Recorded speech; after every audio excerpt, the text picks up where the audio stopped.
Helen Vardon's Confession. R. Austin Freeman. Prologue. To every woman there comes a day, and that all too soon, when she receives the first hint that time, the harvester, has not passed her by unnoticed. The waning of actual youth may have passed with but the faintest regret, if any, regret for the lost bud being merged in the triumph or the glory of the opening blossom. But the waning of womanhood is another matter. Old age has no compensations to offer for those delights that it steals away. At least, that is what I understand from those who know, for I must still speak on the subject from hearsay, having received from Father Time but the very faintest and the most delicate hint on the subject. I was sitting at my dressing table brushing out my hair, which is of a docile habit, though a thought bulky, when amidst the black tress blacker than it used to be when I was a girl I noticed a single white hair. It was the first that I had seen, and I looked at it dubiously, picking it out from its fellows to see if it were all white, and noticing how like it was to a thread of glass. Should I pluck it out and pretend that it was never there? Or should I, more thriftily, for a hair is a hair after all, and enough of them will make a wig should I dye it and hush up its treason? I smiled at the foolish thought. What to do about a single white hair? I have seen girls in their 20s with snow white hair and looking as sweet as lavender. As to this one, I would think of it as a souvenir from the troubled past rather than a harbinger of approaching age, and with this I swept my brush over it and buried it even as I had buried those sorrows and those dreadful experiences which might have left me white-headed years before. But that glassy thread, buried once more amid the black, left a legacy of suggestion. Those hideous days were long past now. I could look back on them unmoved, nay, with a certain serene interest. Suppose I should write the history of them?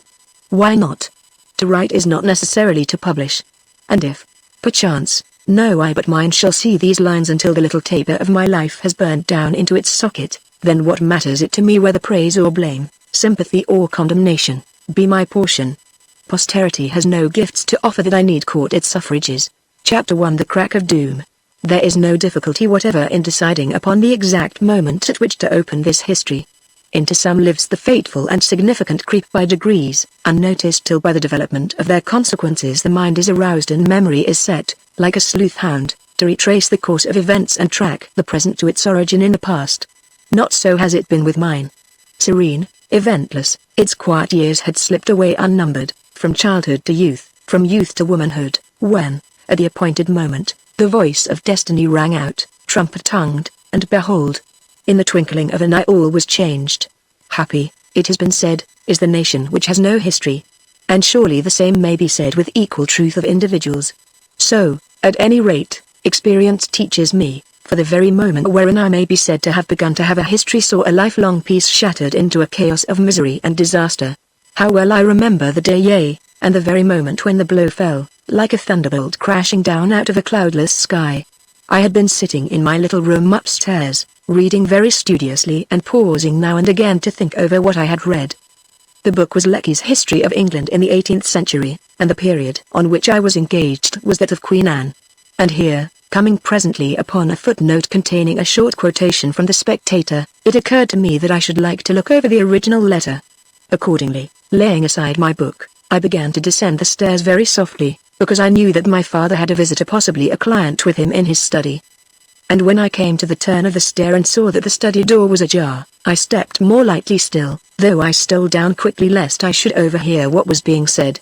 The library, or book room as we called it, was next to the study, and to reach it I had to pass the half-opened door, which I did swiftly on tiptoe, without hearing more than the vague murmur of conversation from within. The spectators stood on a shelf close to the door, a goodly row clothed in rusty calf to which the worn gilt tooling imparted a certain sumptuousness that had always seemed very pleasant to my eye. My hand was on the third volume when I heard my father say, "So that's how the matter stands." I plucked the volume from the shelf, and, tucking it under my arm, stole out of the bookroom, intending to dart up the stairs before there should be time for anything more to be said, but I had hardly crossed the threshold, and was, in fact, exactly opposite the study door, when a voice said very distinctly, though not at all loudly, "Do you realize, Vardon, that this renders you liable to 7 years penal servitude?" At those terrible words I stopped as though I had been, in a moment, turned into stone, stopped with my lips parted, my very breathing arrested, clutching at the book under my arm, with no sign of life or movement save the tumultuous thumping of my heart. There was what seemed an interminable pause, and then my father replied, "Hardly, I think, Otway. Technically, perhaps, it amounts to a misdemeanor. Technically? Repeated Mr. Otway. Yes, technically. The absence of any intent to defraud modifies the position considerably. Still, for the purpose of argument, we may admit that it amounts to a misdemeanor. And, said Mr. Otway, the maximum punishment of that misdemeanor is 7 years penal servitude. As to your plea of absence of fraudulent intent, you, as a lawyer of experience, must know well that judges are not apartment to be very sympathetic with trustees who misappropriate property placed in their custody. Misappropriate? My father exclaimed. Yes, Mr. Otway, I say misappropriate. What other word could you apply? Here is a sum of money which has been placed in your custody. I come here with the intention to receive that money from you on behalf of the trustees, and you tell me that you haven't got it. You are not only unable to produce it, but you are unable to give any date on which you could produce it. And meanwhile it seems that you have applied it to your own uses. I haven't spent it, my father objected. The money is locked up for the present, but it isn't lost. What is the use of saying that? Demanded Mr. Otway. You haven't got the money, and you can't give any satisfactory account of it. The plain English of it is that you have used this trust money for your own private purposes, and that when the trusters ask to have it restored to them, you are unable to produce it. To this my father made no immediate reply, and in the silence that ensued I could hear my heart throbbing and the blood humming in the veins of my neck. At length my father asked, Well, Otway, what are you going to do? Do? Repeated Mr. Otway. What can I do? As a trustee, it is my duty to get this money from you. I have to protect the interests of those whom I represent. And if you have misapplied these funds, well, you must see for yourself that I have no choice. You mean that you'll prosecute? What else can I do? I can't introduce personal considerations into the business of a trust, and even if I should decline to move in the matter, the trusters themselves would undoubtedly take action. Here there followed a silence which seemed to me of endless duration. Then Mr. Otway said, in a somewhat different tone, There is just one way for you out of this mess, Vardon. Indeed? Said my father. Yes. I am going to make you a proposal, and I may as well put it quite bluntly. It is this. I am prepared to take over your liabilities, for the time being, on condition that I marry your daughter. If you agree, then on the day on which the marriage takes place, I pay into your bank the sum of £5,000, you giving me an undertaking to repay the loan if and when you can. Have you any reason to suppose that my daughter wishes to marry you? My father asked. Not the slightest, replied Mr. Otway, but I think it probable that, if the case were put to her, it is not going to be, my father interrupted. I would rather go to jail than connive at the sacrifice of my daughter's happiness. You might have thought of her happiness a little sooner, Vardon, Mr. Otway remarked. We are not quite of an age, but she might easily find it more agreeable to be the wife of an elderly man than the daughter of a convict. At any rate, it would be only fair to give her the choice. It would be entirely unfair, my father retorted. In effect, it would be asking her to make the sacrifice, and she might be fool enough to consent. And please bear in mind, Otway, that I am not a convict yet, and possibly may never be one. There are certain conceivable alternatives, you know. Oh, said Mr. Otway, if you have resources that you have not mentioned, that is quite another matter. I understood that you had none. And as to sacrifice, there is no need to harp on that string so persistently. Your daughter might be happy enough as my wife. What infernal nonsense you are talking! My father exclaimed, impatiently. Do you suppose that Helen is a fool? No, I certainly do not, Mr. Otway replied. Very well, then, what do you mean by her being happy as your wife? Here am I, standing over a mine, of your own laying, interrupted Mr. Otway. Quite so, of my own laying. And here you come with a lighted match and say to my daughter, in effect, my dear young lady, I'm your devoted lover. Be my wife, consent this very instant, or I fire this mine and blow you and your father to smithereens.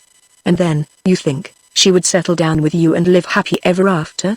By the Lord, Otway, you must be a devilish poor judge of character. I am quite willing to take the risk, said Mr. Otway. So you may be, my father retorted angrily, but I'm not. I would rather see the poor girl in her grave than know that she was chained for life to a cold-blooded, blackmailing scoundrel. Softly, Vardon. Mr. Otway interrupted. There is no need for that sort of language. And perhaps we had better shut the door. Here, as I drew back hastily into the bookroom, quick footsteps crossed the study floor and I heard the door close. The interruption brought me back to some sense of my position, though, to be sure, What I had overheard concerned me as much as it concerned anyone.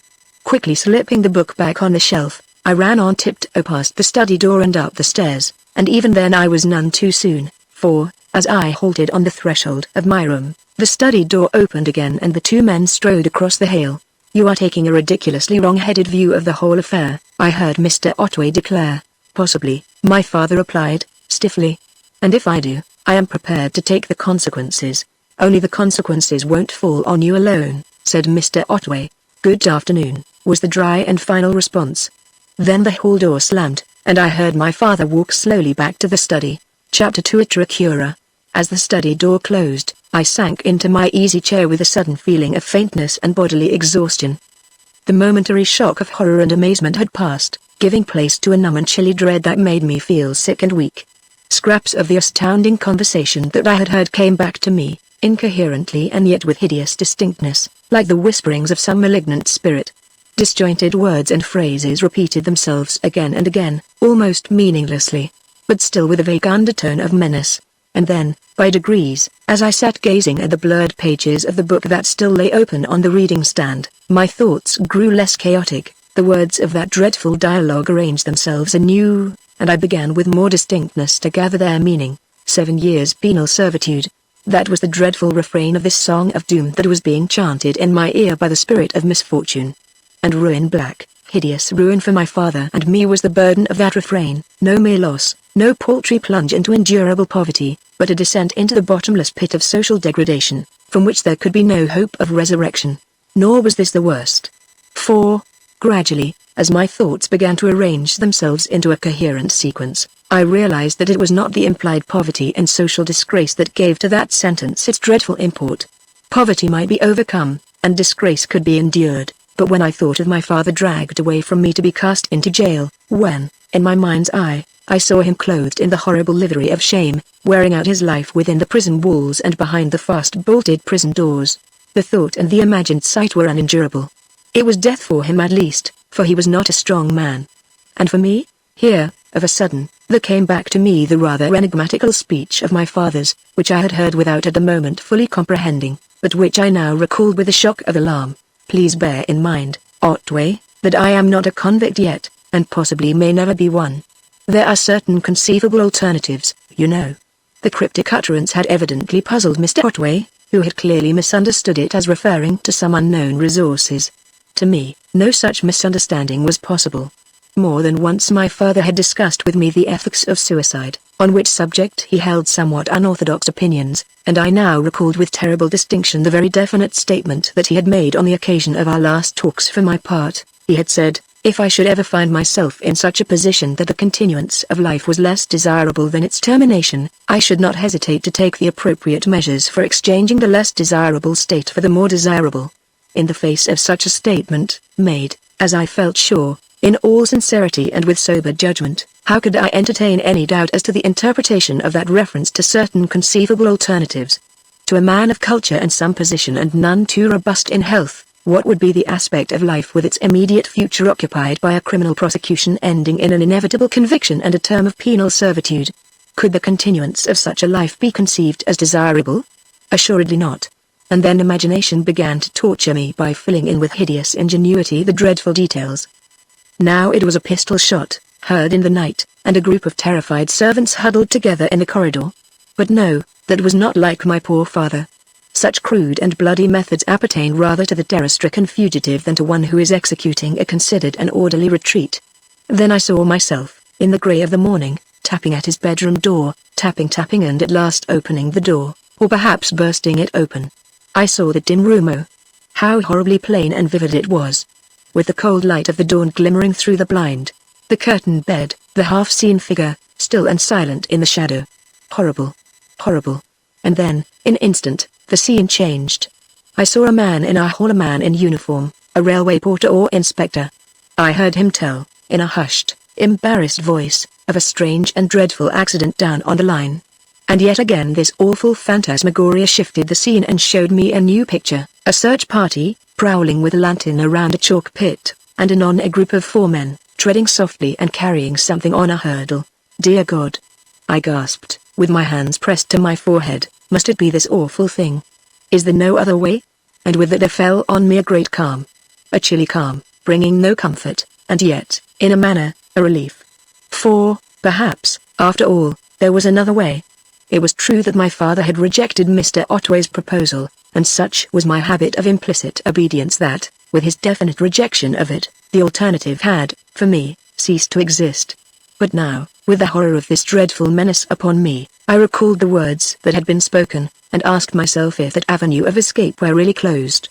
As to my father, I had no doubt, he would never consent, and even to raise the question might only be to precipitate the catastrophe. But with regard to Mr. Otway, the manner in which my father had met and rejected his proposal seemed to close the subject finally.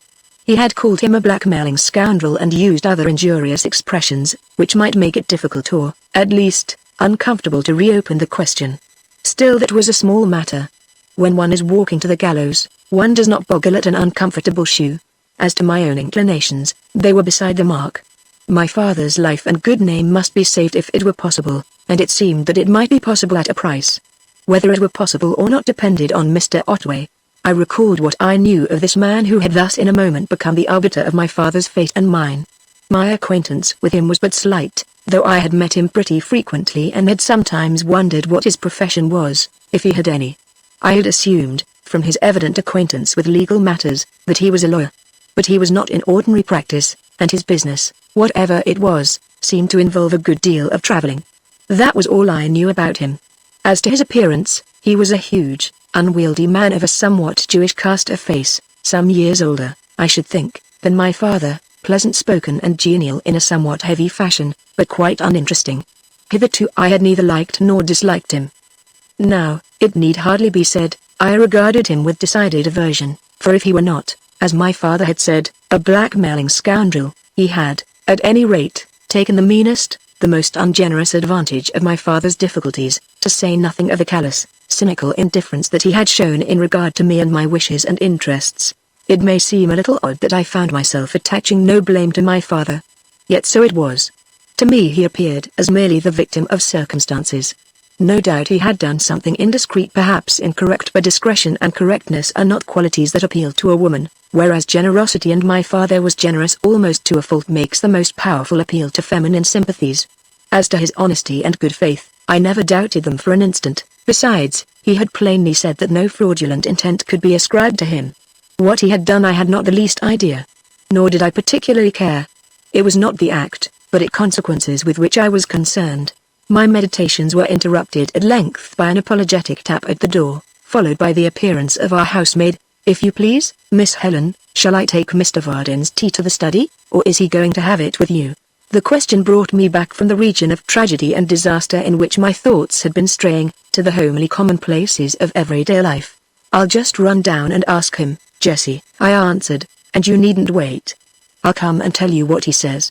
I ran quickly down the stairs, but at the study door I paused with a sudden revival of those terrors that had so lately assailed me. Suppose he should open the subject and have something dreadful to tell me? Or suppose that, even now, already at the half-formed thought, I raised a trembling hand, and, tapping lightly at the door, opened it and entered. He was sitting at the table with a small pile of sealed and stamped letters before him, and, as I stood, steadying my hand on the doorknob, he looked up with his customary smile of friendly welcome. "Hail, O Dame of the Azure Hosen," said he, swinging round on his revolving chair, "and how fares it with our liege lady, Queen Anne?" "She is quite well, thank you," I replied. "The Lord be praised," he rejoined. "I seem to have heard some rumor of her untimely decease. A mere canard, it would seem, a fiction of these confounded newspaper men. Or perchance I have been misled by the jocose and boisterous Lecky. The whimsical playfulness of speech, habitual as it was to him, impressed me perhaps for that very reason with a vague uneasiness. It was not what I had expected after that terrible conversation. The anticlimax to my own tragic thoughts was too sudden, the descent to the ordinary too uncomfortably steep. I perched myself on his knee, as I often did, despite my rather excessive size, and passed my hand over his thin, grey hair. "Do you know," I said, clinging desperately to the commonplace, "that you are going bald? I can see the skin of your head quite plainly." "And why not?" he demanded. "Did you think my hair grew out of my cranium? But you won't see it long. I've heard of an infallible hair restorer, indeed, yes, indeed. guaranteed to grow a crop of ringlets on a bladder of lard. We'll get a bottle and try it on a carpet broom, and if the result is satisfactory, well, we'll just put Esau in his place in the second row." "You are a very frivolous old person, Mr. Pater," said I. "Do you know that?" "I hope so," he replied. "And again I say, why not? When a man is too old to play the fool, it is time to carry him to the boneyard. Am I going to have any tea? Of course you are. Will you have it here alone, or shall we have tea together?" "What a question!" he exclaimed. "Am I in my dotage? Should I drink tea in musty solitude when I might bask in the smiles of a lovely maiden? Avaunt! No, I'll tell you what we'll do, Jimmy. I'll just telephone down to the office and see if there is any silly nonsense there that may distract me from serious pursuits, and, if there isn't, we'll have tea in the workroom and then we'll polish off that coal scuttle. Finish it. But there's quite a lot to do." "Then we'll do the lot, but why this hurry? There's no particular reason for getting it finished tonight, is there?" "I don't know that there is, but we've had the thing hanging about long enough. Better get it finished and start on something else. Now you trot off and see about tea while I ring up Jackson." As he turned to the telephone, I hurried away to give instructions to the maid and to set the workshop in order so that we might start without delay on our evening's task, concerning which a few words of explanation would seem to be called for. My father was by nature designed to be a craftsman. He was never so happy as when he was making something or in some way working with his hands, and remarkably skillful hands they were, with an inborn capacity for the dexterous manipulation of every kind of material, tool or appliance. And to his natural skill he had added a vast amount of knowledge of methods and processes. He was an excellent woodworker, an admirable mechanic, and a quite passable potter. Our house abounded in the products of his industry: stools, cupboards, clocks, fenders, earthenware jars. Even our bicycles had been built, or, at least, assembled by him, and a bronze knocker on our door had been finished by him from castings made in our workshop. If his powers of design had been equal to his manual skill, he would have been a first-class art craftsman. Unfortunately they were not. Left to himself, his tendency was to aim at a neat trade finish, at smooth surfaces and mechanical precision. But he knew his limitations, and had been at great pains to have me instructed in the arts of design, and, as I apparently had some natural aptitude in that direction, I was able to help him by making sketches and working drawings and by criticizing the work as it progressed. But my duties did not stop at that. In our happy, united life, I was his apprentice, his journeyman, his assistant or foreman, as he pleased to call me, and his constant companion, in the house, in the workshop, and in our walks abroad. As our maid, Jessie, laid the tea tray on a vacant corner of the workbench, I examined our latest joint production, a bronze coal scuttle, the design of which was based on a Roman helmet that I had seen in the British Museum. There was a good deal more than an ordinary evening's work to be done before it could be finished. A portion of the embossed ornament on the foot required touching up, the foot itself had to be braced to the body, and the handle had to be riveted to the lugs, to say nothing of the pickling, scouring, and oxidizing. It was a colossal evening's work. But it was not the magnitude of the task that troubled me, for I shared my father's love of manual work. What had instantly impressed me with a vague discomfort was the urgency of my father's desire to get this piece of work finished and done with. That was not like him at all. Not only had he the genuine craftsman's inexhaustible patience, but he had a habit of keeping an apparently finished work on hand, that he might tinker at it lovingly, smooth and polish it, and bring it to a state of even greater completeness and finish. Why, then, this strange urgency and impatience? And, as I asked myself the question, all my fears came crowding back on me. Again there came that dreadful sinking at the heart, that strangling terror of the storm cloud that hung over us, unseen but ready to burst and overwhelm us in ruin at any moment. But I had little time for these gloomy and disquieting thoughts. The tinkling of the telephone bell in the study told me that my father had finished his talk with his managing clerk, and a few moments later he strode into the workshop and began taking off his coat. "Where's your apron, Jimmy?" he asked. The pet name Jimmy had been evolved out of an ancient fiction that my name was Jemima. "There's no hurry, Pater, dear," said I. "Let a person have her tea in peace. And do sit down like a Christian man."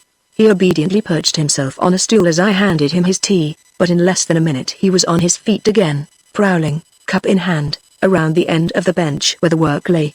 "Wonder if I'd better anneal it a bit," he mused, picking up the bronze foot and examining the unfinished space. "Mustn't make it too soft. Think I will, though. We can hammer it up a little on the stake after it's braced on. That will harden it enough. He laid the foot down, but only that he might apply a match to the great gas blowpipe, and I watched him with a sinking heart as he stood with his teacup in one hand, while with the other he held the foot, gripped in a pair of tongs, in the roaring purple flame. What did it mean, this strange, restless haste to finish what was, after all, but a work of pleasure? Did it portend some change that he saw more clearly than I? Was he, impelled by the craftsman's instinct, turning in this fashion a page of the book of life? Or was it dreadful thought! Was it that he was deliberately writing finis before closing the volume? But whatever was in his secret mind, he chatted cheerfully as he worked, and submitted to be fed with scraps of bread and butter and to have cups of tea administered at intervals, yet still I noted that the chasing hammer flew at unwonted speed, and the depth of the punch marks on the work that rested on the sandbag told of an unusual weight in the blows. What a pity it is, he remarked, that social prejudices prevent a middle-class man from earning a livelihood with his hands. Now, here I am, a third-rate solicitor perforce, whereas, if I followed my bent, I should be a first-rate coppersmith. Shouldn't I? Quite first-rate, I replied. Or even a silversmith, he continued, if I could have my mate, Jim, to do the art with a capital A while I did the work with a capital W. He looked up at me with a twinkle, and I took the opportunity to pop a piece of bread and butter into his mouth, which occasioned a pause in the conversation. I had entertained very faint hopes that he might say something to me about his difficulties. Not that I was inquisitive on the subject, but, in view of a resolution that was slowly forming in my mind, I should have liked to have some idea what his position really was. It seemed pretty plain, however, that he did not intend to take me into his confidence, notwithstanding which I decided in a tentative way to give him an opening. "Wasn't that Mr. Otway who was with you this afternoon?" I asked. "Yes," he replied. "How did you know?" "I heard his voice in the hall as you let him out," I answered, with something of a gulp at the implied untruth. The chasing hammer was arrested for a moment in mid-air, and, as my father's eye fixed itself reflectively on the punch that he held, I could see that he was trying to remember what Mr. Otway had said in the hall. "Yes," he replied, after a brief pause, "it was Mr. Otway. I should hardly have thought you would have known his voice. Queer fellow, Otway. No brains to speak of, but yet an excellent man of business in his way. What does he do by way of profession? I mean, the Lord knows. He was originally a solicitor, but he hasn't practiced for years. Now he is what is called a financier, which is a little vague, but apparently profitable. And I think he does something in the way of precious stones." "Do you mean that he deals in them?" "Yes, occasionally, at least, so I have heard. I know that he is something of a connoisseur in stones, and that he had a collection, which he sold some time ago. I have also heard, and I believe it is a fact, that his name was originally Levy, and that he is one of the chosen. But why he changed his name I have no notion, unless it was an undesirable one to present to the financial world." I was half disposed to pursue my inquiries further, but as he finished speaking, he once more began to ply the hammer with such furious energy that I became quite uneasy. "You mustn't exert yourself so much, Pater," I remarked. "Remember what Dr. Sharp said." "Why," he replied. "Sharp is an old woman. My heart is sound enough. At any rate, it will last as long as the rest of me. An old fellow like me cannot expect to go in for sprinting or high jumping. But there's no need for him to live in splints and cotton wool, nor to endanger his health by perfectly unnecessary exertion. Why on earth are you in such a fever to get this thing finished?" "I'm not in a fever, my dear," he answered. "I'm only tired of seeing this thing lying about unfinished. You see, as it stands, it is only so many pounds of old bronze, whereas a couple of hours' work turns it into a valuable piece of furniture, fit to take a dignified place in the catalogue when we are sold up. Just consider how finely it would read. Handsome bronze scuttle, in form of Roman helmet, the work of the late owner and his charming and talented daughter, capable of serving either as a convenient receptacle for coal or as a becoming headdress for a person with a suitable cranium. Don't you think that would sound rather alluring?" "Very," I replied, "but as we are not going to be sold up." The rest of my sentence was drowned in the din of the beaten metal as my father returned to his hammering, and I only watched in mute discomfort until this part of the work was done and the great blazing jet was once more set a-roaring. The work progressed apace, for my father was not only skillful and neat, but could be very quick on occasion, and as I watched the completion of stage after stage, I was conscious of a growing uneasiness, a vague fear of seeing the work actually finished, as if this mere toy for it was little more held some deep and tragic symbolism. I felt like one looking on at the slow wasting of one of those waxen effigies which the sorceresses of old prepared with magical rites for the destruction of some victim, whose life should slowly wane and flicker away with the wasting of the wax. And meanwhile, above the roar of the blowpipe flame, my father's voice sounded, now in a cheerful stave of song, and now in lively jest or playful badinage. But yet he did not deceive me.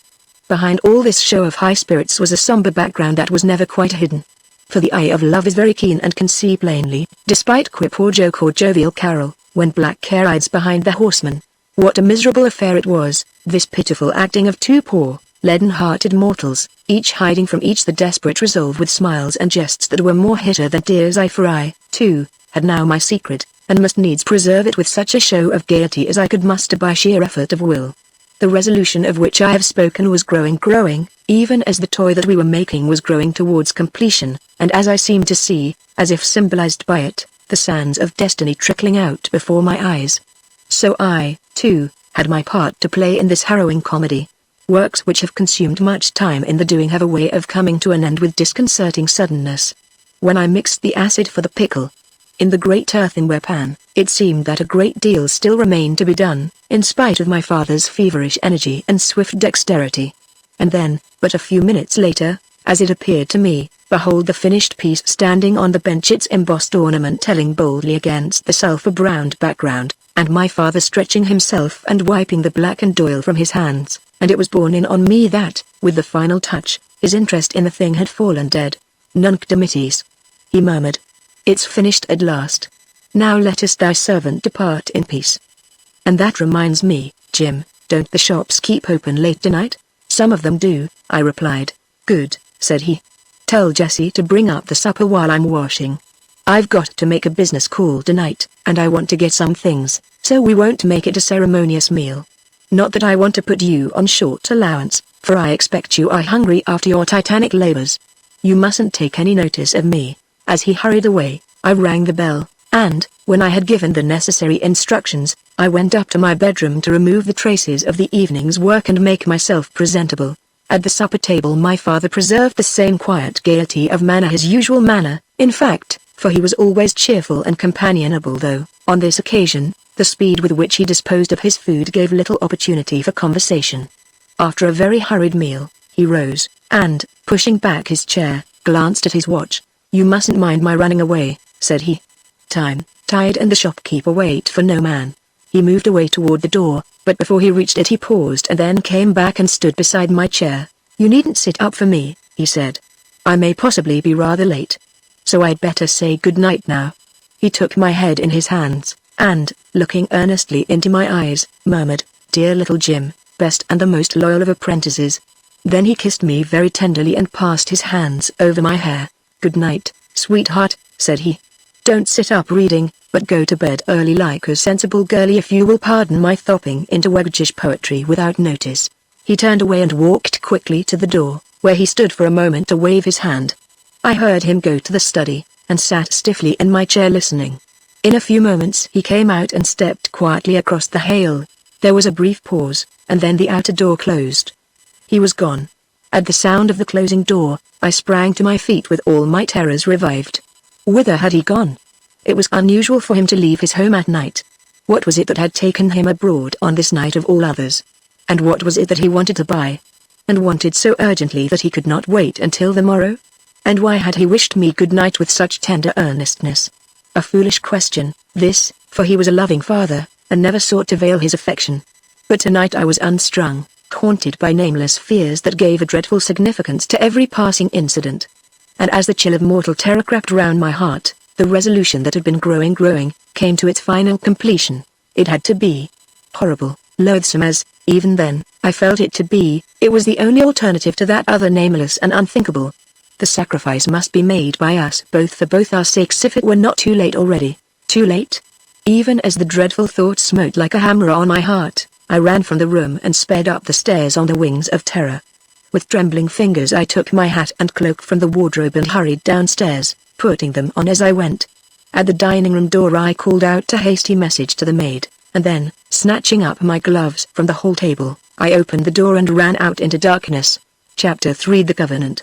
As I sped swiftly along the quiet roads on the outskirts of the town, the confusion and sense of helplessness began to subside under the influence of action and a definite purpose. By degrees my thoughts clarified, and I found myself shaping out, with surprising deliberation and judgment, the course that I intended to pursue. Mr. Otway's house was about a mile distant from ours, somewhat further out of town, though on the frequented road, a short distance and quickly covered by my flying feet. Yet, short as it was, and traversed with a phantom of terror and close pursuit, it gave me time to collect my faculties, so that, when I opened the gate and walked up the little drive, I had already to a large extent recovered my self-possession, though I was still trembling with the fear of what might be happening elsewhere at this very moment.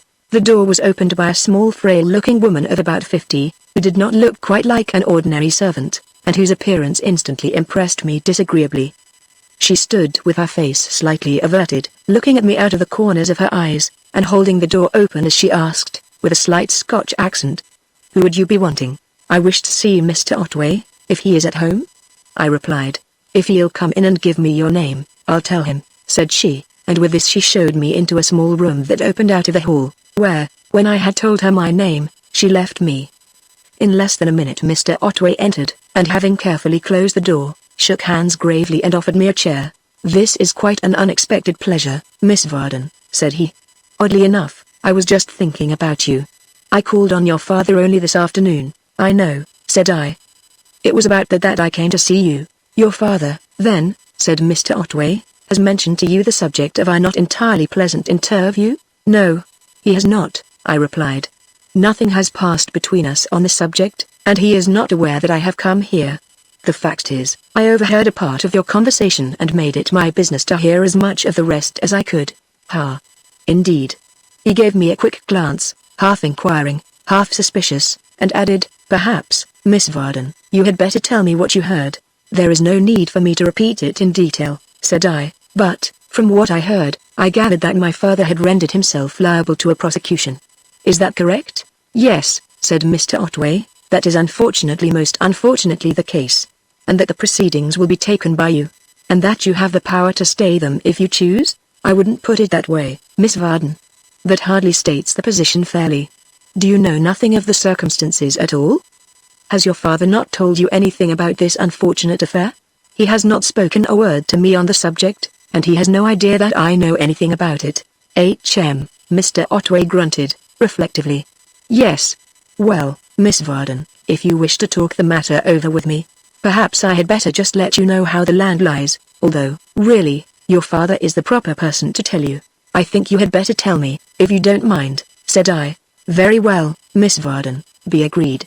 "Then the position is this: a sum of money, £5,000, to be exact, was handed to your father by the trustees of a certain estate, to be invested by him on behalf of the trust, and the manner of its disposal, into which we need not enter, was quite clearly specified. But your father, instead of disposing of the money as directed, chose to make over the whole of it as a loan to a friend of his who was in temporary difficulties, a manufacturer, as I understand, who had suffered an unexpected loss and was on the verge of bankruptcy. There was no proper security, nor even, as I understand, any satisfactory arrangement as to the payment of interest. The whole affair was most improper, a gross violation of trust. In effect, your father converted this money and made use of it for his own purposes. Is the money lost?"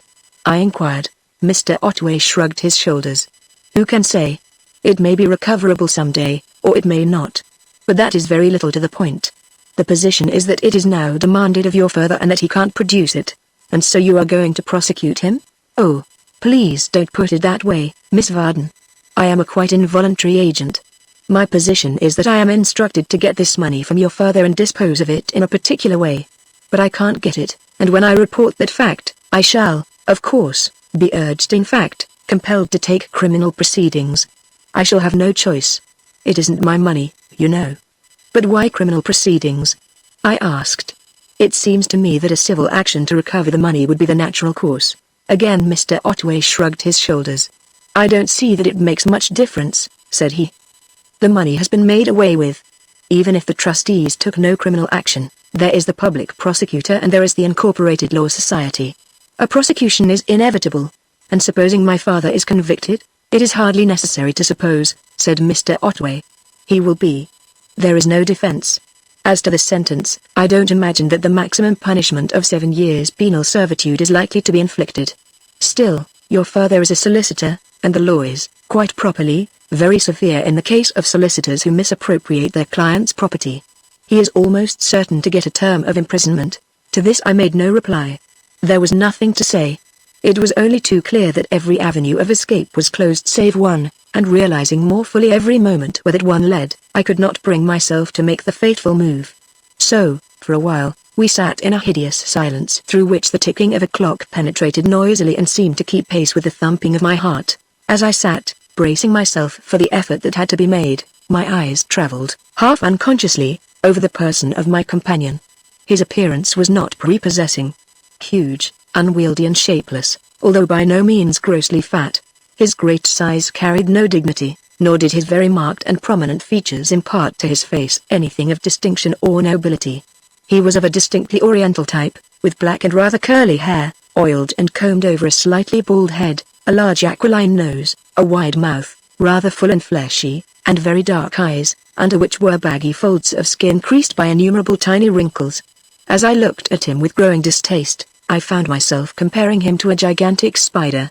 Suddenly it was borne in on me perhaps by the measured ticking of the clock that time was passing, time which might be infinitely precious. To delay further were mere cowardice. Nevertheless, when I spoke, it was in a voice so husky that I had to stop and begin again. You spoke, Mr. Otway. I heard you mention to my father that on certain conditions, you would be prepared to abandon your intention of prosecuting or, at least, I could get no farther. Fear and shame and loathing of this thing that I was going to do, overpowered me utterly. It was only by the most strenuous effort that I choked down the sob that was rising in my throat. But I had said enough, for Mr. Otway now came to my assistance.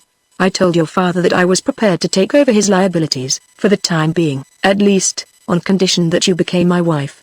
He refused, as perhaps you know, refused very definitely, I may say, and rather rudely, I am afraid.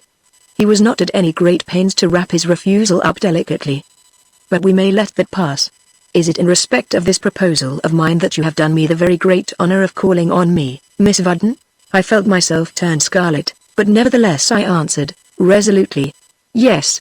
I came to ask if my father's very blunt refusal had closed the matter finally, or whether you were prepared to reopen it. We won't talk about reopening it. It was never closed, by me. The proposal that I made to your father I now make to you, and if you should see your way to accepting it, I believe you would never have occasion to regret your decision. He spoke in a dry, commercial tone, as if he were trying to sell me something at a rather high price, as, in fact, he was. And meanwhile I found myself wondering dimly why on earth he wanted to marry me. May I ask, he continued, after a pause, if you are disposed to entertain my proposal? I would do anything to save my father, I replied. That, said he, is what I thought, judging from my previous knowledge of you, and it was the knowledge of your devotion to your father that encouraged me to make the proposal. For it seemed to me that a young lady of your attractions who could so completely devote herself to an elderly father might find it possible to devote herself to an elderly husband. His reasoning did not impress me as very sound, seeing that it took no account of the respective personalities of the father and the proposed husband. But I made no reply, and, after a further pause, he asked, am I to understand that you regard my proposal favorably? I can't say that, I replied. But I came here tonight prepared to accept your conditions, and I am ready to accept them now. But, of course, you understand that I do so under compulsion and not of my own free choice. I quite realize that, said he, but I take it that you will carry out fairly any covenant into which you may enter. Certainly I shall, was my reply. Then may I take it that you are willing to marry me, on the conditions that I named? Yes, Mr. Otway. I consent to marry you on those conditions and on certain others that I will propose. Let us hear the other conditions, said he. The first is that you give me a promise in writing that, in consideration of my consent to marry you, you will do what is necessary to get my father out of his present difficulties. That is quite fair, though it is rather unnecessary. I shouldn't want a convict for a father-in-law, you know. But, anyhow, I'll agree, as soon as the marriage is over, to pay into your father's bank a cheque for £5,000, or, if he prefers it, to give him a full discharge for that amount. And I will give you an undertaking in writing to that effect before you leave here tonight. Will that do? It will do quite well, I answered. But I wish you also to add to that undertaking a proviso to the effect that, If at any time before the marriage takes place, any circumstances shall arise by which your pecuniary help shall become unnecessary, then this agreement between you and me shall not take effect, and you shall have no claim of any kind on me. Mr. Otway looked at me in some surprise, and, indeed, I was somewhat surprised myself at the completeness with which my judgment and self-possession had revived as soon as it came to making terms, though I had considered the matter very carefully on my way to Mr. Otway's house. "You are a true lawyer's daughter, Miss Vardon," said he, with a somewhat dry smile. "You are not going to give yourself away gratis. No play, no pay, H.M. However, you are quite right. You agree to marry me for a certain consideration. If you don't receive the consideration, you don't marry me. Very well. That is a perfectly businesslike proposition, and I agree to it. You think that perhaps your father may be able to meet his liabilities. After all, I do not think anything of the kind. The proviso was introduced by me in view of a very different contingency. I was making this sacrifice to save my father's life. If I failed in that, the sacrifice would be useless. But I did not think it necessary to mention this to Mr. Otway. I therefore replied that, as I knew very little about my father's affairs, I thought it wise to provide even against the improbable. "Quite so, Miss Vardon, quite so," he agreed. "One should always make provision for the unexpected. Well, I have said that I accept your first two conditions. What is the next one? I want you to write my father a letter which shall relieve him of all present anxieties, and I want you to give me that letter so that it may be delivered tonight." At this Mr. Otway's countenance fell somewhat. He pursed up his lips disapprovingly, and, after some moments of reflection, said gravely, that, "You know, Miss Vardon, really anticipates the fulfillment of the contract on my side. Such a letter would commit me to a withdrawal of my demand for immediate payment of this money, but," said I, "you have my promise, which I am willing to give you in writing, if you wish me to." "Well," he replied, dubiously, "that would seem to meet the difficulty, not that I am suspecting you of trying to evade fulfillment. But, you see, your father has refused his consent and will probably continue to refuse, so that one would rather not raise the question. By the way, I suppose you are over 21? I was 23 last birthday. Then, of course, his consent is not necessary. Still, one doesn't want a fuss, and if you delivered this letter to him, he would be in possession of the facts, and then there would be trouble. I was not proposing to deliver it to him. I should drop it in the letterbox and let him think that you had sent or left it. He would know nothing of my visit to you or of the arrangement we have come to." "I see. That alters the position somewhat. But is it really necessary? I can understand your wish to relieve his anxiety, but still, it need be only a day or two." "Do you really think it is essential?" "I do, Mr. Otway. I think it absolutely essential. If I had not, I should not have come here tonight. My father is in a desperate position, and one never knows what a desperate man may do." Mr. Otway gave me a quick glance, and I could see that he was considerably startled. The possibility at which I had hinted would have consequences for him as well as for me, and I saw that he fully realized this. But he did not answer hastily. Perhaps he saw more in my suggestion than I did myself. At any rate, he pondered for some seconds before he finally replied. "Perhaps you are right, Miss Vardon. I'm sure I shall be very glad to put an end to his suspense. Yes, I'll write the letter and give it to you. Are there any more conditions?" "No, that is all. So if you will write the letter and the agreement and draft out what you want me to say, we shall have done. And please make as much haste as you can. It is rather late, and I am anxious to get home before my father if possible." My anxiety apparently communicated itself to Mr. Otway, for he immediately swung his chair round to his desk, and, taking 1 or 2 sheets of paper from the rack, began to write rapidly. In 2 or 3 minutes he turned, and, handing me what he had written, together with a blank sheet of paper and a pen and ink bottle, took a fresh sheet himself, and, without a word, began once more to write. The draft which he had handed me was simply and concisely worded as follows: I, Helen Vardon, of Stonebury, Maidstone, in the county of Kent, spinster, hereby promise to marry Lewis Otway, of the Beeches, Maidstone, in the county of Kent, attorney at law, within 14 days from this present date, in consideration of his assuming the present liabilities of my father, William Henry Vardon, in respect of the estate of James Cos Hardy deceased, this promise to be subject to the conditions set forth in a letter written to me by the said Lewis Otway and dated the 2nd of April, 1908. Signed, Helen Vardon, Maidstone, Kent, 21st of April, 1908. I read the draft through carefully, noting that it was not only quite simple and lucid, but that it embodied the terms of our agreement with scrupulous fairness and took over my father's liabilities without any limit as to time. Then I dipped the pen in the ink and made a fair copy on the blank sheet which I signed, and laid on the corner of the desk. By the time I had finished my copy, Mr. Otway had completed the first of the documents, which he now handed to me, and as I read it, he took up the paper that I had written, and, having glanced through it, placed it in a drawer and began once more to write. The paper that he had given to me was in the form of a letter, and read thus: Dear Miss Vardon, at your request I put on record the terms of the arrangement which has been made between us today, and which are, that in consideration of my taking over your father's liabilities in respect of the Hardy estate, you agree to marry me within 14 days of this present date. 2.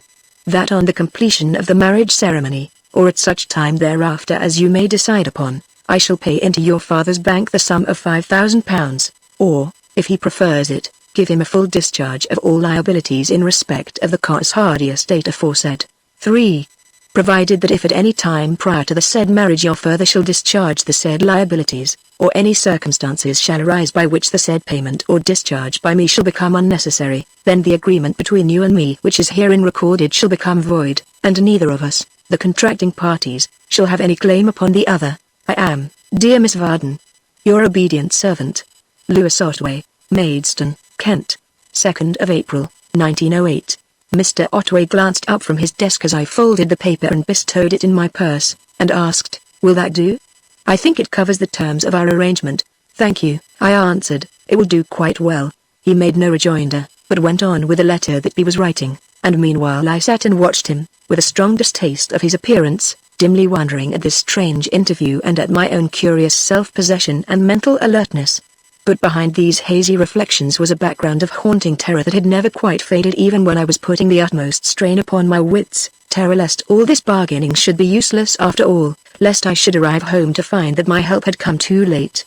These disquieting thoughts were presently interrupted by Mr. Otway, who, laying down his pen and swinging round in his revolving chair, took up the letter that he had just written. This is what I have said to your father, Miss Vardon.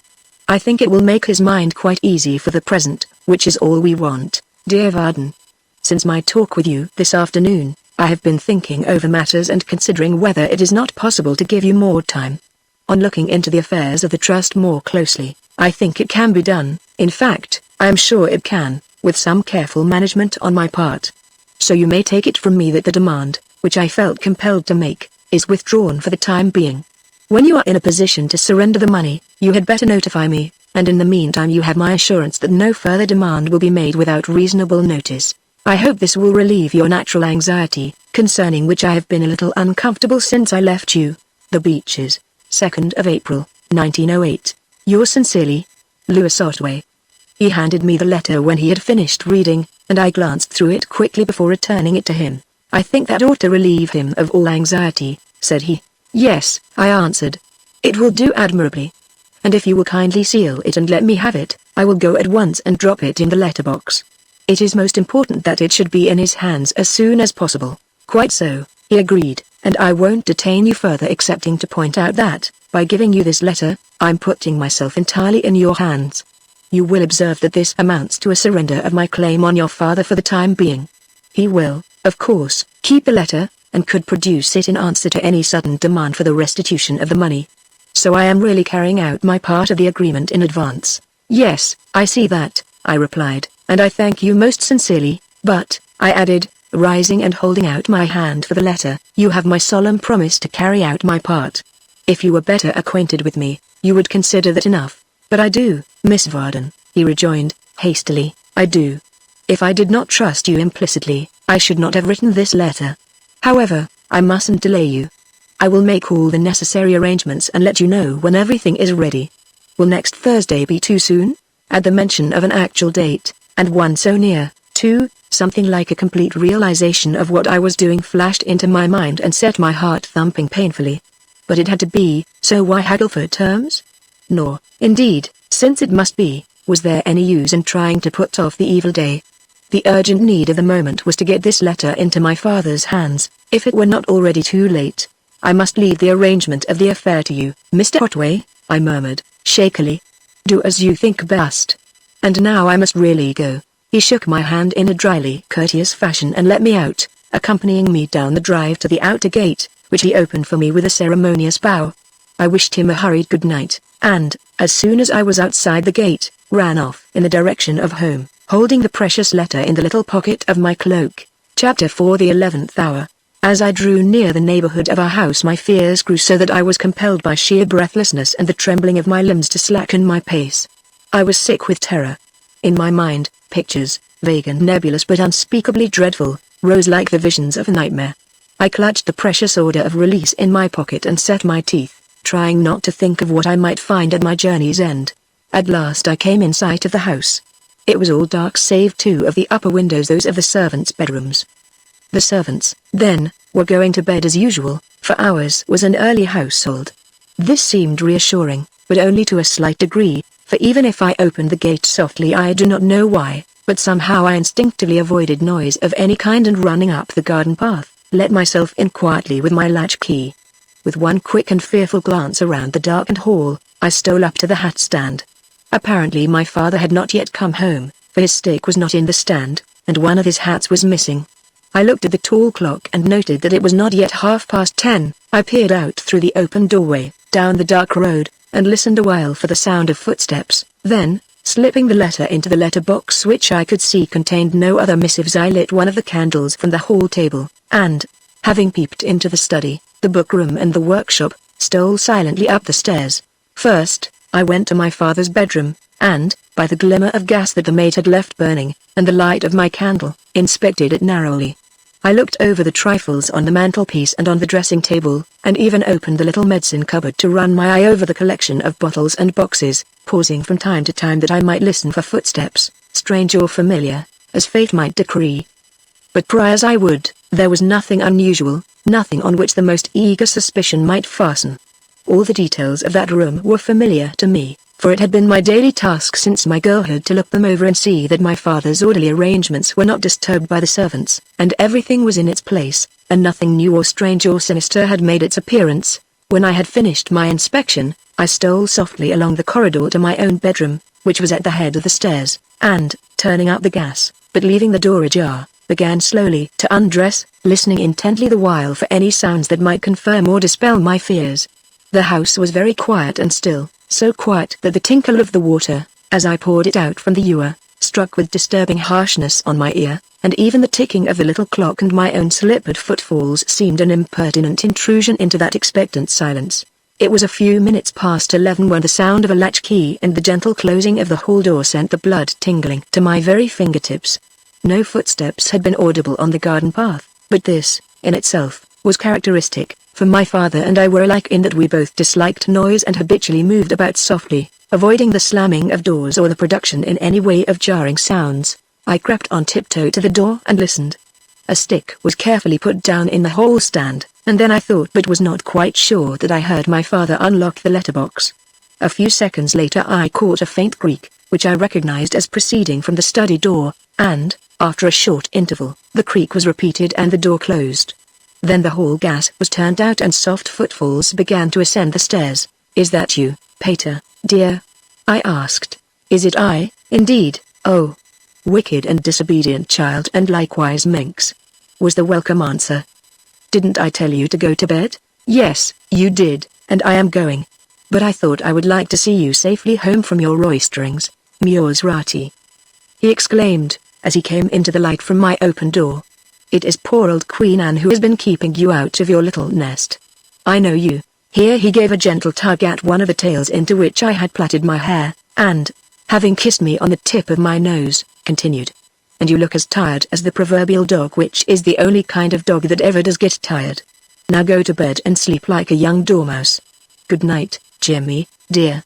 With the aid of the convenient tail, he drew my face to his and kissed me again. Then he went off along the corridor singing very softly, but just audibly to me. "Her father he makes cabbage nets, and in the streets does cry.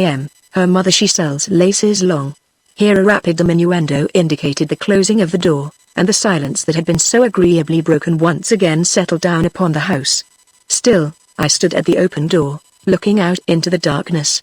Had my father seen the letter? He had seemed very cheerful. But then, he would have seemed very cheerful if he had been walking to the scaffold or the stake. That was his nature. Yet his gaiety had appeared to me more genuine than that which he had exhibited earlier in the evening.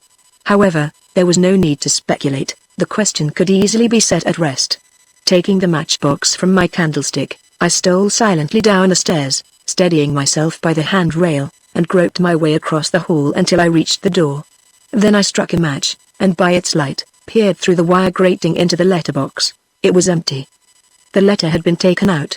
I blew out the match, and, having dropped it into the salver on the table, crept back up the stairs to my room. Closing the door silently, I made my final preparations, turned out the light and crept into bed, feeling in the sudden ecstasy of relief that I could now shake off all care and bury the anxieties and alarms of this dreadful day in slumber. My father was saved. No haunting fear of imminent tragedy, no dread of impending ruin and disgrace, remained to murder sleep or mingle it with frightful visions. My father was saved. At the 11th hour I had made my bid for his life and liberty, and the 11th hour had not been too late. But it was long, very long before sleep came to shut out for a time the realities of life. The blessed feeling of escape from this appalling peril, the sense of restored security, was presently followed by the chill of reaction. For the end was not yet. I had bid for my father's life and had bought it in, but the price remained to be paid.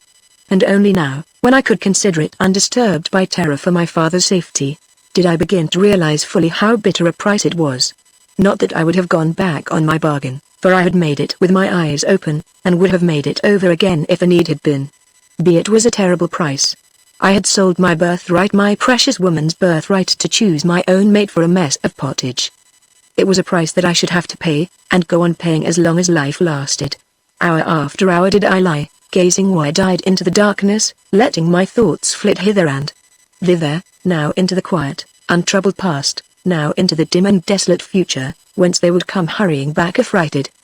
But always, whithersoever they wandered, behind them rose, now vague and remote, now horribly distinct, that unwieldy figure with the impassive oriental face. Even, as to the eyes of the fisherman in the Arabian tale, the smoke from the magic jar shaped itself into the menacing form of the gigantic jinn.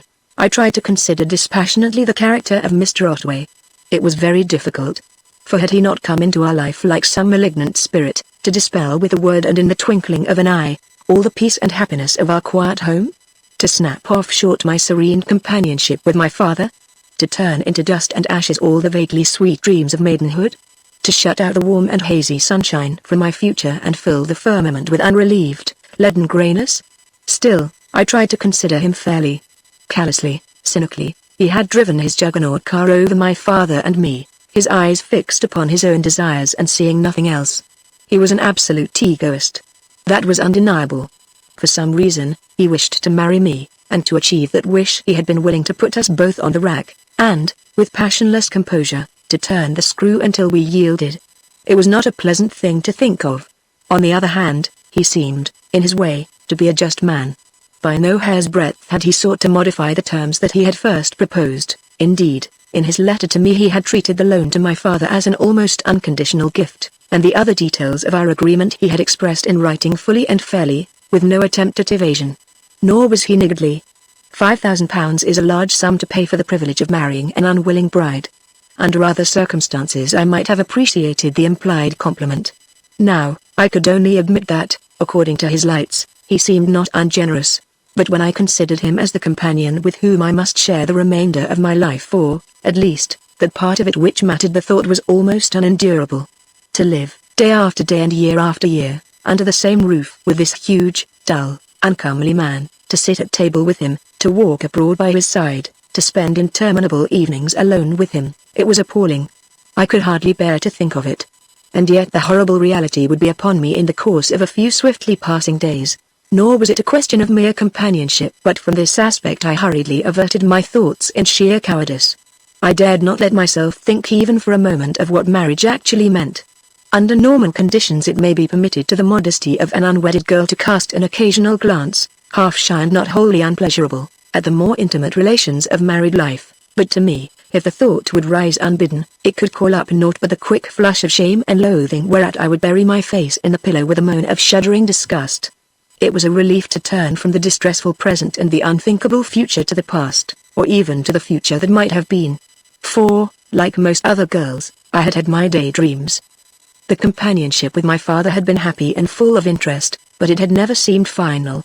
I had looked on it as no more than the prologue to the real life, which lay, for the moment, hidden behind the near horizon of my maidenhood.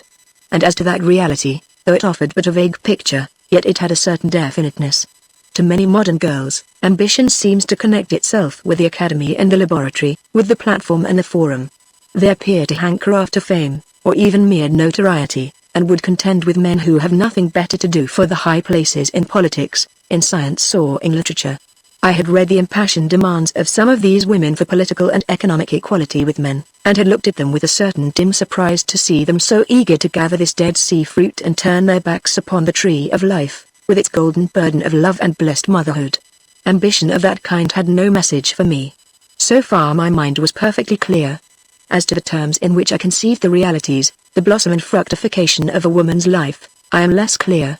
A home of my own like the pleasant, peaceful home that my father had made, a man of my own, in whom I could feel pride and by whom I could be linked to the greater world outside, and a sweet brood of little people in whom my youth could be renewed and for whom I could even cherish wider ambitions. This was probably what my rambling thoughts would have pictured if they could have been gathered up and brought to a definite focus. But they never had been. The necessary refracting medium had been absent. For what the burning glass is to the sunbeam, the actual love of some particular man is to the opening mind of a young girl, bringing the scattered rays of thought to a single bright spot in which the wished-for future becomes sharp and distinct. And this influence, in its completeness, have never come into my life. The undoubted liking that I had for the society of men was due, chiefly, to their larger interests and wider knowledge. Of experiences sentimental or romantic there had been none. And yet the little god had not entirely forgotten me. Indeed, his winged shaft had missed me so narrowly that I could hardly yet be certain that I had passed quite unscathed.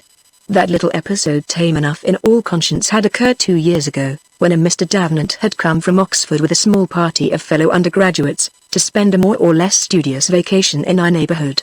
I had met him, in all, 3 times on the footing of a casual acquaintance, and we had talked high philosophy with the eager interest of the very young. That was all. He had been a bird of passage, alighting for a moment on the very outskirts of my life, only to soar away into the unknown and vanish forever. It seemed an insignificant affair. A score of other men had come and gone in the same way. But there was a difference to me. Those other men, too, had talked high philosophy, but I had forgotten utterly what it was that they had said. Not so had it been in the case of Mr. Davenant. Again and again had I found myself thinking over his talks with me, not, I suspect, for the sake of the matter which, to speak the truth, was neither weighty nor brilliantly original, but rather because I had enjoyed talking to him. And sometimes I had been surprised to notice how clearly I remember those talks, even to the very words that he had used and the tones of his pleasant, manly voice. 2 years had passed since then, a long time in a girl's life, but still Mr. Davenant, his name, by the way, was Jasper, a pleasant-sounding name. I had thought it remained the one figure that had separated itself from the nebulous mass of humanity that had peopled my short existence. And tonight, on this night of misery and despair, when all that was worth living for seemed to be passing away, as I lay staring up into the darkness, the memory of him came back to me again.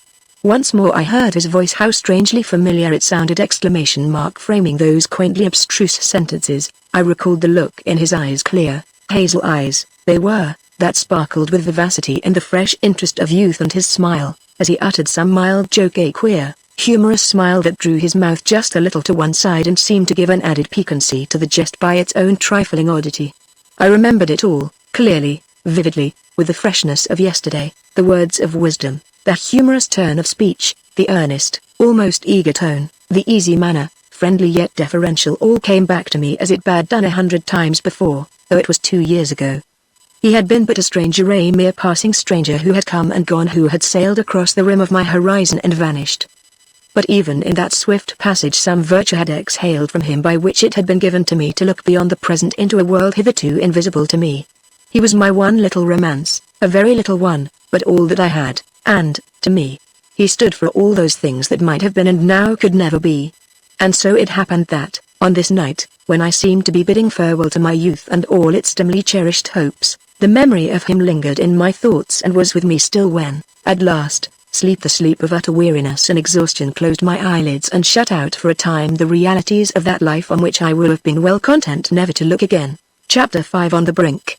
Oh, the 4 days that followed, I do not, even now, like to think. The dreadful change that was coming into my life loomed up every moment more distinct, more threatening, more terrible. The hideous realities of what was about to happen to me refused to be ignored. They thrust themselves upon me and filled my thoughts every instant of the day and haunted my dreams at night. There were times when I turned a wistful eye upon that solution of the hopeless difficulties of life at which my father had hinted, but alas! Even that was no solution as matters stood. Death, which would have released me from this bondage into which I had sold myself, would have left my father unemancipated, and to attain it by my own act would have been a grossly dishonest evasion of the covenant into which I had entered with Mr. Otway. Expediency and honor both demanded that I should carry out the terms of my agreement. But it was a terrible burden that I bore during those 4 days, and bore, of necessity, with a cheerful face and as little change as might be from my usual manner. That was the most difficult part of all. To keep up the appearance of quiet gaiety, which was the tone of our house, to smile, to jest, to discuss projected work and to talk over the history which I was supposed still to be reading, and all the time to feel the day of doom creeping upon me, nearer and nearer with every beat of my aching heart. That was the hardest part. But it had to be done, and done with thoroughness, for my father's watchful and sympathetic eye would have detected at once the smallest flutter of a signal of distress. And it was imperative that he should be kept in the dark. And that, perhaps, was the bitterest drop in this bitter potion. For the first time in my life I had a secret from my father. I was systematically deceiving him. And the secret that I withheld from him and shared with a mere stranger, with an enemy, in fact was one that concerned him profoundly. And yet that, too, had to be. It was of the essence of the transaction. For, if he had suspected, for one instant, what I proposed to do, he would certainly have interfered, and I knew him well enough to feel sure that his interference would not have taken the form of mere persuasion. He was a quiet man, suave and gentle in manner, even-tempered, patient, forbearing up to a certain point, but when that point was passed, a change occurred which was apparent to surprise those who knew him but slightly. Like a heavy body, he was difficult to move and difficult to stop when moved. If he had suspected Mr. Otway of putting unfair pressure on me, which he would certainly have done, then I would not have answered for the consequences to Mr. Otway. But strive as I would to keep my secret, the intolerable strain of those days of misery must have made itself visible in some change in my appearance.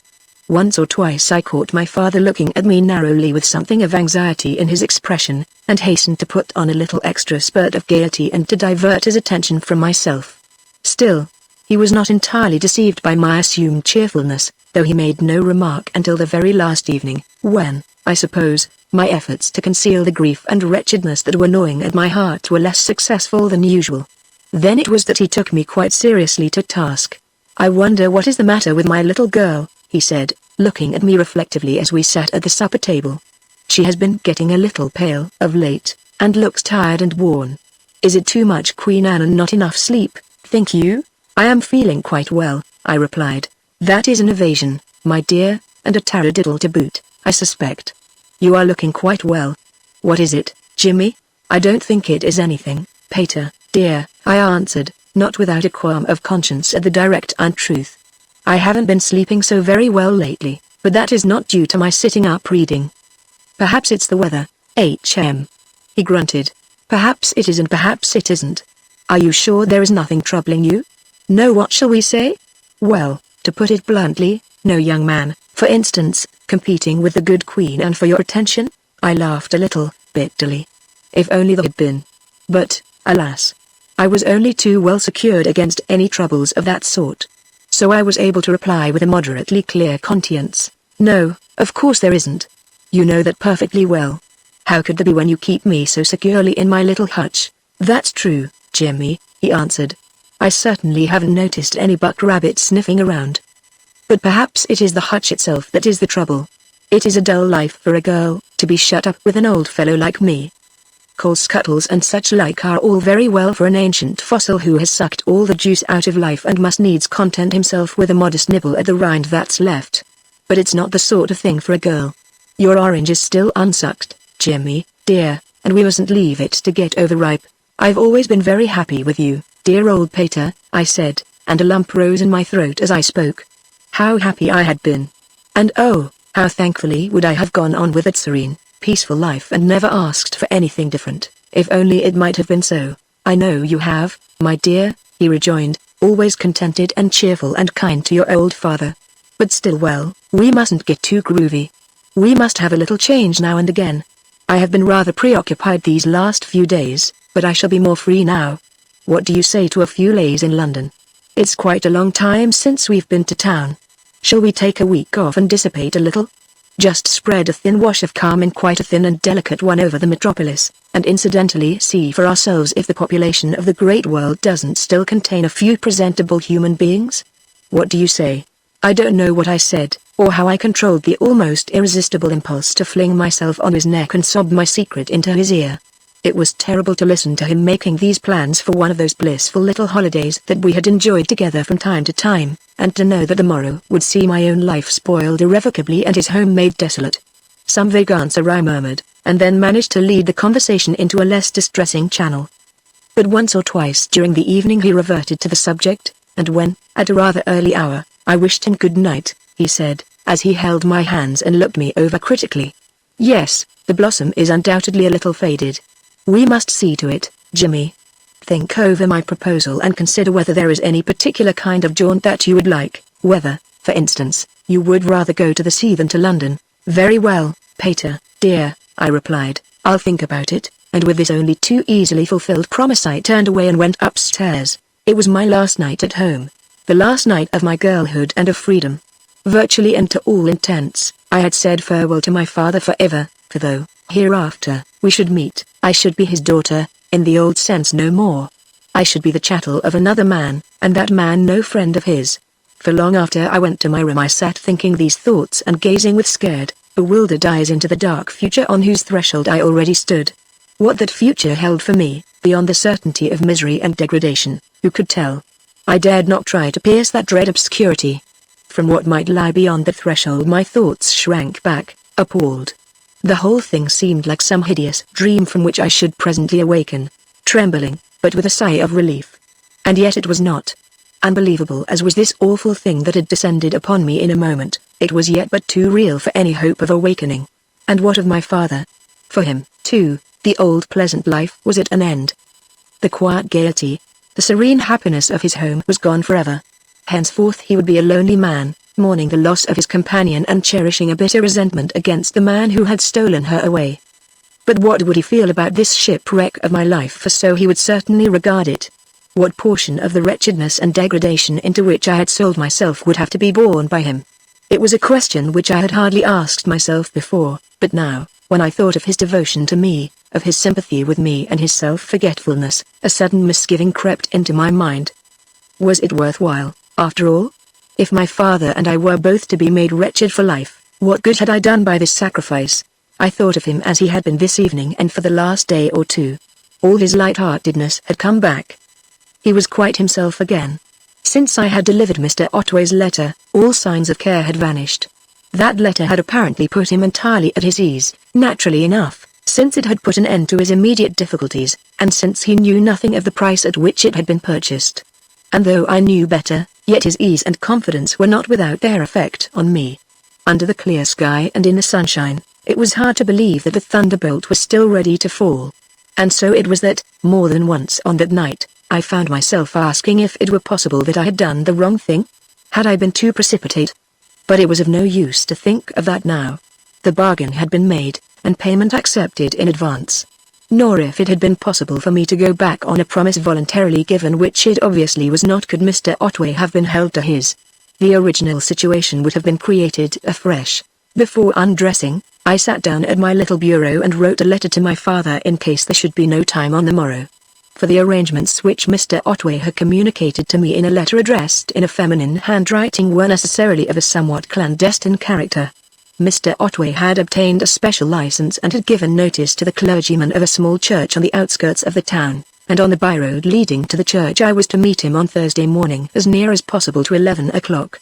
There was not likely to be any difficulty in carrying out my part of the arrangement, but nevertheless, it was as well to leave nothing to be done on the morrow. The letter that I wrote to my father was quite short.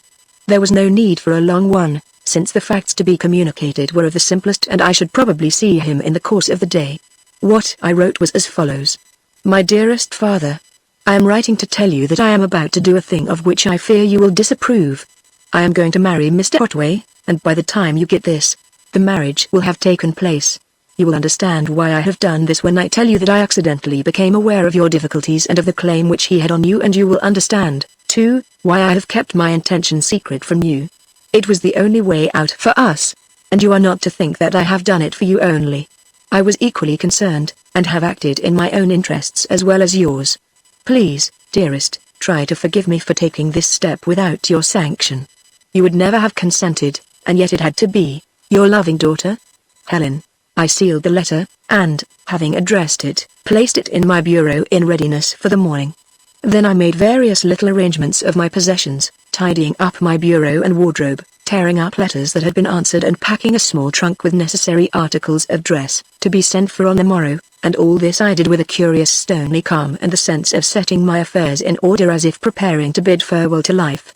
And this calm, a calm like that which persons of character often exhibit in the face of unavoidable death, or on the eve of a dangerous operation, continued even after I went to bed, so that, in contrast to the perturbed nights that I had passed since my interview with Mr. Otway, I presently fell into a sound sleep and slept late into the morning.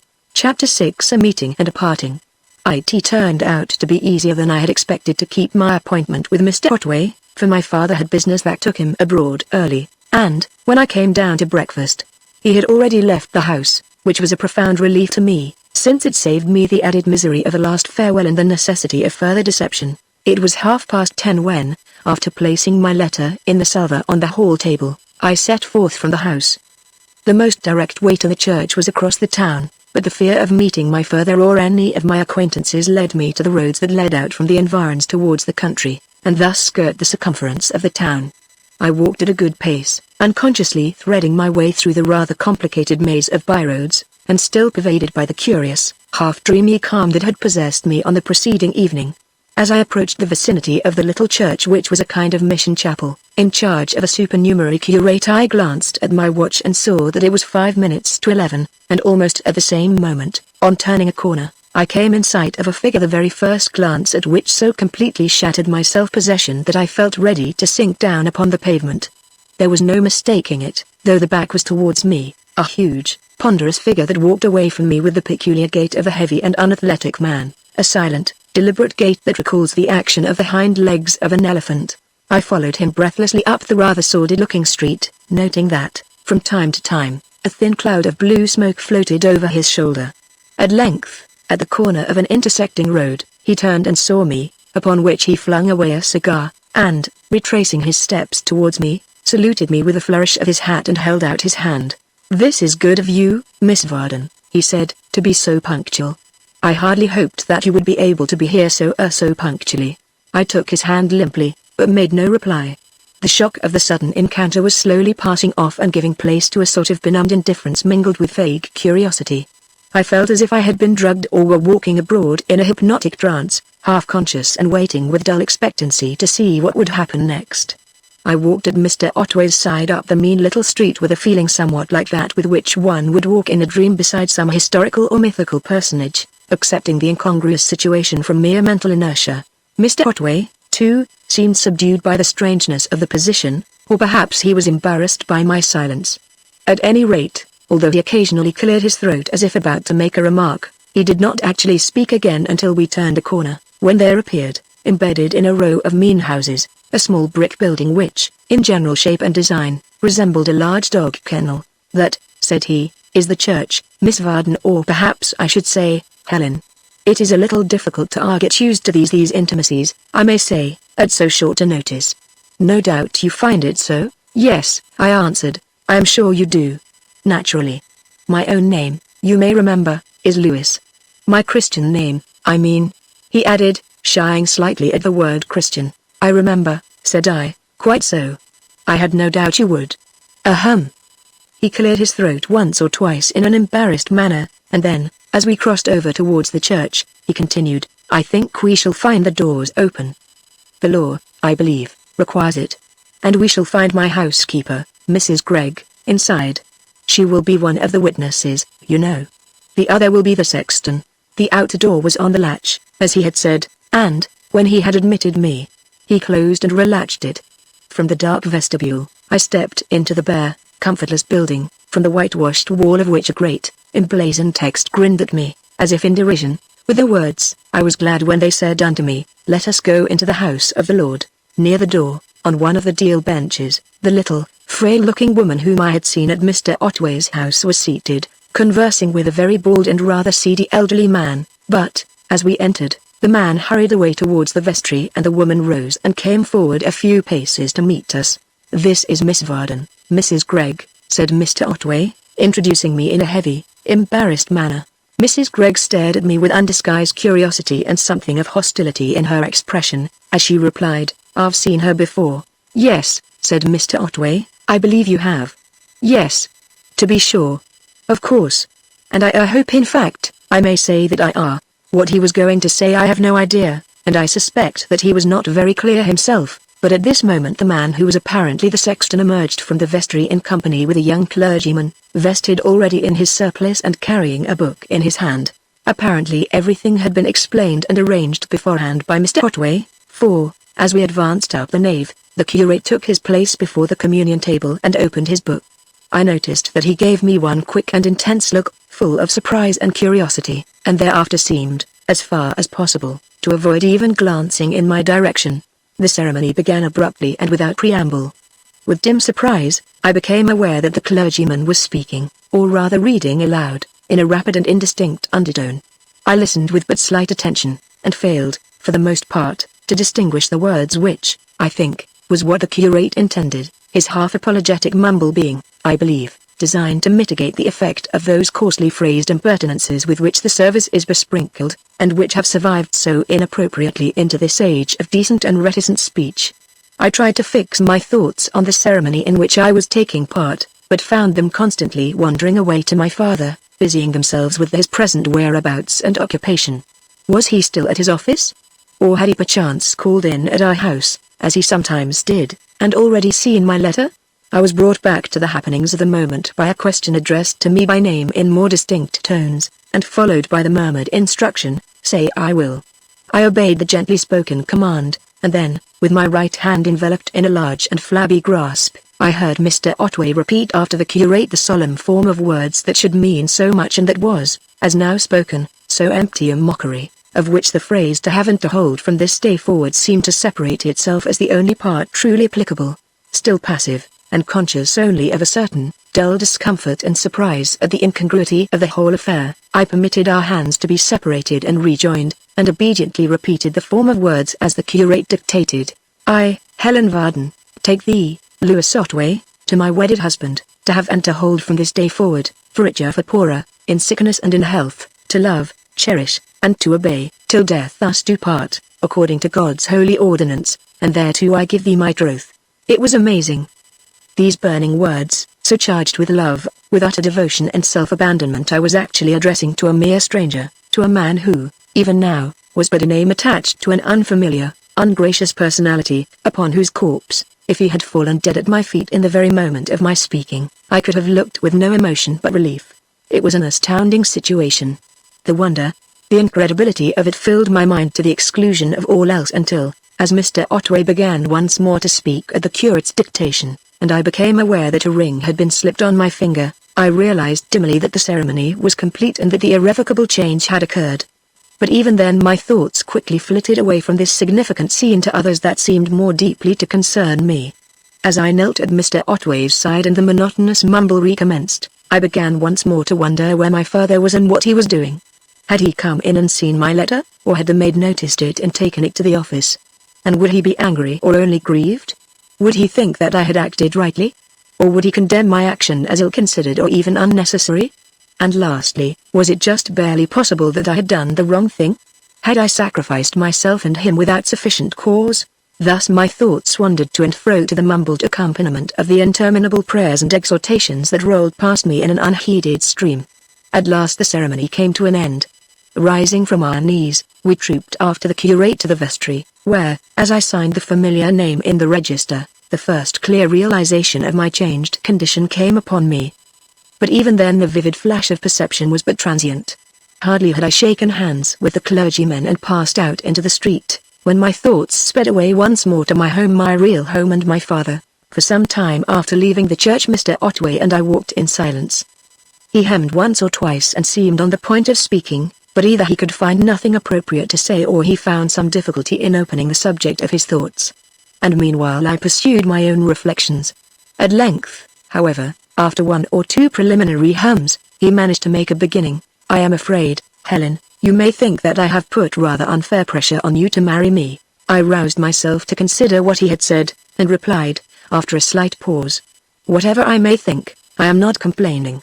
I don't forget that I accepted your proposal of my own free will, and I intend to try to carry out honestly my part of the bargain." "I am glad to hear you say that, Helen," he said eagerly. "I was afraid you might feel resentful, might think I had driven a rather hard bargain." "Perhaps I do," I replied. "But that doesn't affect the terms of the bargain. My feelings towards you were no part of the agreement." "No, that's true," he agreed hastily, but he was visibly crestfallen, and walked by my side for some time without speaking. My thoughts began to wander again, and then, suddenly, there occurred to me a question that I had already asked myself over and over again without finding any answer. Now, moved by a fresh impulse of curiosity, I put it into words. "Would you mind telling me, Mr. Otway, why you wished to marry me?" He looked at me in some surprise and a little confusion. "Why, my dear Helen," he replied hesitatingly, "there is nothing remarkable about it, is there? I wished to marry you for the same reason that any other man would, because you are a handsome girl, a beautiful girl, I may say, and clever and bright, and, as far as I could judge from your manner to your father, a good, affectionate girl. I have admired you ever since I first met you, a year and a half ago." I suppose I looked surprised. I certainly felt so, seeing that he had made no effort to cultivate our acquaintance, for he continued. "Yes, Helen, I admired you, but as I had nothing to offer in the way of personal attractions, and I did not suppose that my means would be a sufficient set-off for my personal disadvantages, I kept my admiration to myself. In fact, I suppose, if it had not been for this lucky chance, lucky for me, I mean a little unfortunate perhaps for you, though not so unfortunate as it might err, at least I venture to hope that things may turn out." He paused awkwardly, as if expecting me to help him. But I made no comment. My momentary curiosity was satisfied. I had heard his explanation, and a very insufficient one it seemed to be. So the sentence remained unfinished, and, in the silence that ensued, my thoughts went back once more to my father. When would he get my letter? And what would be his feelings when he realized that his daughter, his companion and playmate, his beloved apprentice, was lost to him forever? And what would be his attitude to Mr. Otway? Deeply resentful, beyond a doubt. His scornful rejection of the proposal had shown that clearly enough. Yes, he would be angry, furiously angry, for quiet and gentle as his manners were, he was a passionate man. He could even be violent, as I knew from one or two experiences. And our doctor, Dr. Sharp, knew it, too, and had warned him to be careful, had cautioned him not only to avoid overexertion, but excessive excitement of any kind. The doctor's words came back to me now with a qualm of uneasiness. I had not thought of that before. His distress, his grief, his anger against the man who had exacted this price from me, all that I had thought of and fretted over. But the actual physical shock that my letter would inflict on him, utterly unprepared as he was, that I had somehow overlooked. And yet it was palpable enough. He would come home expecting to find me waiting for him as usual, and then, without an instant's warning, in the very twinkling of an eye, he would learn that I had been spirited away out of his life forever. It would be a terrible blow. The more I thought of it, the more uneasy I became. Supposing he should become seriously ill on receiving my letter. It was quite possible, it was even very probable. And if he should have got my letter already? If he should be, at this very moment, lying, prostrated by the shock, with none but the servants to tend him. As I thought of this dreadful possibility, my anxiety grew, moment by moment, and I was beginning to consider how soon I could contrive to escape to him, to satisfy myself that all was well, when the voice of Mr. Otway broke in on my thoughts. I did not at first gather clearly what he was saying until, by an effort, I detached my attention from the agitating subject of my reflections. Of course, he was saying, as I endeavored to catch up the thread of his remarks, it answered my purpose as a solitary bachelor. But it won't do now. We shall have to get quite a different class of house. And we shall want some other servants. I shall keep Mrs. Gregg, if you don't object, as she has been with me so long and knows my ways, but we shall want a couple of maids in addition, I suppose. Is Mrs. Gregg your only servant? I asked, rather absently. Yes, he replied. that is to say, the only resident servant. She has a girl to help her in the mornings with the housework and to mind the place when she goes out shopping. That is how she was able to attend at the church this morning. As he was speaking, we turned into the quiet, countrified road in which he lived, and a few more steps brought us to the house. Mrs. Gregg, who had apparently hurried on in advance by a different route, was standing at the open door talking to a girl of about 16, and, as we ascended the steps, she addressed Mr. Otway. "I've got to see to some things in the town. Do ye want Lizzie to stay or will ye open the door yourself if anyone comes?" "Oh, she needn't stay, Mrs. Gregg," was the reply. "I shan't be going out." "But don't be any longer than you can help." On this Mrs. Gregg dismissed the girl, and followed her out, shutting the door after her. Mr. Otway hung his hat on a peg in a hall, and placing his umbrella in the stand, remarked apologetically, "Mrs. Gregg's manner is not all that might be desired in a servant, but she is a capable woman and absolutely trustworthy.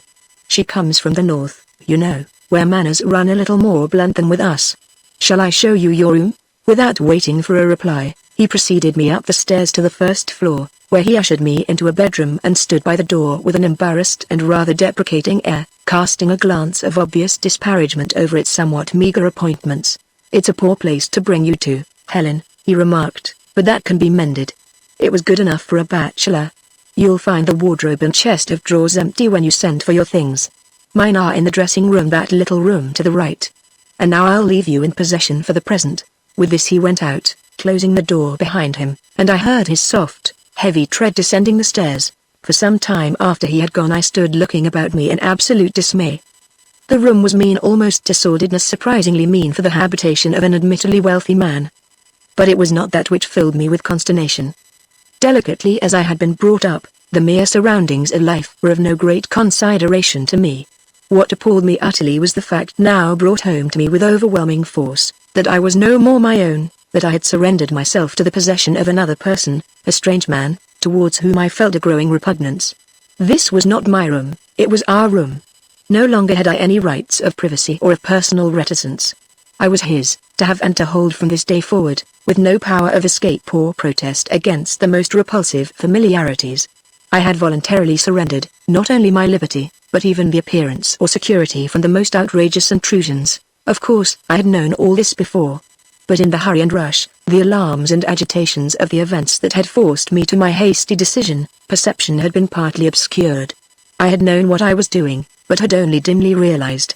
It had needed the sight of that mean room, with its significant contents and the presence of that man who stood at my side as joint occupier, to light up the vague perception into realization of the most horrid vividness. Presently I began, with the dull curiosity of a prisoner introduced to a new cell, to explore the room, opening the empty wardrobe and pulling out the ill-fitting drawers of the plain pine chest. Then I peeped into the dressing-room, a bare little closet, furnished with a washstand, a dressing table and a chest of drawers, and even stepped in to glance over the half-blind down into the garden and street beyond. I was about to turn away when I noticed a man approaching the house at a rapid pace, and in an instant my heart leapt with mingled joy and alarm. It was my father. I watched him nervously as he strode towards the house, and my fears rose with each step that he took. Every movement was expressive of excitement and anger, the swift stride, the forward thrust chin, the very set of the shoulders, the way in which he grasped his stake by the middle, as if aiming a blow, was full of menace. As he drew nearer I shrank held the curtain, but still watched him with growing alarm, for now I could see that his eyes were wild under the frowning brows.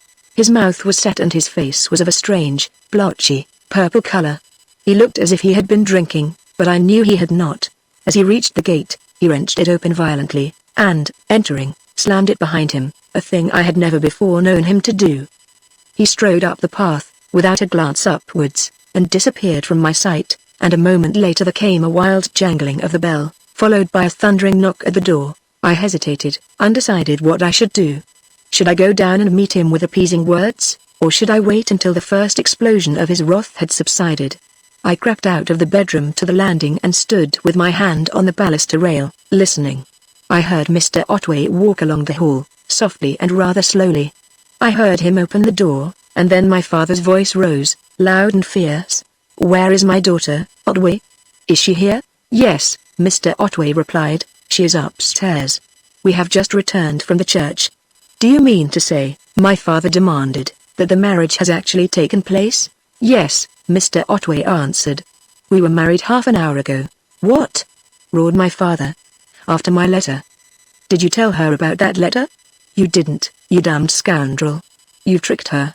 You've swindled her. As to your letter, Mr. Vardon, I heard Mr. Otway reply, I haven't seen it myself, yet. The morning's correspondence is still. Here a door closed, and his voice became inaudible. They had gone into one of the rooms. I staggered back into the bedroom and sank onto a chair, trembling from head to foot. In the name of God, what did my father mean? Tricked? Swindled? Could it be true? Was it actually possible that I had been lured into the arms of this ungainly lout by a false pretense? It was incredible. And yet as the first shock of this amazing statement began to pass off, a storm of anger and indignation arose in my breast, and I was on the point of rising to go down and confront Mr. Otway, when the house shook to a heavy concussion. I sprang from the chair, and flying on the wings of terror down the stairs, opened the first door that I came to. Years have rolled by since that unforgettable moment, but even now, as I write, the tableau that met my eyes as I opened the door rises before me vivid and distinct as the dreadful reality.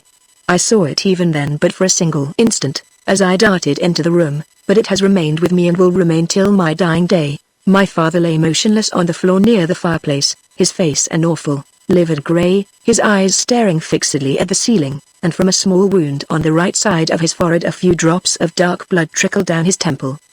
Beside him, and stooping over him, stood Mr. Otway, with ashen face and dropped jaw. The very picture of horror and mortal fear, and in Mr. Otway's right hand was grasped my father's stick, a stout malacca, with a heavily loaded silver knob. I flew past him and sank on my knees by my father's side, and in that moment I knew that my father was dead. I had never seen a dead person before. But it was unmistakable. I spoke to him, I called to him in an agonized whisper, I patted his head and touched his face. But all the while I knew that he was dead, that he was gone from me forever. Even as I looked at him, the livid grey of his face faded to a dead white, the staring eyes relaxed and seemed to sink into their sockets, and the mouth slowly fell open. It was death. I knew it. Dazed, stricken, almost bereft of consciousness and the power of thought, I knew it, with the dull certainty of despair. As I had entered the room, Mr. Otway had started up with a look of terror, and when I sank at my father's side, I had heard him move away softly towards the writing table. He was now back and once more stooping over my father's body. I felt that he was there, although my eyes were fixed on that pallid face that gave back no answering glance.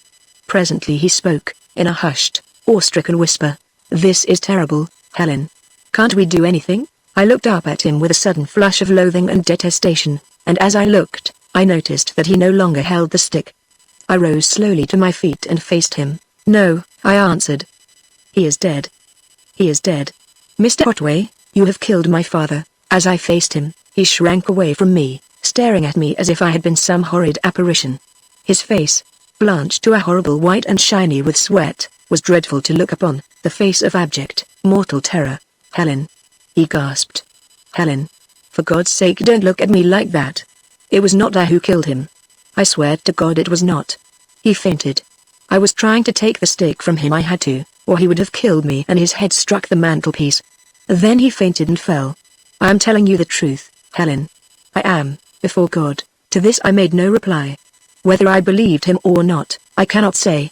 Stunned as I was by this frightful thing that had befallen, I could only look at him with utter loathing as the cause of it all. Helen. He continued, imploringly, say you believe me. I swear I never touched him. And don't look at me like that. Helen. Why do you look at me in that awful way? He clasped his hands, and, casting a fearful glance at my poor father's corpse, moaned, My God. My God. But this is horrible. Horrible. Do you think he is really dead? Don't you think can't we do anything? If a doctor were here, if we only had someone to send, shall I go and fetch a doctor, Helen? Yes, I answered. You had better. I will, he said. But you do believe me, don't you? I swear. You had better go at once, Mr. Otway, I interrupted. He gave me one pitiful glance of appeal, and then, with a despairing moan, turned and left the room. I heard him hurry along the hall, and a moment later the outer door closed. Once more I sank on my knees beside my father, and, taking the passive hand in mine, looked into the pallid face, dimly surprised to find something new and unfamiliar creeping into it. I did not weep. The blow was too crushing. too overwhelming to call forth common emotion. Nor did I think coherently, but knelt, looking dumbly into the face that was my father's, and yet was not, wrapped in a sort of dreadful trance, conscious only of bitter pain and a sense of unutterable loss. After a time, I do not know how long, I became aware of sounds of movement in the house, and presently soft footsteps approached the room. The door, which Mr. Otway had left ajar, opened with a faint creak, and the voice of Mrs. Gregg ejaculated, "Sakes! What's this?" She stole on tiptoe into the room until she stood beside me, looking down with a scared expression as my father's corpse. "Why?" she exclaimed, "the man's dead." "Who is he?" "He is my father, Mrs. Gregg," I replied. She stood for some time in silence, apparently considering the import of my answer. Then she walked round and looked down curiously at the wound on the forehead. "Where is Mr. Otway?" she asked. "He has gone to fetch a doctor," I answered. "A doctor?" she repeated. "And what might be the good of a doctor when the man is dead? Do ye know how it happened?" Before I had time to reply to her question, there came the sound of a latchkey inserted into the hall door. She turned quickly and made as if she would leave the room, but, as she reached the threshold, Mr. Otway entered, followed by the doctor, and she fell back to let them pass. I rose to my feet, and the doctor, a hard-faced, middle-aged man whom I knew by sight, knelt down in my place. He lifted the limp hand and laid his finger on the wrist. He raised the eyelid and touched the glazing eyeball, then drawing out his stethoscope he listened for some time at the chest over the region of the heart. And meanwhile we all stood watching him in a profound silence through which the ticking of the clock broke noisily, as it had done on that fateful night when I had sat in this very room unconsciously preparing the elements of this tragedy. At length the doctor rose, and, folding his stethoscope, deliberately slipped it into his pocket and turned to Mr. Otway. "I am sorry to say that it is as you feared," said he. "He is quite dead. From what you have told me, I should say it was a case of heart failure from overexcitement." "Have there been any previous attacks?" "No," I answered. "But I think Dr. Sharp considered that his heart was weak." "Ah. He did. Did he? Well, I had better call on Dr. Sharp and hear what he knows about the case." He walked round, and, stooping down, examined the wound attentively. Then, without looking at Mr. Otway, he asked, "You say he struck his head against the corner of the mantelpiece? This corner, I suppose?" He touched the right-hand corner of the marble shelf, and, as Mr. Otway assented, I saw him place his shoulder against it as if to measure its height. "Was that when he was in the act of falling?"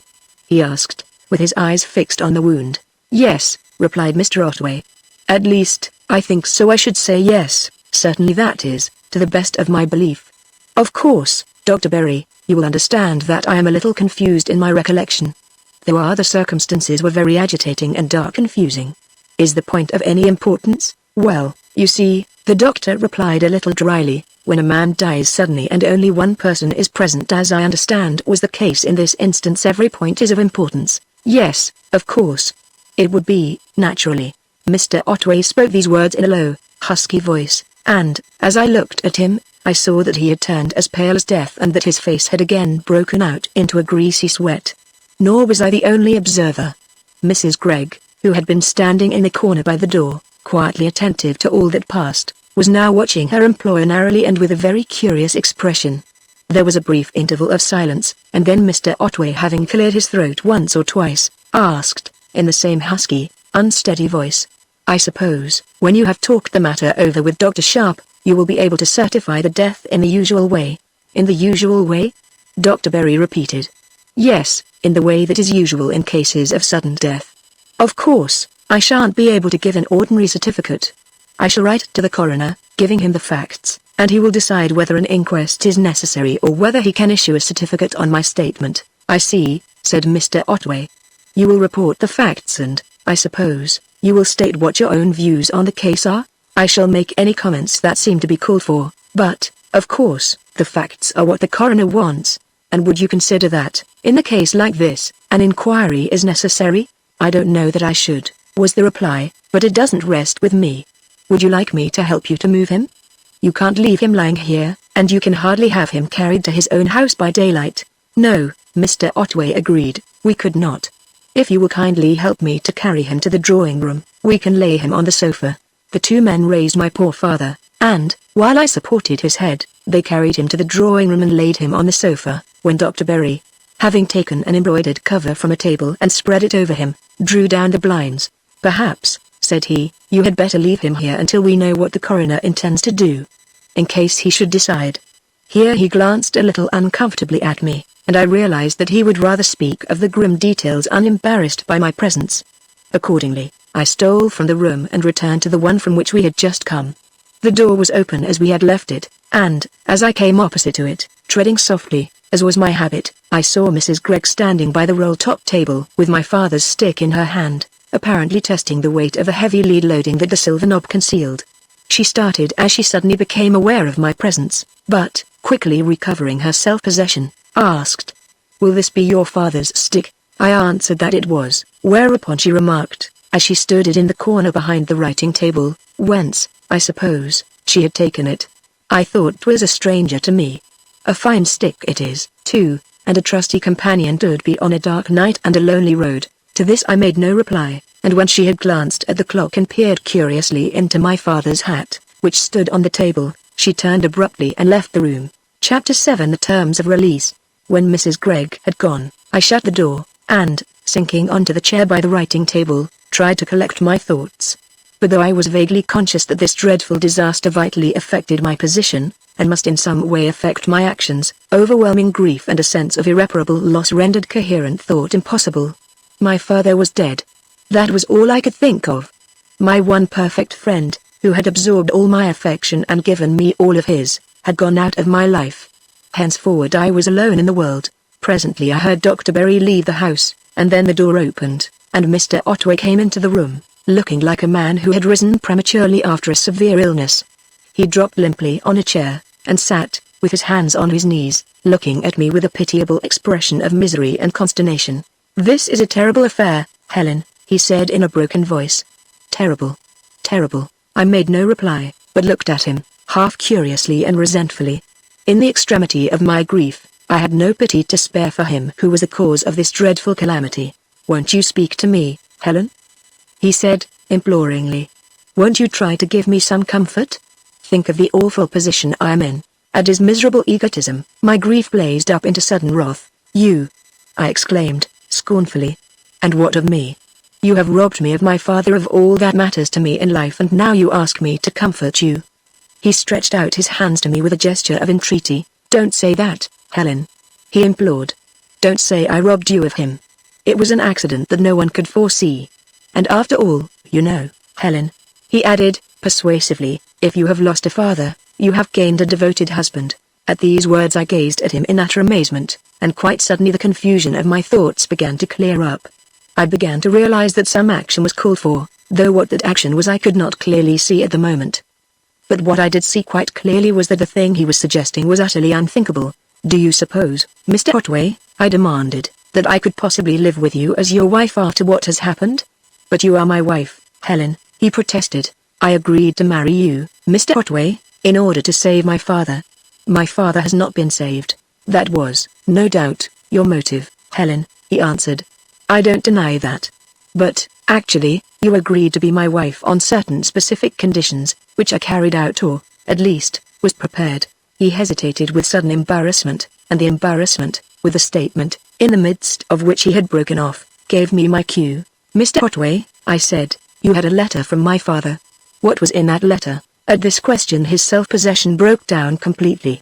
"I have had no letter," he stammered. "At least, that is to say, I haven't seen." He spoke of a letter. But the fact is, in my excitement this morning I forgot to look at my correspondence. If there was a letter, it must be in the box still." "Let us go and see if it is there," said I. My confusion of mind was fast clearing up, and as my wits returned, I found myself shaping a definite course of action. I rose and accompanied him to the hall door and stood by while he unlocked the letterbox.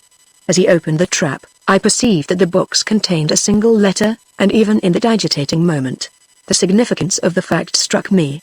It was strange, indeed, that the morning's delivery should bring to a man of business no more than a single letter.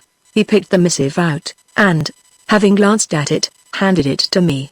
I looked at it, and, perceiving that it was in my father's handwriting, tore open the envelope and drew out the letter, which I read aloud.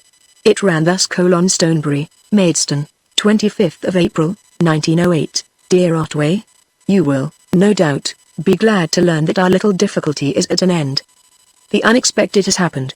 My friend has been able to raise the wherewith to repay the loan that I made to him, and has sent a check for the full amount. I have paid it into my bank, but, as a measure of security, in view of the magnitude of the sum, I am waiting until the check is cleared before sending you mine. However, you may expect to receive payment in full in the course of 3 clear days from this date. With many thanks for your forbearance. I am, yours very truly, W. H. Vardon. As I finished reading, I looked Mr. Otway sternly in the face. You realize, I said, that this letter makes our agreement void? He did not reply immediately, but stood with his eyes averted from me and his fingers working nervously. Do you realize that? I demanded. Well, in a way, yes, he replied, hesitatingly. If it had reached me sooner, that is to say, if I had seen it, if you had seen it. I interrupted, angrily. What has that to do with the question? The letter was delivered to you, as the postmark shows, before you left the house. It came by the first post. If you chose to leave it unopened, that is your affair. When you met me this morning, the agreement was already at an end. He glanced nervously along the hall towards the kitchen stairs. We needn't stand here, he said. Let us go into the study and talk this affair over quietly. He led the way back to the room we had left, and, having shut the door, turned to me deprecatingly. It's an unfortunate business, Helen, he said. Very unfortunate. Of course, I ought to have looked over the morning's post, but, in my natural excitement, I overlooked it, and now I don't see that there is anything for us to do but make the best of it. I looked at him in amazement. But, I exclaimed, you don't seem to realize that our agreement was at an end before the marriage took place. No, I don't, he replied. You see, this letter is only a notification, a conditional promise to pay. It doesn't discharge the debt. At this my patience gave out completely. Let us have no evasions or quibbles, Mr. Otway, I said. Our agreement was at an end before the marriage took place, and I have no doubt that you knew it. You obtained my consent by fraud. I don't admit that, said he. But even if it were so, what would you propose? I propose to have the marriage annulled, I replied. He shook his head. That is impossible, Helen, he said. The marriage is not voidable. An action for nullity can be sustained only on certain conditions, none of which exist in our case. But, I exclaimed, my consent was obtained on a fraudulent pretense. Surely that is a sufficient ground for claiming to have the marriage annulled. I deny the fraud, he replied, doggedly. But in any case it is not material. The marriage was perfectly regular, you are of full adult age, you gave your consent without compulsion, and there are none of those impediments which the law recognizes. I assure you, Helen, that our marriage is not voidable, that it cannot be annulled by ordinary process. Little as I trusted to his truth or honor, I suspected that what he was now saying was true. But yet the position was unthinkable. Do you mean to tell me, I demanded, that the law would uphold a marriage between a woman and the murderer of her father? He winced as if I had struck him a blow, and his face grew sensibly paler. For the love of God, Helen, he entreated, don't talk like that. You don't believe it. I can see you don't. You know I did not kill your father. I know nothing, I replied, but this, that when I came into the room my father was lying dead with a wound on his forehead, and that you were standing over him with a formidable weapon in your hand. I thought he would have fainted. He sank into a chair with a gasp that was almost a sob, and the sweat streamed down his pallid face. He was a pitiable spectacle, but yet I felt no pity for him. I was bent only on escaping from the net in which he had caught me. I swear I never touched him, Helen, he protested, breathlessly. I swear it. But you know I did not. You are only saying this to torture me. You don't believe it. I know you don't.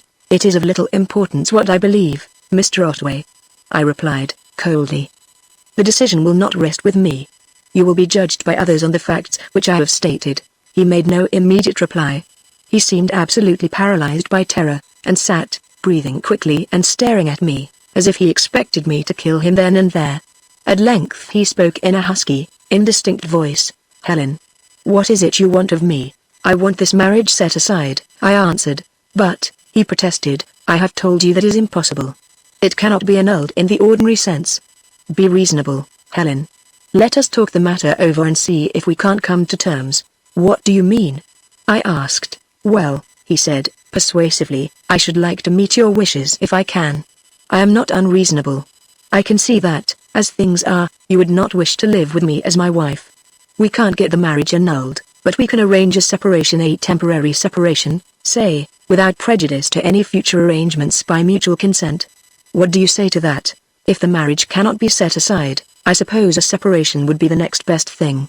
Do I understand that you are willing to agree to a separation? Yes, he replied. On certain conditions I am willing to agree to a separation, a temporary separation, you know.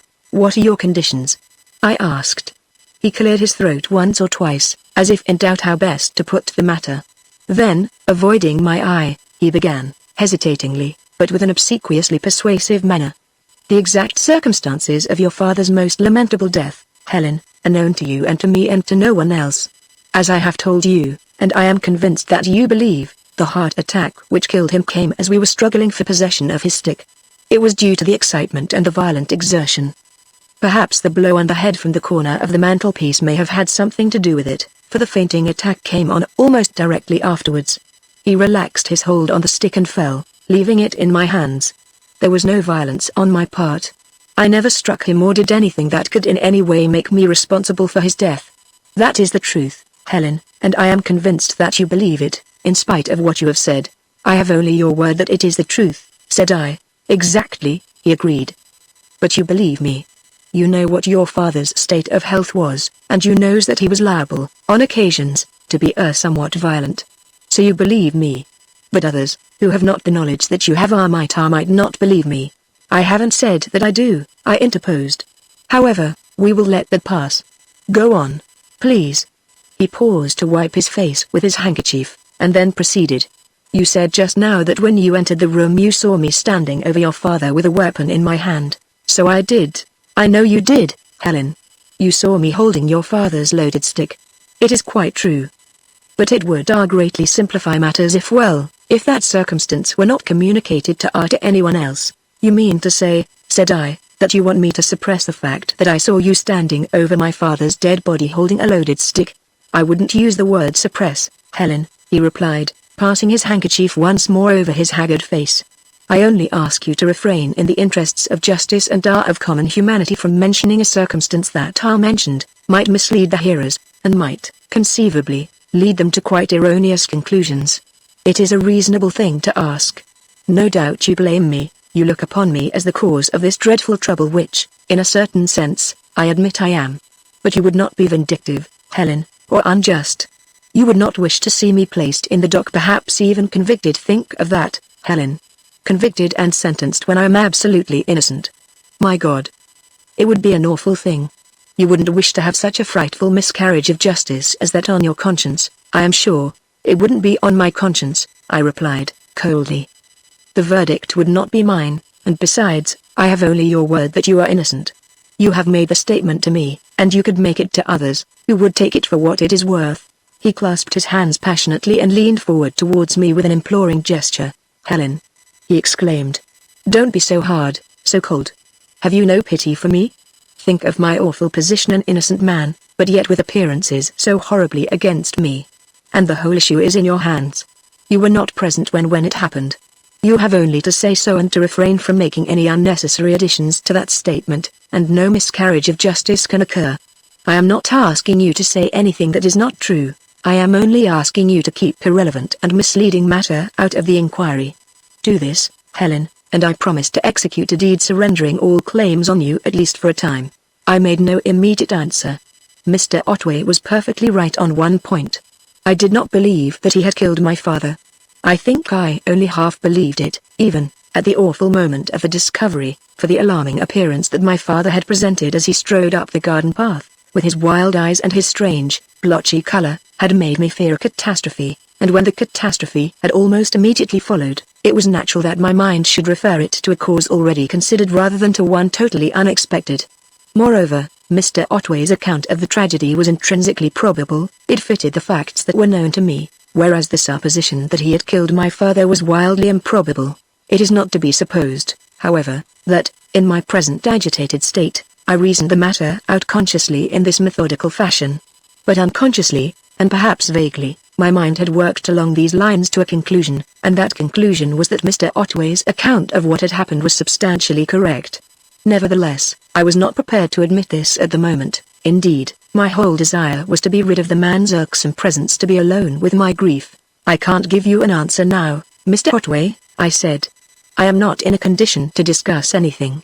I want to go home and be quiet." He acquiesced with surprising readiness, no doubt encouraged by my tacit abandonment of the accusation. "Of course you do," he agreed. "It has been a fearful shock for you. Go home and keep yourself quiet. I shall hear from Dr. Berry, in the course of the day, what the coroner intends to do, and I will call and let you know. And I will bring a draft of the deed for you to look at. The sooner we arrive at a settlement, the better. And, Helen, let me beg you not to say anything to anyone about anything that might complicate matters. You understand what I mean?" I nodded wearily and moved towards the door. I was still wearing my outdoor clothes, so I had no preparations to make. Mr. Otway opened the door for me and I passed out into the hall, but before leaving the house, I turned back into the darkened drawing room, and, raising the cover from my father's face, kissed his already cold cheek. "Goodbye, dearest. Goodbye," I whispered, passionately, and then, feeling the tears rushing to my eyes, I kissed him again, and, replacing the cover, hurried from the room. Mr. Otway was standing at the hall door to let me out, and timidly offered his hand, but I walked quickly past him, and, running down the steps, made my way out through the gate that had admitted me to my ruin and my father to his death. Chapter 8. Whom God hath joined. Our states of mind in certain unforeseen circumstances are sometimes surprising, even to ourselves. As I walked away from Mr. Otway's house, I think I was dimly surprised at my own self-possession. The worst had happened. The calamity which I had feared, and which I had made such sacrifices to avert, had befallen, and yet I was comparatively calm. My heart ached, it is true, with a grief such as I had never known before, with a sense of irreparable loss and a feeling of utter loneliness and desolation, but yet, under it all was a certain indefinable peace. Looking back with more natural knowledge and experience, this state of mind is not difficult to understand. My father's sudden death was a crushing calamity, but, in the very moment of its happening, the incubus of my relation to Mr. Otway was lifted. For, though I was not at the time conscious of the fact, I now see clearly that, even as I passed out of the house of the man whom the law regarded as my husband, my mind was made up that I had done with Mr. Otway. Moreover, my new trouble was in other ways more easy to bear than the misery of the last few days. My marriage had seemed, in a manner, to put an end to my life. It had offered nothing but an unending vista of wretchedness, an unending submission to a state of things that was intolerable even to think of. But this new catastrophe was sudden and final. The blow had fallen, once for all, shattering, indeed, my present, but calling upon me instantly to make provision for the future. And in action, the necessity of which forced itself upon me even before I reached home, I found, if not relief from my sorrow, at least some temporary distraction. As I let myself in with my latch key, our housemaid met me in the hall to announce that lunch had been waiting for some time, and to ask me if I knew at what time my father would come in. "My father is dead, Jessie," I replied. "He died suddenly at Mr. Otway's house about an hour ago. I can't tell you any more just now." I walked past her and ascended the stairs to my room, leaving her standing in the hall as if petrified, but, before I reached the landing, I heard her rush away towards the kitchen, making the house resound with her hysterical shrieks and lamentations. It was very dreadful and distressing, but yet it had a steadying effect on me, reminding me of my isolated position and of the need for firmness and self-control. In a few minutes I came down, and disregarding Jessie's sobs and tears, sat out the simple formalities of lunch as a matter of discipline and example, and even compelled myself to take a certain amount of food. As I sat at my silent and solitary meal, my thoughts were busy with the many things that had to be done. Not willingly, indeed, for I longed to be quiet and nurse my grief, to forget everything but my sorrow and my great bereavement. But that was impossible. I was practically alone in the world, for I had no near relatives, and all that had to be done must be done, or at least directed, by me. There was my father's funeral to be arranged, the business to be transferred or wound up, the property to be realized, and there was Mr. Otway. Naturally enough, my thoughts constantly came back to him. As to his moral claim on me, it was null and void. Whether he had, as I suspected, seen my father's letter and deliberately left it unopened, or whether he had simply neglected to look for it, made no difference. It had been delivered to him, and thereupon our agreement had ceased to exist. But if he had no moral claim, he had, apparently, a legal hold on me which would have to be considered. If he could be induced to surrender that, the position would be greatly simplified. and he was ready to surrender it on a certain condition. To Mr. Otway's proposal my thoughts came back again and again. The condition that he had made was not an unreasonable one, or, at least, it did not appear so to me. My father had died when they were alone together. They had admittedly been quarreling. My father bore the mark of a heavy blow, and Mr. Otway had been found standing over the body with a loaded stick in his hand. The appearances suggested that he had killed my father. And yet I was convinced that he had not. Profoundly loathing him as the cause of all my misfortunes, I still felt that he was, in this respect, an innocent man, and common justice demanded that he should not be made to suffer for a crime that he had not committed. Now what was my position in the affair? Practically I held the scales of justice.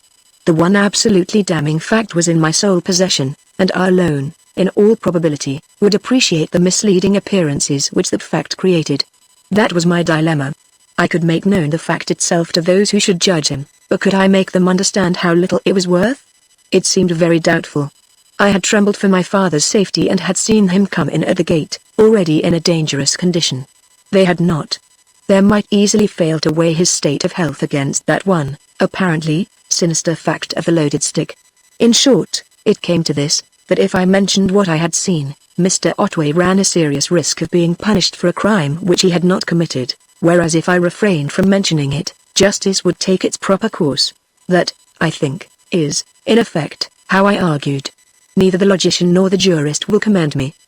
But women have their own ways of looking at things, and one of those ways is somewhat to confuse conviction with knowledge. A thing firmly believed is apartment to present itself as a thing known. I had come to the conclusion that Mr. Otway was innocent of my father's death, and having done so, had unconsciously treated his innocence as a fact that was within my knowledge. After lunch, I telephoned to the office, asking Mr. Jackson, my father's managing clerk, to come and see me, and while I was waiting for him, I took down from the study shelves a treatise of the law of husband and wife, and turned over those of its unsavory pages which dealt with suits for nullity. Apparently Mr. Otway was right. So far as I could make out, the circumstances of our marriage afforded no grounds for such a suit. I was married irrevocably. My complete freedom was gone beyond recall. I should have to be content with such incomplete freedom as is conferred by a deed of separation. I had just returned the book to the shelf when Mr. Jackson arrived and entered the room looking very flurried and uncomfortable. "What a dreadful thing this is, Miss Vardon!" he exclaimed. "Shocking. Shocking. So unexpected. I need not say how much we all sympathize with you." "It is very kind of you," I said, offering him a chair. "Not at all," he rejoined. "It is a terrible misfortune for all of us. Would it distress you very much to tell me how it happened? It was for that purpose that I sent for you, Mr. Jackson, to tell you exactly what has happened and to ask your advice." And here I gave him a brief account of the events of the morning. At the mention of my marriage he looked profoundly surprised, but also, I thought, distinctly relieved, but he did not make any comment until I had finished the whole tragic story, when he remarked, "I am very glad to hear that you are married, Miss Vardon, or rather, I should say, Mrs. Otway, to a man of such very substantial means, if I am rightly informed." "Why are you glad?" I asked. "Because," he replied, "it disposes of rather a difficulty. Your father was a man of great abilities and an excellent lawyer, but he was somewhat inattentive to the financial side of his profession. I am afraid you would have been left rather badly provided for." "I am sorry to hear that," said I, "because I am not proposing to live with Mr. Otway. I have asked him to agree to a separation." Mr. Jackson raised his eyebrows. "May I ask why?" he inquired. "I don't want to go into details just now," I answered, "but I may say that the marriage was an affair of accommodation. I supposed my father to be in a position of embarrassment, and I made the arrangement with Mr. Otway without his knowledge. It turns out that I was mistaken. He was not embarrassed. When the marriage took place, I was under a misapprehension and I was misled by Mr. Otway. Accordingly, I have asked to have a separation deed drawn up. Does he agree to the separation? He has not yet, but I think he will, so I shall have to consider my resources, after all." "But," Mr. Jackson objected, "he will have to make you an allowance." "That," I said, "is impossible. If I repudiate the marriage, I could not, of course, allow him to support me." "Why not?" demanded Mr. Jackson. "He is legally bound to. You are his wife. While the marriage stands, you can't marry anybody else. Besides, he is not likely to raise any objection. He is a lawyer, you know. I am not thinking of him, I am thinking of myself. I wish to be under no obligations to Mr. Otway, and I shall not accept any assistance from him. "I am sorry to hear you say that," Mr. Jackson said, gloomily, "because I am afraid you will be rather badly off. The business is a very personal one, and is worth practically nothing to sell. If I were a qualified solicitor, I might be able to carry it on.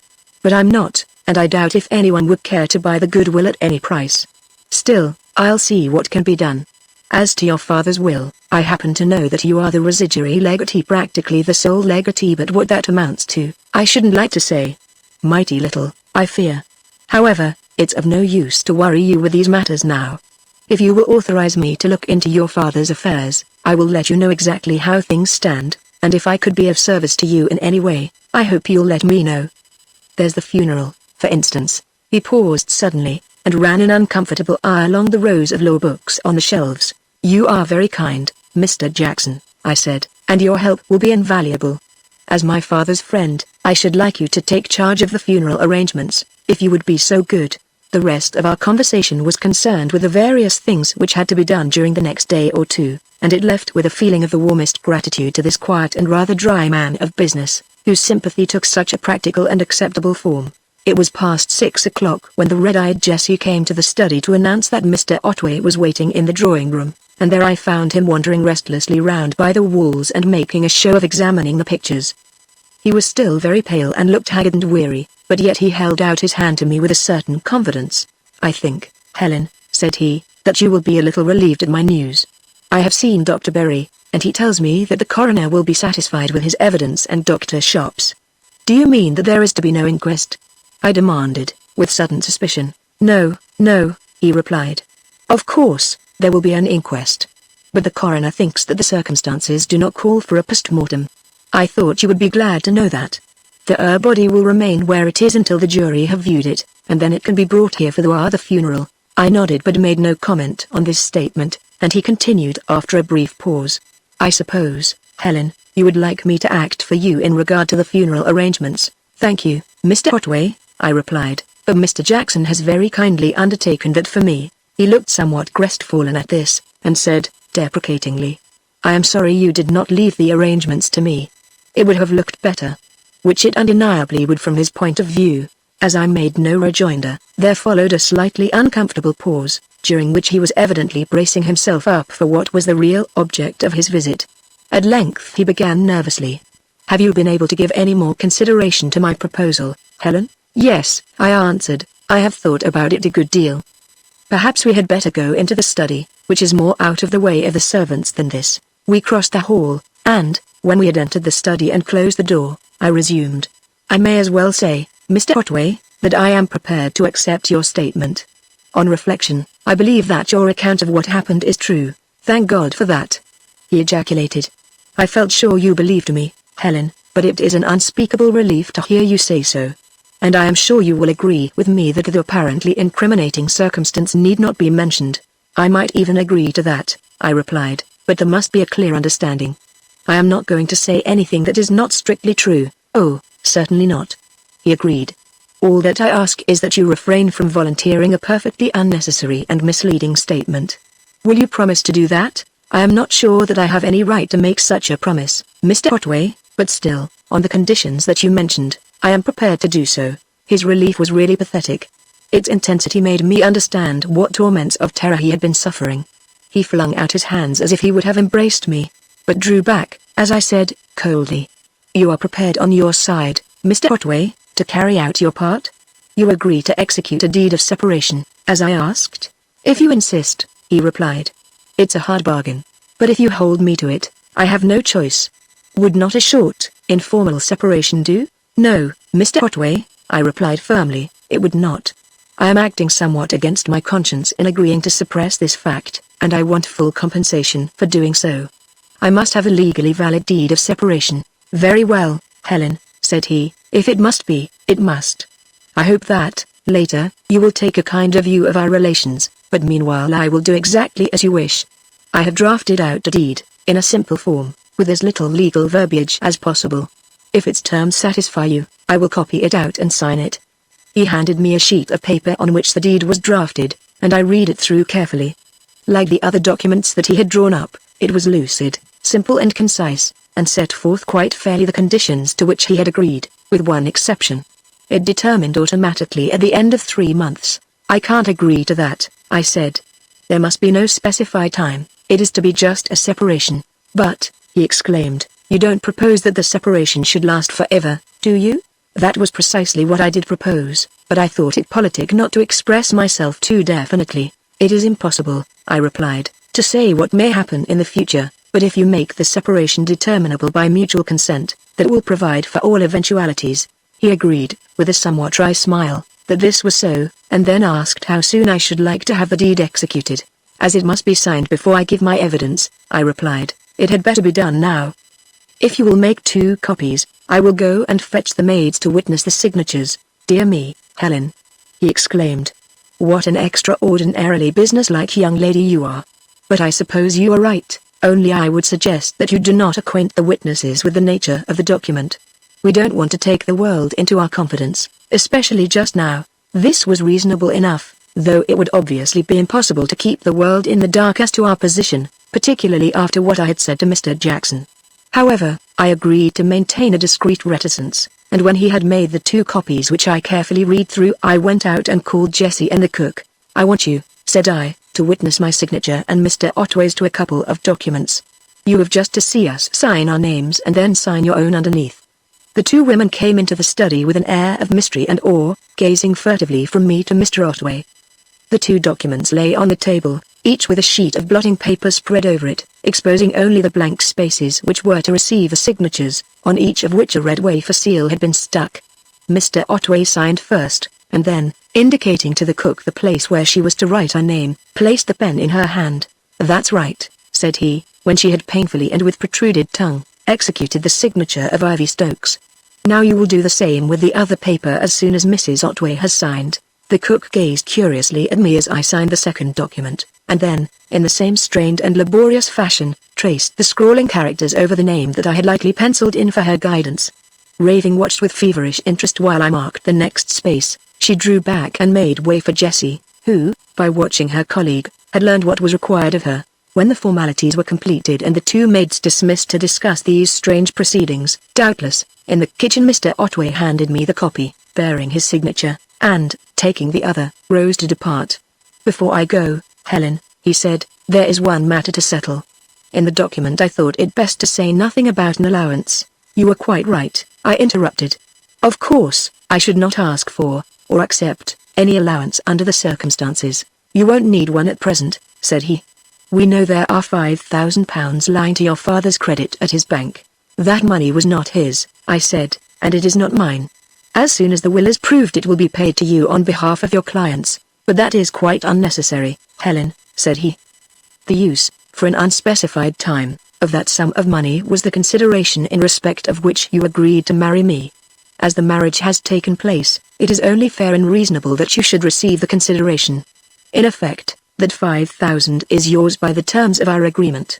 I was on the point of replying that our agreement was null and void, and that I had no intention of carrying out its conditions, but Prudence whispered that I had better keep my intentions to myself, at least as to my ultimate conduct. Besides which, Mr. Otway's statement was not entirely correct, as I proceeded to point out. The use of this money, I said, was to relieve my father, who was assumed to be insolvent. But it appears that he was not insolvent, and it is my intention that all his debts shall be paid, insofar as there are funds to meet them. It is certainly what he would have wished, but, Mr. Otway protested, supposing the payment of these debts should consume all the available assets. How are you going to live? I suppose I shall do as other women do when they have no independent means. I shall work for my living. But it is premature to discuss that until I have had Mr. Jackson's report. I don't suppose I shall be absolutely penniless. He shook his head gloomily. You are quixotic, Helen, and wrong-headed, too. There is no reason why you should work for your living. As a married woman, you are entitled to maintenance, and I am willing, and even anxious, to maintain you. But I won't press the matter now. If you want money, you know that you can have it, not as a favor but as a right, and now there is just one other matter that I want to speak about. In the deed of separation I said nothing about our relations other than was actually necessary. I made no stipulation as to your keeping me informed of your whereabouts, but I ask you now, if you should be leaving Maidstone, to let me have your address and to allow me to keep up communication with you. It is a reasonable request, Helen, and I am sure you will not hesitate to accede to it. I did hesitate, however, for some time. In truth, I was not at all willing to agree to this proposal. My wish was to sponge Mr. Otway, once and for all, out of my life and to make a fresh start. Still, the request was a reasonable one, and could, I suspected, have been enforced as a demand, and, in the end, though very reluctantly, I yielded. "Thank you, Helen," said he, holding out his hand. "Then I won't worry you any more just now. It is understood that I am not to lose sight of you, and that if you should want help, pecuniary or other, you will let me know. And I may rely on you to say no more at the inquest than is actually necessary?" I gave him the required assurance on this point, and, having somewhat frigidly shaken his hand, accompanied him to the hall door and let him out. As I stood in the open doorway, watching him walk away up the street in his heavy, elephantine fashion, a man entered at the gate, and, approaching with a deferential and rather uncomfortable air, took off his hat and offered me a small, blue envelope, which bore the superscription Mrs. Lewis Otway. I took it from him, and, closing the door, went back to the study, where I opened the envelope and extracted the little slip of blue paper that it enclosed, which turned out, as I had expected, to be the subpoena to the inquest. I glanced through the peremptory phrases of the summons, and, laying the slip of paper on the table, went up to my own room to be quiet and think upon all that lay before me. But thought orderly, useful thought was impossible. Everything around me spoke of the life that had been so tragically broken off, rather than of the future that loomed so vague and empty before me. The open book on the reading stand, the hastily scribbled notes upon the writing block, the unanswered letters and a little pile of rough drawings on the table, all seemed to call to me to take up afresh the thread that had been dropped, seemed to interpose the unfinished past before the uncommenced future. Restlessly I wandered down to the workshop where the coal scuttle still stood on the bench, a mute but eloquent memorial of that tragic final evening, only to gather a fresh sense of loss and desolation. And so, for the rest of the day, I haunted the house like some unquiet spirit, watched with pity, not unmixed with fear, by the awe-stricken servants, tearless and outwardly calm, but inwardly torn by grief and a sense of bereavement that seemed to intensify moment by moment. And yet, when, in the silence of the night, the tears came at last, and my sorrow, no longer mute, voiced itself in sobs and the moans of pain, still, under the feeling of utter bereavement and desolation, was a half-felt sense of peace, of respite, and reprieve. Chapter 9 Testimony and Counsel. Those who are apartment to refer in contemptuous terms to the artificiality of the plots of the novelist must have failed to observe the orderly way in which events arrange themselves in real life, how the circumstances of the vital and essential happenings of our lives may, if attentively considered, be separated out in a coherent group of causes and effects as closely knit and inevitably connected as the parts of the storyteller's plot. The reflection is suggested to me by the distressing experiences of the inquest on my father's death. Clearly enough, indeed, did I realize at the time that this would never have been but for those fateful words so calamitously overheard by me, and for my ill-considered, though well-meant, efforts to avert the apparently impending catastrophe. But I realized not at all as, indeed, how should I question that this day of sorrow, of shame and humiliation, was not only the harvest of the irrevocable past but the seed-time of an even more momentous future. As I approached the schoolhouse in which the inquest was to be held, I observed Mr. Otway pacing slowly up and down the little courtyard. He was pale and haggard, and though he preserved his usual ponderously reposeful manner, it was not difficult to see that he was in a state of intense, nervous excitement and suppressed anxiety. He was evidently waiting for me, and turned to meet me as I entered the gate. "I thought we had better go in together, Helen," he said, as we exchanged a formal greeting. "They know that we are married, and, of course, they don't know that our arrangements are in suspense. And it would perhaps be as well if no reference were made to those temporary modifications which are, in short, to our provisional agreement." He looked at me deprecatingly and I nodded. There would be quite enough painful detail to be dragged into the light of day without this sordid addition. Besides, any reference to the deed of separation would start inquiries which neither of us desired, as was plainly evident to Mr. Otway, for he continued in a husky undertone, as we approached the schoolroom door. "And you will fulfill your part of our covenant faithfully, Helen, I am sure." "Most undoubtedly I shall," I replied. "But you will remember that our covenant does not include false evidence." "I shall say as little as is possible, but if I am asked a direct question I must answer it, and answer it truthfully." "Of course you must," he agreed, "but it is often possible to ward off an inconvenient question which may lead to others still more inconvenient." "You may take it," I said, that I shall carry out my part of our bargain in the spirit as well as in the letter." With this assurance he appeared to be satisfied, and we now moved slowly towards the door of the schoolhouse. While we had been talking, a party of men, the coroner and his jury, had filed past us and entered, and when we followed a minute later, we found them already in their places and the proceedings about to begin. We seated ourselves on the 2 chairs placed for us, which were next to those of the 2 medical witnesses, and as I glanced round the court, I observed Mr. Jackson sitting near the coroner, and by his side a gentleman whose face I seemed to recognize, but to whom I could not give a name. Some dim recollection connected the quiet, strong, intellectual face with my father and the happy past, but not until near the close of the inquiry was I able to bring my memory to a clear focus. The attitude of the coroner and jury alike, they were all local men and most of them known to me, made my difficult task as easy as was possible. They were all anxious to spare me to the utmost and to make the best of what the coroner described as a grievous and terrible calamity. Moreover, they restrained in the most delicate manner their evident curiosity as to the relations of Mr. Otway and myself. But, of course, the facts had to be given, and very distressing and humiliating it was to me to have to confess to what must have looked like a mere sordid intrigue with the uncouth creature at my side. As the only person present when the death occurred, Mr. Otway was necessarily the first witness, and a very nervous, hesitating witness he was, and very fortunate was it for him that he had so sympathetic a court.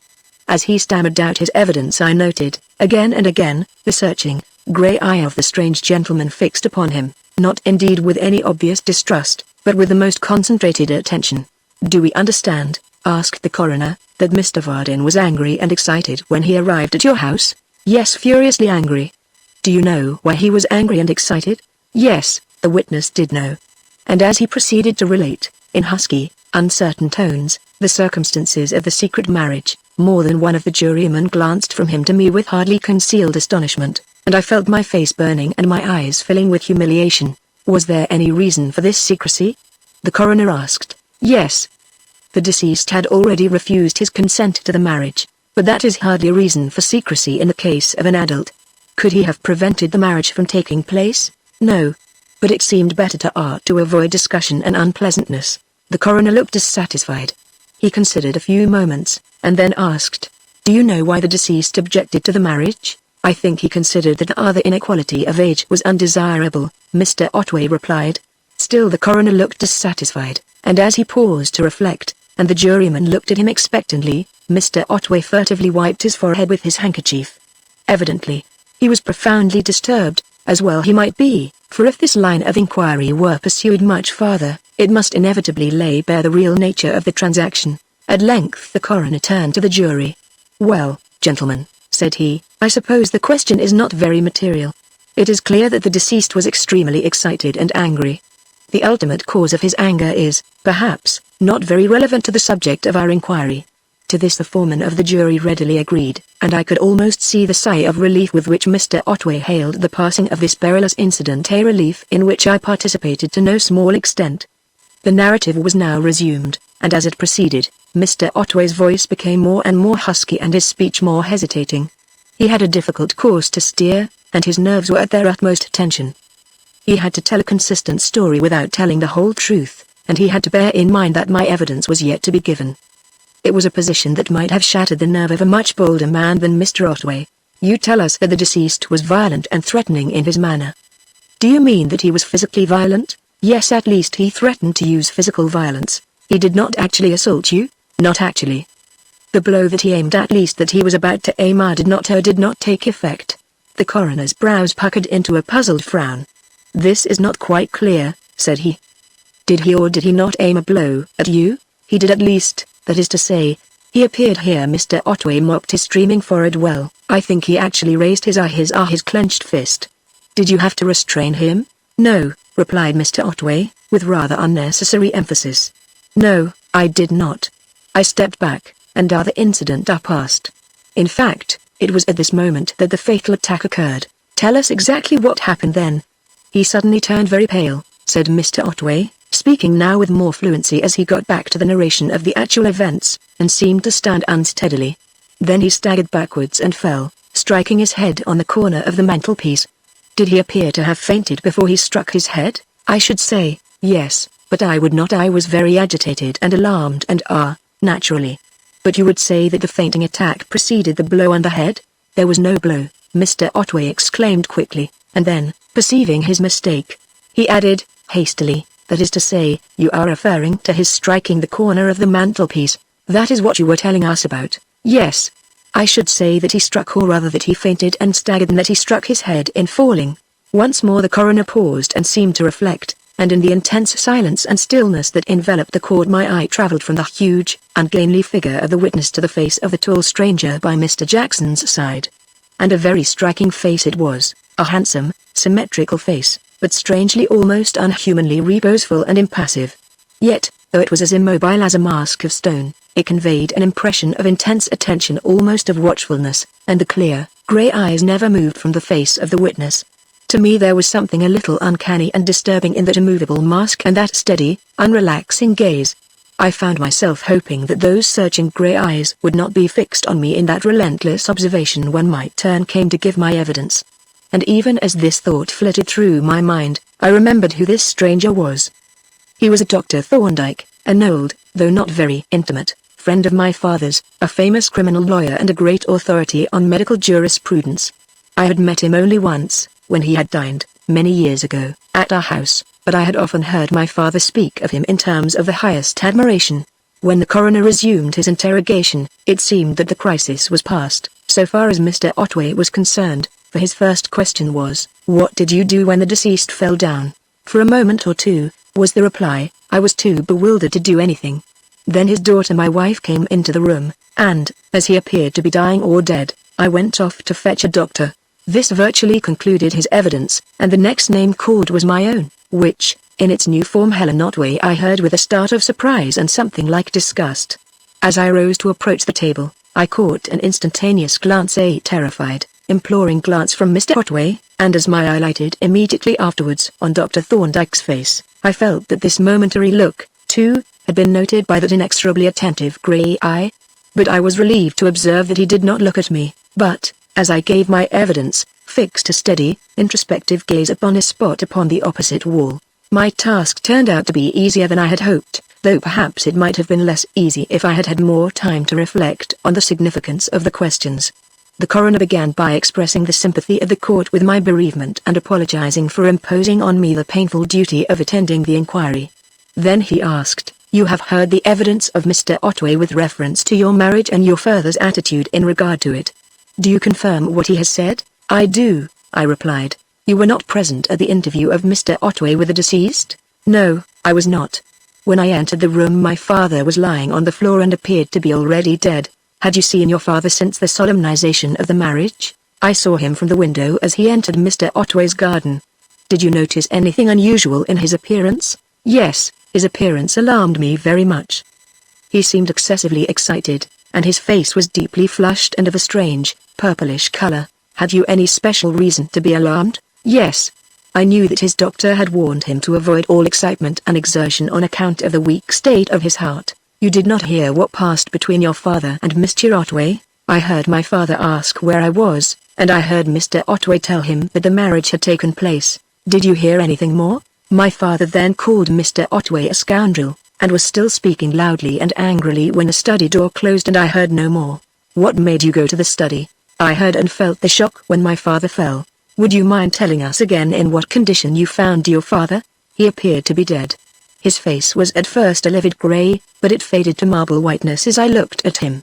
There was a small wound on the right side of his forehead and a drop of blood had run down onto his cheek and on his temple." The coroner glanced at the juryman. "I think, gentlemen," he said, "that is all we need ask Mrs. Otway." And when the foreman had acquiesced, and he had thanked me for the very clear and lucid manner in which I had given my evidence, I was permitted to resume my seat. "I can never thank you enough, Helen," whispered Mr. Otway, as I sat down. "You managed admirably." To this I made no reply, for now that the ordeal was over I began to be assailed by certain doubts as to whether I had been quite candid. I had told all that was really material to the inquiry. But however, at this point Dr. Sharp approached the table and picked up the testament. His evidence practically settled the verdict. He testified that my father had suffered for some years from a dilated heart and arterial degeneration. I warned him frequently to avoid excitement and undue exertion, for he was inclined to be careless and take liberties with himself. You considered his state of health precarious? I thought he might fall down dead at any moment. You have heard the evidence of the two previous witnesses. Does that evidence contain any suggestion to you as to the cause of death? It suggests to me that the deceased hurried to Mr. Otway's house in a towering rage, and that, during the interview, he worked himself up into a fury. I should say that the combined exertion and excitement brought on a fatal attack of syncope. You think that death was caused by heart failure? I have no doubt of it. Dr. Berry's evidence was much to the same effect, though less positive. The deceased had apparently been dead about half an hour when I arrived. The cause of death was not obvious, but the appearances were consistent with the account given by Mr. Otway.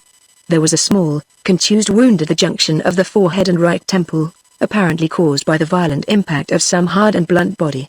Judging by the small amount of bleeding, the wound had been sustained immediately before death. A single drop of blood had trickled down onto the cheek, and 1 or 2 drops onto the temple. You have heard Mr. Otway's account of the way in which that wound was occasioned. Do you consider that the appearances are in agreement with that account? There is no disagreement.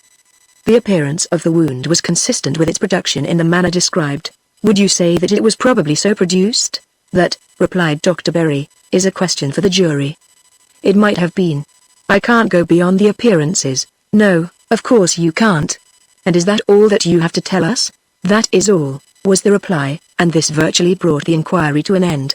After a brief summing up by the coroner, the jury held an equally brief consultation and then unanimously returned a verdict of death from natural causes. On the announcement of the verdict everyone rose, including myself and Mr. Otway, and the latter, turning to me, said in a low voice, "I think I won't wait. I want to get home and be quiet, but I shall call on you tomorrow, if I may, to make any arrangements that are in fact, to speak to you about the other funeral." "Very well," I said, reluctantly, for, deeply as I loathed him, I could not exclude him even from that sacred ceremony without creating an open scandal. "You had better come early in the forenoon." And with this I dismissed him with a stiff bow, and made my way to where Mr. Jackson and Dr. Thorndyke were standing. As I held out my hand to the latter and recalled to him our meeting years ago, Mr. Jackson said, "Dr. Thorndyke happened to be in Maidstone today and to call at our office, so I prevailed on him to come here and watch the proceedings on our behalf in case any complications should arise. But everything has gone off quite smoothly, very smoothly indeed." Dr. Thorndyke agreed, with, as it seemed to me, a certain degree of emphasis. "Both the coroner and the jury were most considerate," pursued Mr. Jackson. "Most considerate," assented Dr. Thorndyke, and again I seemed to detect a note of emphasis, as also, I think, did Mr. Jackson, for he glanced quickly at our companion, though he made no remark. "I wonder," said I, "if you two gentlemen would care to come and take a cup of tea with me?" Mr. Jackson had an engagement at the office, and as Dr. Thorndyke appeared to hesitate, I added quickly, "I should be very glad if you could, though I don't wish to take up your time if you are busy." "My time is my own for the next 3 hours, said Dr. Thorndyke, "and if I should really not be an inopportune visitor, I should like very much to have tea with you." "Let us go, then," said I. "Mr. Jackson will accompany us as far as Gabriel's Hill, won't you?" And as my old friend assented with a prim, little bow, we set forth. "I have offered no condolences, Mrs. Otway," said Dr. Thorndyke. "I knew your father, I saw you and him together, and I realize what this loss must mean to you. There is nothing to say except that you have my most real sympathy." "Thank you," I said, and for a time we walked on in silence. And as we walked I found myself recalling, with a strong, speculative interest, that curious, subtle emphasis which Dr. Thorndyke had conveyed into his agreement with Mr. Jackson. At length, when we had dropped the latter near the town hall, I summoned up courage to raise the question. "I have an impression, Dr. Thorndyke, which may be quite a mistaken one, that you were not completely satisfied with the way in which the inquest was conducted." "Am I mistaken?" "Well," he replied, slowly, "the coroner's methods were not what one would call rigorous. I suppose they were not. But in what respect are you disposed to find fault with them?" "Principally," he replied, "in his failure to elicit a really conclusive verdict." The verdict of the jury was based upon Dr. Sharp's opinion as to the cause of death. That opinion was probably correct, but it was based upon reasoning which was not sound. His position was this: if certain circumstances, excitement or exertion should arise, there would be a great probability of their causing sudden death. But those circumstances had actually arisen and sudden death had actually followed. Therefore the death was due to the factors of the said circumstances. but this conclusion is fallacious. It does not prove a fact, it merely indicates a probability. But are not all verdicts statements of probability? Too often they are. But it is a coroner's business to bring the conclusions of his court, as far as possible, into the region of ascertained fact. The immediate cause of death can usually be demonstrated by scientific methods, and the inquiry can then be built up on a foundation of certainty. Opinion should never be accepted where knowledge is obtainable. Do you think, then, that the verdict was not a proper one? I am not criticizing the verdict, he replied, but the methods by which it was arrived at. I think that the cause of death should have been established beyond all doubt before any contributory circumstances were inquired into. But otherwise, apart from that one point, I thought the examination of the witnesses rather easygoing. No doubt it elicited all the relevant facts. But that is impossible to decide on. One cannot judge of the relevancy of a fact until one has got the fact. I think, for instance, that most counsel would have pressed your husband a good deal more closely. The coroner appeared to decide that the matter was not relevant without being quite clear as to what matter he was dealing with. This, I must confess, had been my own impression, but I had been so relieved at the manner in which the difficult passages had been allowed to pass that I had been little disposed to criticize the considerate and sympathetic coroner. Nor did it seem quite safe to pursue the present discussion much farther, for it was tending in a rather dangerous direction. My own reservations began to weigh on me somewhat, and Dr. Thorndyke was not quite the same type of listener as the coroner. Nevertheless, the conversation pleased me, though I could not but be struck by the oddity of this detached discussion of a matter which was of such vital moment to me. But that very oddity was itself an element of gratification, for a woman is naturally flattered when an intellectual man appears to credit her with the power of impartial judgment of her own conduct and affairs, that faculty not being one by which our sex is peculiarly distinguished. But at this point, our discussion was brought naturally to an end by our arrival at my house, as I must now call it, and here a quick glance of surprised recognition on my companion's part gave me a new note of warning and prepared me for the inevitable question. You are living at your father's house? I see. I am, for the present. Mr. Otway remains in his own house? Yes. I suppose it will be more convenient to settle everything up here before joining your husband. I was on the point of temporizing by a vague assent, but my lips refused to frame the implied falsehood. It may have been my natural dislike of secrecy and concealment. It may be that my womanly pride resented the very idea of association with that unwieldy human spider. At any rate, an irresistible impulse drove me to say, I am not going to join my husband at all. Dr. Thorndyke. I am not going to live with Mr. Otway. I did not look at Dr. Thorndyke as I made this statement, and he made no comment beyond a matter of fact indeed. But I had the feeling that, in the silence that followed, he was fitting this new fact into its place in some ordered scheme, that he was docking it as an appendix to Mr. Otway's evidence. Nothing more was said until we had entered the house and I had given instructions for tea to be brought to the study. But in that interval I was aware of a growing impulse to have done with this miserable secrecy, this sordid fencing and dodging, which must come, in the end, to downright lying and tell this strong, wise man the whole wretched story. Besides, I wanted counsel and guidance, and who was so fit to give them as he? Accordingly, when the tray had been laid on the study table, I reopened the subject. I did not mention this matter in my evidence, I said. It had no bearing on the inquiry. I am not clear, he replied, that you were entitled to make any reservations. A witness's duty is to state the whole truth. The question of relevancy is for the court to consider, but unfortunately there were other reservations that had to be made. Dr. Thorndyke, I want to tell you the whole story in confidence and to ask your advice. I counsel you to make no confidences, he said, gravely, unless you really wish to consult me in my professional capacity. That is what I wish to do, I said. Very well, said he. That places us in the secure relation of lawyer and client, and I need not say that your father's daughter is very welcome to any help or advice that I can give. With this encouragement, I poured forth the story that I have told in these pages and in almost as much detail. But still I held back one fact. I said nothing of my having found Mr. Otway grasping my father's loaded stick.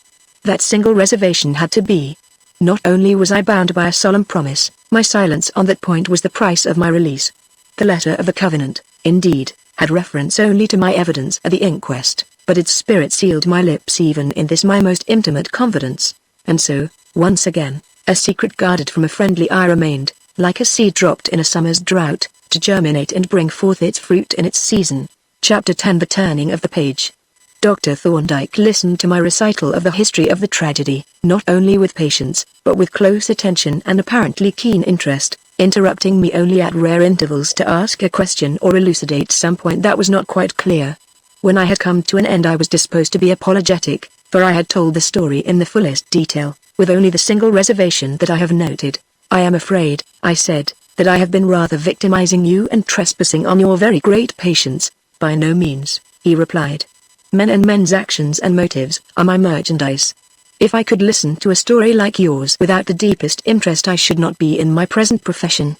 But, now that I have heard it, I think I can guess the subject on which you wish to consult me. You would like to annul your marriage with Mr. Otway." "Yes, if it is possible. It is very natural that you should wish to recover your freedom. I sympathize with you entirely, and I wish I could give you some encouragement. But I fear that you have no remedy." "It seems rather hard," I said, "that I should be bound for life to this man whom I detest and who has done me such grievous injuries." "It is very hard," he agreed, "and, humanly speaking, there ought to be some remedy. But the law provides none, nor is it really possible for the law to make provision for every imaginable contingency.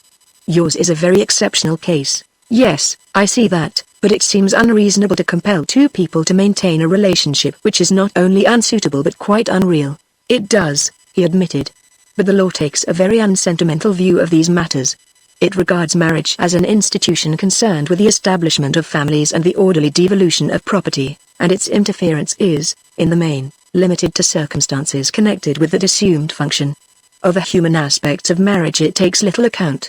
In a purely legal sense, which is what we are considering, your position is this: you were competent to contract a marriage, and you did contract one, of your own free will, without any compulsion or misrepresentation that the law would recognize. The circumstances that appeared to exist before the marriage still appear to exist. No new facts have come to light which would affect the competence of either party. It is a case in which one of the parties has disregarded the old legal maxim, caveat emptor, buyer beware. You bought, at a high price, something which turns out to be of no value. You agreed to marry Mr. Otway for a consideration, the release of your father from his embarrassments, which seemed to be valuable enough to justify the great sacrifice that you contemplated. But it turned out that your father needed no release, and the consideration thereupon ceased to have any value. As far as the law is concerned, you have simply made a very bad bargain. Does the law attach no importance to fraud?" I demanded. "But has there been fraud?"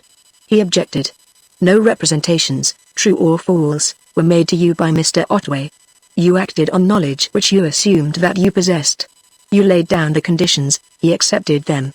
You demanded a certain consideration, he furnished the consideration demanded. Even with regard to the letter from your father, we may and do suspect that he knew that it was in the box, and probably guessed at its contents. But we have no proof. Moreover, if he did know that it was there, even if he had opened it and read it, he was under no obligation to communicate its contents to you. Your agreement made no such provision. It laid down specific conditions, and with these Mr. Otway had fully complied. On the plea of fraud, I am afraid you would have no case." "Apparently not," I agreed. "You are most horribly convincing, Dr. Thorndyke. I am putting the case as a lawyer, and very much against my own feeling as a man. But my present office is rather like that of a devil's advocate in a theological council.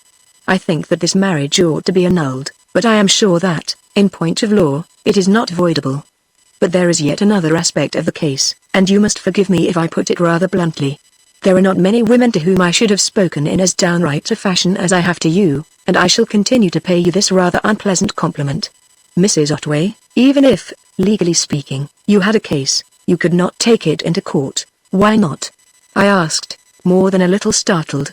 "Because of the incidents of the inquest. You have spoken of certain reservations in your evidence. But in the case of Mr. Otway there was more than reservation. There was deliberate misstatement, and that, too, in respect of a question that was highly material to the inquiry. He was asked the reason of your father's resentment of this marriage, and he stated it to be the disparity of age. But that was not the reason, and he knew it was not. Your father would have raised no obstacle if you had really wished to marry Mr. Otway. He resented the marriage because it had been brought about by means which he regarded as morally speaking fraudulent. Mr. Otway's evidence was false evidence, and it was deliberately given with the intention of misleading the jury. But it was a small point and of no importance. Besides, Mr. Otway's evidence is no concern of mine." "Pardon me," Dr. Thorndyke objected, gravely. "The point was of very great importance.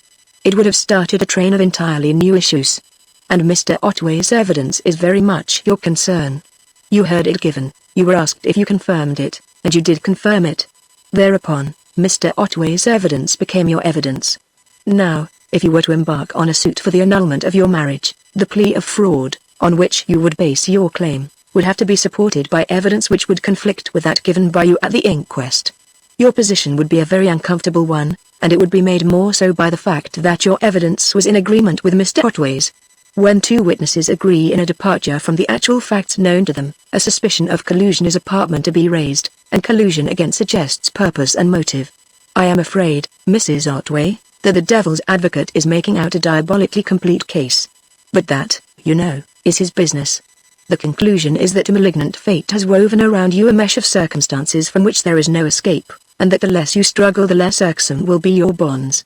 To this conclusion, unsatisfactory as it was, I assented with a readiness born not only of conviction but of a certain amount of alarm. I had heard my father speak with admiration of Dr. Thorndyke's amazing power of analyzing evidence and extracting its essentials, and I now began to wonder how much of the actual truth he had extracted from the evidence at the inquest, elucidated by my narrative. His warning as to a possible suspicion of collusion with a purpose and a motive in the background, set me speculating as to whether he, himself, entertained such a suspicion, and his next question was by no means reassuring on this point. You spoke, said he, of having decided not to live with Mr. Otway, and of having communicated your intention to him. Do I understand that he assents to a separation? Yes. He sees that the position would be quite impossible. Is your arrangement with him merely a verbal one, or has it been placed on a regular footing by a document of some kind? Mr. Otway has executed a deed of separation, which I think is quite regular. But I had better let you see it. With some trepidation, I produced the deed and nervously watched him as he read it through, which he did with an inscrutable expression, and as it seemed to me a horrible appearance of seeing through it to the rather questionable circumstances that had brought it into existence. Yes, he said, as he handed it back to me, it is quite regular. You may congratulate yourself on finding Mr. Otway so compliant. It is more than one would have expected of him. He could hardly have done otherwise, I answered hastily. We couldn't possibly have lived together after what had happened. Still, I am glad he took the reasonable view. It leaves me free to make my own arrangements for my future. And what arrangements do you propose if your legal advisor is not too inquisitive? Not at all. I was going to ask you to advise me. I don't think there will be enough to support me, and, of course, I can't accept any help from Mr. Otway. I shall have to earn my living in some way. You could compel Mr. Otway to support you, but I appreciate your unwillingness to accept an allowance and thereby recognize the relationship. Have you any means of livelihood in your mind? I hesitated a little shyly. For I had, but my plan might sound rather an odd one, at least to a stranger. I thought, said I, at length, of trying to get a living by doing what I have been accustomed to do as a hobby, by making simple jewelry and small, ornamental metal objects. I am afraid you will look on it as rather a wild scheme. No, he answered. It is an unconventional scheme, but not in any way a wild one. I think we often appreciate insufficiently the wisdom of the artist's choice of his profession. In choosing a means of livelihood, we are choosing the way in which we shall spend the greater part of our lives. We have something to sell the bulk of our waking lives, and we are apartment to think too much of its selling price, its value to the purchaser, and not enough of its value to ourselves. A man, such as a navvy, a miner, a bank clerk, or a factory hand, barters for the means of subsistence so many hours a day spent in doing something that he does not want to do. He sells the best part of his life. But the artist or craftsman makes a much better bargain, for he contrives to obtain a subsistence by doing what he enjoys doing and what he would elect to do for his own satisfaction. He sells only the byproducts of his life. The whole of that life he retains for his own use, to be spent as he would, in any case, wish to spend it. But there is an inevitable proviso: his acceptable occupation must really yield a subsistence.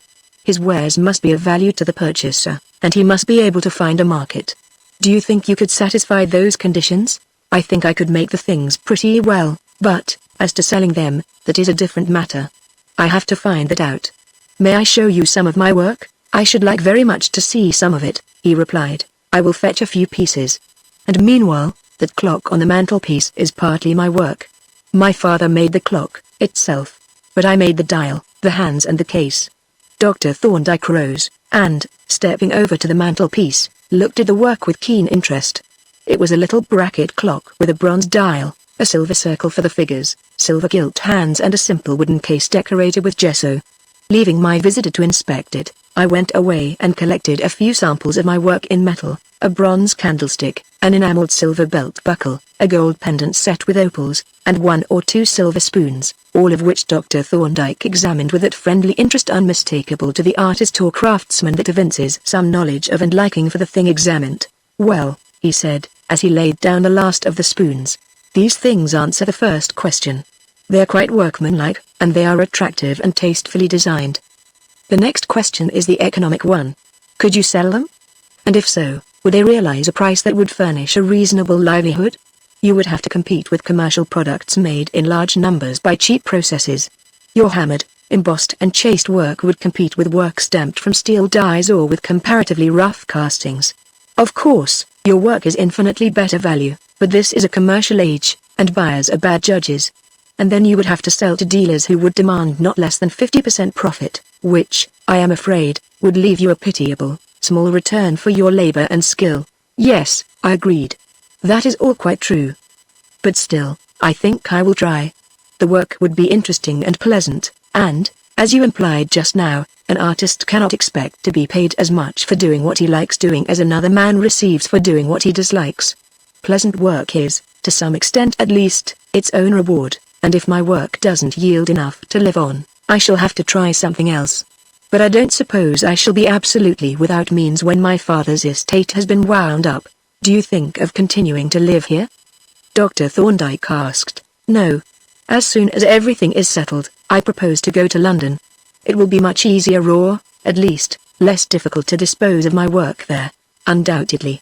And have you any definite arrangements in your mind where and how you are going to live, for instance?" "None whatever, at present. I ask because I happen to know of a place where you could put up, at least temporarily, where you would be comfortably lodged, well fed and cared for, and where you could pursue your labors under good working conditions and at small expense. There is only one drawback, but you may consider that a fatal one. It is in the immediate neighborhood of Ratcliffe Highway or, as it has been renamed, St. George's Street. Is that a very dreadful place? It is far from being an aristocratic locality. But let me describe the establishment. It is conducted by a Miss Polton, who is the sister of my laboratory assistant, a most expert and talented mechanician. Miss Polton was at one time a nurse, but when her brother entered my employment, he was able to help her to set up in Wellclose Square, Ratcliffe, a boarding house for mercantile marine officers. At the same time, she, being like her brother, a highly capable, ingenious person, got herself a hand loom and took up weaving as a hobby. But since then times have changed. Sailing ships have to a great extent disappeared, and Miss Polton's clients with them, while the hobby of making excellent cloth has turned out quite a profitable one. So Miss Polton plies her shuttle industriously, and, in the place of the merchant seaman, has collected a little family of women who also work at handicrafts for their living. I believe they form quite a happy little community, and, of course, they are able to assist one another in disposing of their wares. So that is the position. I know that Miss Polton has room for another boarder, for it is quite a large house. Wellclose Square was once the abode of well-to-do shipowners and retired sea captains, and I am sure she would welcome another novice to her community. The drawback, as I have said, is the neighborhood, which is, to put it bluntly, just a trifle squalid. "I don't see that the neighborhood matters," said I, "and in every other respect it sounds like the very thing I want. I think you would be quite well advised to give it a trial. You would be among friends and fellow workers, and, if you found that the neighborhood was too much for you, you would be in London and could seek a new residence at your leisure. I will write the address on one of my cards, and if on reflection you decide to give Ratcliffe a trial, you can write to Miss Polton and me at the same time." He wrote the address, and, handing me the card, stood up and glanced at his watch. "How long will it take me to walk to the station?" he asked. "Less than 20 minutes. I have half an hour, so I can walk easily. Goodbye, Mrs. Otway. I wish I could have given you a better account of your position. But I can only advise you to make the best of a bad bargain and keep your own counsel. You have been most kind, Dr. Thorndyke," I said, earnestly, "in giving me so much time and patient attention. I don't know how I can thank you." "I will tell you," said he. "By keeping a good heart and letting me know how your affairs progress." He shook my hand heartily, and, when I had let him out, strode down the garden path, the very personification of manly dignity, alertness and vigor. At the gate he turned to raise his hat, with a smile of friendly farewell, and I closed the door and turned back into the house, feeling, for the first time since my father's death, that I was not alone in the world, but that, if the need should arise, the strength of this strong, commanding man was at my call.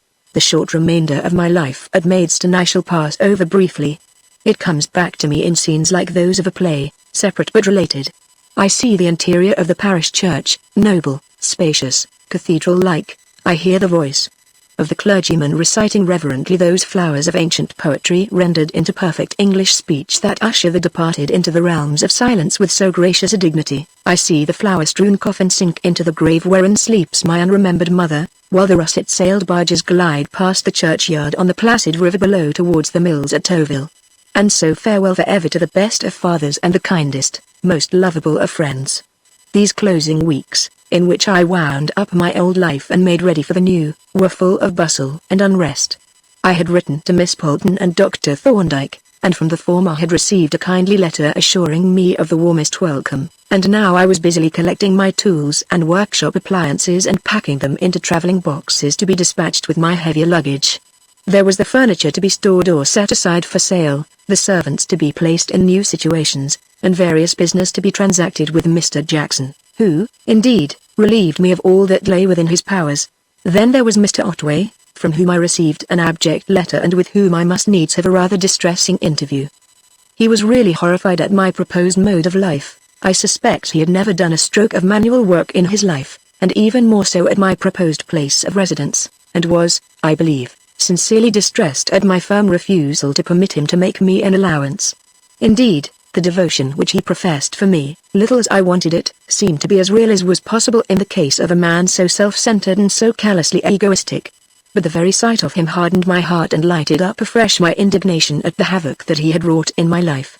What I had agreed to do, I did, but I made no hair's breadth of concession.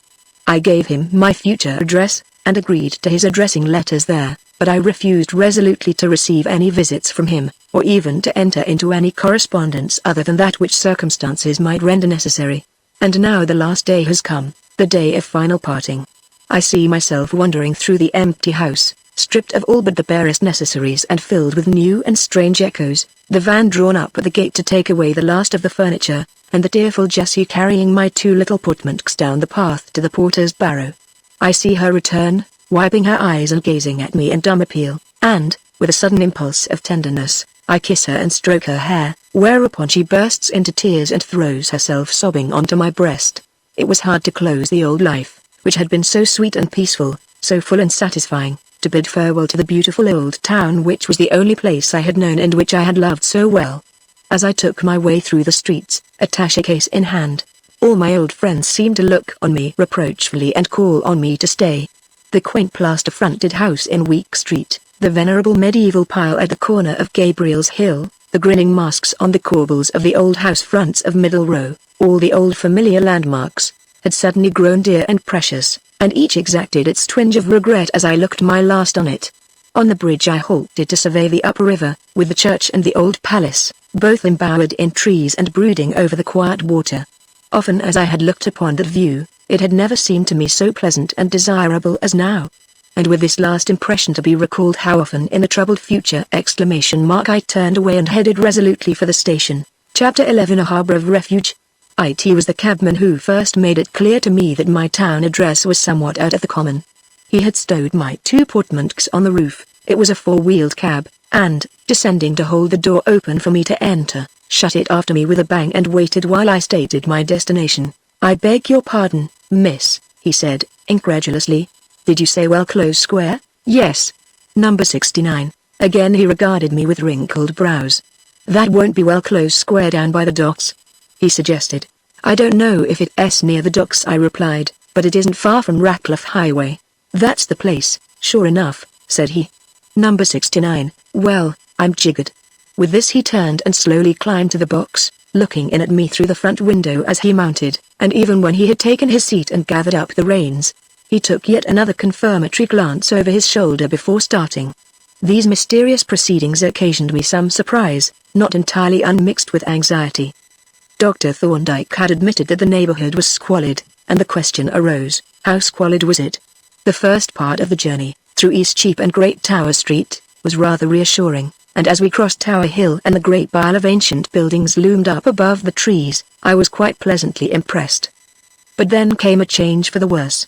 Long streets of characterless houses, all of a dingy, grey colour, the colour of all-pervading dirt, and growing greyer and dingier as we proceeded, populated by men and women, and especially children, of the same cobwebby tint, with something foreign and unfamiliar in their aspect and manners, a deficiency of artificial head covering with a remarkable profusion of the natural, and a tendency to sit about on doorsteps. These, with a general outbreak on the shop signs of Wowskis, Minskis, Stems and Pop-Offs, were the features of the neighborhood that chiefly attracted my attention as the cab rattled eastward.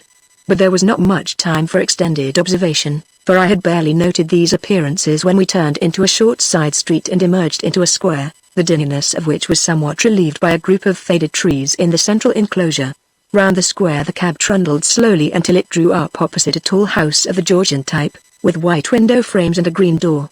As the cab stopped, the green door opened and a small elderly lady came forth, while 3 younger women lurked in the background.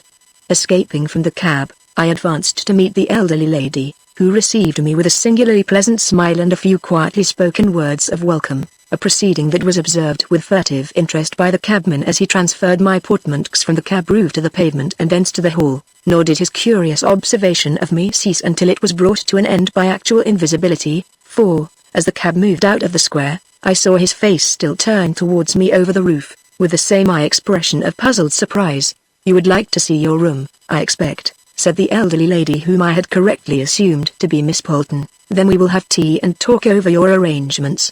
She moved towards the stairs, up which I had just seen one of the young women hopping with surprising agility, with one of my portmanteaus in either hand, and conducted me to a room on the 2nd floor, where the portmanteaus had been duly deposited, though the bearer had vanished. "It's rather bare," said Miss Bolton, "but you can have some pictures and ornaments if you like. My young ladies usually prefer to have their own things and arrange them in their own way. Your workroom is downstairs.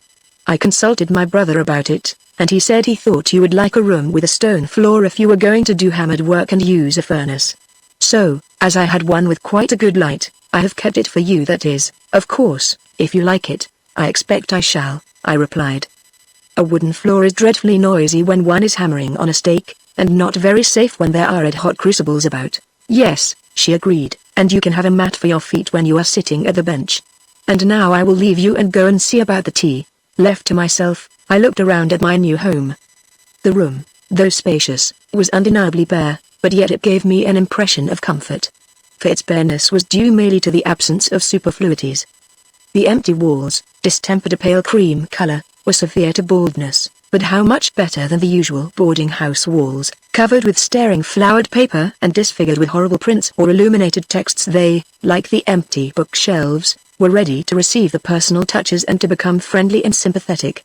Of actual necessaries there were more than in many an over-furnished room: a small wardrobe, a good-sized fern table, a chest of drawers with a looking-glass on it, a small writing chair, a comfortable folding armchair, a washing stand and a sponge bath, besides the bookshelves aforesaid, and a daintily furnished bed, gave me a foundation of material comfort and convenience on which it would be easy to build and make additions.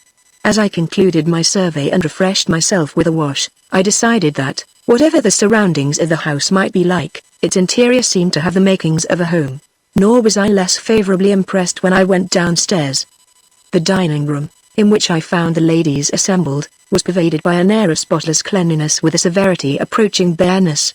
The absence of superfluous furniture and useless ornaments and bric-a-brac struck me, indeed, as rather odd in a household composed so far as I knew entirely of women. "I must introduce you to the family," said Miss Bolton, with a pleasant wrinkly smile, "at least those who are at home. There are 3 more who will come in to dinner. This is Miss Blake, and these ladies are Miss Barnard and Miss Finch." I shook hands with my new comrades, the last being the little lady who had skipped up the stairs so actively with my luggage, and then we sat down to the table, at the head of which Miss Bolton presided, and made the tea in a delightful Delft teapot from a brass kettle on which I cast an expert and somewhat disapproving eye, for it was of a blatantly commercial type and quite unworthy of the teapot. At first, conversation was spasmodic and punctuated by considerable pauses.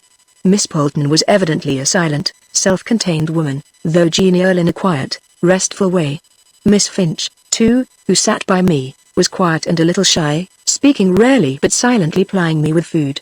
Miss Blake, on the other hand, had a restless manner, and, though she spoke little at first, was undisguisedly interested in me, for whenever I looked at her I caught her wide open, blue eyes fixed on me with an intensity that was almost embarrassing. She was a rather remarkable-looking girl, with a wealth of red gold hair, a white and pink complexion, and a profile which, with its sharp, projecting chin and retroussé nose, might have been taken direct from one of Miss Burne-Jones's allegories. Indeed, my first glance at her made me think of the Briar Rose and the Golden Stairs, and now, as I caught her intense gaze again and again, I had the feeling that she was wanting to say something to me, and the more so since I thought I detected a certain expectancy in the expression of her neighbor, Miss Barnard.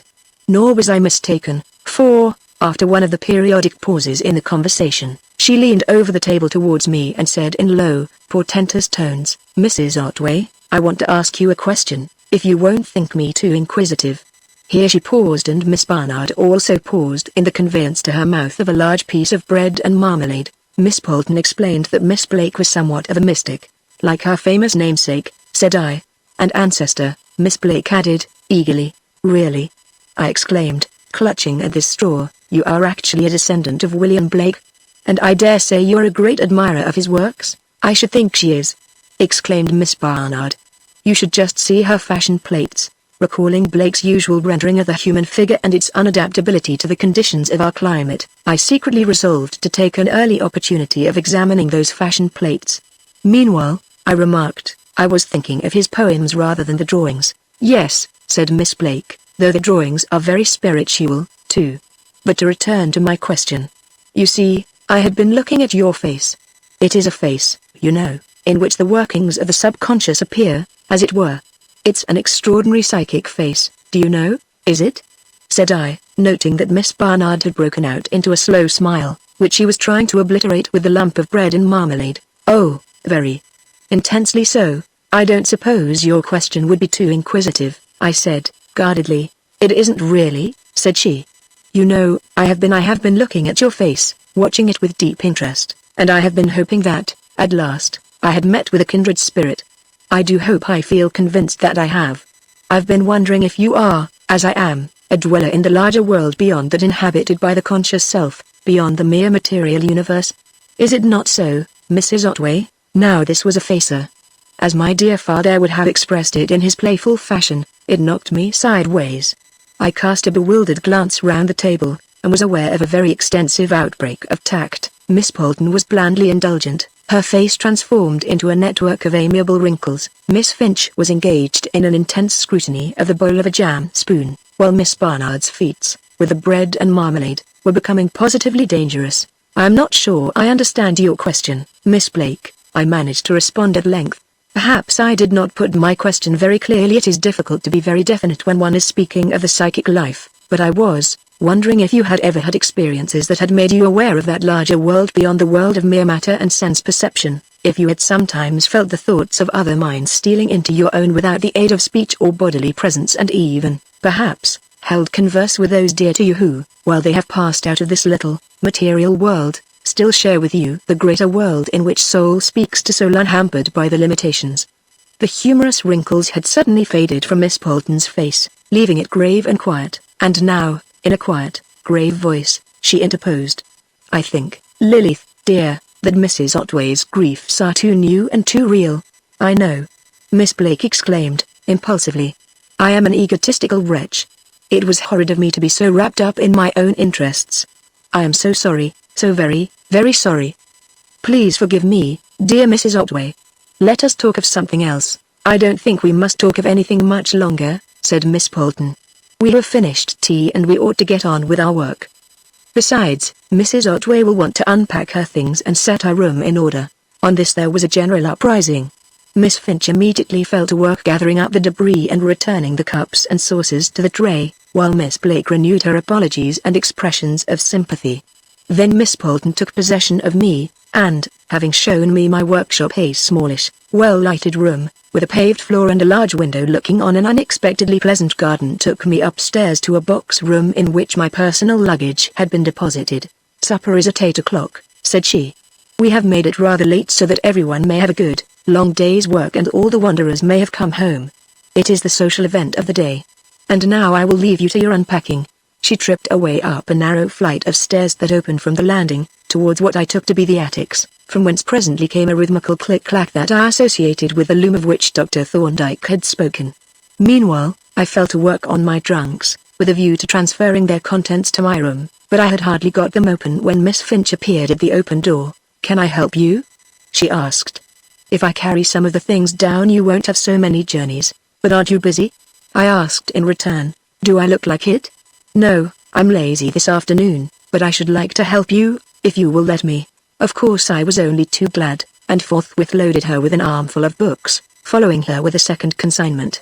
For some time we continued our journeys up and down the stairs with very little said on either side, and gradually my room began to lose its emptiness and severity, and to take on the friendly aspect of an inhabited apartment. "It doesn't look so bad," said Miss Finch, surveying it critically. "Looks as if someone lived in it. Do you like the washstand? I've been admiring it. It's so simple and so tasteful and unusual." "Yes, and yet it is only stained deal, with a few touches of gesso. Philibert made it Phyllis Barton, you know. You'll meet her at supper." "Is she a carpenter?" "No, she makes frames for mirrors and pictures, wooden frames decorated with gesso, or compo, or else carved. But she's very thorough. Does it all herself. Makes up the frames from the plank, makes the compo and the molds and does the gilding. And she is quite a good woodworker and carves beautifully." "And does she make a pretty good living?" I asked, bearing Dr. Thorndyke's observations in mind. "She does quite well now, though she had a hard struggle at first. But now she works direct for the artists and gets as much as she can do. You will often see her frames in the exhibitions. The floor cloth is rather nice, too, isn't it, though it is only stenciled sacking. You'd be surprised to see how durable it is. The more it is worn, the better it looks if it is properly done. This is stenciled with a stain. Lilith did it."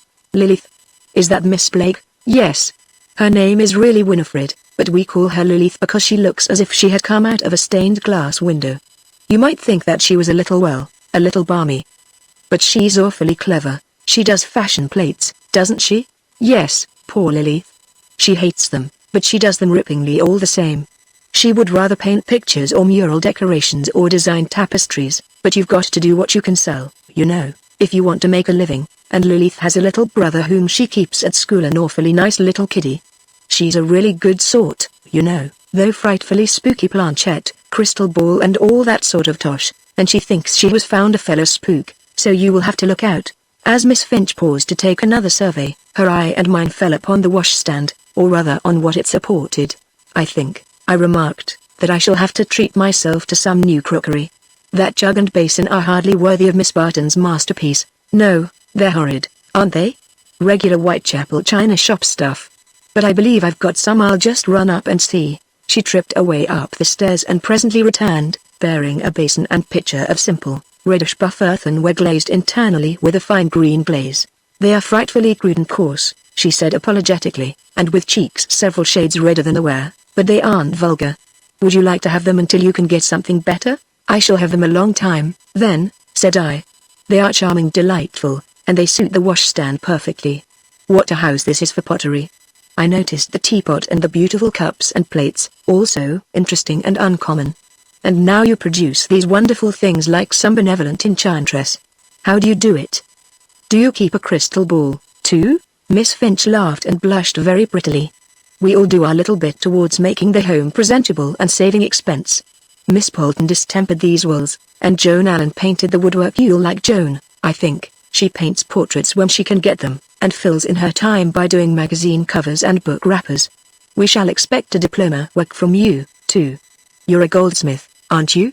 It was my turn to laugh and blush as this magnificent title was applied to me. "Not exactly a goldsmith," I protested. "Say, rather, a very elementary jeweler and a metal worker, or perhaps a coppersmith. And, as we have finished with this room for the present, I had better begin to get my workshop in going order. And you'll let me help you with that, too, won't you?" said Miss Finch, with a wheedling air, and as I gladly accepted her help, she linked her arm in mine and we descended together to the scene of my future labors. My experience of various workers has led me to observe that manual skill is a much more generalized quality than is commonly realized. The old saw of the jack of all trades and master of none is entirely misleading. for manual skill acquired in the practice of one art is largely transferable to others. The acquirement of a particular kind of skill results in the establishment of a generally increased manual faculty, so that a person who has completely learned one handicraft is already more than halfway towards the attainment of skill in any other.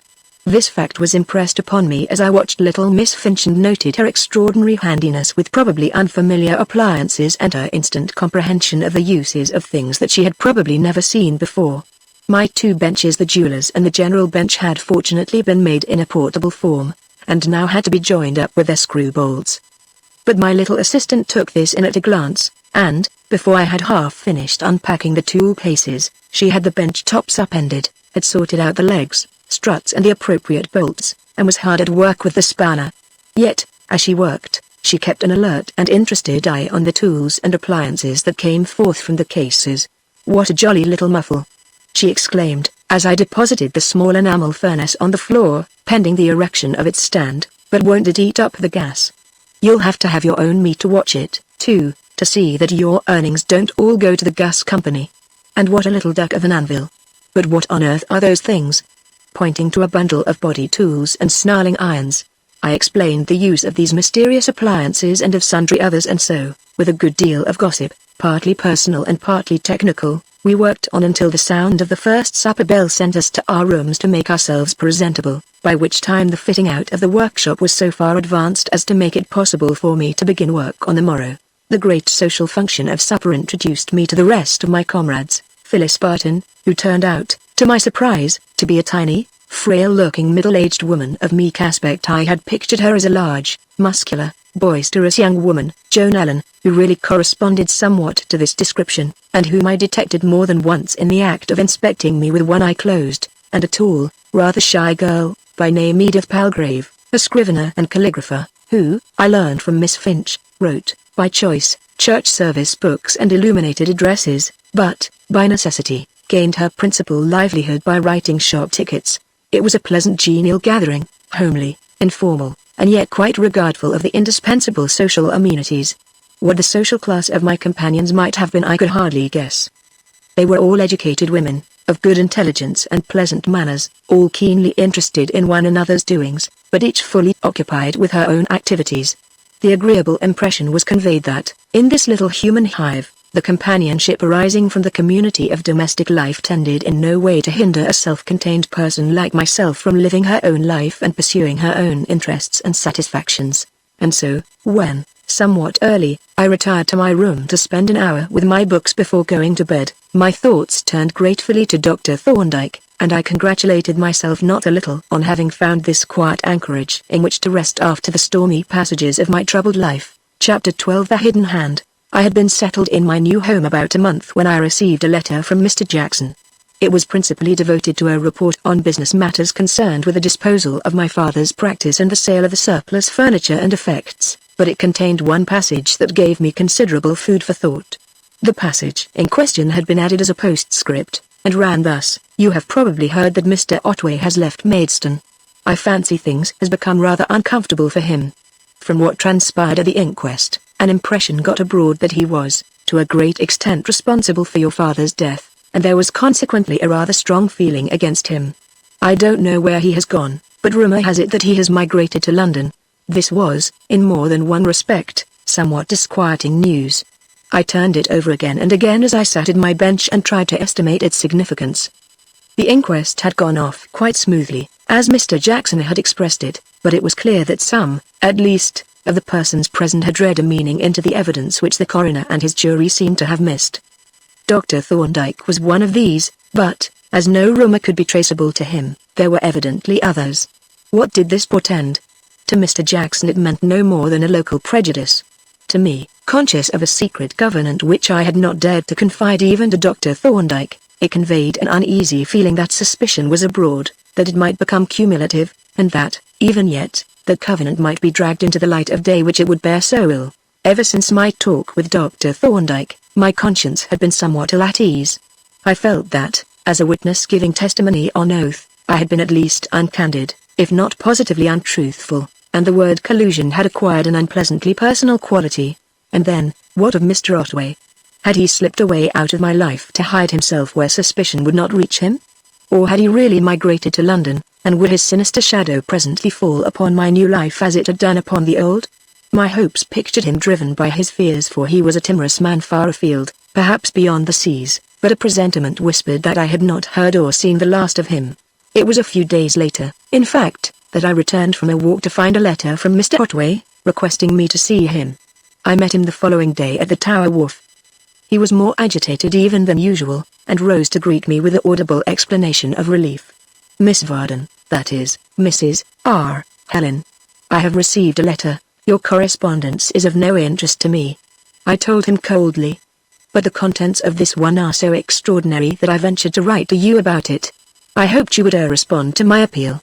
It is strange, he added, considering what our relations are and what your feelings are towards me, that I seem to look to you, and to you alone, for support and counsel in this unexpected trouble. I don't suppose, said I, that any counsel of mine will be of much value to a man of your experience. But perhaps you had better tell me what the trouble is. Shall we sit down here? You spoke of having received a letter. Yes, he replied, as we sat down on a seat near the bridge. It is an anonymous letter, and its purport is very singular, and is to the effect that in fact, is there any objection to your repeating the actual wording of the letter? I asked. Well, no. Certainly not. Perhaps it would be better. You are really remarkably businesslike and clear-headed. I suppose it is your upbringing and being so much with your father. No, there is no objection. In fact, here he produced from his pocket, with evident reluctance, a leather wallet, from which he extracted a folded paper. In fact, you may as well see the letter for yourself. I took the paper from him, and opening it found it to be a quite short letter, typewritten upon ordinary typist's paper, without any address or other heading, and undated save for Mr. Otway's written and signed endorsement.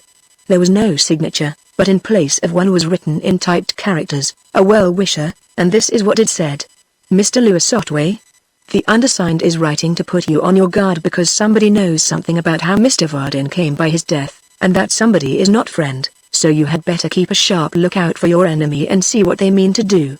I can't tell you any more at present. A well-wisher. I read it through twice, noting, the second time, the peculiar construction, the faulty grammar and punctuation, and especially the confusion in the pronouns which is so characteristic of the writing of an uneducated person. Of course, these peculiarities might have been assumed as a disguise, but they established a probability that the writer was a person of indifferent education, to which class, indeed, the bulk of anonymous letter writers belong.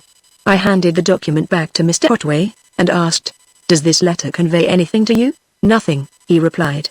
"Absolutely nothing. It speaks of somebody knowing something. But that is impossible. There was no one in the house but you and I and your father.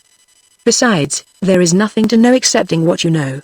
Have you any idea or suspicion as to who the writer of this letter may be?" "None whatever. I have not the faintest clue. You see, there is nobody in the world who has any special knowledge of the other exact circumstances but yourself." He paused for a few moments, and then, in a lower tone, asked hesitatingly, "I suppose, Helen, you cannot guess or surmise who might have?"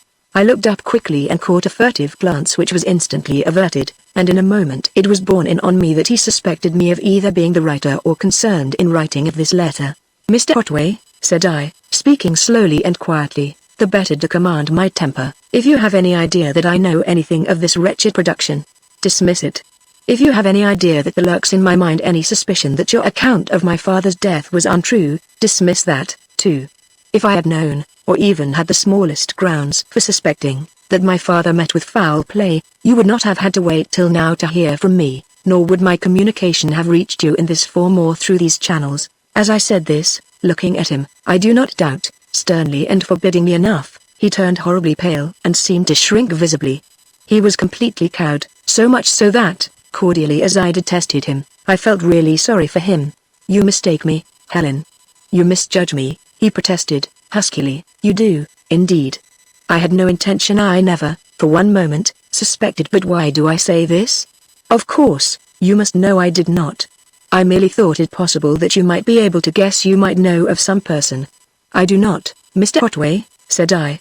"No one connected with me has any knowledge that is not public knowledge.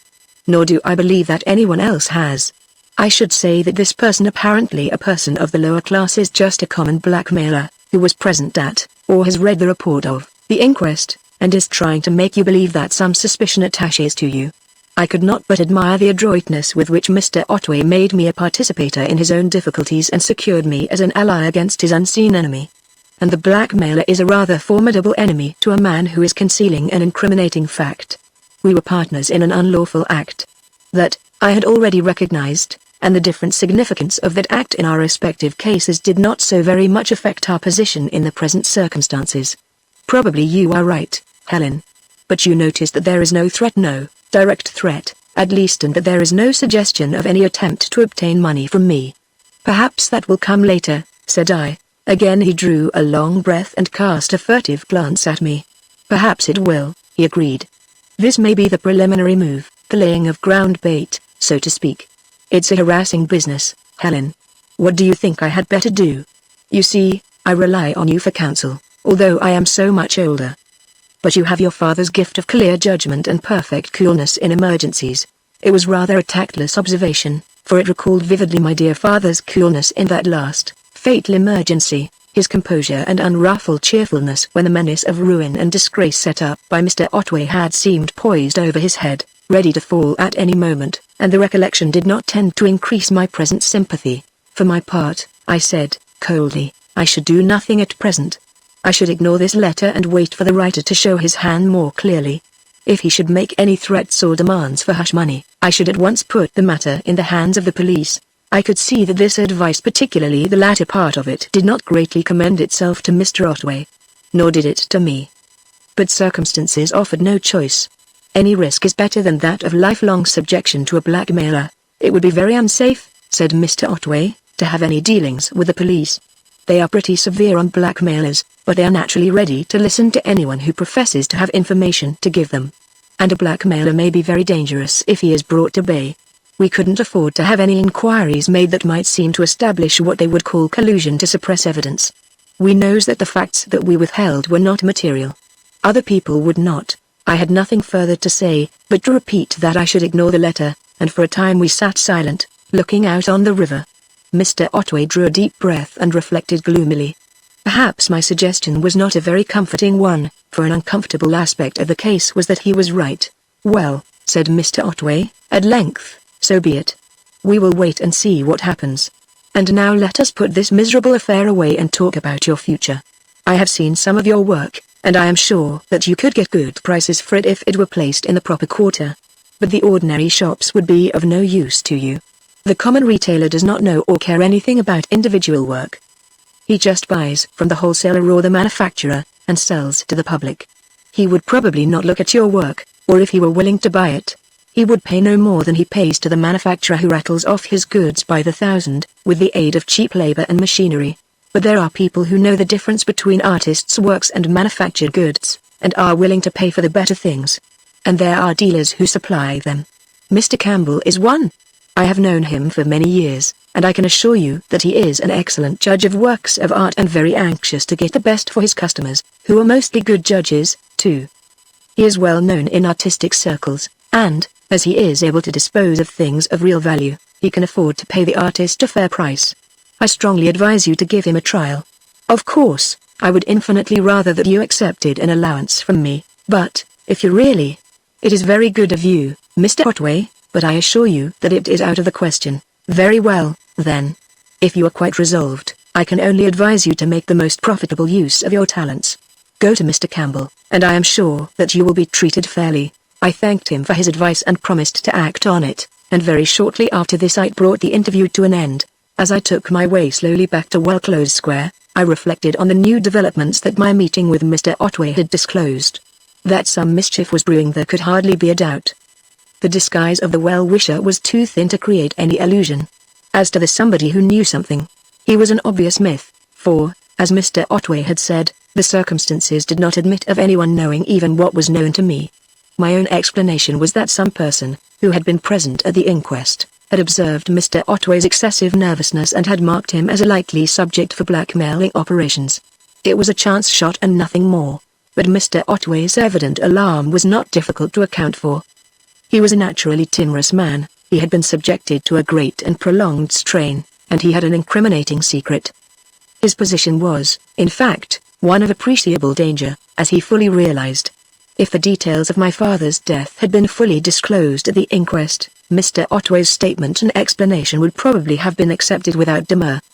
But the suppression of certain material facts put a different complexion on the matter. If the inquiry were now revived, he would have to explain, not only the original circumstances, but his motives for suppressing them. He had very good reason for alarm, and yet his abject terror produced an uncomfortable impression on me. I could not disguise from myself that the whole tragedy of my father's death was due to an error of judgment on my part. The secret marriage was the outcome of a mistake. Woman-like, I had acted on a strong conviction, and that conviction had been wrong. What if I had once again acted on an erroneous belief?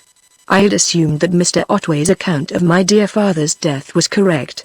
There had seemed to be excellent reasons for the assumption. But what if I had been wrong, after all?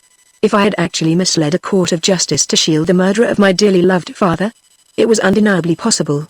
I had formed my opinion on mere probabilities, backed by a statement that, however plausible, was manifestly worthless as evidence. And that opinion might have been utterly wrong. It was a dreadful thought. So dreadful that, though I tried to put it away and remind myself that I did not entertain and never had entertained it, it haunted me during the whole of my walk home, even to the exclusion of the menace to myself that lurked in this blackmailer's letter. Chapter 13: A Crystal Gazer and Other Matters. The cheerful atmosphere of the old house in Wellclose Square soon dissipated my gloomy thoughts. It was nearing supper time when I arrived, and an agreeable clink of china proceeded from the dining room, accompanied by a faint aroma suggestive of curry. On my landing I found Lilith and Miss Finch engaged in earnest discussion, and both greeted me as if I had returned after a long absence. "We have been wondering," said the former, "what had become of our Sybil." She had bestowed this title on me, presumably, by reason of my peculiarly psychic cast of countenance. As for the ported mouse, this was Miss Finch's pet name. "She has been wandering about like a cat that has lost its kitten." "Or like a kitten that has lost its cat," I suggested, bestowing an affectionate pinch on my little comrade's ear. "Well, I haven't been far afield, but I have done quite an important stroke of business." "You don't mean to say you've sold something?" the titmouse exclaimed, incredulously. "Not actually sold. But I have discovered a market. I have tidings of a benevolent person of the Scottish persuasion, I believe, who traffics in works of art and other productions of the human hand." "A Scotchman?" exclaimed Miss Finch. "I thought all art dealers were Jews. When are you going to call on the laird?" "It is hardly worthwhile to call on him until I have a fair collection of work to show him," said I. "I don't agree with you, Sybil," said Lily. "The first thing to do is to catch your dealer. To do that, you must find out what he wants. He is sure to have his own personal fancies, and he knows what he can sell most easily. Take him all that you have ready. He will be able to see from that what you can do, and he will tell you what kind of work he will take from you. And don't lose any time. I should go tomorrow if I were you." "Does an artist have to work to order, then, like salaried journeyman?" I asked. "Practically, yes," replied Lily. "And why not? He makes things that he wants people to buy. Surely it is only reasonable that he should consider the needs and the wishes of the buyers. And all good craftsmen do." Chippendale's chairs were not only good to look at, they were comfortable to sit on and serviceable in use. The only difference between an artist craftsman and a commercial producer is that the artist always does his best, for his own satisfaction apart from the question of payment, whereas the commercial producer thinks of the profit only, and turns out the worst stuff that the buyer will put up with. "But surely an artist may choose what he will make," said I. "Of course he may," replied Lily, "if he is willing to keep the thing when he has made it. Not if he is going to ask someone to pay him money for it." I was inwardly somewhat taken aback by this exhibition of hard-headed reasonableness on the part of the mystical Lilith, so much so that, when she had gone to the room, I remarked on it to Miss Finch. "Yes," she agreed, "Lilith is an extraordinary girl. In fact, there seem to be two Liliths, one is as cranky as a March hare, and the other is perfectly sane and really very shrewd. I sometimes wonder whether she really believes in all that crystal-gazing tosh and telepathic bunkum. But she practices what she has just been preaching. She does her fashion plates according to orders but ever so much better than she need, and does other work to please herself and is content to keep it. You should look in at her studio and see her at work, then you'd understand. And you think I had better take her advice?" "I do. First catch your dealer, and if he wants to keep you turning out the same things over and over again, try to catch another dealer who wants something different. The great thing is to get a market. It's frightfully disheartening to keep on doing good work and having it all left on your hands. Impressed by this wise counsel, I betook myself after supper to my workshop and reviewed my stock. A month's work had produced no great accumulation, for I was still a slow worker, though the continuous practice was improving that. On the other hand, I had brought with me a certain number of unfinished pieces as well as some of my finished work, so that I had enough to give Mr. Campbell the means of judging my capabilities. When I had looked over the collection and withdrawn one or two pieces that were not up to my present standard, I packed the approved specimens in a handbag which I took up with me in readiness for the morrow. I was just opening the door of my room when Lilith came running up the stairs. "You see," I said, holding up the handbag. "I am acting on your advice. I have packed up a selection from my stock to take to the dealer tomorrow morning." "I am glad of that," said she. "The business side of that is tedious and disagreeable, but you have got to sell if you are to live by your work. Would you mind giving me a private view of your masterpieces? I shall be proud to show them to you," I replied, conducting her into my room and placing the armchair by the table. "Let us put out the whole collection." I emptied the bag of its contents, which I set out on the table to the best advantage, and she examined the pieces one by one. "They are charming," she exclaimed, enthusiastically. "I can't judge the work, though it looks most expert to mine expert eye, but the design is delightful. They are also individual and full of character, and so simple and restrained. You have a fine color sense, too. I think your use of enamel quite masterly, and I like your employment of bronze in place of the precious metals. It is fortunate that your dealer is a Scotchman, for the Jews, from Solomon downwards, have always had a leaning towards gold." "Yes," said I. "Bronze is my favorite material, even for personal ornaments. And it is capable of great variety in the patina, especially if one uses the Japanese methods of surface treatment. I wish it took the enamel better." "You seem to have overcome the difficulties pretty completely," said Lily. "This pendant, for instance, is beautiful, and so is the belt clasp. Do you know, Sybil, I think we might collaborate. Some of my designs might very well include metal ornaments, clasps, buckles, and buttons forming part of the decorative scheme. We must talk it over. And now, my dear Sybil, I want to say something to you, something quite serious, and I want you to listen without prejudice." I looked at her, and was instantly aware of a change that had come over her. The shrewd, businesslike, capable Lilith had suddenly become transformed into the mystic, wide-eyed, dreamy, yet intense. "I have avoided talking to you about the things that are to me the great things of life," she said in low, earnest tones. "I have wished to, but I have been fearful of intruding on your strongly individual, self-contained personality. But I have felt that you have great gifts, great psychic gifts. You're a woman of power. The common herd live their little lives locked up in the prison of the visible and the conscious. If they would convey their thoughts to other minds, they must choose the unwieldy means of speech and visible signs. What they know of their fellow immortals reaches them crudely through the organs of sense, and through those primitive and inadequate media they must needs communicate with others, bound by the limitations of time and space and mere material contact, at least, so long as they are prisoned within a material body.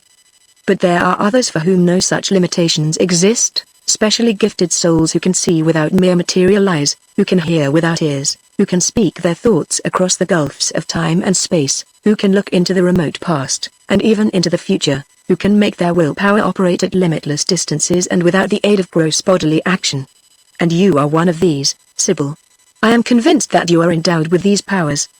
But they are latent, unsuspected, because you have never tried to exercise them, because you have never sought to bring the subconscious within the domain of the conscious, or rather to make a contact between the two. To this strange and rather wild harangue, which the matter-of-fact titmouse would have called balmy, I listened with grave attention, though with little enough conviction, for I could not but recall my ignorance and my mistaken judgment in the greatest crisis of my life, noting how like a prophetess the picturesque Lilith looked, with her golden aureole of auburn hair and her great, blue eyes and parted lips. But I made no reply. There was, indeed, nothing to say, and after a short pause she continued, "Don't think I am saying this with any impertinent intention of trying to force my own views on you. I have a definite practical purpose. You are going tomorrow to make your first essay in the vitally important branch of an artist's calling.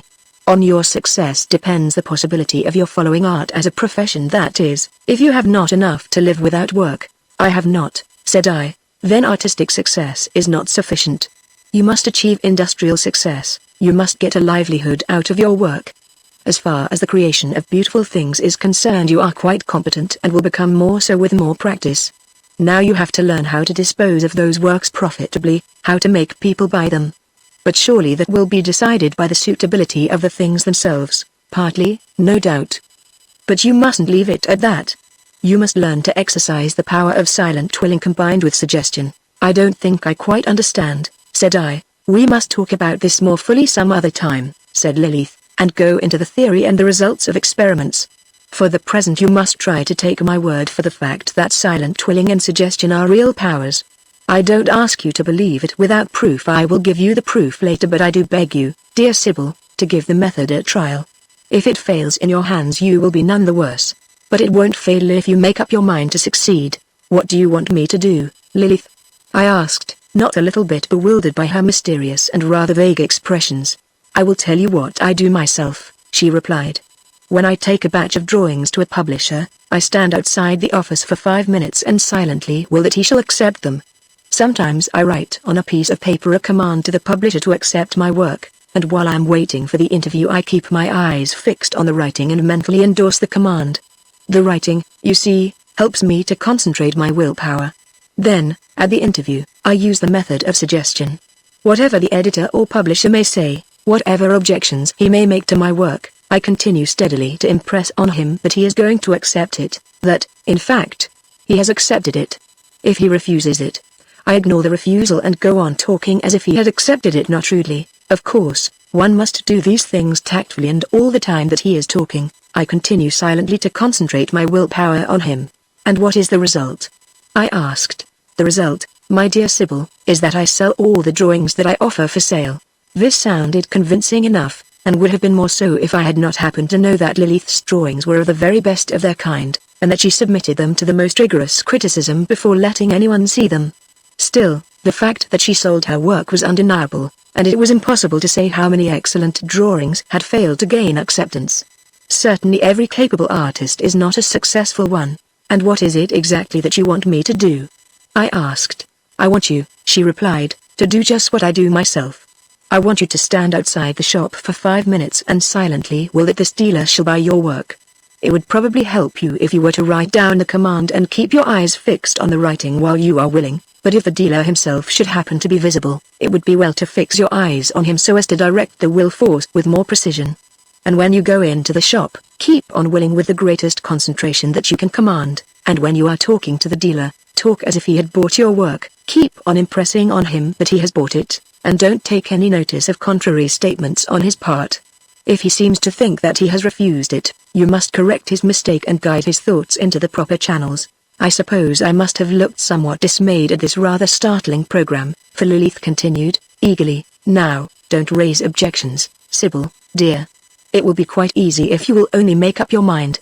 You have abundant willpower, and I am certain that you have the gift of projecting your mental states into the minds of others. And I am so anxious that you should succeed and that your great gifts should not be wasted. Say you will try, Sybil, if only to please your friend. What could I do? Utterly as my mind refused to accept the connection between the alleged cause and effect, I could not say that no such connection existed. I was completely unconvinced, but my unconviction might conceivably be less rational than Lilith's wholehearted belief. For she declared herself able to support her belief with proof, whereas I had to admit that my skepticism was largely a matter of temperament. And she was so eager, and it was so sweet of her to be so full of anxiety on my behalf, that it would have seemed ungracious to make difficulties. The end of it was that I agreed to carry out her plan of conquest, on which she further inducted me into the arts of silent willing and suggestion and even supervised me while I wrote out, at her dictation, a peremptory command to the dealer, which I promised to use, as directed, for the reinforcement of my willpower at the appropriate time. On the following morning, after a careful study of my father's Atlas of London, which I had brought with me from Maidstone, I set forth, handbag in hand and encouraged by the good wishes of my comrades and of Lilith in particular. Entering the Underground Railway at Mark Lane, I came to the surface at Charing Cross Station and bore away northwards across Leicester Square. During the journey, I had turned over in my mind the plan of attack to which I stood committed, with increasing distaste, I must admit, as the time for its execution drew nearer. And as my dislike grew, so also did my skepticism.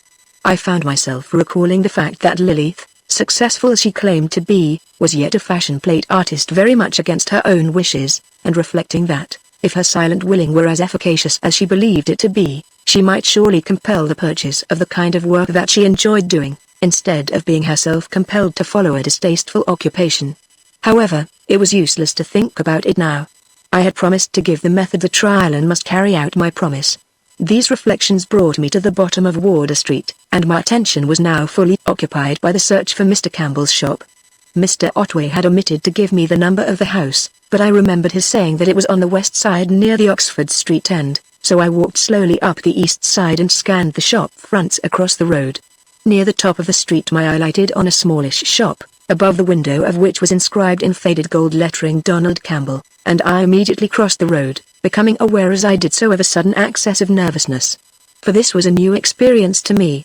Hitherto all my transactions with shopkeepers had been in the character of a purchaser, and my transformation into a vendor was accompanied by a diffidence and shyness that I had not expected or foreseen. Indeed, in the course of that short journey across the road, my bashfulness increased so much that I had nearly forgotten my promise to Lilith and was on the point of entering the shop when it flashed into my mind. But even when I recalled Lilith's instructions, they were not easy to carry out. I swerved from the shop door to the side of the window and stood there trying to concentrate my willpower. But it would not be concentrated. In the window was displayed a fascinating array of base metal spoons which instantly riveted my attention, particularly a set of the late 17th century, wrought in a fine-colored latten, and exhibiting in a most charming manner the combined effect of delicate workmanship, with the patina of age and the softening of outlines from use and wear. Unconsciously, I had begun to compare them with my own cruder productions before I realized that my willpower had escaped control. Then I jerked myself back from the spoons to my present task, and, hastily drawing the paper from my pocket, fixed my eyes on the written command and struggled to concentrate my thoughts on it and to suppress a growing consciousness of the absurdity of the whole proceeding. Presently I raised my eyes from the paper, and as they sought to dodge the spoons, they encountered another object equally disturbing. It was only a face at the window, as the ridiculous song has it, but it instantly engrossed my attention and transported me in spirit, not to any Highland glen, but straight away to the banks of the Jordan, a fattish face, framed with glossy, black hair that broke out at the temples into rows of little crisp curls like a barrister's wig, a face with small, grey eyes, full under the lids, and surmounted by strong, black eyebrows, with full, red lips and a rather sketchy nose of the general form of a William pear with the stalk uppermost.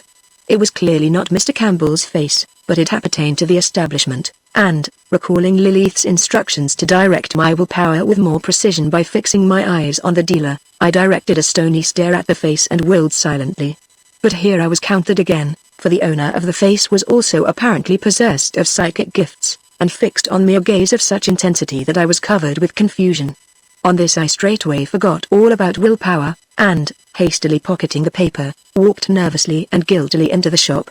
The proprietor of the face confronted me impassively across the counter, and such was my trepidation that, although he obviously was not Mr. Campbell, I could think of nothing better than to ask him if he was, whereupon he completed my discomfiture by replying in the affirmative.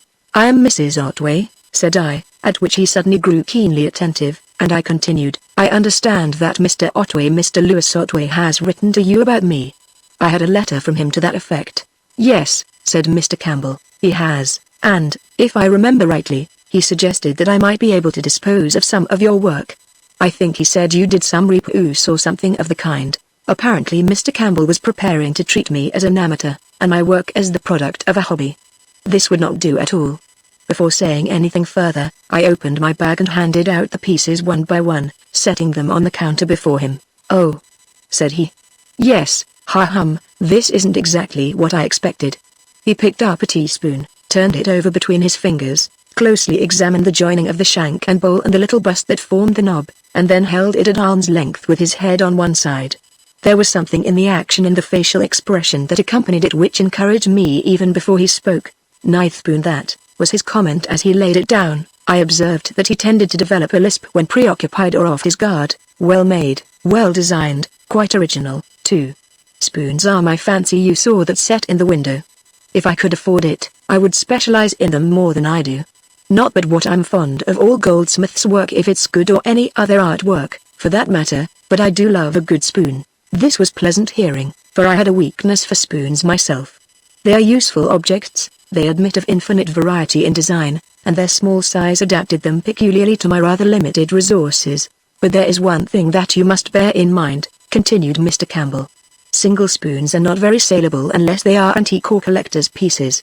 Modern spoons are bought for use as well as ornament, and buyers like them in sets, not all alike, of course, but with a general design running through the set. 12 spoons, all different, but all brothers, that's what they want. Like the apostle sets, said I. Yes, he replied, but we don't want any more apostles. Too many on the market already. The apostles are done. They're a back number. Everybody does them because they can't think of anything else connected with the number 12. But there is an opening for something original. If you can do me a set with a good striking design, I think I know where I can place them at a liberal price. I made a note of this proposal, and Mr. Campbell proceeded with his examination of my samples, accompanying the process with shrewd comments and useful hints. Now, I'm rather doubtful about this, said he, picking up a bronze paperweight on which was a little figure with an open book. It's pretty and might take the fancy of a bookish man, but I question whether you'll get paid for the work that you've put into it.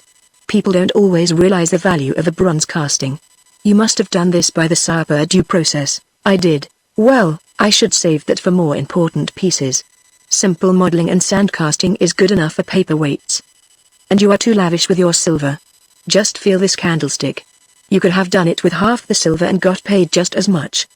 The extra cost of the unnecessary silver will have to come off the workmanship at least. That is the tendency, although it is nominally sold by weight. As Mr. Campbell was speaking, a woman came out of an inner room and advanced to the counter. I glanced at her casually and then looked again more attentively, for I had instantly the feeling of having seen her before, though I could not recollect where. She was a Jewess of the dark and sallow type, about my own age, and of a somber and rather forbidding aspect, and the glance that she cast on my samples, though impassive, was faintly disparaging. "This is Mrs. Otway, me dear," said Mr. Campbell. "You remember the letter I showed you about her? And these pretty things are her work." Mrs. Campbell, as I assumed her to be, raised her eyes and bestowed on me a quietly insolent stare, but made no remark. Then she cast another disparaging glance at my wares and said coldly, "They are all right of their kind, but you don't want to fill the place up with modern stuff."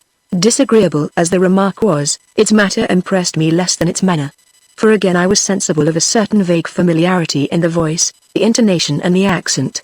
She gave me, however, no opportunity for studying either, for, with the curt observation that she supposed he knew his own business, she retired to the inner room without taking any further notice of me. "Well," said Mr. Campbell, "there's some truth in what my wife says. I can't afford to lock up my capital in things that I can't sell. But I like your work. It is good work, and you'll improve. I'm willing to buy this lot of pieces at a price.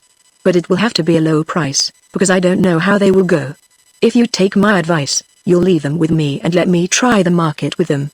When I have sold one or two I shall know what I can do with them, and then I can offer you a fair price based on what they fetch. How will it suit you?" It seemed, on the whole, the most satisfactory arrangement, though I should have liked to have some definite idea as to the value of my work. I mentioned this, pointing out that I wanted to know if it would be worth my while to continue this kind of occupation. "Well," said Mr. Campbell, "you leave the things with me, and I will look them over carefully and weigh the silver. Then I will make you the best offer I can for the lot, and you can either accept it or refuse it, or wait and see what the things fetch. Give me your address and I will write you out a receipt for what you leave. Will that do?" I replied that it would do admirably, whereupon he supplied me with a slip of paper and pen and ink, and retired to the desk with my collection to write out the receipt. I had taken off my glove and was beginning to write when somebody entered the shop with a quick, light step, suggesting a young and active man. Just behind me the footsteps stopped short, and a pleasant, masculine voice addressed the dealer. "All right, Mr. Campbell, don't let me disturb you. I'm in no hurry. I'm afraid, sir, your things are not quite ready, but if you don't mind waiting a moment I'll make sure." I suspected, the voice rejoined, that I might be a little over-punctual. "However, you finish what you are doing, while I browse around the museum." At the first sound of the voice my pen stopped short, and it seemed as if my heart stopped, too, though it soon began to make up for lost time. I was disconcerted and vaguely annoyed that a small surprise should set up such a disproportionate disturbance. Perhaps, too, I was a little startled to find a voice so long unheard elicit such instant and undoubting recognition. But I recovered immediately and resumed my writing, though, to be sure, the pen point no longer traced the firm and steady lines of the first written words. Meanwhile, Mr. Campbell had completed his receipt and we now exchanged our documents, I checking his list of my sample works, and he scanning my address with apparent surprise. Well Close Square, he read out. There is a Well Close Square somewhere down Wapping Way. It won't be that one? Yes. But I think it is actually in Ratcliffe. When shall I hear from you? I will write and post the letter this evening. Thank you, Mr. Campbell. Good morning. As we exchanged bows, I turned and met the newcomer approaching the counter. He glanced at me, at first without recognition, then he looked again. Why, surely it is Miss Vardon, he exclaimed. Wrong, Mr. Davenant, said I. It is Mrs. Otway. But that is a mere quibble. I am the person whom you knew as Miss Vardon. Well, said he, what a piece of luck to meet you, and here of all places. Is this a peculiarly unlikely place, then? I asked. Well, I suppose it isn't, really. At any rate, I mustn't let Mr. Campbell hear me say that it is. Do you mind waiting a moment while I settle my little business with him? I want to hear all your news. His little business amounted to no more than an arrangement that he should call in about 3 days for his things, whatever they were, and when this had been settled, we left the shop together. Which way are you walking? He asked. I really don't know, I answered. I think I had some dim idea of seeing the town and taking a look at the shops. Then, said he, as you are a country mouse, whereas I am a town sparrow of the deepest dye, perhaps I may be permitted to act as conductor and expositor of the wonders of the metropolis, while you give me the news from Maidstone. There is little to tell you excepting that I have lost my father. He died quite suddenly, about 2 months ago, from heart failure. Ah, said Mr. Davenant, I had a presentiment that it was so. Seeing you in mourning, I was afraid to ask after him, and I need not tell you how deeply I sympathize with you. I remember how much you were to one another. What a mercy it is that you were married. To this I made no reply, and for a time we walked on slowly without speaking. But though nothing was said, much was thought, at least by me. For I had to make up my mind now, and once for all, on a point that I felt to be of vital importance. Should I tell him how things were with me? Or should I let him think that all was well, and that I was a normal married woman? Something I did not ask myself what urged me to tell him everything. But caution, prudence, whispered, and that none too softly, that it were better not. The sudden wave of emotion that had surged over me at the sound of his voice was still a vivid and startling memory, and it counselled reticence. Thus two opposing forces contended, on the one hand, an emotional impulse, on the other the admonitions of reason, and it is needless to say that reason played losing game.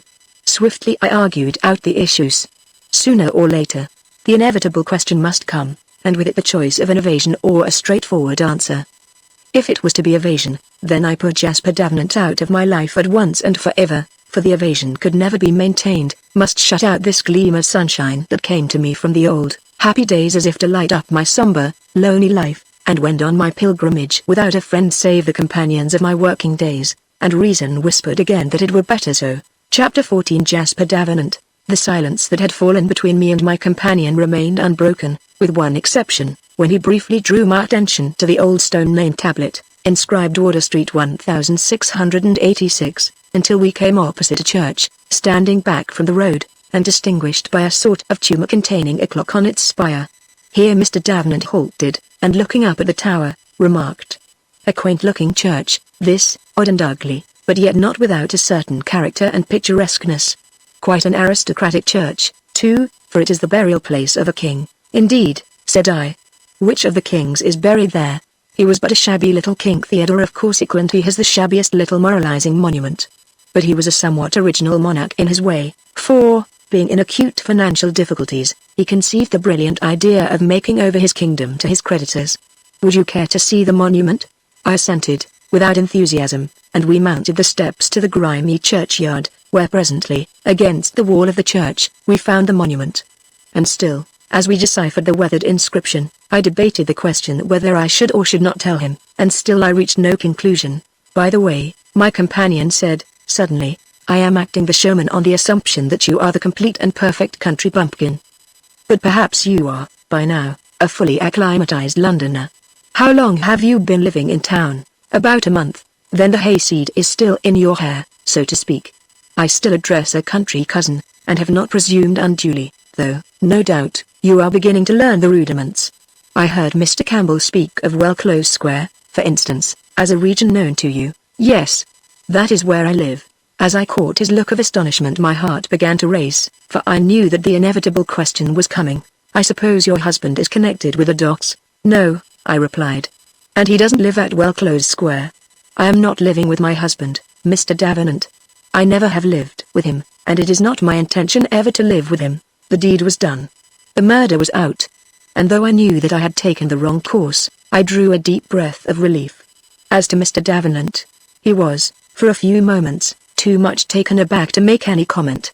At length he said, somewhat gloomily, I am sorry to hear this, Mrs. Otway. Very sorry. It sounds as if your domestic affairs were not very comfortable. They are not, I answered. But, as I have told you so much, I should like to tell you what the position really is. Would you mind? Mind he exclaimed. Of course I want to know, if you are willing to tell me. Aren't we old friends? I am most concerned about you, thank you, Mr. Davenant. I should like to tell you how this extraordinary position has come about. Shall we sit down? This place is quieter than the street. He dusted the wooden bench with his handkerchief, and we sat down just below the shabby monument of the poor, little, bankrupt king. And there I told once again that tragic story of cross purposes and well-meant blundering. I had intended to give him but a bare outline of the catastrophe, but it could not be. For the bald fact was that I had sold myself to Mr. Otway for money, and my womanly pride and self-respect would not be satisfied with anything short of a complete justification such as might be accepted by a scrupulous, high-minded man. And as I poured out my miserable history, glancing at him from time to time, I was surprised and almost alarmed at the change that came over him. He was a sunny-natured man, buoyant, high-spirited, playful and humorous, though all in a quiet way. But now, as he listened to my story, the genial face grew rigid, the humorous mouth set hard and stern, and the short, sharp questions that he put from time to time, came in a voice that was strange to me. So now, said I, when I had come to the end of my recital, you will understand why I refuse to recognize this marriage, and why I elect to live the life of a spinster, though without a spinster's privileges. In a moment his face softened, and his clear, hazel eyes looked into mine with grave tenderness. Yes, he said, I understand. I wish I could say more. I wish I could tell you adequately how I grieve for you, for all the sorrow that you have had to endure, and for the maimed life that lies before you. But words are poor instruments.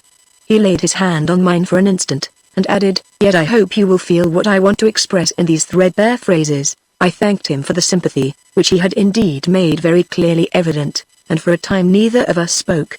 Nevertheless, I could see that he was cogitating something. Once or twice he seemed about to speak, for he looked at me, but then again bent his gaze reflectively on the ground. At length, with some hesitation, he said, I hope you won't think me inquisitive or impertinent, but I feel rather anxious as to how you are placed. I gather that this man Otway does not contribute. He is quite willing to. But I can't allow him to maintain me if I repudiate the marriage. No, at least I think you are quite wise not to. But you don't mind my asking, do you? Are you properly provided for? I'm really not. Of course, you're not, I interrupted, smiling at his diffidence. As to my means, well, I don't quite know what they will be eventually, but at present I am living in a reasonable state of comfort. I am not anxious about the future. My answer did not seem to satisfy him completely, for he continued to cogitate rather uneasily. But, now that I had the key, I could read pretty clearly, without the aid of any magic crystal, what was passing in his mind. He knew that I lived in a squalid East End neighborhood. He had seen me at the dealer's, and evidently surmised that I was not there as a buyer, that I was in straitened circumstances, perhaps in a state of actual poverty, and that I was disposing of my jewelry and valuables to enable me to live. That, I had no doubt, was what he suspected, and the question that he was debating so earnestly was whether he could, without impertinence, extract any further information, and whether our friendship was intimate enough to allow of his making any kind of offer of help. I should have liked to set his mind at rest, but, in truth, I was none too confident about my future. That depended largely on the nature of Mr. Campbell's offer, on my ability to earn a reasonable livelihood. Well, Mr. Davenant said, at length, I hope your confidence is justified. But in any case, I suppose you have friends? There's no need for you to worry about me, I replied, evasively, for I had no near relatives from whom I could claim assistance. I'm in quite comfortable circumstances at present. And now let us put away my bothersome affairs and talk of something more pleasant. Very well, said he. Let us choose an agreeable topic and discuss it in all its bearings as we used to do. He drew his watch from his pocket, and, glancing at it, continued, it is now nearly 1 o'clock. What do you say to the question of lunch as an agreeable topic for our debate? I admitted that the subject was not without its attractions. Then, said he, I will suggest that a club is an appropriate place in which to consume it, and that a mixed club satisfies the most extreme proprieties. I should hardly have suspected you of a mixed dub. In strict confidence, he replied, between you and me and our friend Theodore of insolvent memory, I have another unmixed for normal club purposes. This one is my lunch club. It is quite near to my chambers, and is quieter and more pleasant than a restaurant.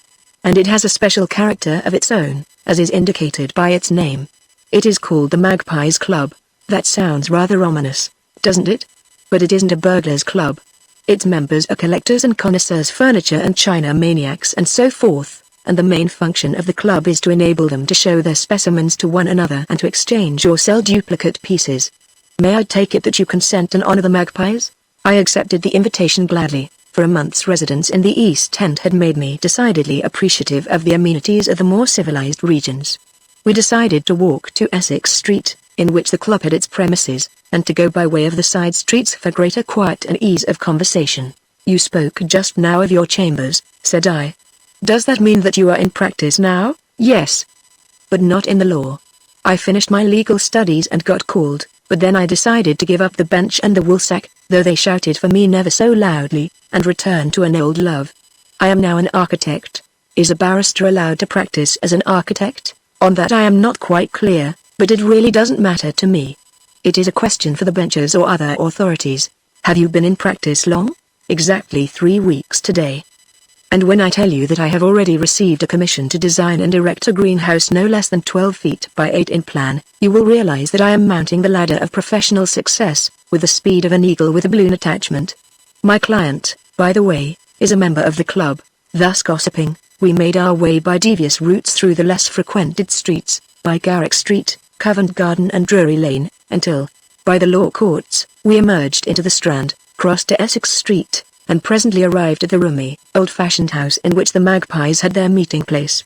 It was a pleasant, homely club, and certainly there could be no question as to its eminent respectability, for the aspect of the members mostly middle-aged and many of them elderly bordered on the frumpish. The room in which we selected our table was a large, oblong apartment, quietly furnished and decorated and provided with a glazed museum case, which occupied the center, while a sort of dais at one end was devoted to the display of pieces of furniture exhibited by the members. I noticed, too, that the walls were occupied by pictures, each of which bore a written descriptive label. Are you interested in ancient ivories?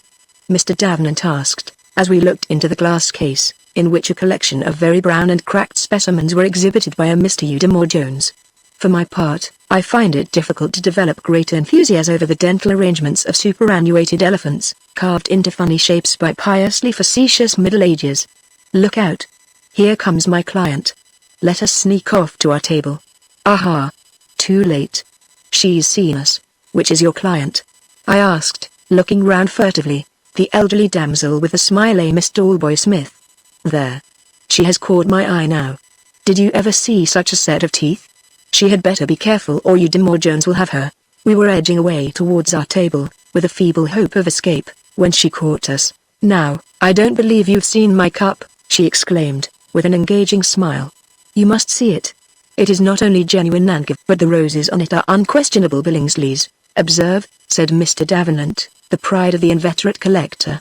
You'd think she had painted those roses herself. Indeed, you wouldn't, retorted Miss Talboy Smith. Not if you had seen them and knew anything about ceramic painting. And as to pride, isn't it something to be proud of?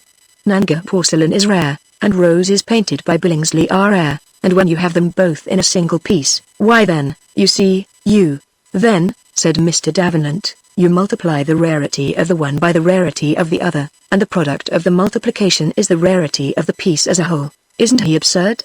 She simpered, treating me to a complete private view of the ancient ivories. Perfectly incorrigible. Don't you agree with me, Mrs. Otway? Said I. Oh, really? Now I wonder my brother knew a Mr. Otway, but he was a moneylender. That wouldn't be, but won't you come and look at my cup?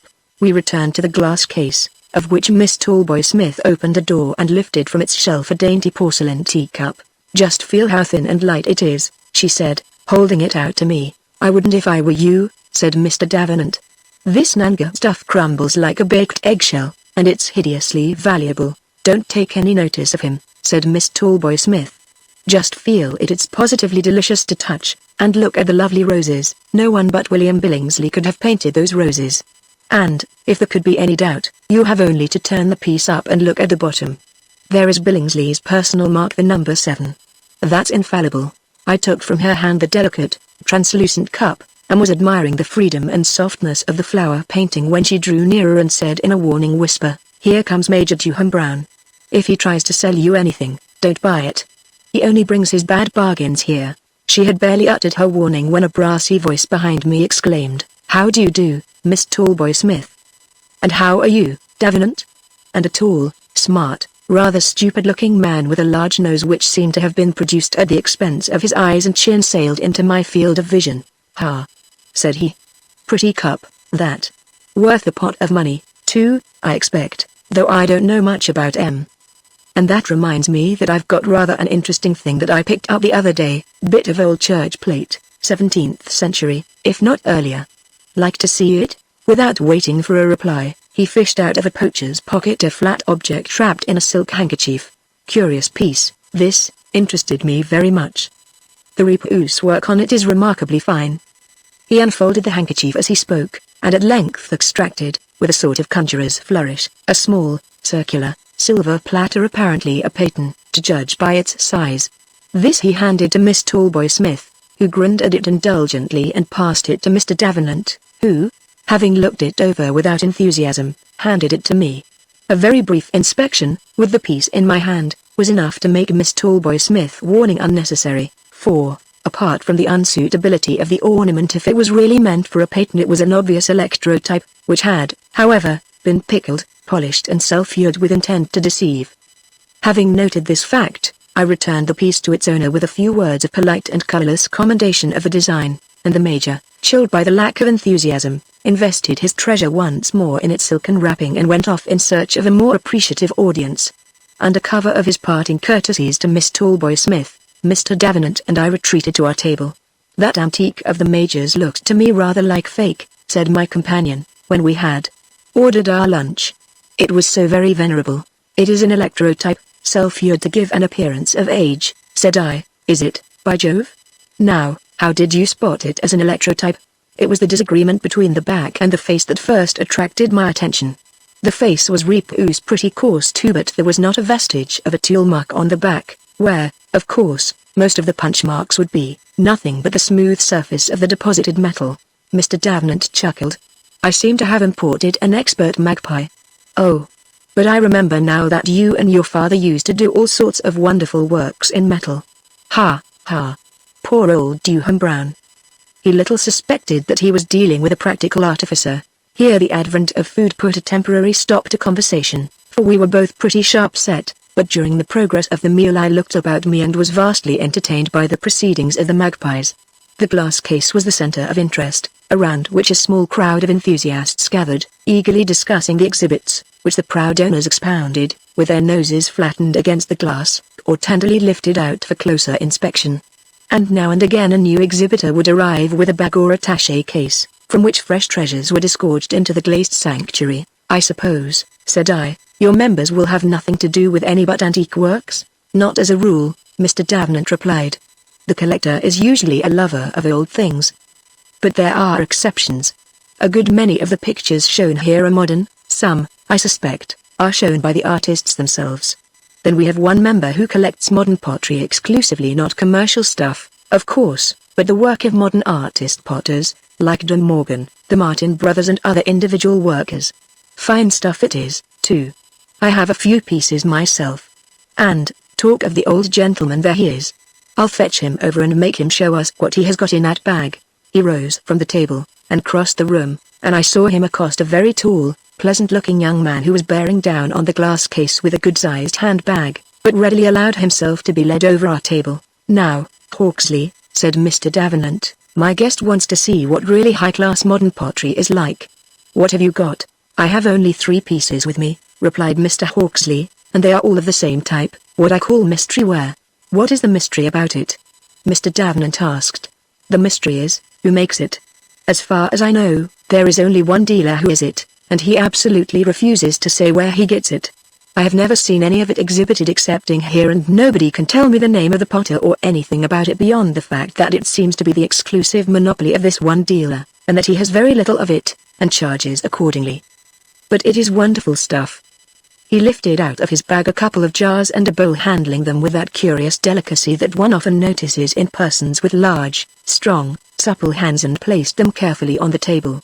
You see, he continued, there are two methods of treatment, which are sometimes combined, as on this jar, and these two styles are based on two very different types of old work: the Old English slipware, such as the Wrotham and Staffordshire and Toftware, and the Old French Henri d'Or, or Oyenware.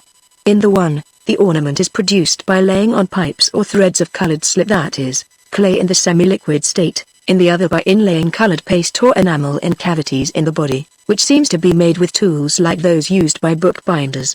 This covered jar, which looks almost like a piece of fine Japanese cloison, and this bowl show the inlay method, and this other jar is an example of the slip decoration, but with 1 or 2 spots of enamel inlay. I think I prefer the pure inlay, said Mr. Davenant. So do I, said Mr. Hawksley, and so, I think, does the artist. All his finest work is done by the inlay method, though he uses the slip decoration with such skill and taste that it is virtually a new method. The old Wrotham and Toftware looks very primitive by the side of this scholarly, refined work. I turned the 3 pieces of pottery over in my hands and warmly commended the judgment of the collector. No modern work that I had ever seen approached it for perfection of finish or grace of design, while the color scheme combined richness, delicacy, and restraint in a truly marvelous manner. It seemed to unite the brilliancy of enamel to the sober beauty of old tapestry. And even the little blue bird, inlaid on the bottom of each piece to form the potter's mark, was finished with care and taste. May one inquire as to the local habitation and name of the dealer? Mr. Davenant asked. You may, was the reply. His name is Morris Goldstein, and he is to be found at number 56, Hand Court, Holborn. And I should like to wring his neck. We both laughed at the vindictive tone in which this benevolent wish was uttered, and at the sudden ferocity of aspect that swept over the usually good-humored, kindly face. Why this homicidal craving? Mr. Davenant asked. Don't you see? The other demanded, indignantly, that this infernal gold swine— I beg your pardon. You needn't, said I. That this miserable huckster is grinding the face of some poor artist, that he is not only devouring the earnings of this industrious, painstaking worker, but for his own paltry profit he is robbing that artist of the credit of the fame to which his genius and his enthusiasm entitle him. Look at this lovely jar. I gave that more worm 10 guineas for it. How much do you suppose he gave the potter? 10 shillings, perhaps, suggested Mr. Davenant. Probably not much more, though there is getting on for a week's work in it. Still, I said, with a mischievous desire to stir up his indignation afresh, the potter probably enjoys making these beautiful things. The work is its own reward. I can't agree to that, Mr. Hawksley rejoined, warmly. He doesn't enjoy being hard up and having to work for a pittance. Besides, it isn't just. This man makes a jar that is going to give me a lifelong pleasure. I want to pay him for that pleasure. I want to know who he is, to shake his hand and thank him and tell him that he is the salt of the earth. And this Shylock hides him away and just feeds on him like the beastly parasite that he is. He gathered up the treasured masterpieces, and having wished us adieu, with a sudden return to his customary geniality, crossed to the glass case to find a vacant niche for his samples of mystery ware. I like Jack Hawksley, said my companion, as we watched him. So do I agreed warmly. He takes a human interest in the artist. I wish more collectors were like him. Yes, said Mr. Davenant. He is a good type of rich man. Would that there were more Hawksleys. He poured out the coffee which the waitress had just brought and then asked, What do you think of this club as a feeding and resting place? I mean, it seems a comfortable, homely place, and the members and their exhibits are quite interesting. I find it so. You wouldn't care to join, I suppose? It is cheap, as clubs go, 5 guineas a year and no entrance fee. I should think you would find it a great convenience, living so far from the centre of town. It would be a great convenience. But should I be eligible? I am not a collector, you know. No, but you are something of an expert.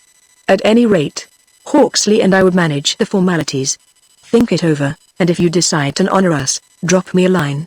This is my address, 56, Clifford's Inn. He handed me his card, and when he had made a note of my address, I prepared to depart. I have wasted a fearful amount of your time, Mr. Davenant, said I, but it has been a very pleasant interlude for me. Has it really? I hope it has. For my part, I have enjoyed myself just as I did in the old days when you used to let me wag a philosophic chin at you, and I am reluctant to let you go so soon.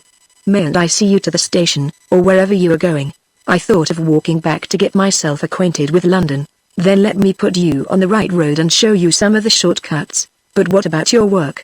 He regarded me with that quaint, humorous smile that I had always found so attractive. My work is, at present, of a somewhat intermittent type. This is one of the intermissions. Let us fare forth and study the architectural beauties of the metropolis, and we fared forth accordingly. The shortcuts discovered by my companion did not in the least conform to Euclid's definition of a straight line, and their brevity was relieved by sundry excursions into alleys and by streets and incursions into churches and other ancient buildings. They led us by way of the Temple and its sold round church, Mitre Court, Fetter Lane, Neville's Court, Gough Square, and so to St. Paul's Churchyard and into the Cathedral, thence by Paul's Alley, Paternoster Row, Cheapside and Lombard Street, dropping into one or two churches on our way, until we came out on Great Tower Hill, and drifted slowly down Royal Mint Street. And all the while we gossiped pleasantly of this wonderful city and its wonderful, inexhaustible past, and my guide expounded, with all his old gaiety and brightness and with astonishing knowledge of his subject until I had almost forgotten Well-Close Square and the sinister shadow that hung over my life, and seemed to be back in the untroubled days of my girlhood. But not quite. For, even as I talked or more often listened with the liveliest interest and pleasure, a project was maturing in my mind. I had, in fact, conceived a brilliant idea. Mr. Davenant's suggestion that I should join the club had started a train of thought that ran as an undercurrent in a subconscious mind, perhaps, as Lilith would have said. It had begun vaguely when I saw the modern pictures on the walls, and the modern works in the glass case and the Major hawking round his little platter. Here was a place in which the work of the unknown artist could be shown and perhaps sold, my own work, Lilith's work, the Titmouse's, Philibars, even Miss Polden's. For 5 guineas a year one could open this emporium, not only to myself, but to my fellow workers, could slip past the dealer and secure his profits for us all. I say it was a brilliant idea at least, it appeared so to me, and throughout that long peregrination, made delightful by the sympathetic companionship of my newly recovered friend, it germinated and grew until, as we halted to say goodbye at the corner of Cable Street, it had grown to full maturity. I have been thinking, said I, of your suggestion about joining the club, you know. It would be nice to have a place to go to for a rest or a meal, in the centre of town. And I shall often want such a place. His face brightened perceptibly, perhaps at the implied assurance that I could afford to spend 5 guineas. Then, may I put your name up for election? Will you be so kind, won't I? It will be jolly, and we shan't lose sight of one another again, though that was my fault for not writing. I was often on the point of sending you a letter, and then I felt a silly diffidence, thought that you might consider I was presuming on a mere acquaintanceship. However, I will propose you for membership at once, and in about a week's time you will be a full-blown magpie. Then I will send you a line, though, of course, you will get the official notification. He handed me my bag, and with a hearty handshake, we said goodbye, and went our respective ways. It was but a few minutes' walk to Well-Close Square, and I took it slowly, for now that my companion was gone and I was bereft of his buoyancy and vitality, I was suddenly aware of intense bodily fatigue. Moreover, I felt a certain reluctance to bring to a definite close what had been an interval of quiet but perfect happiness. And so, in spite of my fatigue, I sauntered on, loitering a while in St. George's Churchyard and stopping to look up at the quaint stone name tablet at the corner of Chigwell Lane, until weariness and growing hunger drove me homewards. And even then, it was not without regret that I pulled the brass bell knob and, as it were, wrote finis to this pleasant and eventful chapter. Chapter 15. The Magic Pendulum. The weighty question whether my handicraft would yield me a livelihood was answered on the following morning by the arrival of a letter from Mr. Campbell, and it was answered, though not very emphatically, in the affirmative. The prices that he offered, provisionally and advised me not to accept, were appallingly low, very little above those of mere commercial goods.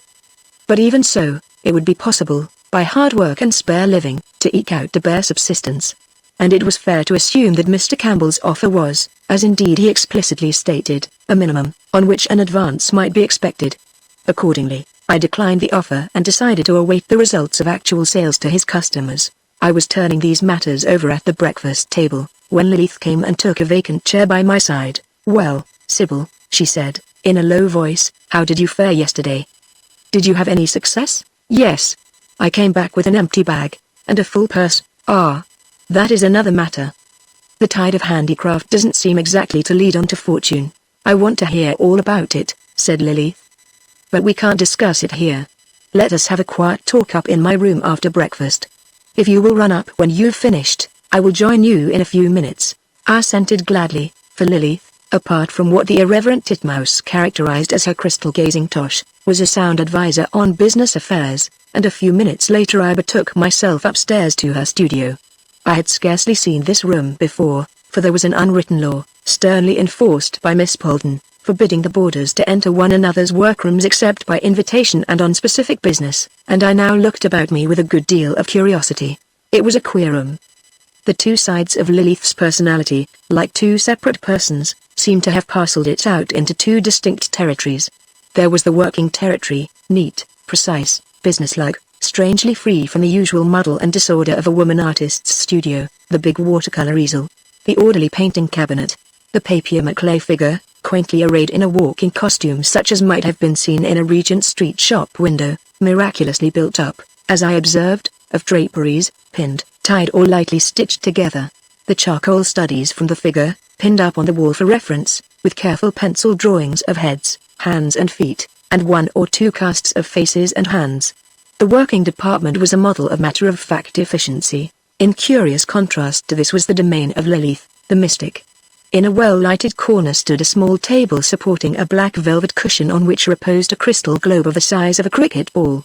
Above the table a couple of bookshelves exhibited a collection of volumes treating of spiritualism, telepathy, apparitions, psychical research and other occult subjects.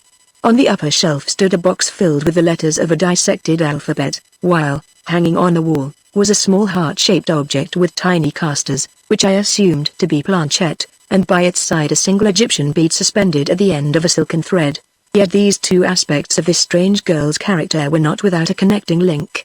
On the walls were several framed paintings signed Winifred Blake, mystical figure subjects, recalling, but not imitating, the works of Burne-Jones and Rossetti, exquisitely drawn and delicately painted in watercolor. The work on the easel was a similar drawing of a frieze-like character, the figures nude but with lightly indicated draperies, and one of the nude figures had been traced onto a fashion plate board and was already partly clothed in the walking costume. My survey of the room and its contents was interrupted by the arrival of its occupant, who having seated me in the easy chair, perched herself on her painting stool and opened the examination. "Now," said she, "I don't want to be inquisitive, but I do want to know just how you got on. Did you carry out the methods that I proposed?" "I did, at least as far as the silent willing was concerned, though not very thoroughly. I don't think I did much in the way of suggestion." "And did you sell your work?" "Yes, I think I may say I did," and here I gave her an account of Mr. Campbell's two alternative offers. "You have done admirably, Sybil," she said enthusiastically. "Your first essay has been a perfect success. And now, tell me, are you convinced?" As I could not truthfully say that I was, I took refuge in polite evasion, which, however, Lilith brushed aside with some impatience. "I can never understand this kind of skepticism," said she.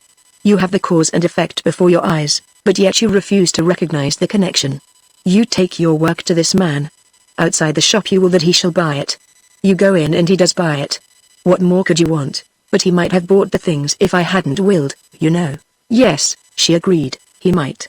But that is not the way we reason about material things. I strike a match and apply it to a laid fire, and the fire burns. It might have burned if I had not applied the lighted match, but no one doubts the connection between the lighted match and the lighted fire. Physical causes and effects are accepted with unquestioning faith, but as soon as we come to spiritual or psychical phenomena, this extraordinary skepticism springs up, this curious refusal to admit and accept the obvious. I am not asserting that there was no connection between the silent willing and the purchase of my work," said I. "All I say is that I don't regard the connection as proved. I can't decide for or against because there doesn't seem to be enough evidence either way." "Yes, I suppose you are right," she admitted, reluctantly. "But I should like to convince you, because I am sure you have very unusual powers." She was silent for a short space, and then, suddenly, she asked, "Have you ever been to a séance, Sybil?" "Never," I replied. "Well," said she, "you ought to go to one, not to any of those silly public shows conducted by mere mountebanks, but to a private séance, carried out by really earnest people who are seeking to extend our knowledge. Would you care to come to one with me? It would be rather interesting." I replied, without much enthusiasm. It would, said she. You were speaking of evidence just now. Well, at a genuine seance you would obtain evidence that I think would convince you of the reality of psychical phenomena. I have a friend, Mr. Quicks, who has given me some most remarkable demonstrations, and I have no doubt that he would be very pleased for you to accompany me to one of them. Is Mr. Quicks a medium? I asked. No, I shouldn't describe him as a medium, though he is very sensitive and has most extraordinary powers. But he is a profound student of supernormal phenomena and deeply interested in psychical research. May I ask him to show you some of his experiments? Thank you, Lilith, and I hope you will find me less disappointing than you have today. I am really quite curious about these things, although I admit a rather skeptical frame of mind. I was wondering, before you came up, what you do with that bead on the string. That, replied Lilith, all agog at the question, is the pendule explorator, the magic pendulum. It is an instrument of the kind known in psychical science as an autoscope, an appliance for, as it were, bringing the subconscious into view. But how does it work? It works by the influence of the subconscious mind upon the muscles. Let me show you, but you shall try it yourself because you are an unbeliever. She removed the crystal ball and its cushion from the table, and taking the bowl of loose letters, turned out its contents and rapidly arranged the letters in a circle, forming a clockwise alphabet.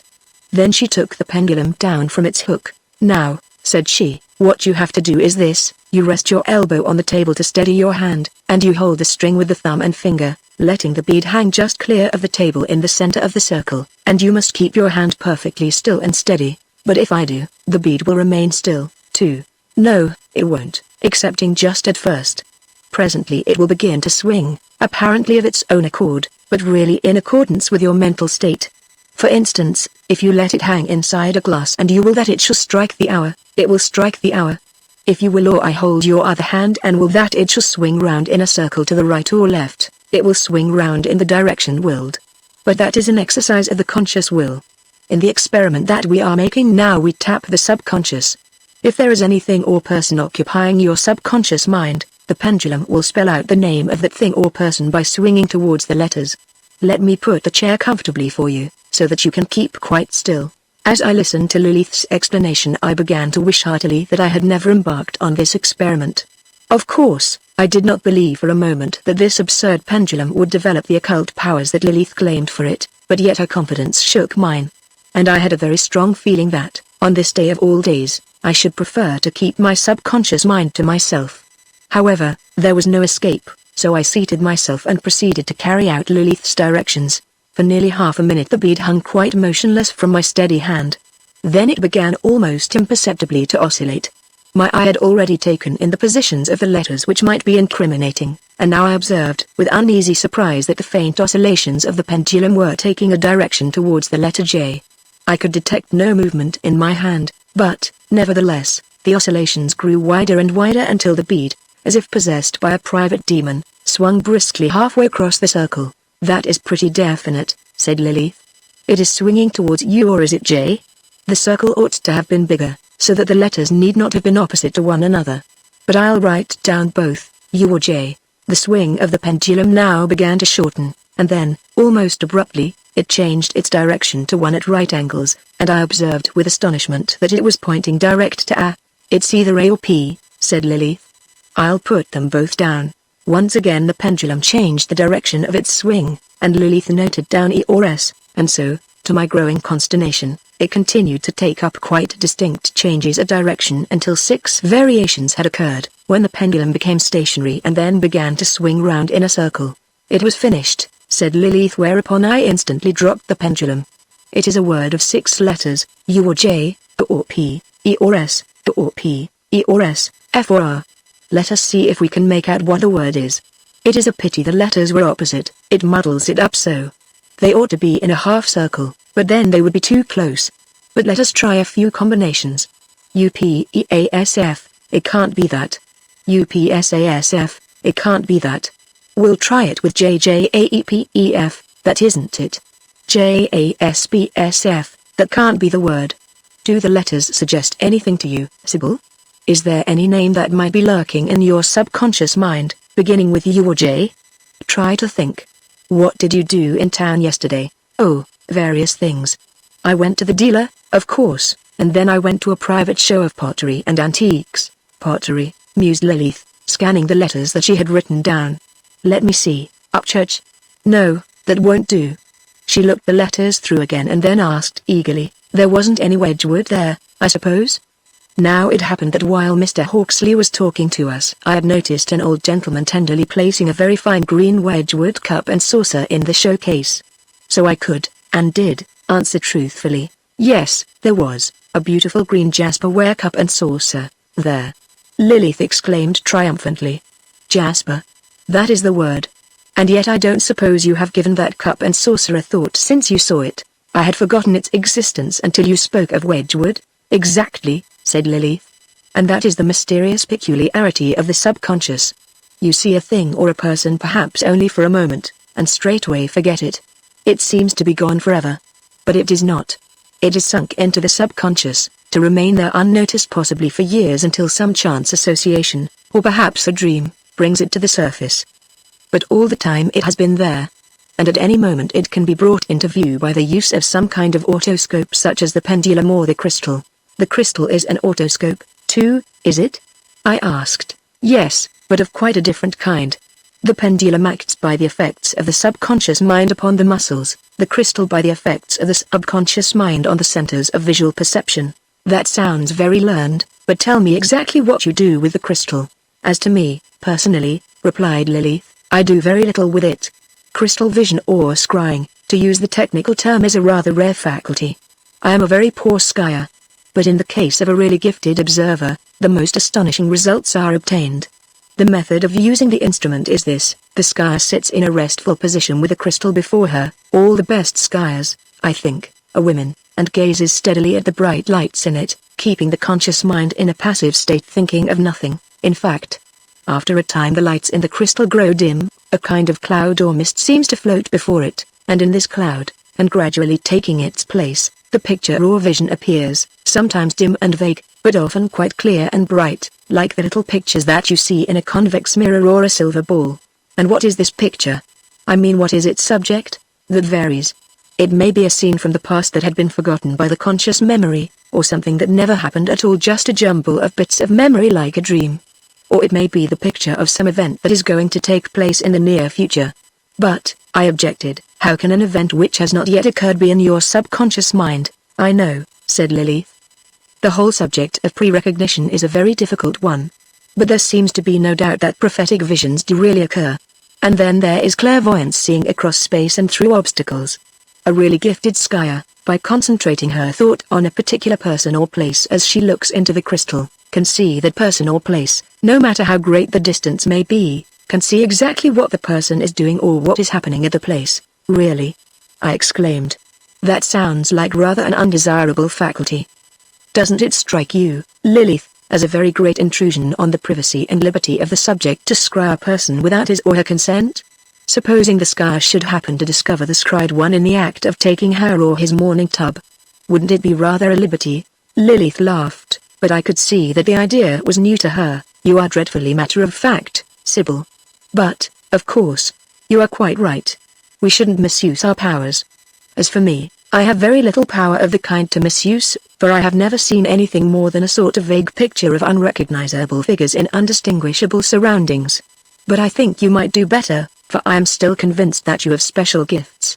Would you like to try the crystal, Sybil? Not now, thank you, Lilith. We ought to get to work after all this gossip. And that reminds me that, before you came up, I was looking at your exquisite paintings and wondering if you are not, to some extent, wasting your great talents. In what way? She asked. Of course, I said, these designs would make magnificent tapestries or wall decorations. But if you can't get a wall, you might condescend to a smaller surface. Have you ever tried designing and painting a fan? No, she replied. I wish you would, said I. You would do it splendidly with your power of design and your delicate technique. And Philippa could make the sticks and carve the guards, or I could do a pear and silvery puce, and a jeweled pin and loop. Will you think over the proposal? Lilith picked up the crystal on its cushion and, smiling at me, said, I will make a bargain with you. If you will take the crystal to your room and give it a thorough trial whenever you have time, I will get out a design for a fan. Do you agree? I held out my hand for the crystal. Primarily, My desire was to introduce Lilith to fame and fortune through the medium of the Magpies Club, but the startling success of the magic pendulum had aroused my curiosity in regard to the other otoscope, though I have to confess that, when I had borne it to my room, I concealed it guiltily in a locked drawer, where it should be secure from the prying eyes of the servant maid, and above all from the observation of the sarcastic and skeptical titmouse. But there were other matters than crystals and magic pendulums to be thought of. There was, for instance, the set of 12 spoons which Mr. Campbell had asked me to make and to which he had again referred in his letter. I knew now that I should be paid for them at a reasonably remunerative rate, and this, and the congenial nature of the task, encouraged me to get to work. But before I could begin there was the motive of the design to be considered, and since the apostles were ruled out as obsolete, I had to find some other group of 12 related objects. After a whole day's anxious thought, I fixed upon the signs of the zodiac as furnishing a picturesque and manageable motive, and with this scheme in my mind, I fell to work in earnest, first with the pencil and then with the wax and metal. But busy as I was, and happy in the interest of my work, I was yet aware of a change, of a something new that had come into my life. From the little workshop which had been my world, I found my thoughts straying out into the larger world, and particularly the part of it which is adjacent to Temple Bar, and if at times I viewed this change with some misgivings, I was more often conscious of a sense of exhilaration such as one feels when embarking on some new adventure. In due course I received notice of my election as a member of the Magpies Club, and by the same post a letter from Mr. Davenant asking me to celebrate the event by lunching with him there, and, as I had occasion to go into town to replenish my silver and some other materials, I accepted his invitation, intending to return to Wellclose Square in the afternoon. But it appeared that a lone collection of antique silver was being exhibited at the South Kensington Museum, and that he had hoped to have the pleasure of inspecting it under my expert guidance. Now, to a craftsman, or craftswoman, of small experience, there is no technical education to compare with the study of admitted masterpieces. I felt that strongly, and I felt that I needed that technical education. Furthermore, I felt that the attempt to explain the merits of the old work to an attentive and sympathetic listener would help me to concentrate my own attention. And perhaps it did. At any rate, I spent a long and pleasant afternoon at the museum, and we subsequently discussed the exhibits, and various other matters, very companionably over the dinner table at the club. "It has been a jolly day for me, Mrs. Otway," said Mr. Davenant, as he wished me goodbye at the underground station. "I've learned no end about silver. You are a perfect encyclopedia of knowledge in regard to goldsmiths' work. And the delightful thing to think of is that we've only scratched the surface of the museum. The place is inexhaustible.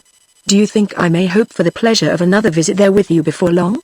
I gave what I intended to be an ambiguous answer. But it was not ambiguous to me, and I suspect that Mr. Davenant went on his way with a feeling that a precedent had been created. When I arrived home, I found a letter awaiting me from Mr. Otway. It was not entirely unexpected, for I had felt pretty certain that he would presently hear further from his mysterious correspondent. It now appeared that he had received 1 or 2 short letters, ostensibly of the nature of warnings, but actually threatening, though in vague, indefinite terms, and one more recently of a more explicitly menacing character. These he wished me to see and discuss with him, and he asked me to make an appointment, at my convenience, to meet him for that purpose. I replied, suggesting, as before, the Tower Wharf, and there, a couple of evenings later, I met him. In appearance he had by no means improved. His pale face had a strained, wild expression. His eyelids were puffy and covered with curious, minute wrinkles. His hands were markedly tremulous, and his fingers bore the deep stains that mark the inveterate cigarette smoker. His dress was noticeably less neat than it had used to be. Indeed, he presented a distinctly shabby and neglected appearance.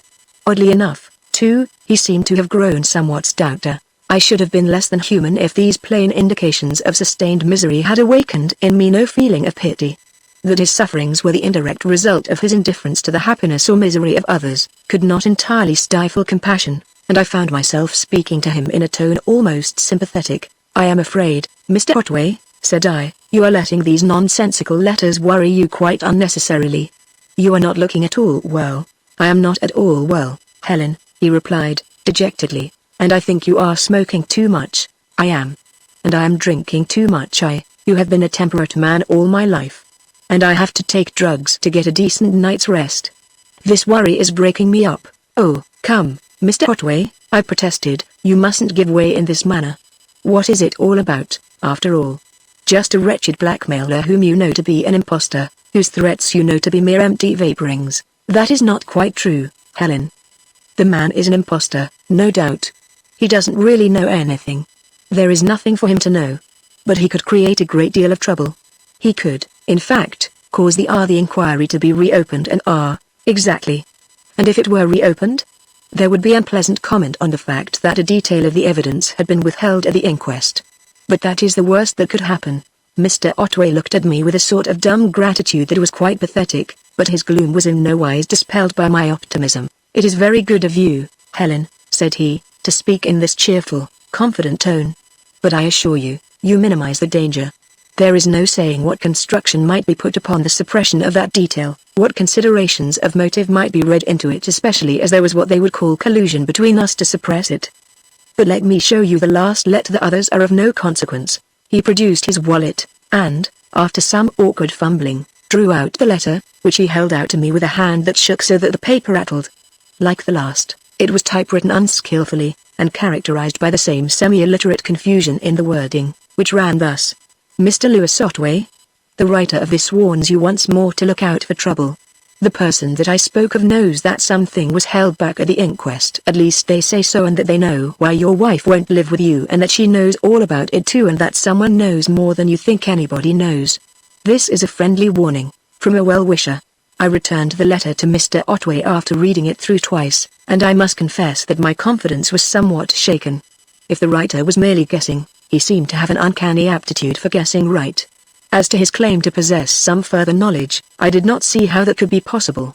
When the fatal interview took place between my father and Mr. Otway, there were to the best of my belief only 3 persons in the house. Of those actually present at the interview there was only a single survivor, Mr. Otway himself, and he alone knew with certainty what occurred. The claim was therefore almost certainly false.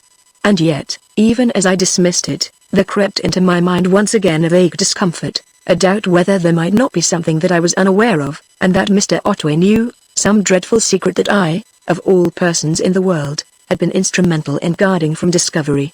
And as I glanced at Mr. Otway, haggard, wild, trembling, and terrified out of all proportion to the danger, so far as it was known to me, the horrid doubts seemed to deepen into something like suspicion. "Of course," said he, when he had returned the letter to the wallet, "I realize that you are right, that there is nothing to be done but to wait for this person to show his hand more plainly.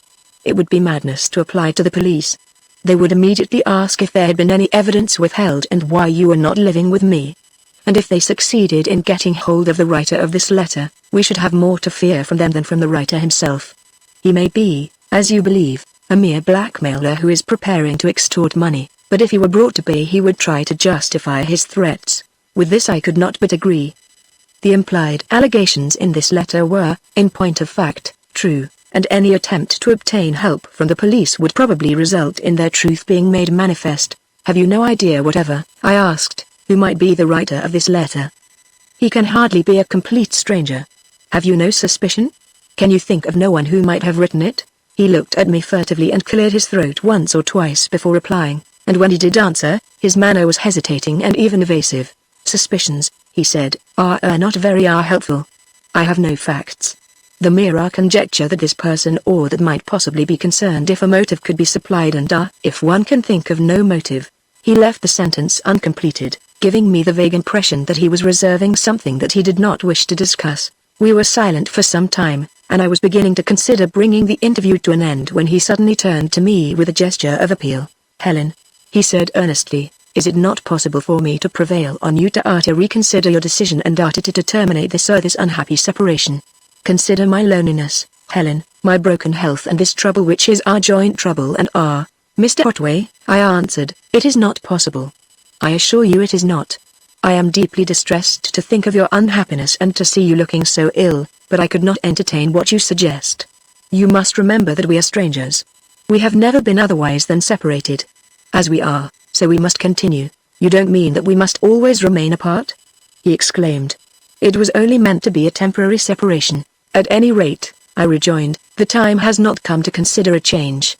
But I shall be glad to hear how things go with you and to give you any help that I can." I rose and held out my hand, which he took reluctantly, though it was the first time that I had ever offered to shake hands with him. "I am driving you away, Helen," he said. "No, indeed," I replied. "I had to go. You will write to me if anything fresh happens?" He promised readily, and we turned and walked away in opposite directions.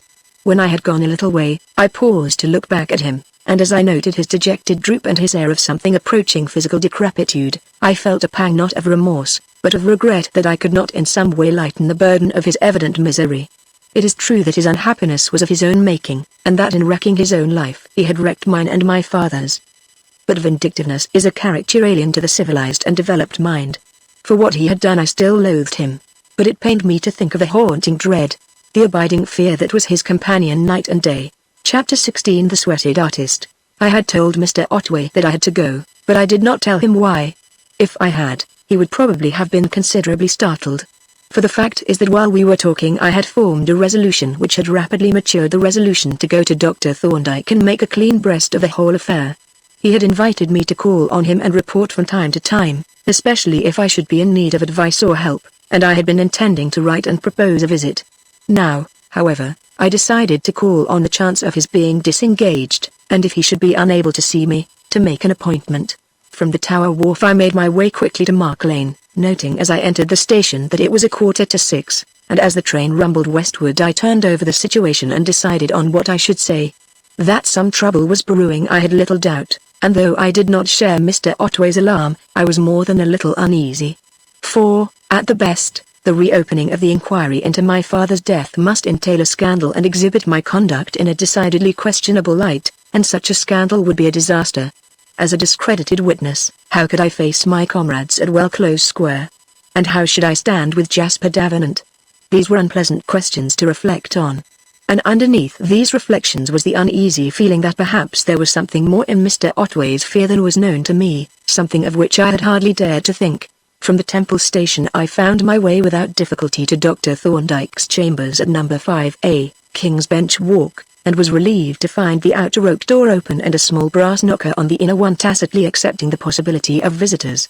I plied it modestly, and was immediately confronted by Mr. Polton, whose countenance, at the sight of me, became covered with a network of benevolent and amicable wrinkles. "The doctor is up in the laboratory looking over his apparatus, but I expect he has nearly finished. I'll go and tell him you are here. Have you had tea?" I had not admitted the fact, whereupon Mr. Polton nodded meaningly, and having offered me an armchair, took his departure. In a minute or two Dr. Thorndyke entered the room and greeted me with a cordiality that put me at my ease instantly. "I have been wondering when you were coming to see me. In fact, I have seriously considered calling at Close Square to see how you were getting on. Polton will bring you some tea in a moment, and then you must tell me all your news. I hope you are comfortable in your new home. I am very happy, indeed, Dr. Thorndyke, and very grateful to you for finding me such a congenial home. And I have made quite a promising start in my new profession, too. But I have really come to ask your advice and to make a confession." "A confession," said Dr. Thorndyke, looking at me gravely. "Is it necessary? And have you given it due consideration?" "Yes, I think so. There is only one point. I should have told you this secret before, but as another person is involved in it, I felt that it would be a breach of confidence. But I now feel that my legal advisor should be told everything. That is so. Advice can only be based on known facts. And I may say that anything that you may tell me in my professional capacity is a privileged communication. A lawyer cannot be compelled to reveal anything that his client has told him, and is, in fact, forbidden to do so. You are, therefore, committing no breach of confidence in giving me any necessary information. I am glad to know that, because, when I last spoke to you about my affairs, I held back something that you may consider important. Something relating to the inquest?" he asked. "Yes. Did you suspect that I had?" "I suspected that Mr. Otway was holding something back when he gave his evidence, but here is your tea, with all the little ladylike extras, just to show you what an old bachelor can do in the way of domestic miracles. I am ashamed of you, Polton.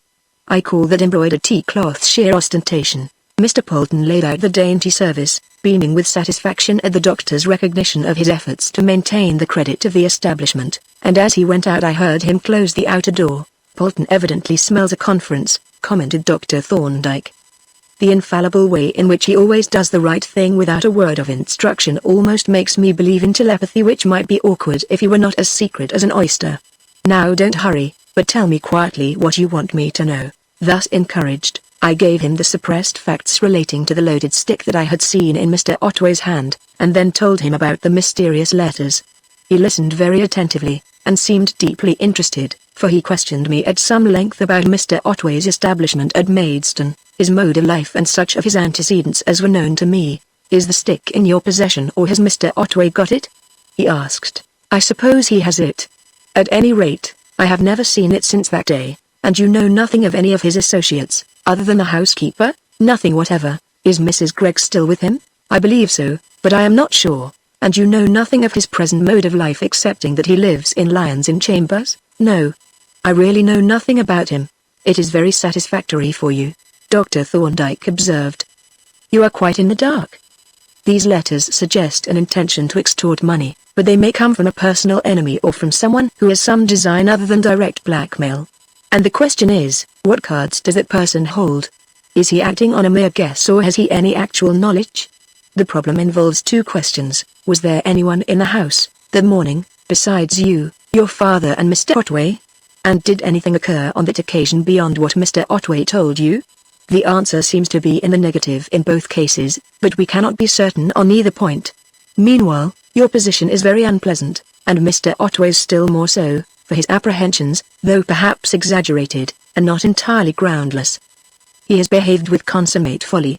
Whether his account of the tragedy be true or false, if he had had the courage to give it in full at the inquest, it must have been accepted in the absence of contrary evidence. But that is by no means the case now. If the inquiry were reopened, a jury would tend to regard his suppression of certain facts as evidence of the importance of those facts. As to advice, there is nothing that you can do but try to forget these menacing letters. I will make a few cautious inquiries, though we have very little to go on, and you must let me know at once if there are any fresh developments." This ended the conference, but not the conversation, for Dr. Thorndyke insisted on a full account of my progress as a craftswoman, and even called down Mr. Polton to give an expert opinion on Mr. Campbell's prices, which opinion was to the effect that they were as good as could be expected. "So," said Dr. Thorndyke, as I rose to depart, "you have justified your rather bold choice of a profession. You have already made it an economic success, and with more experience on the commercial side, you will probably earn a very satisfactory livelihood." This was encouraging enough, backed as it was by Mr. Polton's practical experience. But with the other results of this conference I was much less satisfied. Indeed, my talk with Dr. Thorndyke, though it had relieved me of the burden of concealment, so far from setting my apprehensions at rest, had rather increased them. Not only was it evident that he regarded these mysterious letters as indications of a real danger, but he clearly entertained the possibility that Mr. Otway might have something more than I knew to conceal. In fact, I was by no means sure that he did not suspect Mr. Otway of having killed my father. Here, then, was abundant matter for reflection, and that none of the most pleasant, and during the next few days my mind was very full of these new complications, of this dark cloud which had arisen over my brightening horizon. Again and again I recalled in detail the incidents of that terrible morning when my dear father was snatched from me, but no new light, either on the tragedy itself or on these sinister echoes of it, came to me. I even tried Lilith's crystal, having first locked my door, but either my faith was weak or I lacked those special psychical gifts with which its owner credited me. I did, indeed, get as far as the cloud, or mist, of which Lilith had spoken, which gathered before my eyes and blotted out the crystal. But that was all. When the mist cleared away, no picture emerged from it, but only the crystal ball with the diminutive image of my own head reflected on its bright surface. But anxieties sit lightly on the young and healthy. As the days passed, the gloomy impressions faded and I became once more absorbed in my work. The zodiac spoons were progressing apace, and were going to do me credit, and daily I became conscious of growing facility, of increasing skill, which not only lessened my labor but was itself a source of pleasure. To do a thing with ease is to do it with enjoyment, and, incidentally, added skill means added speed and greater earning power. Already I began to speculate on what Mr. Campbell's idea of a good price would turn out to be. Moreover, there were other distractions. Once or twice a week I looked in at the club, and these visits had a pleasant way of developing into impromptu jaunts to picture galleries, exhibitions, museums, and even on one or two occasions a concert or a matinee. Of the relations which were growing up between Jasper Davenant and me I did not care to think much. Perhaps the ostrich is a wiser bird than we are apartment to imagine, for it does, at least, avoid the pains of anticipation. Sooner or later, no doubt, some understanding would have to be arrived at, but meanwhile Mr. Davenant was a delightful companion, gay, cheerful, buoyant, humorous, but withal a man of earnest purpose and a serious outlook on life. In all our junkings was little, real frivolity. The fun and gaiety were but the condiments to season the more solid and serious interests. In so far as a friendship between a young man and a young woman, which must necessarily stop at friendship, can be, our friendship was unexceptionable. But, of course, there was the qualification. However, as I have said, I let the future take care of itself and drifted pleasantly with the stream. About this time, I made quite a startling discovery. It happened that in one of my journeys to town I had seen in a bookseller's window a book on studio pottery, and, thinking that it might be useful to Miss Finch, I had bought it, but had forgotten to give it to her. In the middle of my morning's work I suddenly remembered the book, which I had put in a cupboard in the workshop, and got up from my bench to take it to her. Her works were at the bottom of the garden, in an outhouse which had once been a shipsmith's shop, but, close neighbors as we were, and close friends, too, I had only once been in her workshop, when, on an off day, she had shown me her wheel, her lathe and her small glass kiln. About her work she was extraordinarily secretive, but then, she was a reticent girl in general, so far as her own affairs were concerned, though she showed a warm interest in her friends, and was, indeed, very affectionate and lovable. As I came round the clump of bushes that hid her premises from the house, the silence and repose of the place gave me some qualms, and for a moment I hesitated to interrupt her work.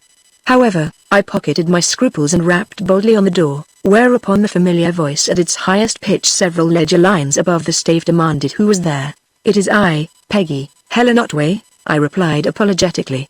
There was a pause of nearly half a minute, and then she unlocked and opened the door, looking rather embarrassed and very pink. "I always lock myself in when I am at work," she explained. "Well, Peggy, don't let me disturb you. I've only brought you a book that I got for you in town." "Oh, come in, Sybil," said she. "Of course I don't mind you." She took the volume from me, and quickly turning over the pages and glancing at the illustrations, exclaimed, "What a ripping book. I shall enjoy reading it. And how sweet of you to think of getting it for me."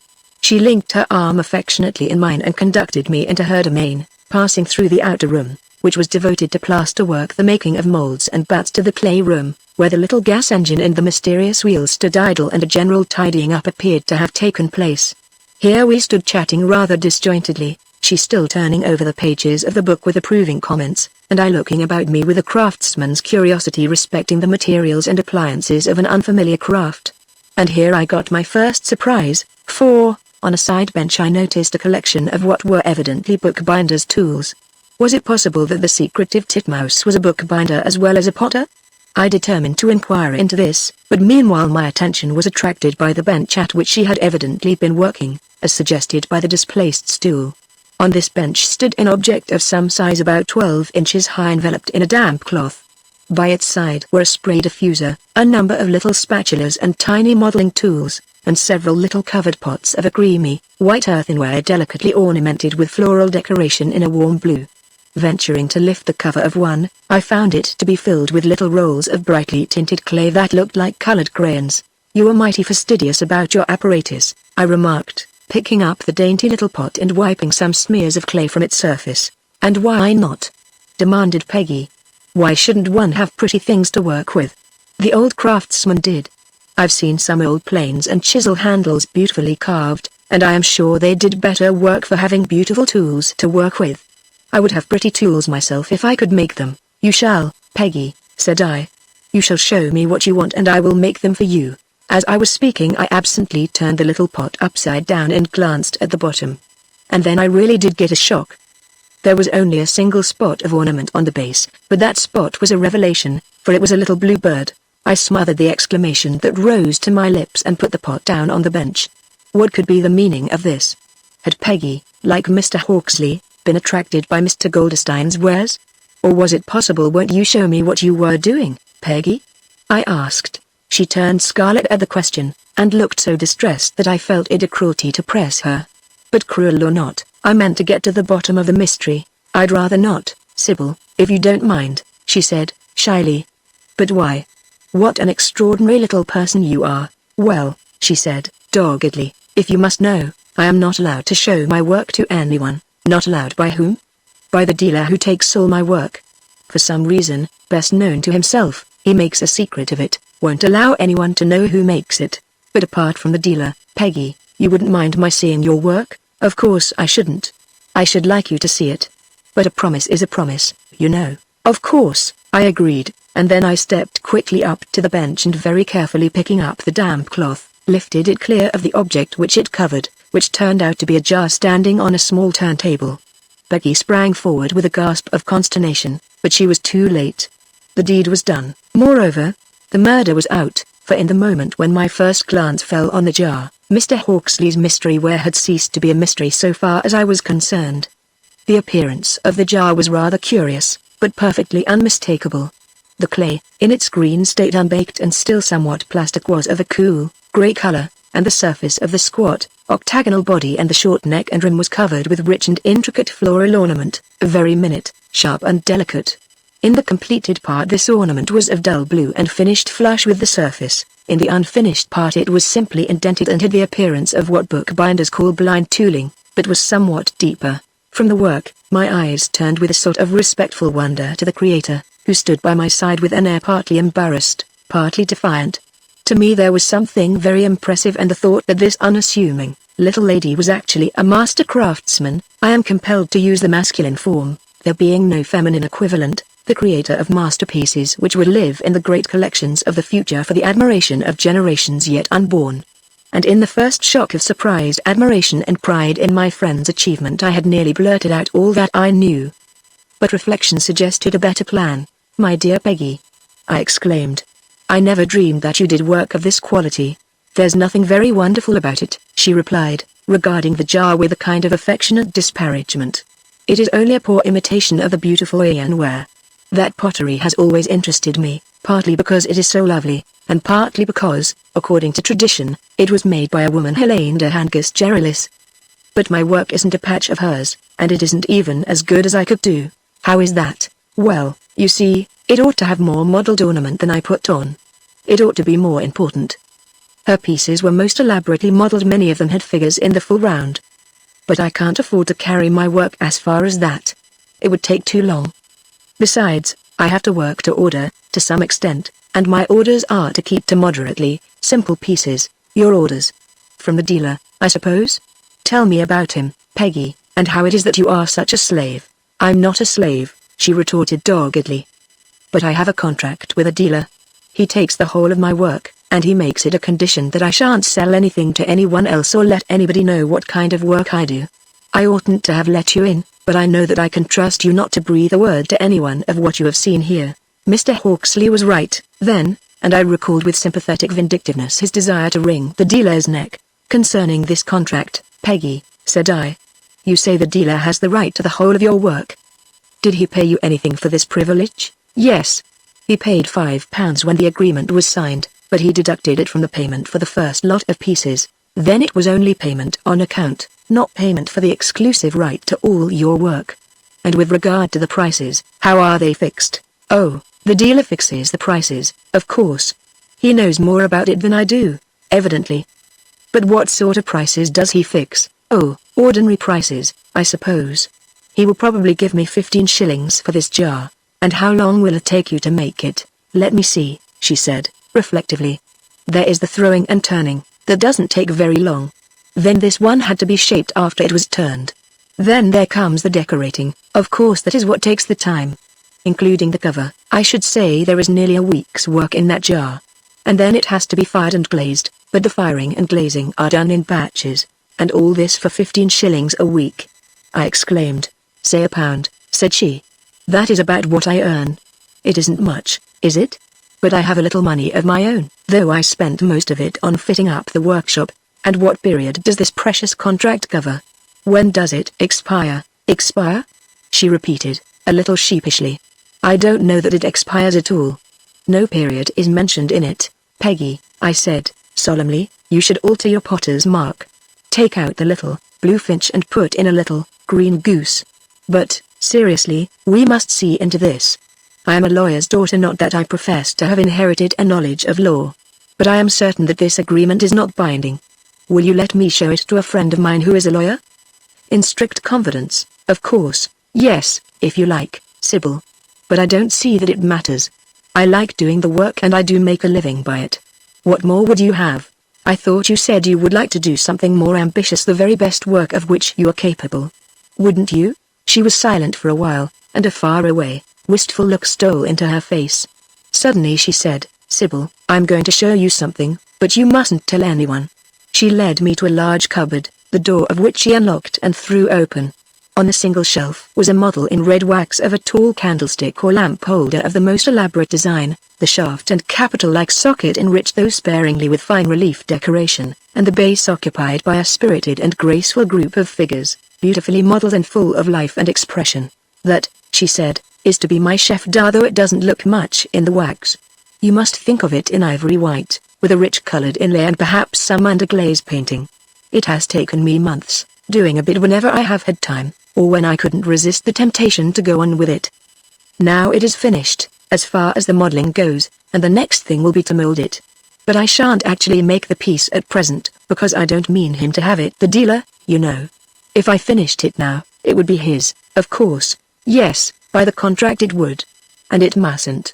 This piece ought to give you a position in the front rank of artist potters. But I mustn't waste any more of your time. You will let me have that agreement, won't you?" She promised that I should have it at lunchtime, and with this I went back to my workshop to consider a plan that had come into my mind for her enlightenment and emancipation. But it turned out that there was no need for scheming on my part, for chance or Providence offered me the opportunity ready-made. That very evening I received a short note from Mr. Davenant informing me that Miss Talboys-Smith had acquired a collection of English and French soft porcelain, and that she proposed to exhibit the whole of her new acquisition for a week at the club.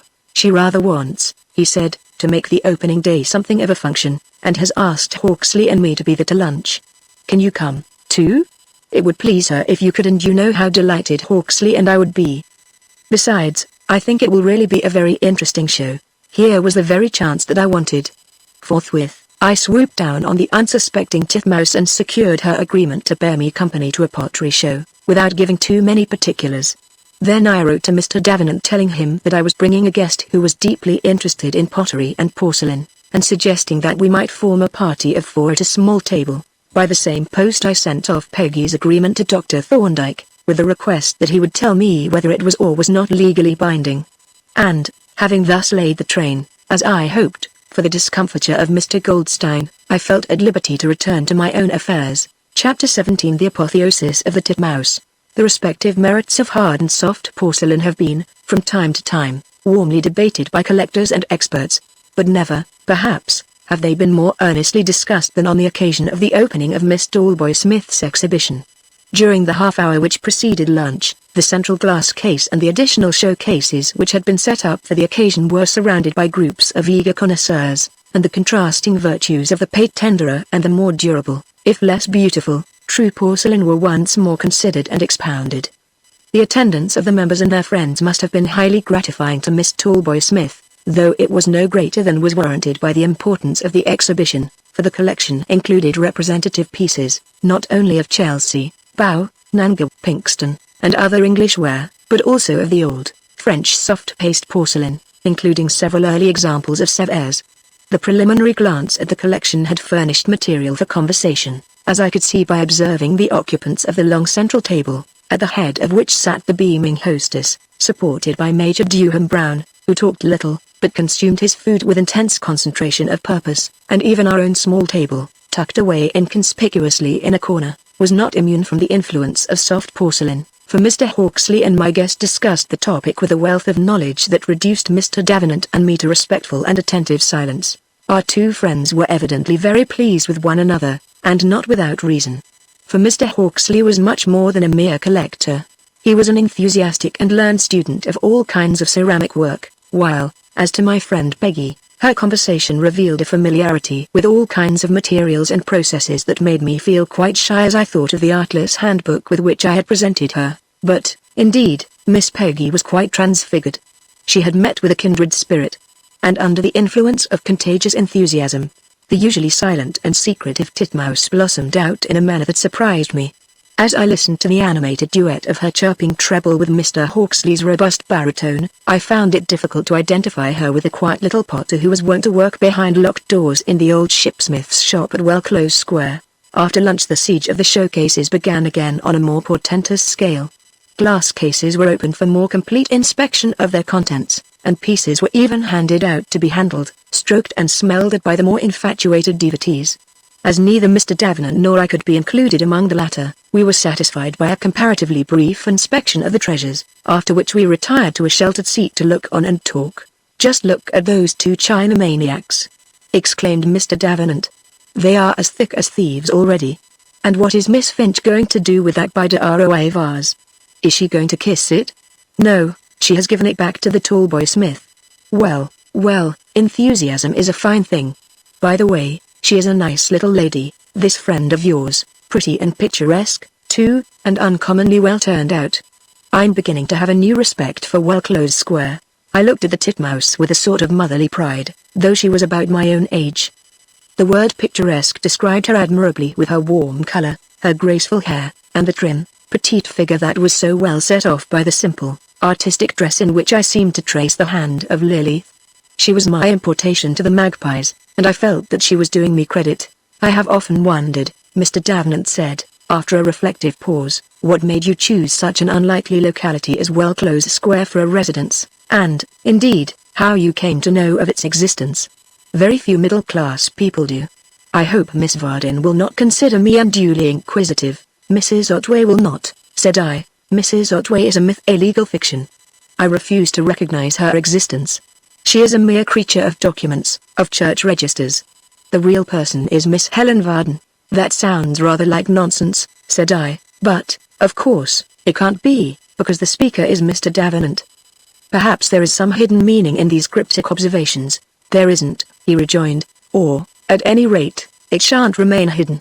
I mean that I refuse to recognize your connection with this man, Otway, or to associate you with his beastly name. But it is my beastly name, too, according to law and custom." "I don't care for law and custom," said he. "The name Otway is abhorrent to me, and it doesn't properly belong to you.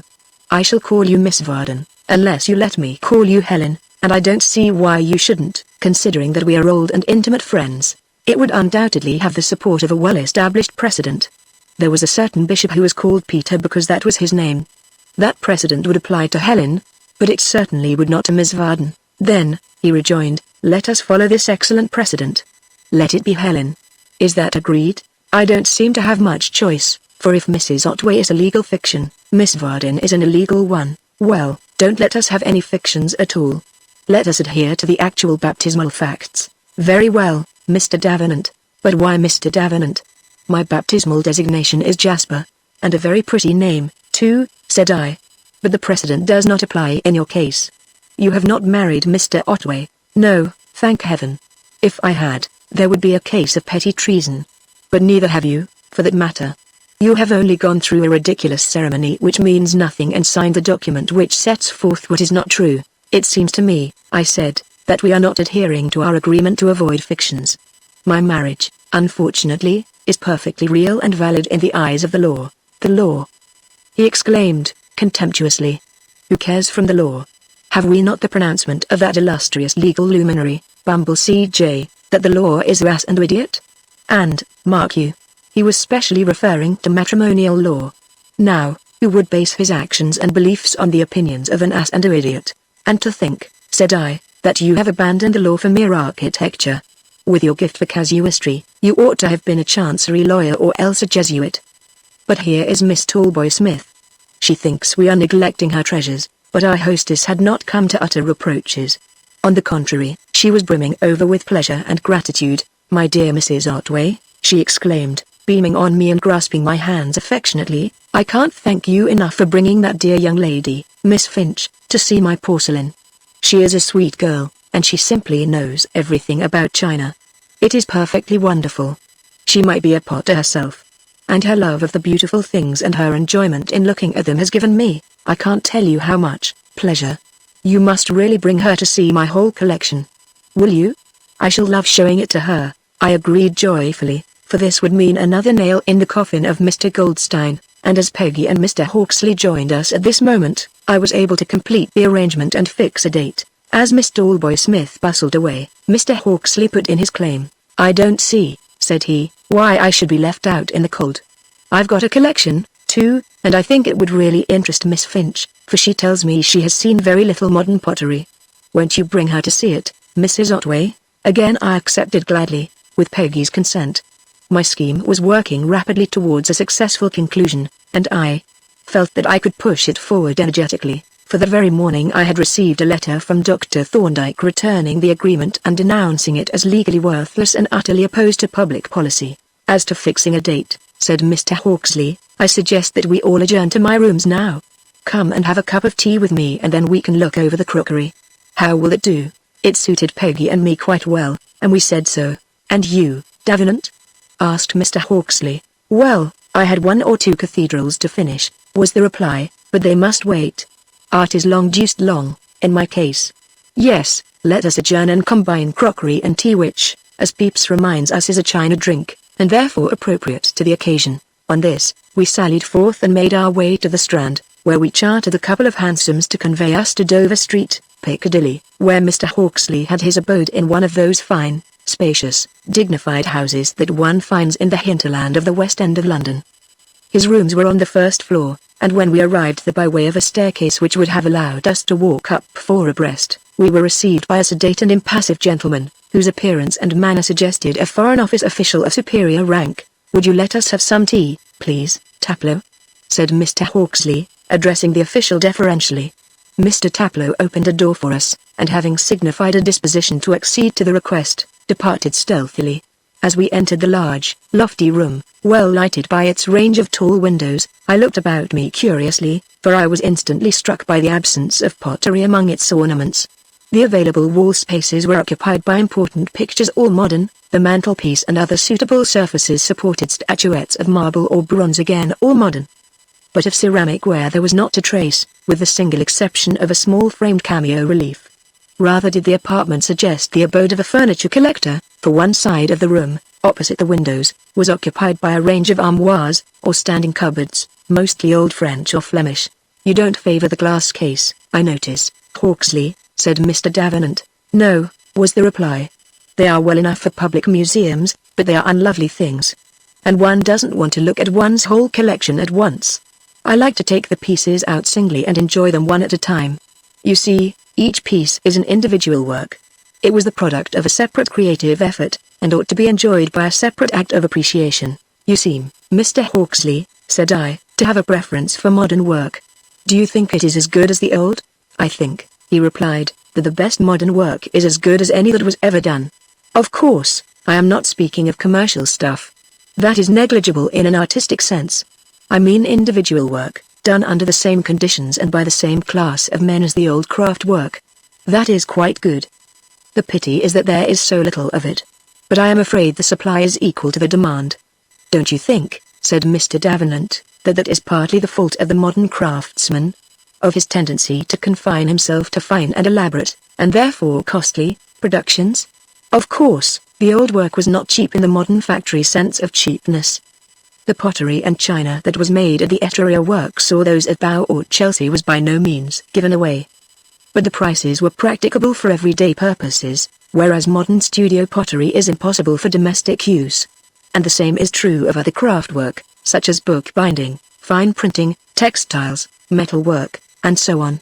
If the modern craftsman caters only for the collector and ignores the utilitarian consumer, he can't complain at being ousted by commercial production. Here the arrival of Mr. Taplow with the tea arrested what threatened to prove a too interesting discussion. I should have liked to continue it on another occasion. At present, my desire was rather to cut the cackle and get to the hosses. Accordingly, while the tea was being consumed, I rather studiously obstructed any revival of the debate by keeping up a conversation of a general and somewhat discursive character, and as soon as we appeared to have finished I introduced the subject of ceramics. Is that plaque on the wall a Wedgwood cameo? I asked. Oh, no, Mr. Hawksley replied. That is an example of Solon's wonderful Tsu work. It is done with white porcelain slip on a dark, coloured ground. Come and look at it. We all rose and gathered round the plaque while Mr. Hawksley descanted on its beauties, which were, indeed, evident enough. It is lovely work, said he, so free and spontaneous. The Wedgwood reliefs look quite stiff and hard compared with these of Solon's. I have some of his vases with the same kind of decoration, and we may as well look at those first. He wheeled a traveling turntable towards a fine Flemish armoire of carved oak, and opening the latter, displayed a range of pieces of this beautiful work, at the sight of which Peggy's eyes glistened. One after another they were carefully placed on the turntable, viewed from all points, admired, discussed and replaced. The other contents of the armoire were less important works, mostly French, but all received respectful attention. The next receptacle, a French armoire of carved walnut, was devoted to modern stoneware by the Martin brothers, Wells and other individual workers, concerning which our host was specially enthusiastic. "There," said he, placing on the turntable a wonderful Toby jug of brown Martin ware, "show me any old salt glazeware that is equal to that. Look at the modeling. Look at the beautiful surface and the quality of the actual potting. And then go and look at the stuff in the shop windows. Just good enough for the slavey to smash." "Well," Mr. Davenant remarked, "you can't say that she doesn't appreciate its qualities and do justice to them. If former generations had been as energetic smashers as the present, collectors of old stuff would have had to seek their treasures in ancient rubbish heaps." "Yes, that is a fact," agreed Mr. Hawksley, as we moved on to the next cupboard. When domestic pottery was more valuable it got more respectful treatment. Now this cupboard is only partly filled. I keep it for the work of one artist whose name I don't know. I've shown you some of the ware, Mrs. Otway, but it may be new to Miss Finch." As he unlocked the door my heart began to thump, and I cast an anxious eye on Peggy. For I knew what was coming, but I didn't know how she would take it. At the moment she was looking at the closed door with pleased expectancy. Then the door swung open, and in a moment she turned pale as death. For one instant I thought she was going to faint, and so, apparently, did Mr. Davenant, for he made a quick movement towards her. But the deadly pallor passed, and was succeeded as rapidly by a crimson flush, but her quick breathing and the trembling of her hand showed how great the shock had been. Meanwhile, Mr. Hawksley, all unconscious, was glancing over the row of vases, jars and bowls, and expatiating on the peculiar beauties of the mystery ware. The pieces were separated into two groups, the works in pure inlay and those combining the inlay with slip decoration and embossed ornament, and one of the latter he presently lifted from its shelf and placed on the turntable. "Now, isn't that a lovely jar, Miss Finch?" said he. "And doesn't it remind you of the beautiful street porch chair, or ironware?" Peggy gazed at the jar with an inscrutable expression as she slowly rotated the turntable. "It is somewhat like," she agreed, "at least, the method of work is similar." "Oh, don't give my favorites the cold shoulder, Miss Finch," said Mr. Hawksley. "I think I prize my pieces of this ware more than anything that I have.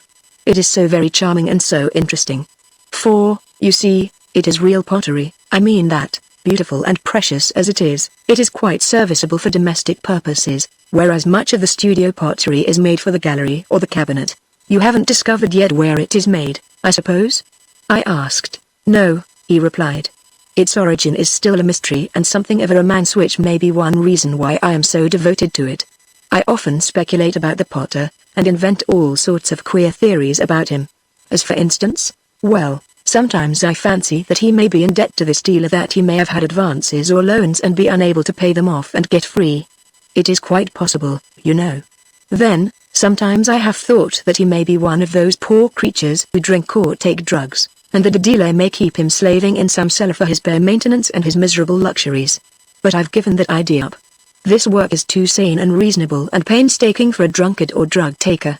But, whoever and whatever he is, I wish I could find him out, and thank him for all the pleasure that he has given me, and help him to get a proper reward for his labor, which I am sure he does not." "I don't know why you are so sure," said Mr. Davenant. "This ware is pretty expensive, isn't it? Not if you consider that each piece is an individual work on which a great deal of time and labor has been expended. The price that I paid Goldstein for this particular piece was 7 guineas, which wouldn't represent very high remuneration if the artist had the whole of it." "7 guineas, Mr. Hawksley!" exclaimed Peggy, incredulously. "Yes, Miss Finch, and I should say very cheap at the price." I glanced at Peggy with malicious satisfaction, for her cheeks were aflame with anger and the light of battle was in her eyes. "What a shame!" she protested. "How perfectly scandalous! The grasping, avaricious wretch! To charge 7 guineas for a piece that he bought for 15 shillings. For a few seconds there was an awesome silence.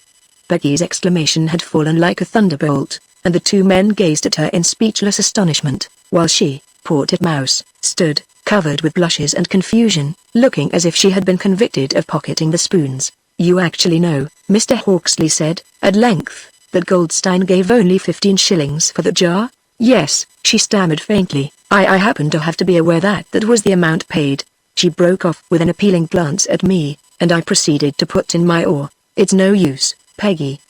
The cat is out of the bag, at least her head is, and we may as well let out the rest of her. The fact is, Mr. Hawksley, that this ware is Miss Finch's own work. I now thought that Mr. Hawksley was going to faint. Never have I seen a man look so astonished. He was thunderstruck. Do you mean, Mrs. Otway, he exclaimed, that Miss Finch actually makes this ware herself? I do. It is her work from beginning to end. She does the potting, the decorating, the firing and the glazing. And she does it without any assistance whatever. Mr. Hawksley gazed at Peggy with such undissembled admiration and reverence that I was disposed to smile, though I liked him for his generous enthusiasm, and the unfortunate titmouse was reduced to an agony of shyness. This is a red-letter day for me, Miss Finch, said he. It has been my dearest wish to meet the creator of that pottery that I admire so intensely, and now that wish is gratified, it is an extra pleasure to find the artist so much beyond. He paused to avoid the inevitable compliment, and Mr. Davenant held up a warning finger. Now, Hawksley, said he, be careful. I know, said Mr. Hawksley. It is difficult to steer clear of banal compliments and yet to say what one would like to say, but really the personality of the mysterious artist has furnished a very pleasant surprise. I can believe that, said Mr. Davenant. I can imagine, for instance, that you find Miss Finch a very agreeable substitute for the intoxicated gentleman in the cellar. At this we all laughed, which cleared the air and put us at our ease. But, said Mr. Davenant, proud as we are to have made the acquaintance of a distinguished potter, we are haunted by the spectre of that 15 shillings. We get the impression that Miss Finch's business arrangements want looking into. Yes, agreed Mr. Hawksley, they do indeed. Why do you let this fellow have your work, at such ridiculous prices, too? It isn't so ridiculous as it looks, replied Peggy. When I began, I couldn't sell any of my work at all. It was frightfully discouraging. No one would have anything to do with it. My first work was simple earthenware, and even the cheap china shops wouldn't have it.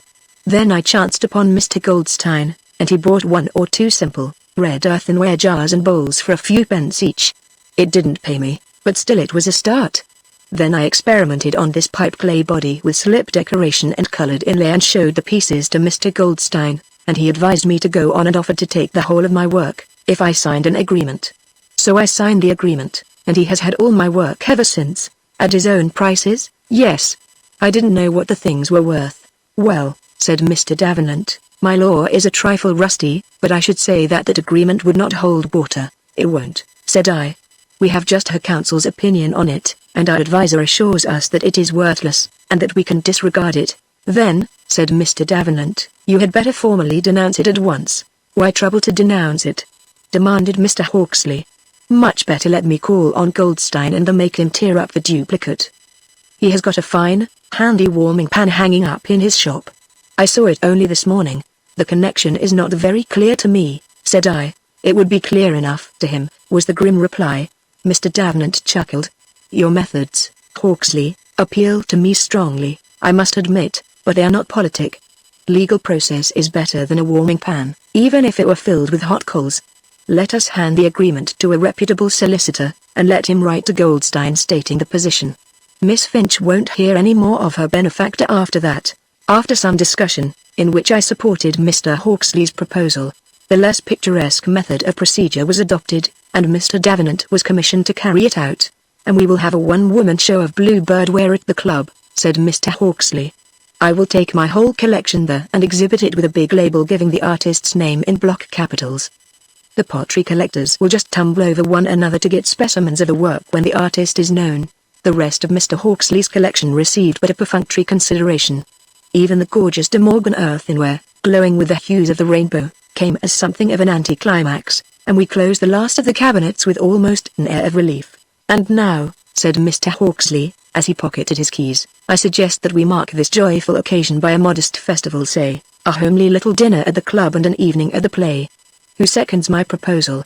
We shall have to go as we are then, said I, as we can't change. I think we can enjoy ourselves in morning dress, he rejoined, and as we shall all be in the same shocking condition, we can keep one another in countenance. The proposal was accordingly adopted with acclamation and carried into effect with triumphant success. and some slight disturbance of the orderly routine of the establishment in well-closed square, for it was on the stroke of midnight when Miss Bolton, blinking owlishly, opened the green door to admit the two roisterers who had just emerged from a hansom cab. "It has been a jolly day," Peggy exclaimed fervently as we said goodnight on our landing. "And it will be a jolly tomorrow, too. Yes, you will be able to get on with your masterpiece now, and when it is finished we can show it at the club and you will be able to sell it for a small fortune." "I shan't want to sell it," she said. "If it is good enough, and if it wouldn't seem too forward or improper, I should like to give it to Mr. Hawksley as a sort of thank offering, you know." "Thank offering for what?" "For his appreciation of my work. I really feel very grateful to him, as well as to you, Sybil, dear. You see, he not only liked the things, but he thought of the worker who made them. All the time that I was working alone, with the door locked, from morning to night to fill that cormorant's pockets, Mr. Hawksley was thinking of me, the unknown worker, looking for me and wanting to help me. I don't forget that it is you who have got me out of Mr. Goldstein's clutches. But I do feel very, very grateful to Mr. Hawksley. Don't you think it is quite natural that I should, Sybil?" "I think you are a little green goose," said I, and kissed her, and so ended the day that saw the end of her servitude and the dawn of prosperity and success. Chapter 18. Among the Breakers. Preoccupation with Peggy Finch's affairs had to some extent submerged my own, but now that my little friend had triumphantly emerged from the house of bondage, I returned to my labors with a new zest. In spite of the various interruptions, the Zodiac spoons had made steady progress, and it was but a few days after our momentous visit to Mr. Hawksley's rooms that, almost regretfully, I put the finishing touches to the fish's spoon, the last of the set. It had been a pleasant labor, and as I laid out the completed set, I was not dissatisfied. True, there had been difficulties, but difficulties are the salt of craftsmanship. Some of the signs, such as Aries, Taurus, Leo, Virgo and Capricornus, had been quite simple, the head of the ram, the bull, or other symbolic creature furnishing an obvious and appropriate knot for the spoon. But others, such as Gemini, Pisces, and especially Libra, had been less easy to manage. Indeed, the last had involved a slight evasion, for, since it seemed quite impossible to work a pair of scales into a presentable knot, I had relegated them to the shoulder of the bowl and formed the knot of a more or less appropriate head of justice blindfolded. So all the difficulties had been met by a pleasant and interesting exercise of thought and ingenuity, and the work, my magnum opus, for the present was finished. And it was rounded off by a very agreeable little addition, for Phyllis Barton, who had seen and greatly admired the set, had made a delightful little case to contain it, just a pair of walnut slabs hinged together, the lower slab having 12 shaped recesses to hold the spoons and the lid ornamented with shallow carvings of a winged hourglass and the phases of the moon. I made up the spoons into a parcel and the case into another, so that they should not be treated together in a single transaction, and having advised Mr. Campbell by a letter on the previous day, set forth one morning for Wardour Street. The silent willing which should have preceded my entry to the shop was inadvertently omitted, for as I crossed the street I observed Mr. Campbell exchanging blandishments with a large Persian cat of the smoky persuasion, and, as he saw me at the same moment, I had no choice but to enter straightway. He received me with a most encouraging affability indeed, he even condescended to shake hands and was evidently pleased to see me. And his reception of my work was still more encouraging. There was none of the buyer's proverbial disparagement.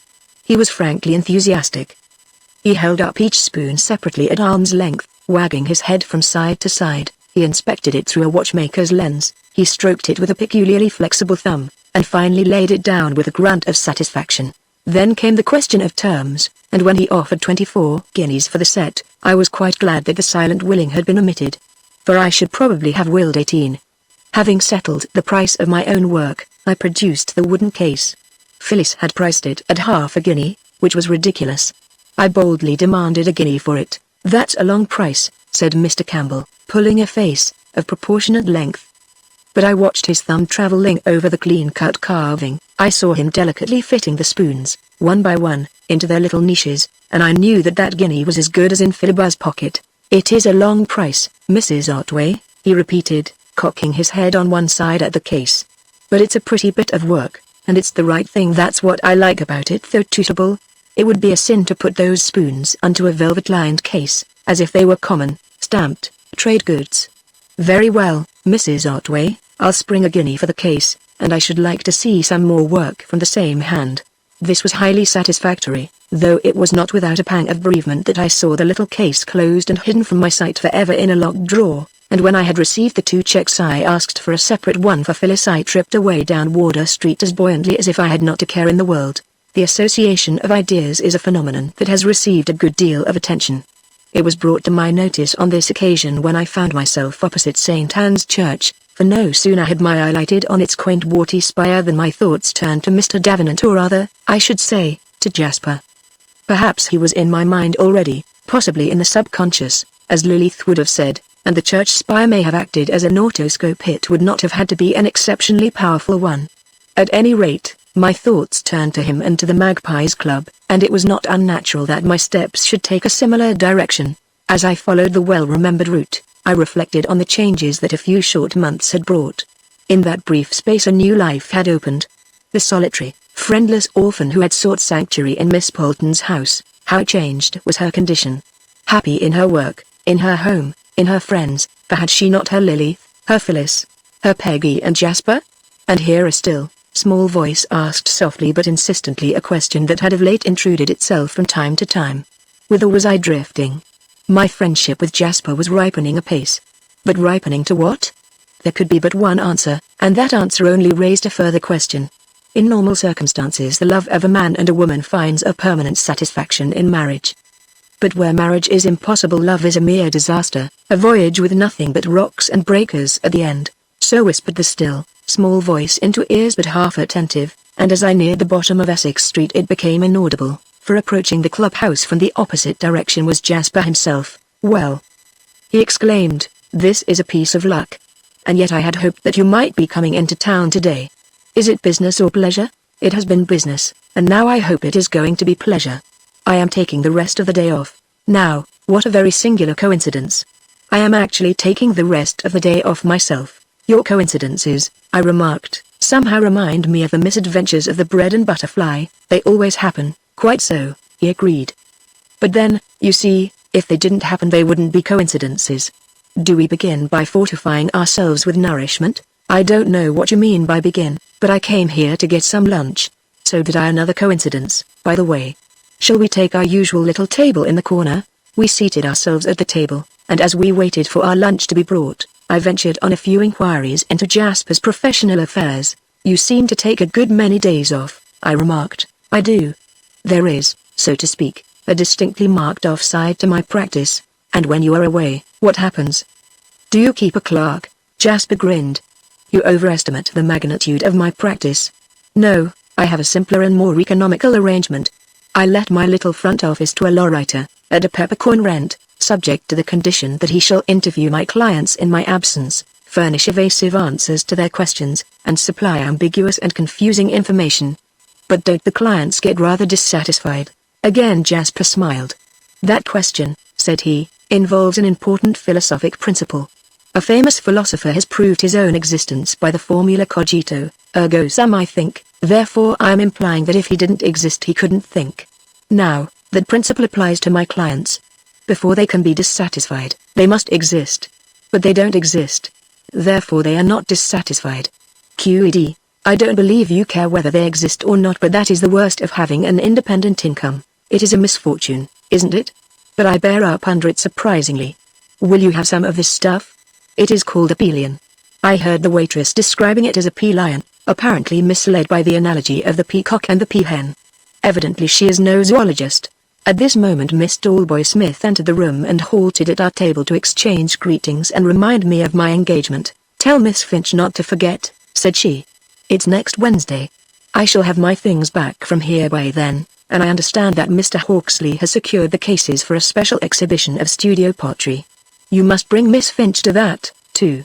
Like Jasper's proxy, I gave an evasive answer to this, for I knew that wild horses would not drag Peggy to an exhibition of her own work. But evidently Mr. Hawksley had made no confidences so far.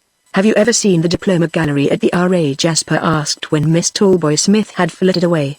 "If you haven't, we might look in there for an hour this afternoon." As I had never seen the diploma works, I fell in readily with the suggestion, and accordingly, when we had finished lunch, we strolled thither and spent a very pleasant hour examining and comparing the works of the different academicians, old and new.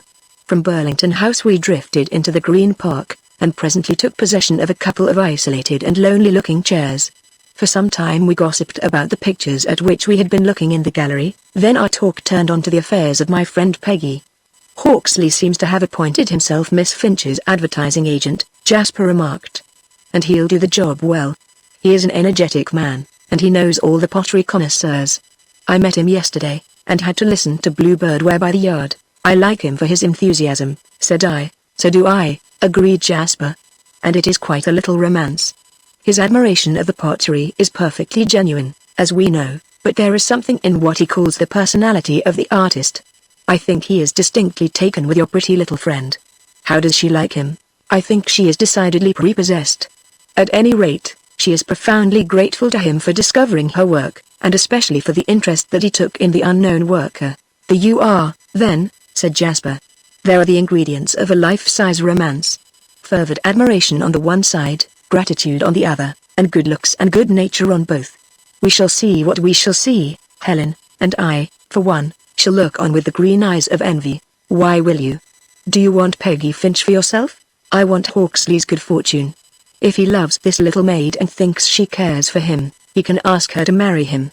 That is what makes me envious." I made no reply. Indeed, there was nothing to say, and already the sound of the breakers was in my ears. "I suppose, Helen," he said, after a long pause, "you realize that I love you very dearly? I know that we are the best of friends, and very deeply attached to one another." "We are much more than friends, Helen," said he. "At least, there is much more than friendship on my side. You are my all that matters to me in the world. You live in my thoughts every moment of my life. When we are apart I yearn for the sight of you. I reckon the hours that must pass before I shall see you again, and when we are together the happy minutes slip away like grains of golden sand. But I need not tell you this. You must have seen that I love you. I have feared it, Jasper, and that I might presently lose the dearest friend that I have in the world. That you will never do, Helen, dearest, if I have the happiness to be that friend. Why should you? It seems that it has to be. Our friendship has been a sweet friendship to me, too sweet to last, as I feared, and if some might cavil at it, it was innocent and wronged no one. But if it has grown into what I had feared it might, then it has become impossible. More than friends we can never be, and yet we cannot remain friends." We were both silent for more than a minute, and both were very grave. Then Jasper asked, with a trace of hesitation, "Helen, if we were as those other two are, if you were free, would you be willing to marry me?" It was a difficult question to answer, in the circumstances, and yet I felt it would be an unpardonable meanness to dissemble. "Yes," I answered, "of course I should." "Then," said he, "I don't see why we can never be more than friends." "But, Jasper, how can we? I am a married woman." "I don't admit that," said he. "Your marriage is a fiction. You are really a spinster with a technical impediment to the conventional form of marriage. Your so-called husband is a stranger to whom you have no ties. You don't like, or even respect him, and certainly you have no obligations of duty to him, seeing that he induced you by a mere fraudulent pretense to go through this form of marriage with him." "I am not thinking of Mr. Otway," said I. "He is nothing to me. I owe him no duty or consideration, and I would not sacrifice a single hair of my head for him. But the fact remains that I am, legally, his wife, and while he lives I can contract no other marriage." "But is that quite true, Helen?" He objected. "Certainly it is, unless you consider a bigamous marriage as an exception, which it is not." "Of course I do not. Bigamy is a futile and fraudulent attempt to secure the appearance of a legal sanction. No one but a fool entertains bigamy." "Then I don't see the meaning of your objection." "What I mean," said he, "is that a fictitious marriage does not exclude the possibility of a real marriage." "Still I do not quite follow you. What do you mean by a real marriage?" "A real marriage is a permanent, lifelong partnership between a man and a woman. Ordinarily, such a partnership receives the formal endorsement of the state for certain reasons of public policy. But it is the partnership which is the marriage. The legal endorsement is an extrinsic and inessential addition. Now, in your case the state has accepted and endorsed a marriage which does not exist, which is a pure fiction. The result is that if you contract a real marriage, the state will withhold its endorsement. That is all. It cannot hinder the marriage." "This is all very ingenious, Jasper," said I, "and it does credit to your legal training. But it is mere sophistry. The position, as it would appear to a plain person of ordinary common sense, is that a woman who is legally married to one man and is living as the wife of another, is a married woman who is living with a man who is not her husband. That is the conventional view, I admit, said he. But it is a mistaken view. It confuses the legal sanction which is not essential with the covenant of lifelong union, which is the essence of marriage, which, in fact, is the marriage. But what is the bearing of this, Jasper? I asked. We seem to be discussing a rather abstract question of public morals. Has it any application to our own affairs? Yes, it has. At least, I think so, though I feel a little nervous about saying just what I mean. I don't think you need be. At any rate, there had better be a clear understanding between us. Tell me exactly what you do mean. He considered a while, apparently somewhat at a loss how to begin. At length, with evident embarrassment, he put his proposal before me. The position, Helen, is this: you and I have become deeply attached to one another. I may say, since you admit that you would be willing to marry me, that we love one another. It is no passing fancy, based on mere superficial attractions. We are both persons of character, and our love is founded on deep-seated sympathy. We have been friends for some years. We liked one another from the first, and as time has gone on we have liked one another better. Our friendship has grown. It has become more and more precious to both of us, and at last it has grown into love on my side, into intense and passionate love. We are not likely to change. People of our type are not given to change. We love one another, and we shall go on loving one another until the end. If our circumstances were normal, we should marry in the normal manner. That is to say, we should enter into contract publicly with certain formalities which would confer a definite legal status and render our contract enforceable in a court of law. But our circumstances are not normal. We are willing to comply with the formalities, but we are not allowed to.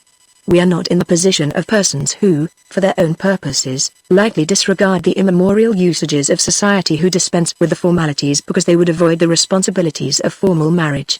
We wish to enter into a lifelong partnership. We desire to undertake all responsibilities. We would welcome the formalities and the secure status. But the law refuses. There is a technical disability. We have, therefore, two alternatives.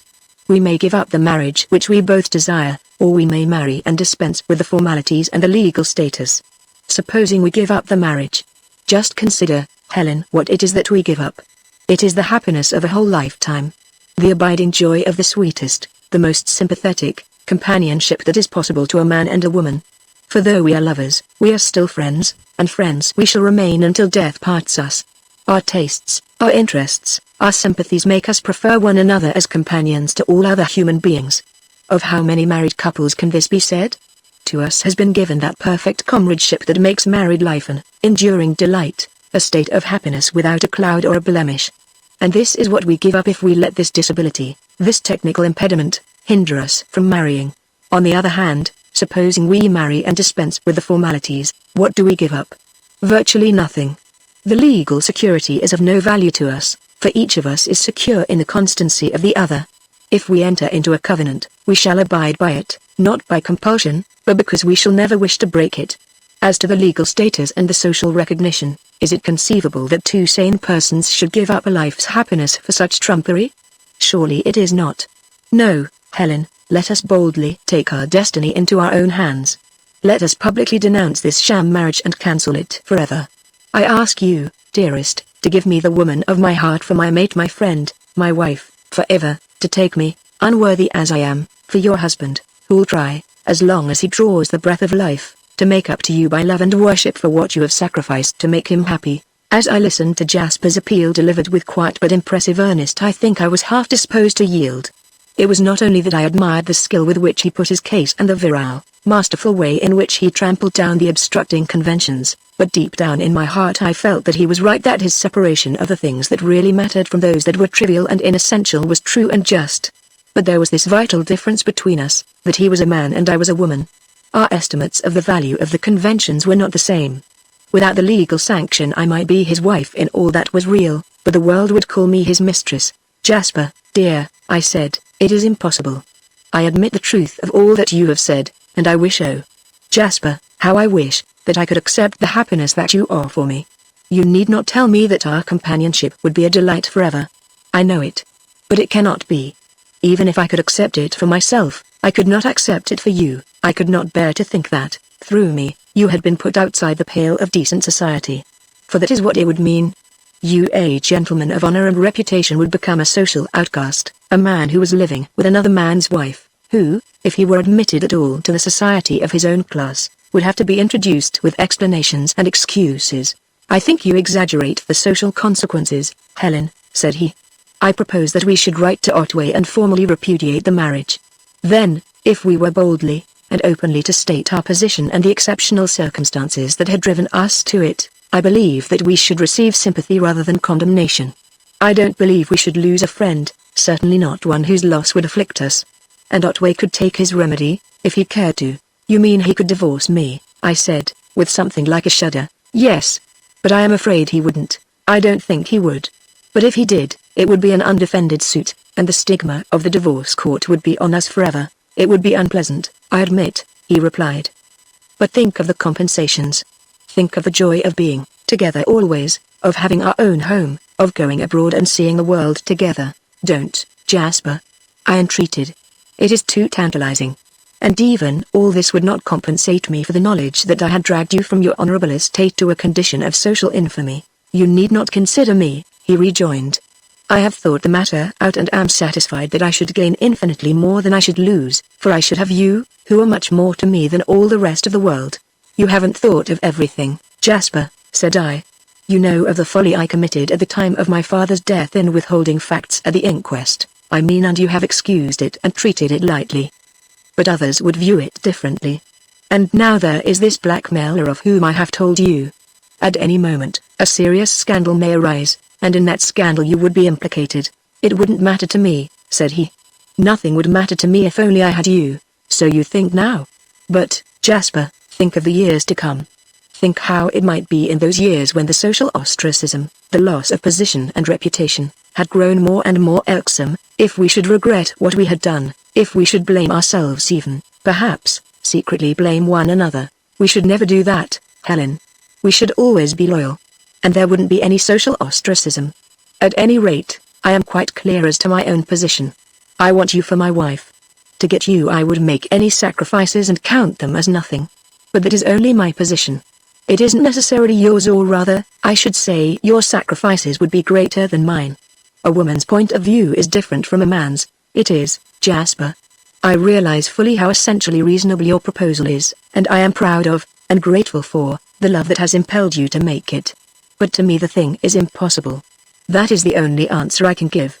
What it costs me to give that answer, to refuse the happiness that you offer me, and that I crave for, I cannot tell you. But even if it breaks my heart to say no, still, that must be my answer. For a long time neither of us spoke. As I glanced furtively at Jasper, the dejection, the profound sadness that was written on his face wrung my heart and filled me with self-accusation. Why had I not foreseen this? Why had I, who had nothing to give in return, allowed his friendship to grow up into love under my eyes?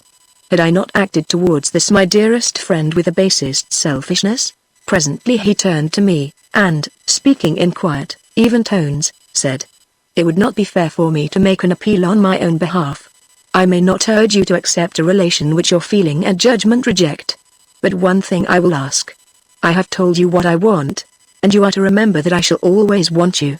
I will ask you to reflect upon what we have said today, and if perchance you should come to think differently, remember that I am still wanting you, that I am still asking you, and tell me if you can give me a different answer. Will you promise me this, Helen?" "Yes," I replied, "I promise you, Jasper." "Thank you, Helen. And meanwhile we remain friends as we have been?" "We can never be again as we have been," said I. "Friendship may turn to love, but love does not go back to friendship. That is as impossible as for the fruit to change back into blossom. No, dearest Jasper, this is the end of our friendship. When we part today it must be farewell, must it be, Helen? Must we part forever? Could we not go back to the old ways and try to forget today?" "I shall never forget today, nor will you. For our own peace of mind we must remain apart and try to avoid meeting one another. It is the only way, Jasper, hard as it will be." I think he agreed with me, for he made no further protest. "If you say it must be, Helen, then I suppose it must," he said, dejectedly. "But it is a hard saying. I don't dare to think of what life will be without you." "Nor I, Jasper. I know that when I say goodbye to you, the sun will go out of my life and that I can look for no other dawn." Again we fell silent for a while, and again I reproached myself for having let it come to this. "Don't you think, Helen," he said at length, that we might meet sometimes, say at fixed intervals, even long intervals, if it must be so, just that we might feel that we had not really lost one another completely. But that is what I should wish to avoid. For we have lost one another. As to me, it has no significance. I have nothing to give and nothing to lose. I am shackled for life to Mr. Otway. But you have your life before you, and it would only be fair that I should leave you free. Free? He exclaimed. I am not free and never shall be. Nor do I wish to be free. I am yours now and forever. And so I would wish it to be. We may not be married in any outward form, but we are married in the most real sense. Our hearts are married. We belong to one another forever while we live, and neither of us will ever wish to change. You know it is so, dearest, don't you? What could I say? He had spoken my own thoughts, had expressed the wish that I had not dared to acknowledge. Weak and unjust it may have been, but the thought that in the dark days of our coming separation we should still be linked, if only by an invisible thread, came as something like a reprieve. It left just a faint spark of light to relieve the gloom of the all too somber future. In the end we agreed to a monthly letter and a meeting once a year. And so, having fixed the terms of our sentence, we tried to put our troubles away and make the best of the few hours that remained before the dreaded farewell. But despite our efforts to get back to our wonted cheerful companionship, the swiftly passing hours were filled with sadness and heartache.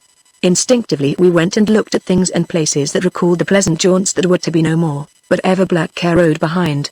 It was like the journey of two lovers in a tumbril that rolled its relentless way towards the guillotine, for at the end of the day was the parting that would leave us desolate. And at last the parting was upon us. At the corner of Cable Street we halted and faced one another. For a few moments we stood in the gathering gloom, hand clasped in hand. I dared not speak, for my heart was bursting. Hardly did I dare to look at the man whom I loved so passionately. And Jasper could but press my hand and murmur huskily a few broken words of love. And so we parted. With a last pressure of the hand I turned away and hurried along Cable Street. I did not dare to look back, though I knew that he was gazing after me, for the street swam before my eyes and I could barely hold back my sobs. I did not go straight home. The tumult of emotion sent me hurrying forward with I have no recollection save that somewhere in Shadwell a pair of friendly policemen turned me back with the remark that it was no place for the likes of me. At length, when the first storm of grief had passed, and I felt myself under control, I made my way to a well-closed square, and pleading the conventional headache, retired at once to my room. And there, in quiet and seclusion, with tears that no longer need be restrained, with solemn rites of grief, I buried my newborn happiness, the happiness that had died almost in the moment of its birth. Chapter 19 Illusions and Disillusion. It is a generally accepted belief that of all the remedies for an aching heart, the most effective is distraction of the mind from the subject of its affliction. And probably the belief is well founded. But it usually happens that the sufferer is the last to recognize the virtues of the remedy, preferring to nurse in solitude a secret grief and to savor again and yet again the bitterness of the Dead Sea fruit of sorrow. So it was with me in these unhappy days. The seclusion of the workshop gave me the opportunity for long hours of meditation, in which I would trace and retrace the growth of my love for Jasper, would think with passionate regret of what might have been, and speculate vaguely upon the future. So far from seeking distraction in these first days of my trouble, I kept aloof from my comrades, so far as I could, shut myself in the workshop, or in my room, or wandered abroad alone, following the great eastern thoroughfares where I was secure from the chance of meeting a friend. But the distractions which I would have avoided came unsought. First, there was the visit with Peggy to Miss Talboy. It was due but a day or two after my parting with Jasper, and I loathed the thought of it, but it had to be, for who could say how much it might mean to Peggy? And as it turned out, I should never have forgiven myself if I had failed her. I had looked for a rather dull, social call flavored with porcelain.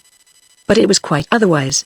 Miss Talboy Smith had at length heard of Peggy's genius and had invited a few specially choice connoisseurs to meet her, including Mr. Hawksley unless he had invited himself. At any rate, there he was, reverential and admiring, but yet with a certain air of proprietorship which I noted with interest and not without approval. It was quite a triumph for Peggy, and she took it very modestly, though with very natural satisfaction. To me, however, there was a fly in the ointment, though quite a small one, for Mr. Hawksley proposed an exploration of the Wallace collection, which Peggy had never seen, and which I felt bound, for her sake, to agree to. But I looked forward with prospective relief to the time not far distant, I suspected, when these two pottery enthusiasts would be intimate enough to dispense with a chaperone. Then there came a distraction of another kind. One evening after tea, Lilith took me apart, and looking at me with some concern, said, "Our Sybil has not been herself of late. I hope she is not being worried about anything. We all have our little troubles, Lilith," I replied, "and sometimes we don't take them so resignedly as we should." "No," she rejoined. "Resignation is easier when the troubles are someone else's. But we are very concerned to see you looking so sad, not only Margaret and I, but all of us. We are all very fond of you, Sybil, dear, and any of us would think it a privilege to be of help to you in any way. You know that, don't you?" "I have good reason to. No woman could have found kinder or more helpful friends than I have in this house." "Well," she said, "friends are for use as well as for companionship. Don't forget that, if there is any little service that any of us can render you." I thanked her very warmly, and she then opened a fresh topic. "Some time ago, Sybil, we were speaking of psychical experiments, and I suggested that you might like to see some carried out by my friend, Mr. Quex, who is an authority on these subjects. Mr. Quex was away from home at the time, on a lecturing tour in Kent, but he is home again now. I wrote to him about you and have had 1 or 2 talks with him, and he has asked me to invite you to a little demonstration that he is giving to some friends next Friday evening. Would you care to come with me?" I would much rather not have gone, but I knew that a refusal would disappoint Lilith, who had set her heart on converting me. Accordingly, I accepted the invitation, and we were arranging details of the expedition when Peggy joined us. As soon as she heard what was afoot, she was all agog. "Oh, what fun!" she exclaimed. "You'll let me come, too, won't you, Lilith? I did so enjoy it last time." Lilith, however, was by no means eager for her company, for the titmouse was a rank unbeliever, and made no secret of it. "What is the use of your coming, Peggy?" said she. "You don't believe in the supernormal. You would only come to scoff." "Perhaps I should remain to pray," rejoined Peggy. "It is no use preaching to people who are already convinced. And I should just love it. That Quex man is so frightfully amusing. He is the funniest little guffin you ever saw, Sybil. Won't you let me come, Lilith?" "Of course you can come if you really want to," Lilith replied with evident reluctance. "But you shouldn't speak of Mr. Quex as if he were a mountebank or a buffoon. He may not be handsome, but he is a very learned man and very sincere." "I beg your pardon, Lilith," said Peggy. "I won't call him a guffin any more. And thank you ever so much for letting me come." The arrangements being thus settled, it is only fair to Peggy to say that she endeavored, as far as possible, to treat the demonstration quite seriously. Even in our private conversations she made no further disparaging references to Mr. Quex, though I did gather that her anxiety to be present at the séance was not unconnected with a desire to keep an eye on him to see that he did not impose on me. Mr. Quex's house was situated in a quiet street off Cromwell Road, Kensington, and the demonstration took place in a large room intermediate in character between a library and a drawing room, lighted by 3 electric bulbs, all of which were encased in silk bags, so that their illumination was of a twilight dimness. The visitors were about a dozen in all, and while we were waiting for the late arrivals Mr. Quex made a few observations on supernormal phenomena in general. To me he required no disparagement from Peggy or anyone else, his own appearance doing all that was necessary in that respect. The first glance at him impressed me disagreeably, but then he was a manifestly uncomely man, with a large, bald face and long, greasy black hair, which was brushed straight back and accumulated in an untidy bush at the nape of his neck. He spoke unctuously, and his manner was confident, persuasive, didactic and authoritative, and he gave me the impression of a man who was accustomed to dealing chiefly with women. His present audience was composed of them exclusively. In interpreting the results of the experiments which we are about to perform, he observed, we have to bear in mind that psychical and supernormal phenomena, inasmuch as they are not concerned with material things, are not directly appreciable by the senses. We cannot see or touch the subliminal self, either our own or that of others. But neither can we see the electric current or the Hertzian waves. We know of their existence and properties indirectly, through their effects. Electricity can be transformed into heat, light or sound, and these can be perceived by means of the radiator, the electric lamp or the telephone, which act directly on our senses. So it is with the hidden subconscious self. Invisible itself, it can be made to produce effects which are perceptible to the conscious mind through the senses, and through those effects its own existence is revealed. This sounds reasonable enough, but the experiments themselves were rather disappointing on the whole.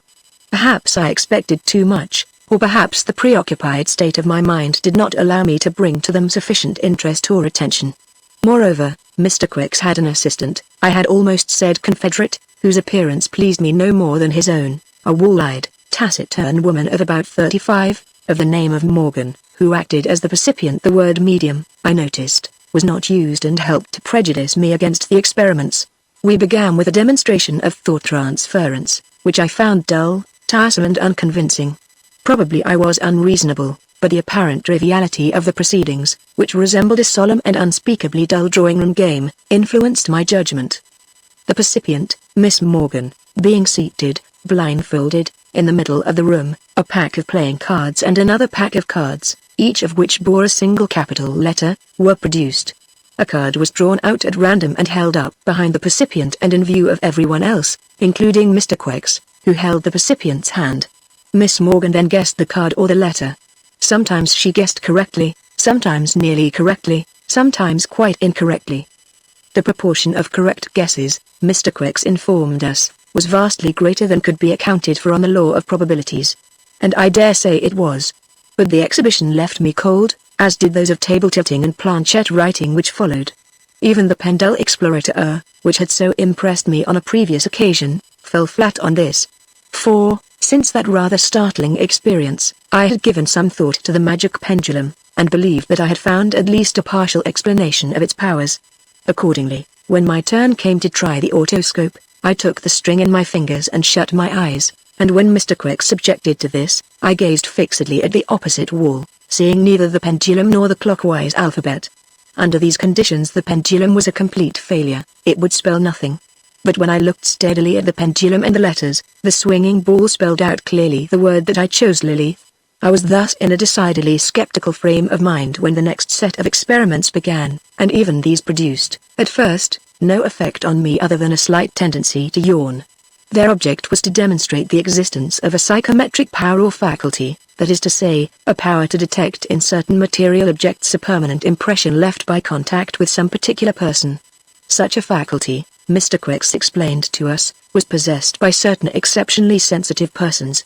He had it to some extent himself, but in Miss Morgan it was developed in a really remarkable degree, as the experiments which were to follow would convince us. Hereupon Miss Morgan was once more blindfolded, all the lights but one were switched off, so that the room was almost in darkness, and the demonstration began.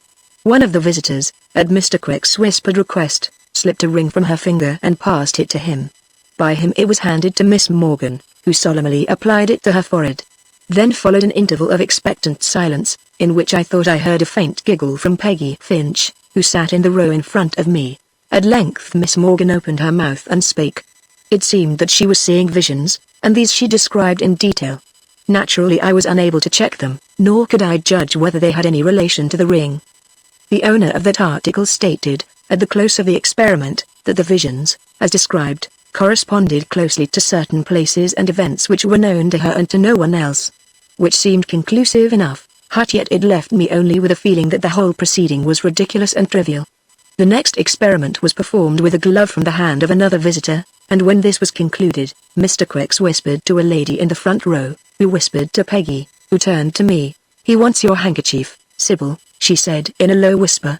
I took my handkerchief from my pocket and gave it to Peggy, who squeezed it up into a ball and passed it to the lady in front, who passed it to Mr. Quex, who handed it to Miss Morgan, who, in her turn, applied it to her forehead as if it had been a nice bag, and assumed an attitude of intense mental concentration. And again the sound of a suppressed giggle came from the neighborhood of the titmouse. Then Miss Morgan began to speak. I seemed to be passing through the country swiftly, very swiftly, past great, wide fields and woods. They are strange-looking woods. The trees are all in lines, in straight lines. But wait. Are they trees? No, they can't be, they are too small. No, they are plants growing up poles, they must be vines. It is a vineyard and yet they don't look quite like vines. No, no. Of course, I see now, they are hops. It is a hop garden. And now I am passing another. Now I have come out onto a road on the top of a hill. There are hills all round, and in the hollow there seems to be a town. And I seem to see water in the town. Yes, it is water.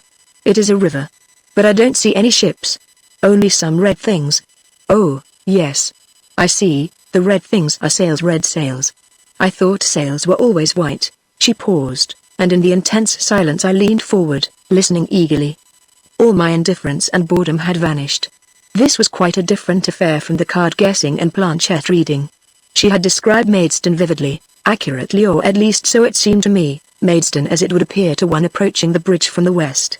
Of course it might be mere guessing, but, I seem, Miss Morgan resumed, to be descending a hill by a broad street. What is that in front of me? Is it? Yes, I see it is a bridge. Yes, I see it plainly now. I am coming towards it. But what on earth is this thing on my left hand? It seems to be a mass of gold and yet it looks like an elephant. That's ridiculous, of course. It can't be. But it certainly looks like gold. And yet it really does look like an elephant. Well, I can make nothing of it. And now it is gone and I am on the bridge. Again she paused, and I sat gazing at her in blank astonishment. There could now be no question as to the reality of the visions, unless the whole exhibition was a fraud. The idea of skillful guessing could not be entertained for a moment. The description did not merely fit Maidstone, the detail of the golden elephant on the brewery by the bridge fixed the identity of the place beyond the possibility of doubt. It was either a genuine and most amazing psychical phenomenon or an outrageous imposture. But an imposture, to which Lilith must have been a party, was more incredible than the supernormal itself. As these thoughts passed swiftly through my mind, Miss Morgan resumed her description. I am standing on the bridge, but it is beginning to grow indistinct.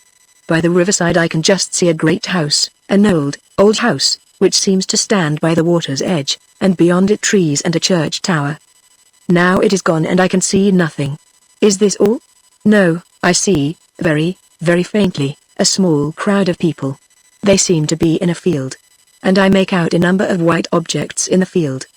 They look rather like sheep, but they are very still. Oh, they are not sheep at all, they are tombstones. And I see now that the people are all in black and that they are standing round an open grave. It must be a funeral. Yes, there is the clergyman in his surplice. But it is beginning to fade. Now I can only just see the dark shapes of the people and now they are gone too. This must be all, I think. She paused for a few moments and then exclaimed. No, it isn't. Something else is coming. It is very dim, but it looks like a man sitting at a table. Yes. But I can't see what he is doing. He is not writing. He has something in his right hand, and keeps moving it up and down. Oh, I see now, it is a hammer. He seems to be hammering some bright object, a piece of metal, I think. Yes, it is quite clear now. But it isn't a man at all, it is a woman. I saw her distinctly for a moment, but she has grown dim again. Now she has gone and I can see nothing. I think that is all. Yes, that is all. Nothing else seems to come. She removed the handkerchief from her forehead and held it out towards Mr. Quex, who took it from her and tiptoed round to where I was sitting. Thank you, Mrs. Otway, he whispered. It seemed a very successful experiment, but you can judge better than I can. It was, indeed, most successful, I replied, as he gave me back my handkerchief. I am positively amazed at the detailed accuracy of the description. You think the correspondence is closer than could be accounted for by coincidence or chance guessing? He asked. There can be no question of chance, I replied. The descriptions were much too detailed and circumstantial. That is most interesting, said he. For there can be no other explanation but that of genuine psychometric faculty. Miss Morgan is a stranger to you, and, moreover, she did not know whose handkerchief it was. The remarkable success of this experiment seems to support Miss Blake's estimate of your unusual psychic gifts. You evidently have the power of imprinting your personality on inanimate objects in an exceptional degree. I should almost think it likely that you would be a successful skier. Have you made any experiments with the crystal? Yes. But they are all complete failures. I could see nothing. That is not unusual in early experiments, said he. There is a difficulty in concentrating. I wonder if you would care to make a trial now under my guidance. I think I could help you to visualize some simple scene. Will you try? The astonishing success of Miss Morgan's experiment had revived all my former curiosity, and I assented readily, much to Mr. Quick's satisfaction. The nature of the new experiment was explained to the company, and the necessary preparations made. An easy chair was placed for me in the middle of the room, and the chairs for the others arranged behind it, so that I should not have my attention distracted by seeing them. As I passed Lilith on my way to the chair, I greeted her with a smile, and was a little surprised at the lack of response on her part. I thought she would be gratified to see me taking so active a part in the proceedings, but apparently she was not. Indeed, I had never seen her look so ungenial. When I had taken my seat, Mr. Quicks directed me to lean back and adopt a position of complete physical rest. A black, velvet cushion was then placed in my lap, and on the cushion was laid the crystal globe, itself almost black in the dim twilight save for a single spark where it reflected the light of the one electric lamp. "You will look fixedly at the bright spot of light," said Mr. Quicks, who had seated himself beside me. "Concentrate your attention on it and think of nothing else. Don't let your mind wander, and don't move your eyes. Think of the bright spot and look at it. Soon a mist will come before your eyes, then you will feel a sort of drowsiness. You will grow more and more drowsy, but your eyes will keep open and you will still see the mist. You are seeing it now." This was quite correct. "It grows denser. Now you are beginning to feel drowsy, just a little drowsy, but your eyes are wide open. Still you are getting drowsy, rather more drowsy." He seemed to repeat these words over and over and over again like a sort of chant, and his voice, which had been at first soft and confidential, took on a peculiar sing-song quality, and at the same time began to grow more and more distant until it came to me thin and small like the voices that are borne from far-away ships on a calm day across the water of a quiet anchorage. And, meanwhile, a strange somnolence fell upon me. I felt as if I were in a dream. Yet my eyes were wide open, and before them floated the mist, out of which shone a single spark of light. And the little, thin voice went on chanting far away, but I could no longer make out what it said. Nor was Jay attending to it. I was gazing into the mist at the tiny spark, gazing fixedly, unwinkingly, without effort. Presently the mist seemed to clear a little, and the spot of light began to grow larger. Now it looked like a hole in the shutter of a dark room, and now it was as though I were looking through an opera glass or a telescope. But I could make out nothing save a confused blur of light, in the middle of which was a vague, dark shape. But still the area of light grew larger, and now I could see that there were other shapes, all dim, vague and shadowy. Then in an instant it cleared up, as a magic lantern picture sharpens when the lens is focused. The dark shape was Mr. Otway. He stood, stooping forward, gazing at something on the floor, something that lay by the fireplace, motionless, with upturned waxen face. It was horribly distinct. I could see my father's face settling into the rigidity of death. I could see the crimson streak on his temple. I could even see the sparkle of the silver knob on the stick that Mr. Otway grasped. The vision lasted, as it seemed, but for a few seconds. Then it grew dim and confused and quickly faded away into blank darkness, and I found myself sitting up in the chair, wide awake, but bewildered and a little frightened.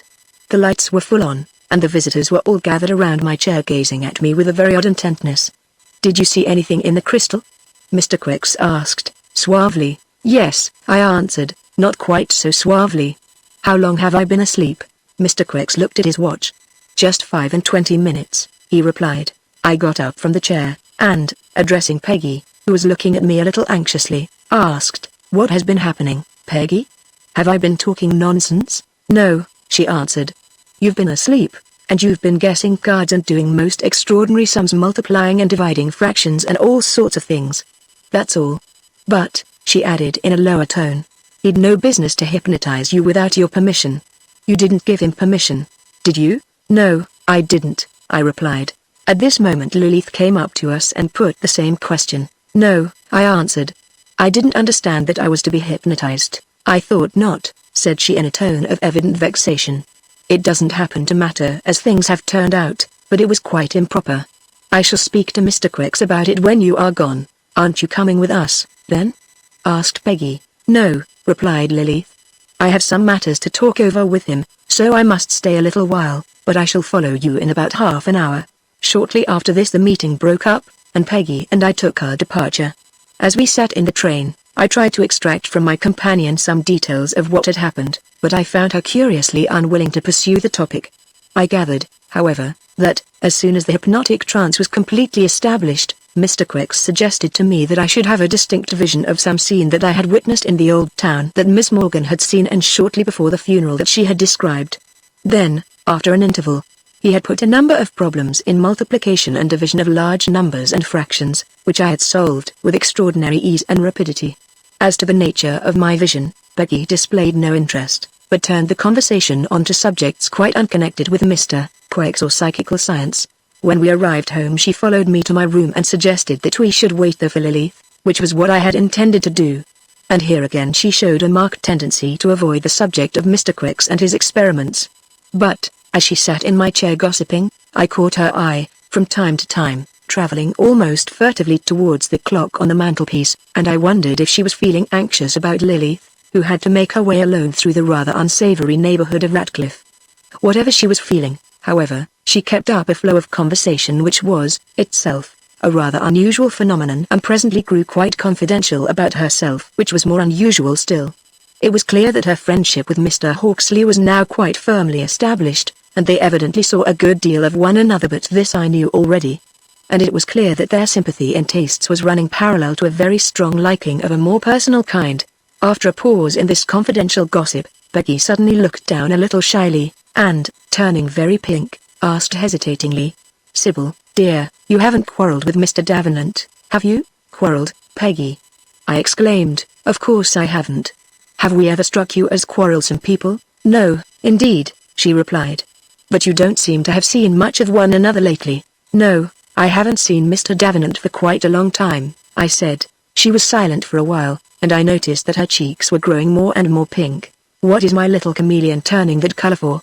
I asked. She looked up at me with a shy smile. "Sybil," she said, "don't think me inquisitive or impertinent.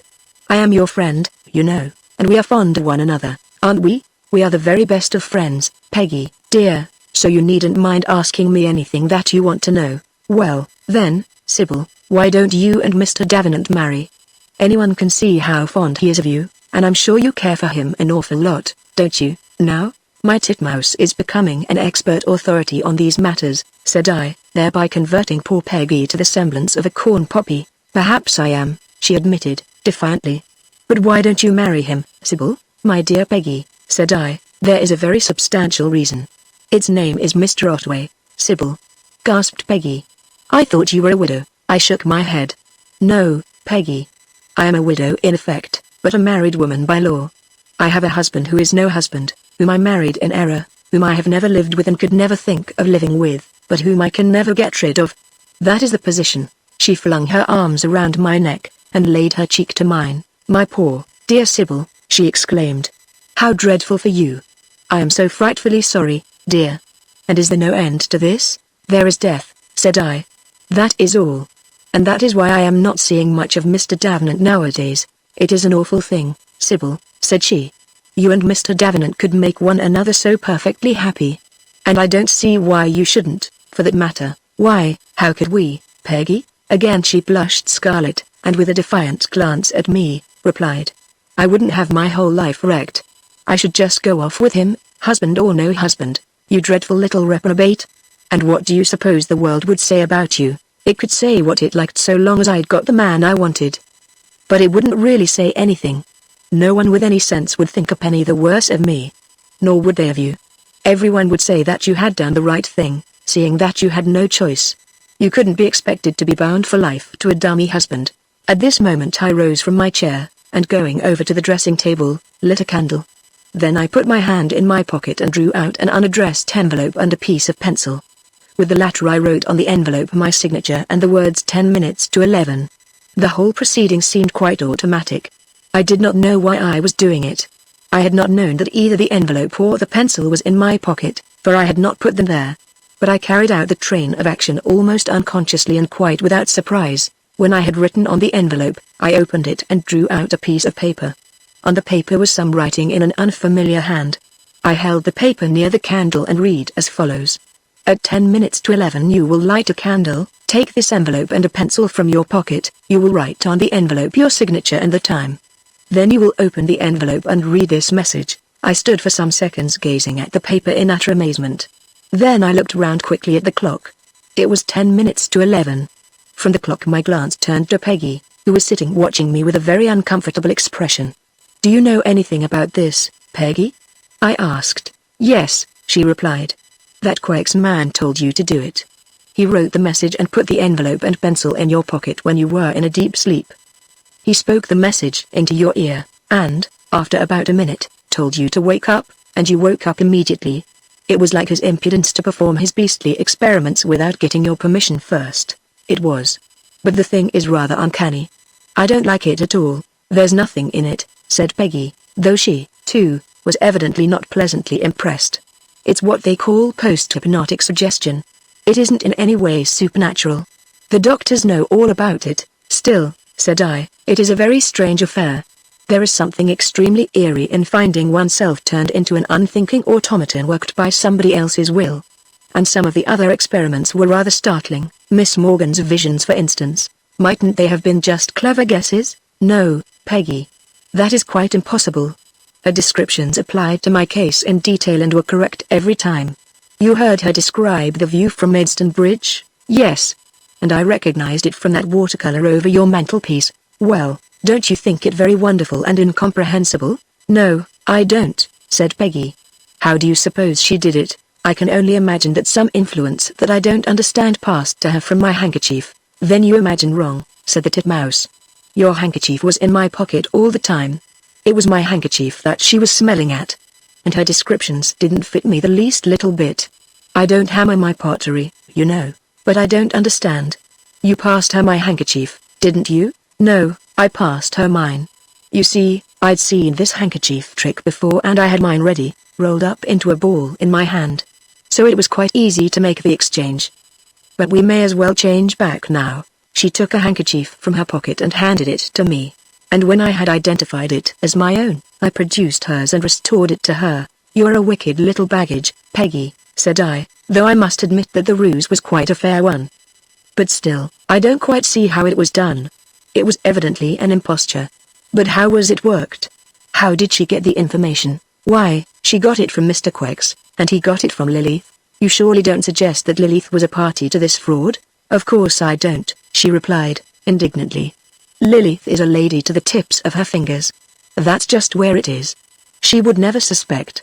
But we know that she wrote to Quex about you, and she has talked to him about you, and no doubt he has pumped out all that she knows about you. Then you will remember that he has just come back from a tour in Kent. He is almost certain to have been to Maidstone, and there are such things as picture postcards.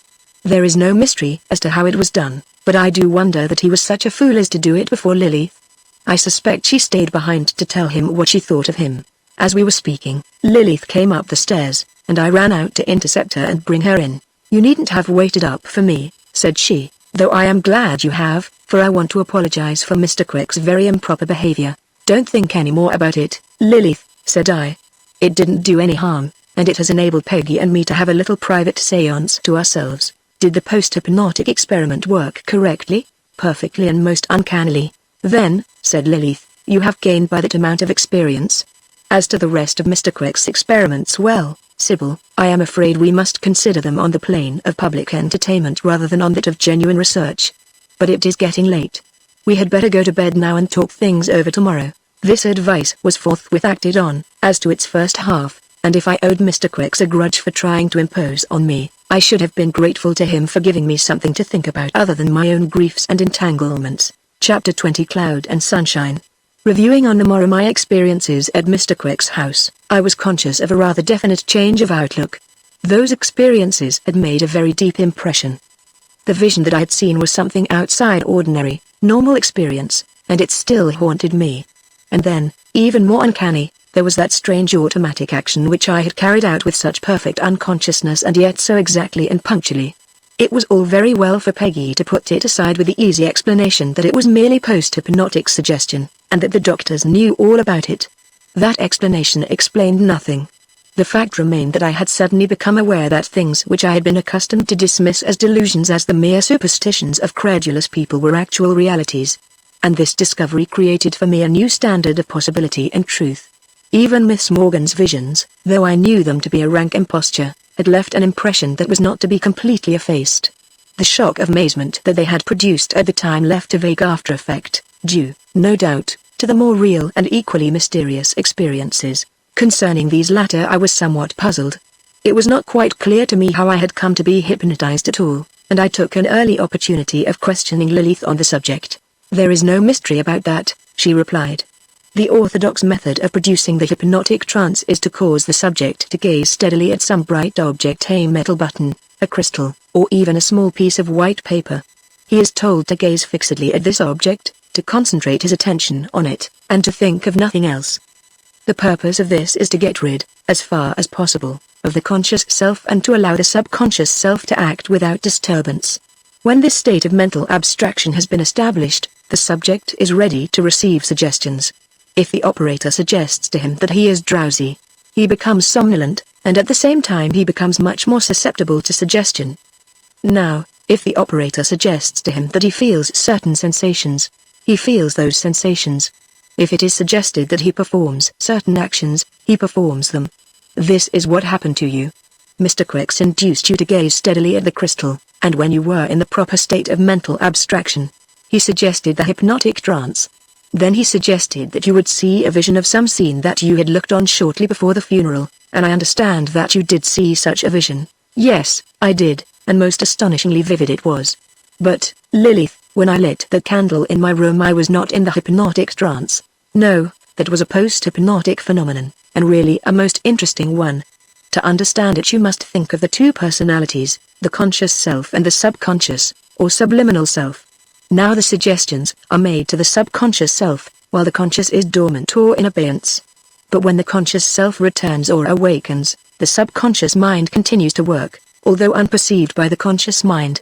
If the suggestion refers, as in your case, to some action to be performed at an appointed time, the subconscious keeps account of the passing time and at the appointed moment sets the machinery in motion. The action itself is perceived by the conscious mind, but the train of subconscious thought has been unperceived, though it has really been quite continuous. It is very curious, though not particularly mysterious, and it is only in the hypnotic trance that these suggestions take effect. That, replied Lily, is not quite clear. It seems that in ordinary sleep suggestions of the kind may sometimes take effect. And for the same reason. In sleep, the conscious self is in abeyance, is out of action, but the subconscious is active, as we see in the case of dreams and still more strikingly in the case of somnambulism. But the postponed effects of suggestions made during normal sleep need more investigation. I believe that sleep produced by drugs is much more like the hypnotic trance than natural sleep. Well, I said, it is all rather weird and uncanny, and so the subject dropped. But, as I have said, the influence of these strange experiences remained. My former skepticism of the occult and mystical gave place to a state of mind in which I was prepared to admit the possibility of things that I had once regarded as wildly incredible. Nevertheless, I was but faintly interested in the wonders of psychical research. Indeed, I was not much interested in anything connected with my daily life. I had endeavored to revive my enthusiasm for my work by setting myself an ambitious task: a silver candlestick of a semi-ecclesiastical design, worked in repousse with enrichments in enamel. But all the pleasure in the work was gone. The various processes skillfully enough executed, as I noticed with tepid satisfaction which should have been a joy, were but the routine of industry, and through them all the never-ending heartache, the sense of loss, of bereavement, the feeling that the light had gone out of my life forever. The passing time seemed to bring no mitigation. Rather did it seem to me that every day I missed my dear companion more. Perhaps if my loss had been more final, if, for instance, Jasper had been taken from me by death, I might have striven more determinedly to shape my life anew. But there was a certain inconclusiveness in our separation. Not that I ever, for a moment, considered the possibility of reopening the question. But still I think there lurked in my mind the feeling that a door was not finally closed. Jasper's words, "Remember that I am still wanting you, that I am still asking you," would come to me unbidden, again and yet again, reminding me that the way was still open, that I could end the separation if and when I chose. And then Peggy's outspoken declaration was not without its effect. For the titmouse was a very paragon of modesty and maidenly propriety, and when I recalled her robust contempt of conventional points of view I could not help asking myself sometimes if I had not been too prudish, all of which was very disturbing. It left me with my resolution unchanged, and yet without that sense of finality that would have set me reconstructing my scheme of life. So the weeks dragged by till the time for the first monthly letter drew nigh, and the passionate yearning with which I looked forward to it told me that that letter was a mistake. It ought never to have been. The chapter should have been ended and the volume shut irrevocably. As the time for the letter approached, my unrest took me abroad more than usual, and one day, forsaking the sordid East, I took the train to South Kensington and made my way to the museum, though with no special object in my mind. I had ascended the steps to the main entrance, and was approaching the doorway, when I came face to face with Miss Talboy Smith, who was just emerging. At the sight of me she halted with a dramatic gesture of astonishment. "Well," she exclaimed, "so you are really alive. I thought I was never going to see you again. Where have you been? It's ages, centuries since I have seen you. And dear Miss Finch, too, whatever has become of her? Were you going into the museum? I have just been wallowing in the Salting collection. Delightful, isn't it? The very kernel of the museum. Don't you think so? I don't think I have ever seen the sorting collection, said I. Never seen the sorting collection? She gasped. My dear Mrs. Otway. How dreadful. And you a connoisseur, too. Why, it's a paradise, the collector's heaven. Do you believe that people come back after death and frequent their old haunts? I hope it's true. If it is, I shall come to the sorting collection. I shall divide my ghosthood between that and the walrus. It will really be very jolly. Unlimited leisure, with all eternity at one's disposal.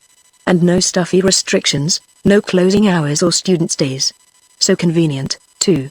You just pass in through the closed door or the wall and float up the stairs. Why, you could even get inside the glass cases. I'm afraid you'll think me an awful old heathen, but I'm not really. And how are you? And how is Miss Finch? And why haven't you been to the club for such an age? And isn't it dreadful about poor Mr. Davenant? My heart seemed to stand still, and I think I must have turned pale, for Miss Talboys-Smith said hastily, I'm afraid I have startled you, Mrs. Otway. But surely do you mean to tell me that you haven't even heard about it? I have heard nothing, I said, faintly. Is he tell me what has happened? I haven't had very full particulars, said she, but it seems that a cart or was it a wagon? No, I think it was a cart and yet I'm not quite sure that it wasn't but there.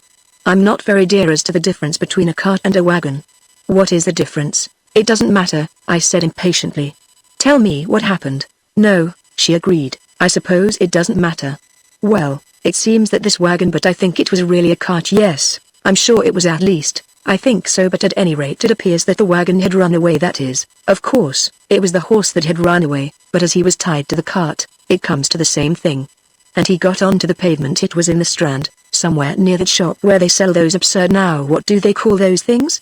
I am getting so silly about names, and it's quite a common name, too. Never mind what they are called, I entreated. Do tell me what happened to Mr. Davenant. Well, what happened was this. When the wagon got on the pavement all the people scattered to get out of the way all except a messenger boy, and he fell down right in front of the cart. Then Mr. Davenant ran out and tried to drag the boy dear of the wagon, and, in fact, he did drag him out of the way, but he wasn't quick enough to save himself, for the horse swerved and knocked him down violently onto some stone steps. He fell with his side on the stone steps, and I understand that his ribs were simply smashed to matchwood. And where is he now? Is he in a hospital? He was. They took him to Charing Cross Hospital, but he wouldn't stay there. He insisted on going home directly they put on the splints or whatever the things were. And, will you believe me, Mrs. Otway, when I tell you that he has been living alone in those wretched chambers ever since? He wouldn't even have a nurse. Isn't that just like a man? But who looks after him? Nobody. Of course there is the charwoman, or laundress as they call them though why they should be called laundresses I can't imagine. They look more like dustwoman and the man from the office downstairs looks in sometimes. It's a perfectly scandalous state of affairs. I wish, Mrs. Otway, you would go and see him and make him have a nurse. I will certainly go and see him, said I. I will go now, and I held out my hand to bring the interview to an end. How sweet of you, dear Mrs. Otway, she explained, keeping a firm hold of my hand, which I endeavored unobtrusively to withdraw. I felt sure you would go to the rescue. And you will insist on his having a nurse, won't you? He will listen to you, but you will have to be firm. Promise me you will. Now, I will see that he is properly looked after, I replied. Yes, but he must have a nurse, you know, a properly trained and certificated nurse. You can get excellent nurses at that place now. What is its name? Cavendish something. I am getting so silly about names. Let me see, I did have a card in my purse. Perhaps it is there still here. She released my hand to open her wrist bag, and I took the opportunity to retreat down the steps. Don't trouble, please, I urged. I shall manage quite well. Goodbye. And with this I hurried away, somewhat unceremoniously, across the wide road, and, as soon as I had turned the corner, broke into a run. A couple of minutes later I arrived at the station, breathless, just in time to see a circle train move out. I could have wept with vexation. It was but a few minutes before the next one would be due, but those minutes dragged like hours. With swift strides I paced up and down the platform in an agony of impatience, turning over and over again Miss Talboys-Smith's confused account of the accident and trying to construct by its aid some intelligible picture of Jasper's condition. Even when I was in the train its progress seemed intolerably slow and the succession of stations interminable. It was an agony to sit still and passively await the leisurely arrival at my destination, and an unspeakable relief when, at last, I reached the Temple station, to spring from the train, dash up the stairs and hurry along the embankment. My progress on foot might be slower, but I had the physical sensation of speed. At the top of Middle Temple Lane I emerged into Fleet Street, and, crossing the road, entered Clifford's Inn Passage. I had never been there before, and, though I knew the number of Jasper's house, I thought it best to inquire as to its whereabouts. As I passed through the archway I saw a somewhat clerical-looking man standing at the door of the porter's lodge, and from him learned that number 54 was in the inner court on the east side of the garden, with which direction I hurried on again. Clearly there came back to me the impressions that seemed so dim at the time, a sense of quiet and repose, of aloofness from the bustle of the city, an old-world, dignified shabbiness that was yet homely and pleasant withal. I crossed a little court, passed through a second archway, and came out into a second, larger court, where the gay foliage of plane trees found a foil in the dingy, red brick of the venerable houses. A glance showed me the narrow alley by the garden, and a dozen paces along its roughly flagged pavement brought me to the entry of number 54, on the side of which was painted Mr. J. Davenant, architect, and below, in smaller lettering, Jonathan Weeble, law writer. I stepped into the entry, and tapping on a door which, by its painted description, appeared to appertain to Mr. Weeble's premises, was bidden to come in. Accordingly, I entered and was confronted by a somewhat unkempt young man who was apparently engaged in engrossing a large document which was secured to a sort of evergrown lectern by means of a band of tape. "I have called," I said, "to inquire about Mr. Davenant. Is he in a very serious condition?" "He wasn't when I saw him about an hour ago," was the reply. "Do you think he would be well enough to see me?" The young man, whom I assumed to be Mr. Weeble, inspected me critically, and then replied, "I should say most emphatically that he would. But we needn't leave it at that. I can soon find out. Won't you sit down?" He rose briskly and hurried out of the office, and it was only when I heard him ascending the uncovered stairs, 2 or 3 at a time, that I remembered that I had given no name. Mr. Weeble's confident manner had lifted a load of anxiety from my mind, but my agitation was little abated. My fears were relieved, indeed, for evidently Jasper's condition was not such as to occasion alarm, but, as my anxiety subsided, other emotions made themselves felt. I was actually going to see him. Within a couple of minutes we should be together. The intolerable separation would be at an end. And the ecstasy of this thought, their almost painful joy of anticipation, brought home to me the intensity of my yearning to look on him again. The sound of Mr. Weeble's footsteps descending the stairs set my heart throbbing, and as he bustled into the office I stood up, trembling with excitement. "It's all right," said he. "Mr. Davenant will see you, if you'll go up. First floor, right-hand side of the landing. I've left the door open, and you'll see his name above it." I did not go up the stairs at Mr. Weeble's pace, but I went as rapidly as the trembling of my knees would let me. On the first floor I saw a forbidding, iron-bound door standing ajar, and above it the well-beloved name, painted in white letters. I drew back the heavy door, disclosing a lighter one, also ajar, which I pushed open as I closed the massive oak after me. For a moment I stood on the threshold looking into the quaint, old-world room, with its paneled walls and the soft green light from the plane trees shimmering through the windows.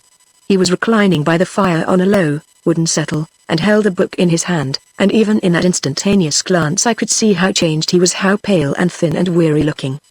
But as I stepped out from the shadow, the worn face lighted up, the book fell to the floor, and he flung his arms out towards me. "Helen, Jasper." In a moment I was on my knees by his side. His arms were around me and my cheek lay against his. And so for a while we rested, with never a word spoken and no sound in the room but the ticking of the clock and the soft rustle of a swaying branch on the window panes. And so I could have rested forever, for at last my heart was at peace. "Jasper, dear," I said, at length, "how is it with you? Are you badly hurt?" "Not a bit," he replied. "It is just a matter of a cracked rib and a few bruises, and I've nearly recovered from those. But why did you never send me a word?" "That wasn't friendly of you, Jasper." "How could I, dearest?" he protested. "A bargain is a bargain." "The month wasn't up, Jasper," I exclaimed. "How could you be so silly?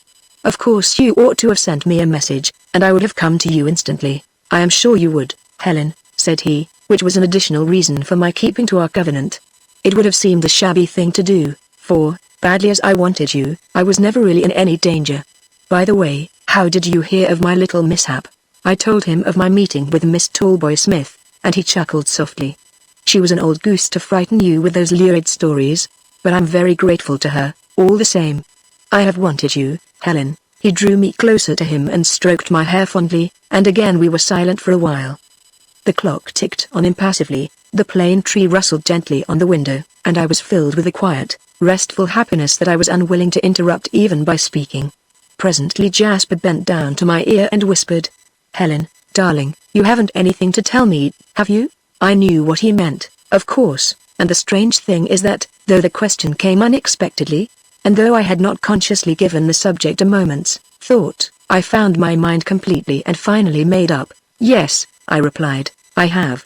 Jasper, dear, I am your own. I can't live without you. The world must say what it will. I can do without the world, but I can't exist without you." He drew me yet closer to him and kissed me reverently. "Dear heart," he said softly, "sweet wife, I would try to thank you if words could tell you what your precious gift means to me. But life is before us, and mine shall be one long thanksgiving. You have given me my heart's desire. If love and worship and faithful service can in any degree repay you, they shall be yours as long as our lives endure." Thus in a few moments were the long weeks of misery and despair blotted out. We were reinstated, and, indeed, much more than reinstated, we were admitted and accepted lovers. And, just as my mind had, so to speak, made itself up without conscious thought on my part, so now that I had entered into this new covenant it seemed quite inevitable and satisfying. Its non-conformity with social conventions left me completely undisturbed. Presently Jasper made me draw up a low, rush-bottomed chair that I might sit comfortably by his side while we talked. But, in fact, we talked little, for there is a sort of telepathy born of perfect sympathy that makes speech superfluous. We were both very happy and very deeply moved, and it seemed more companionable to sit, hand clasped in hand, and let our thoughts run on undisturbed by speech, knowing that the thoughts of each were but a reflection of the other's. Anon came Mr. Weeble, stamping slowly up the stairs like an infirm colporteur and making such a prolonged to-do about inserting the latchkey into the outer door that we both laughed.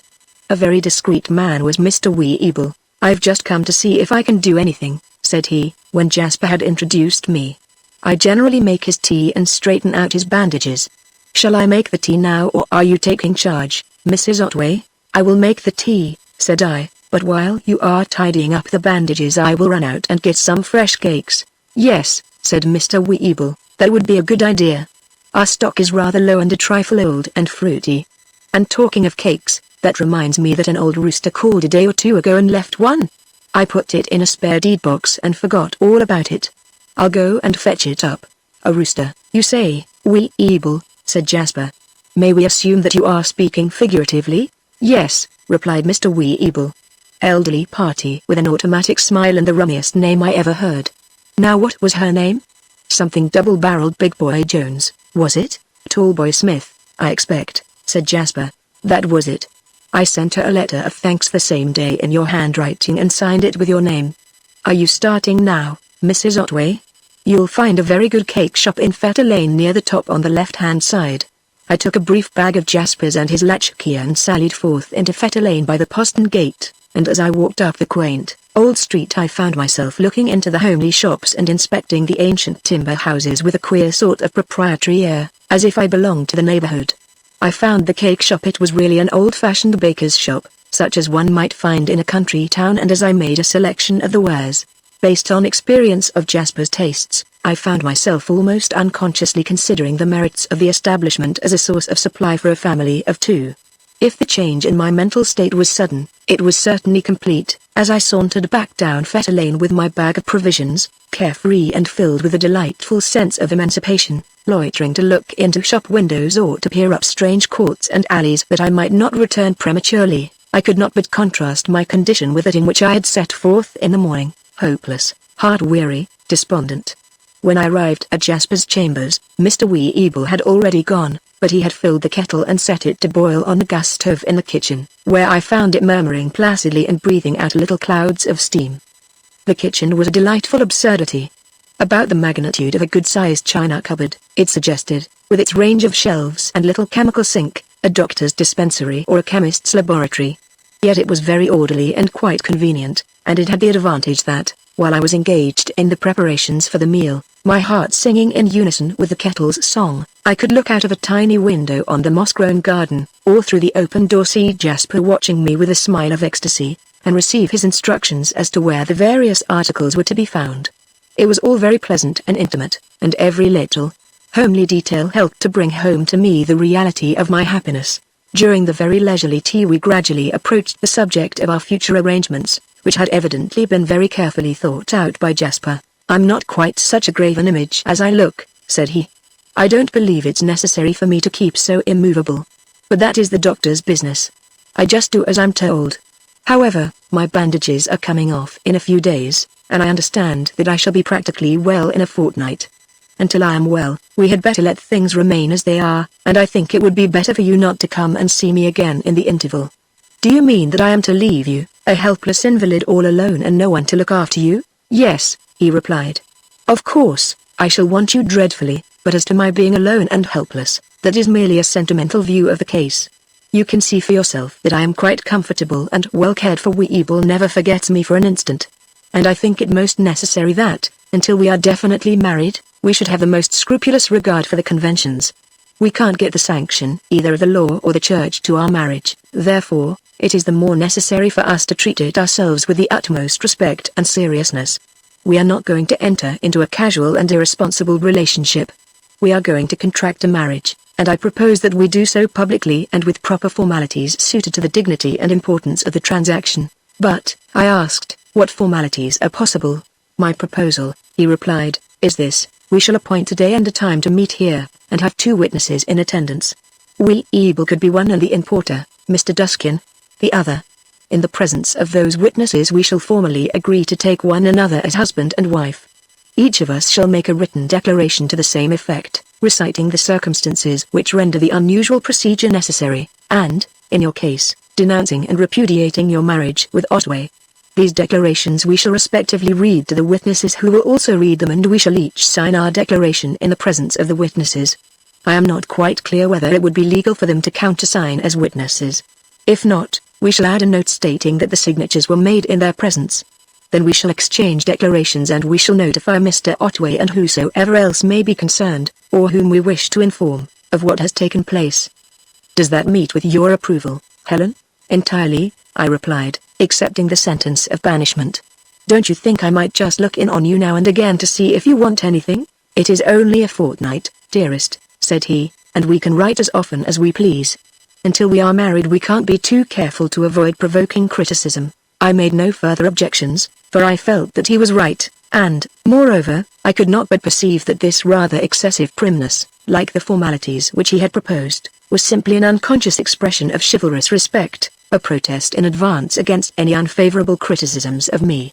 And in accordance with what I felt he would consider prudent, I took leave of him comparatively early, so as to avoid a second meeting with Mr. Weeble, who, I learned, came in every night between 8 and 9 to help him to get to bed. "I shall write to you every day," I said, as I drew on my gloves, "and you must promise that, if there is anything that I can do for you, you will let me know, and never mind about Mrs. Grundy. Is that agreed?" He gave the required promise, and when I had handed him back his latchkey, I stooped and kissed him, and as I looked back at him before closing the iron-bound door, I could not but contrast this parting with the miserable farewell of less than a month ago. Chapter 21. A Dreadful Inheritance. It has always been, and still is, somewhat of a puzzle to me to account for the sudden and complete change in my point of view in regard to my union with Jasper. Lilith would doubtless have explained it as a case of subconscious reflection, and probably she would have been right. My impression is that Becky's matter-of-fact attitude toward marriage unsanctioned by law had a more profound effect than I was aware of, that her words, which I had certainly recalled from time to time, had remained in my mind subconsciously exercising a continuous influence. Or it may be that I had found a life of separation impossible, and had realized it consciously only when I found myself once more in Jasper's presence. But, however it may have happened, the fact remains that I accepted the new order without a qualm. The conditions that I had scouted as unthinkable now seemed entirely reasonable and acceptable. The only twinge of misgiving that I ever had, was produced by the draft of the declaration that Jasper sent for my approval and criticism. For that well-meant document, with its half-defiant, half-protesting phrases, did certainly bring home to me with uncomfortable vividness the fact that this marriage was not like any other marriage, and that I was not as other married women were. But I sent it back approved and tried to forget it, and quietly went on with my preparations for the new life. Outwardly, however, I made no change in my habits, and even tried to suppress the gaiety and buoyancy of spirit that I felt, lest the sudden change from my recent depressed condition should attract notice. I still lived my life apart, only too happy in my solitude, and spent most of my time in the workshop conning over Jasper's letters, or meditating in the happy days that were drawing so near. For a time the candlestick was sadly neglected, until I had the sudden inspiration of finishing it as a wedding gift to Jasper.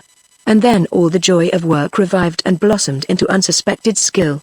Tracer and punch seemed to travel along their appointed paths unguided, the spindle-shanked chasing hammer became a familiar demon and appeared to develop a volition of its own, and the little enamel furnace roared with glee. So the days sped by, each bringing me nearer to the golden gate of my enchanted garden, and each so filled with quiet happiness that I could not wish it shorter. About the end of the first week came a letter from Jasper saying that the bandages had been discarded, and that he had taken a walk and had appeared quite well and strong. A day or two later, came another fixing the date and time of our meeting. It was to be on the following Thursday, only 5 days ahead, at 6 o'clock in the evening. The formalities were to be carried out immediately on my arrival. We should then dine quietly at the club, spend the evening at a concert or the theatre, and take the boat train either to Flushing or Calais, whichever I preferred. The arrival of this letter, though I had been daily expecting it, came as quite a shock, and turned my tranquil happiness into feverish excitement which I had some difficulty in concealing. The fixing of an actual date and the selection of a definite region in which to spend the honeymoon, I chose the north of France, gave a reality to this great adventure and brought it out of the undefined future into the present. For now I had to carry out the final preparations. Lightly as I might travel, I must take some luggage, and this would entail a conveyance, and this in its turn involved something in the nature of a public departure, so that, if I had desired to disappear secretly, which I did not, the thing would have been impossible. Yet I was, naturally, loath to say much about my immediate intentions, preparing to make my explanations by letter after the event, and this the prevailing good manners of the little community quite easy.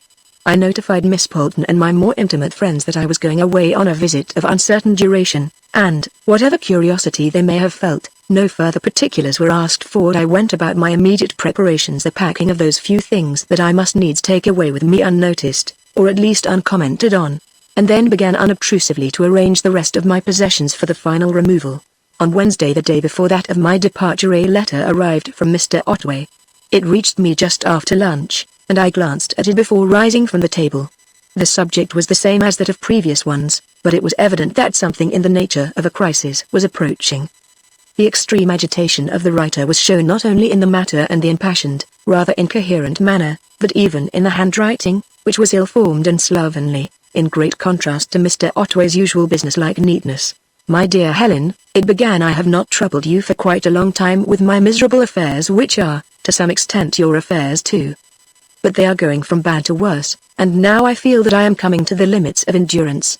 I cannot bear this much longer. My health is shattered, my peace of mind is wrecked, and my brain threatens to give way. Death would be a boon, a relief, and I feel that it is not far off. I cannot go on like this. Those wretches leave me no peace. Hardly a week passes but I get some new menace, and now but I can't tell you in a letter. It is too horrible. Come to me, Helen, for the love of God. I am in torment.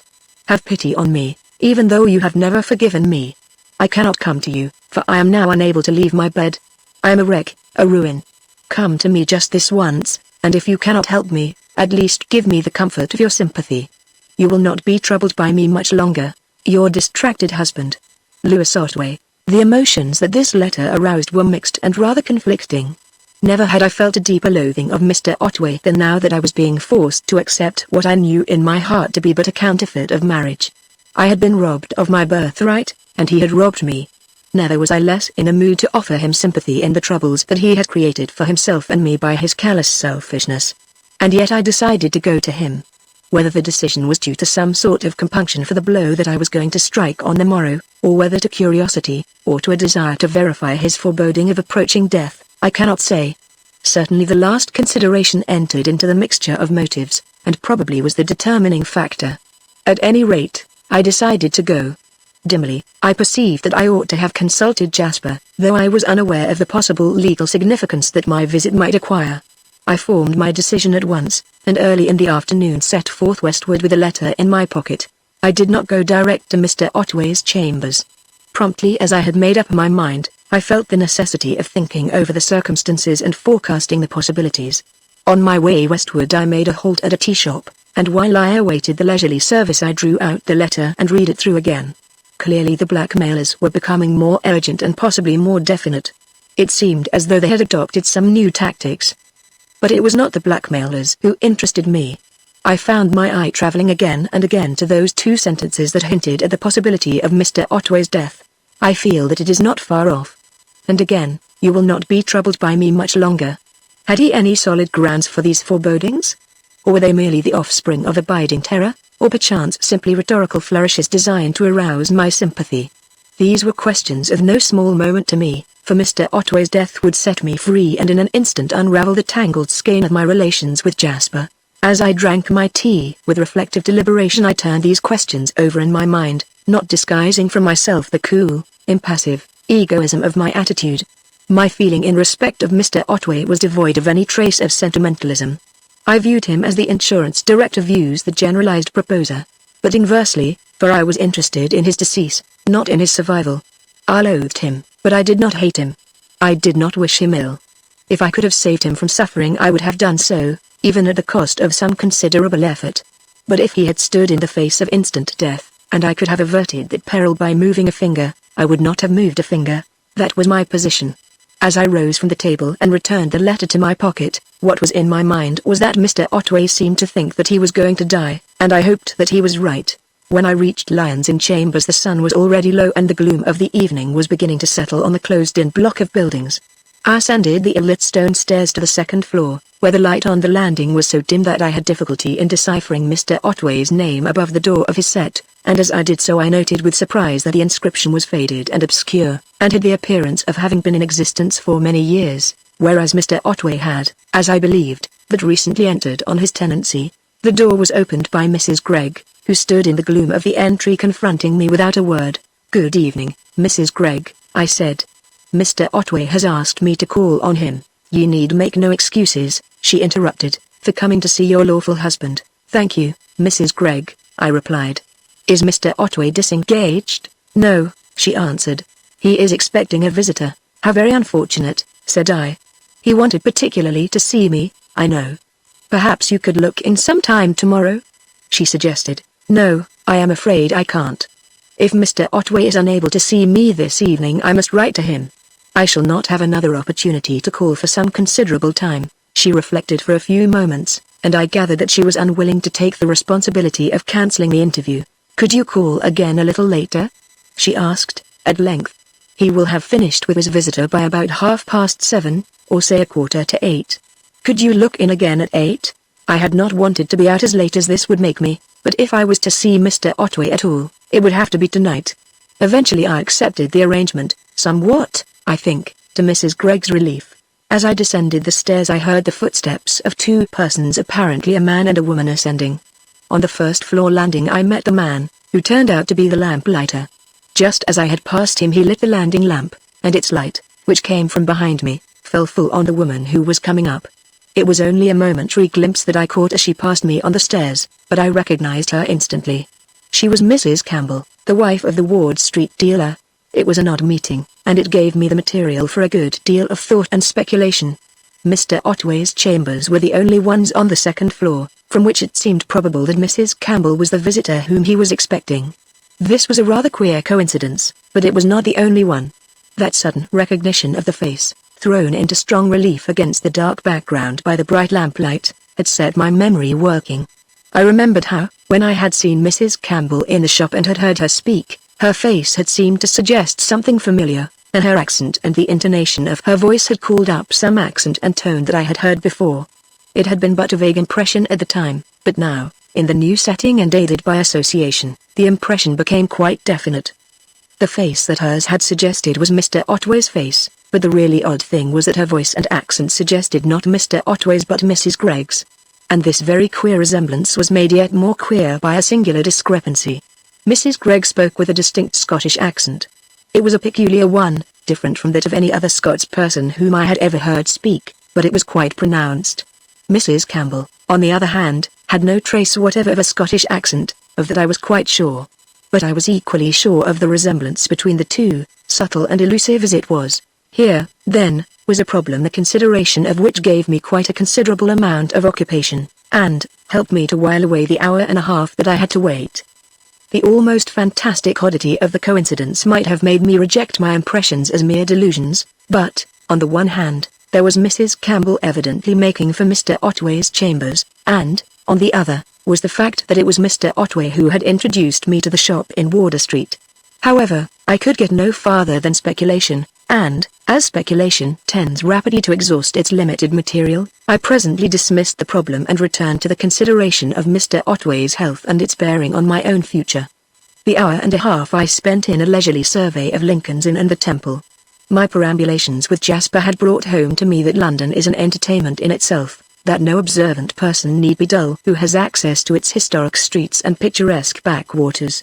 And now it was very pleasant to revisit the scenes of former rambles, to be repeated often in the future, and meanwhile to reflect on the happenings of the present and let my thoughts straight to the new life that was about to open. And the time slipped away so agreeably that when the 3/4 chime was struck in a polite undertone by the genteel clock in the inner temple, it came to me as quite a surprise.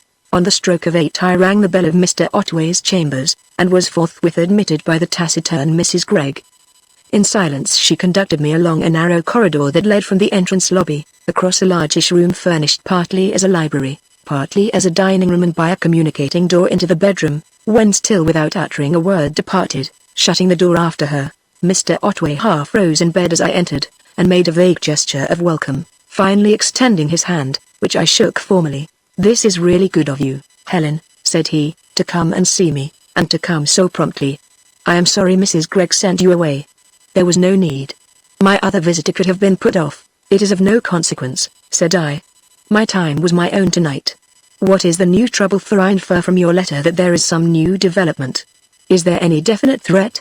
Again he half rose in bed, and looking at me with anxious intensity said, in a low, suppressed tone, "Helen, just see that the door is properly shut." I did so, and he then begged me to draw the chair, which had been placed for me, closer to him.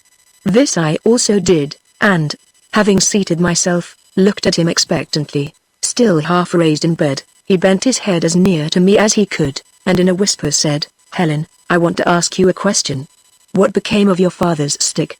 The question, whispered with such strange secrecy, and accompanied by a singular look compounded of eagerness, fear and suspicion, somewhat startled me, for I remembered, even as he spoke, that the same question had been asked by Dr. Thorndyke. "I haven't the least idea," I replied. "Haven't you got it?" "No. I never had it. I have never seen it since the other occasion when you remember." "Of course I remember. I have good reason to." "No doubt." "Yes. But are you quite sure? I thought you might have taken it away with you." "But, Mr. Otway, you let me out of the house yourself. You saw me go, and you must have seen that I was not taking it. And you know that I never came to the house again." He sank back on his pillow with a gesture of despair. "Yes," he murmured, "that seems to be so. It must be so, I suppose." "It is so," I said. "There is no question about it. When I went away that morning the stick was in your house. But why are you asking me about it? Is it of any importance?" He turned towards a table that stood by the opposite side of the bed, and taking up a bunch of keys, unlocked a deed box that was on the table, and took from it a sheet of paper. "Read that," said he, handing me the paper. The document was a typewritten letter of a similar character to the previous ones, and of about the same length. It ran thus: "Mr. Lewis Otway. Some funny questions are being asked. What about Mr. Vardon's stick, the loaded stick with a silver knob to hide the lead loading? Where is it? Somebody says they know where it is and who's got it. And they say there is a bruise on a silver top, and they say something about a smear of blood and a grey hair sticking to it. Do you know anything about it? If you don't, you'd better find out. Because I think you'll hear from that somebody before you are many weeks older, or else from the police. A well-wisher." As I came to the end of this document I raised my eyes and met Mr. Otway's fixed on me with a very singular expression. But he quickly averted his gaze, possibly embarrassed by the steady intensity of my own. For this letter, together with Mr. Otway's agitated questionings, had revived the old doubts in my mind. Could there be any truth in this veiled accusation? Was it possible that I had really made a hideous mistake in shielding this man? As these doubts flashed through my mind, some reflection of them may have appeared in my expression as I steadily looked Mr. Otway in the face.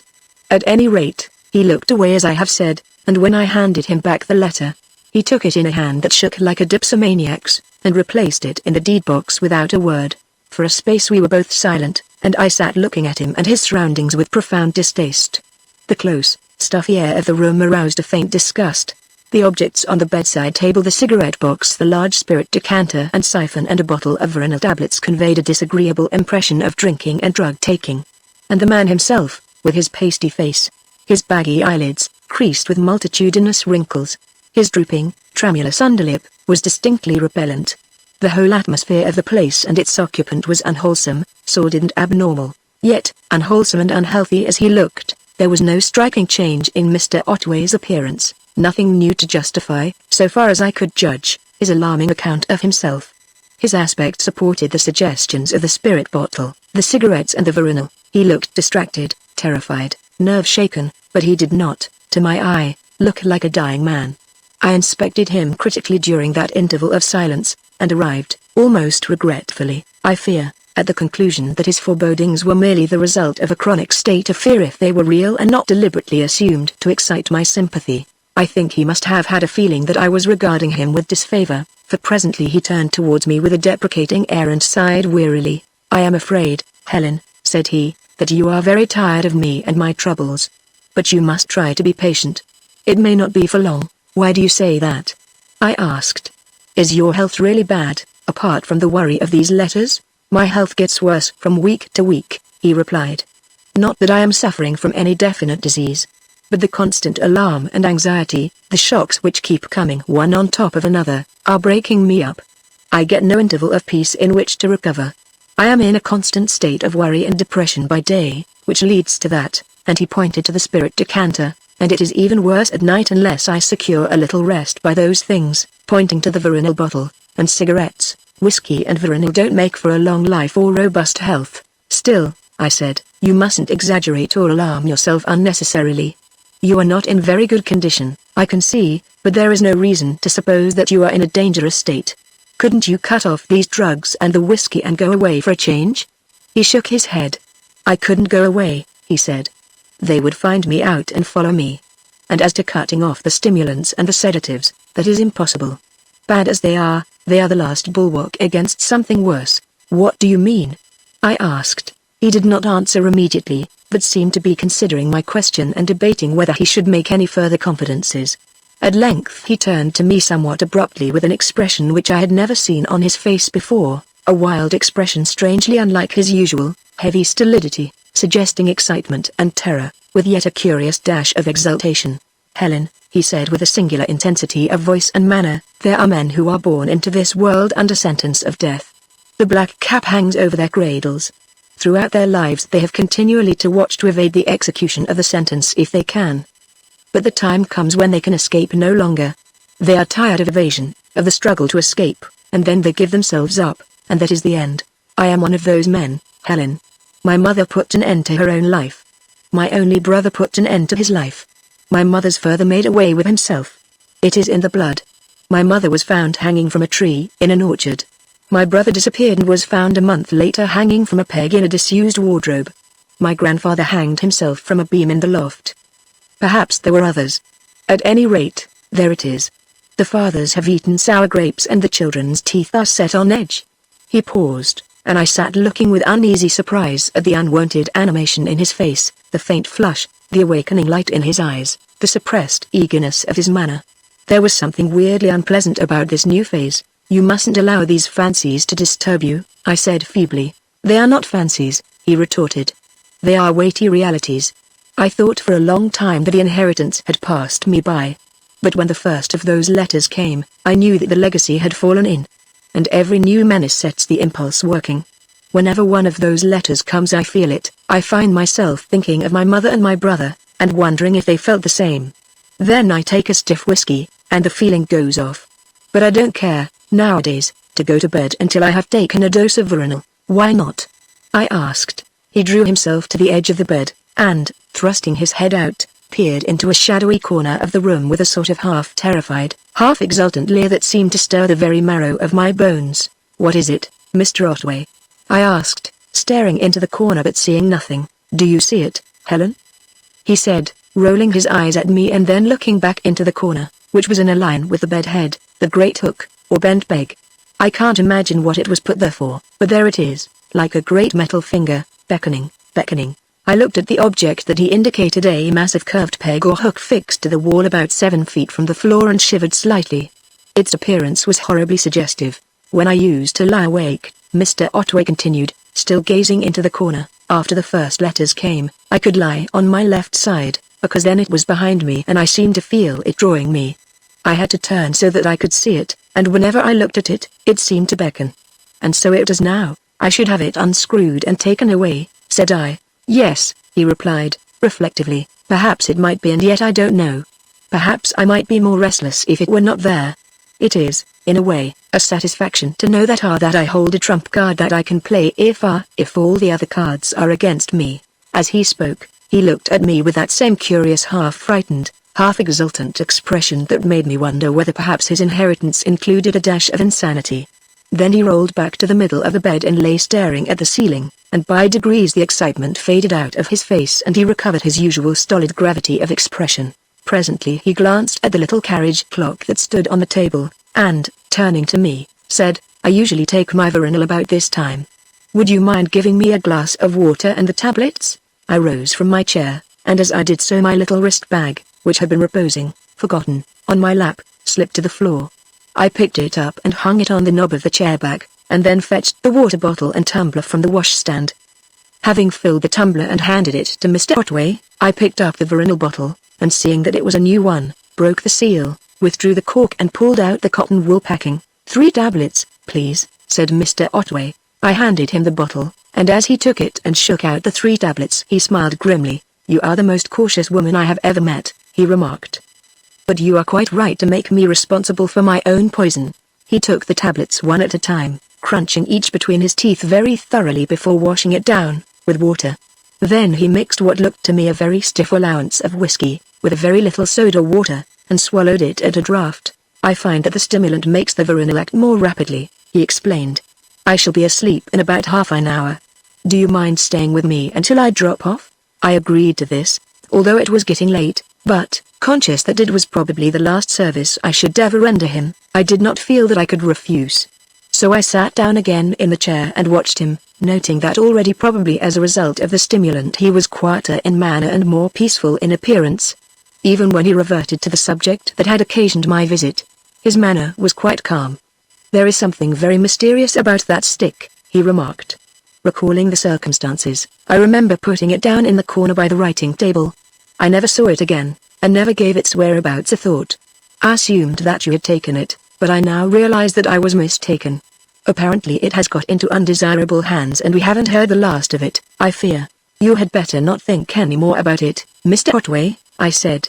There is nothing to be done, and the less you worry the less harm these people will be able to do you. Yes, he agreed, that is good advice, and I can follow it now. But if I should wake up in the small hours of the morning it will be very different. That is the worst time, Helen. Then this persecution seems beyond bearing. The horror of it makes me sweat with fear.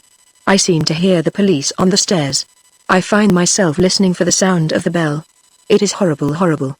And then I think of that wardrobe, unnoticed all those weeks, and the figure inside in the dark. And then, he made a motion of his eyes towards the shadowy corner and involuntarily I glanced at the great peg high up on the wall. He did not speak again for some time, and I sat silently watching him and thinking of his dreadful heritage and all that it might mean. Was it a reality, this legacy of death that he saw coming to him? Was it true that even now the black cap hung over his bed? Supposing it were? Supposing that this very night, in the chilly middle watch, he should wake with all his terrors clutching at his heart.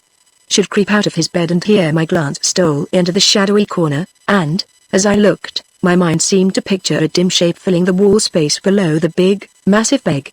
There were no details and hardly any form, it was just a shape, vague and rather horrible. I shivered slightly, but I did not try to blot out the mental picture. It was a gruesome thing, that dim, elongated shape, but it did not disturb me much, for it set going other associated trains of thought. There was the ceremony tomorrow evening, the witnesses with their doubtful rights of attestation, protesting that all was in order and protesting in vain.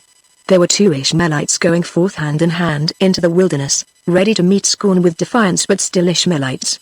And at the thought, the shape upon the wall space below the peg seemed to grow less dim, to loom out more distinctly. That shape was Mr. Otway dead. The late Mr. Otway. No longer a legal impediment, but just a fiction that had ceased to exist.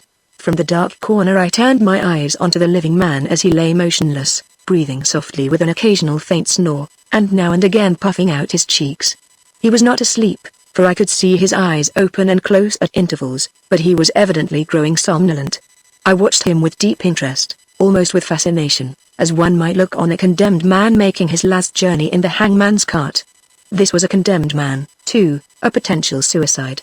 At any moment he might set forth on his last journey, and his arrival at his destination would set the Ishmaelites free. He was ready to go, but he awaited the determining influence that would start him on his journey. What form would that final cause take? Would it be some sudden shock of alarm? Or the cumulative effect of prolonged, abiding fear? I leaned forward and spoke softly to him. "Do you know, Mr. Otway, what caused your brother?" He opened his eyes and looked at me, dully. "What did you say, Helen?" he asked. "I was wondering if you knew if there was anything in particular that caused your brother to take his life." He cogitated sleepily for a while before replying. At length he answered, in a drowsy voice, "I am not very clear about it." He had had a good deal of worry of one kind and another, financial and domestic. I don't know that anything unusual had occurred, but he had been in a nervous, depressed state for some time. Having made this reply, Mr. Otway closed his eyes and took a deep breath, and I reflected on the significance of his answer.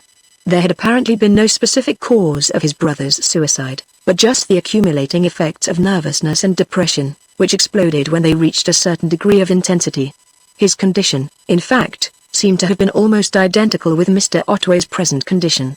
Once more my eyes wandered away to the shadowy corner, and again the wall space below the great hook-like peg became occupied by that elongated shape.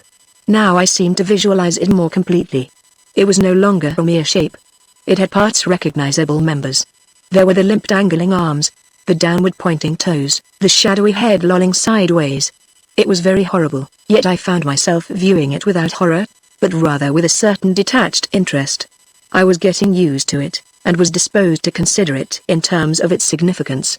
It was not a person. It was a thing which had replaced a person who had ceased to exist. That person had had a wife. But the wife had ceased to exist, too. In her place was a widow, a free, unattached woman in whom were vested all the rights and liberties of spinsterhood, including the power to contract a valid and regular marriage. The shape was an ugly and forbidding thing, but it held precious and desirable gifts. From the shape projected by my own imagination my eyes turned to the actual man, the man who was convertible into such a shape.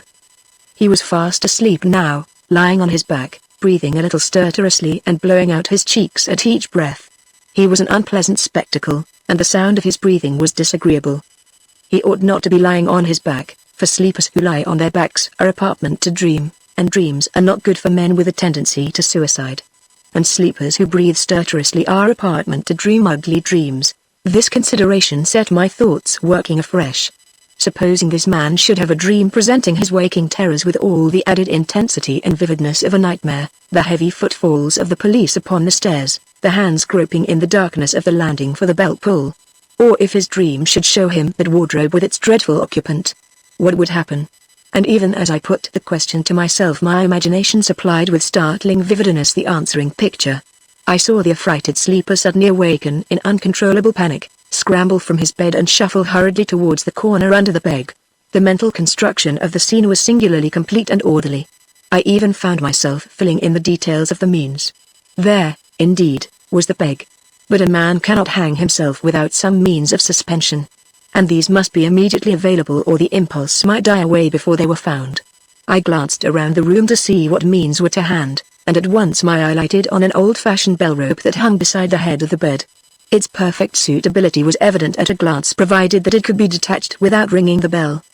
But the necessity for cutting it rather than pulling it down would be obvious, even to a suicide. The means, then, were all ready to hand.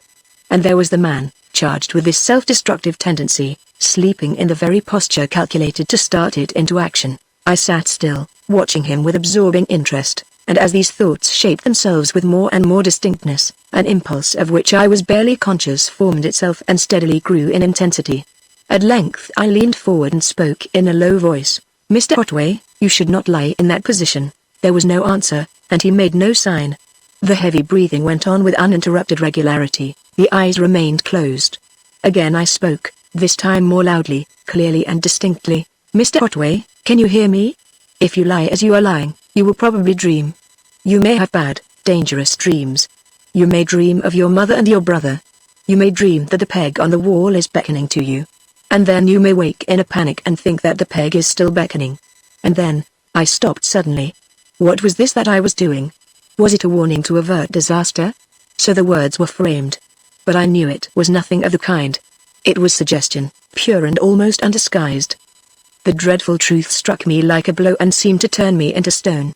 I sat rigid as a statue, still leaning forward with my lips parted as if to complete that awful sentence, every moment more appalled by this frightful thing that I had done.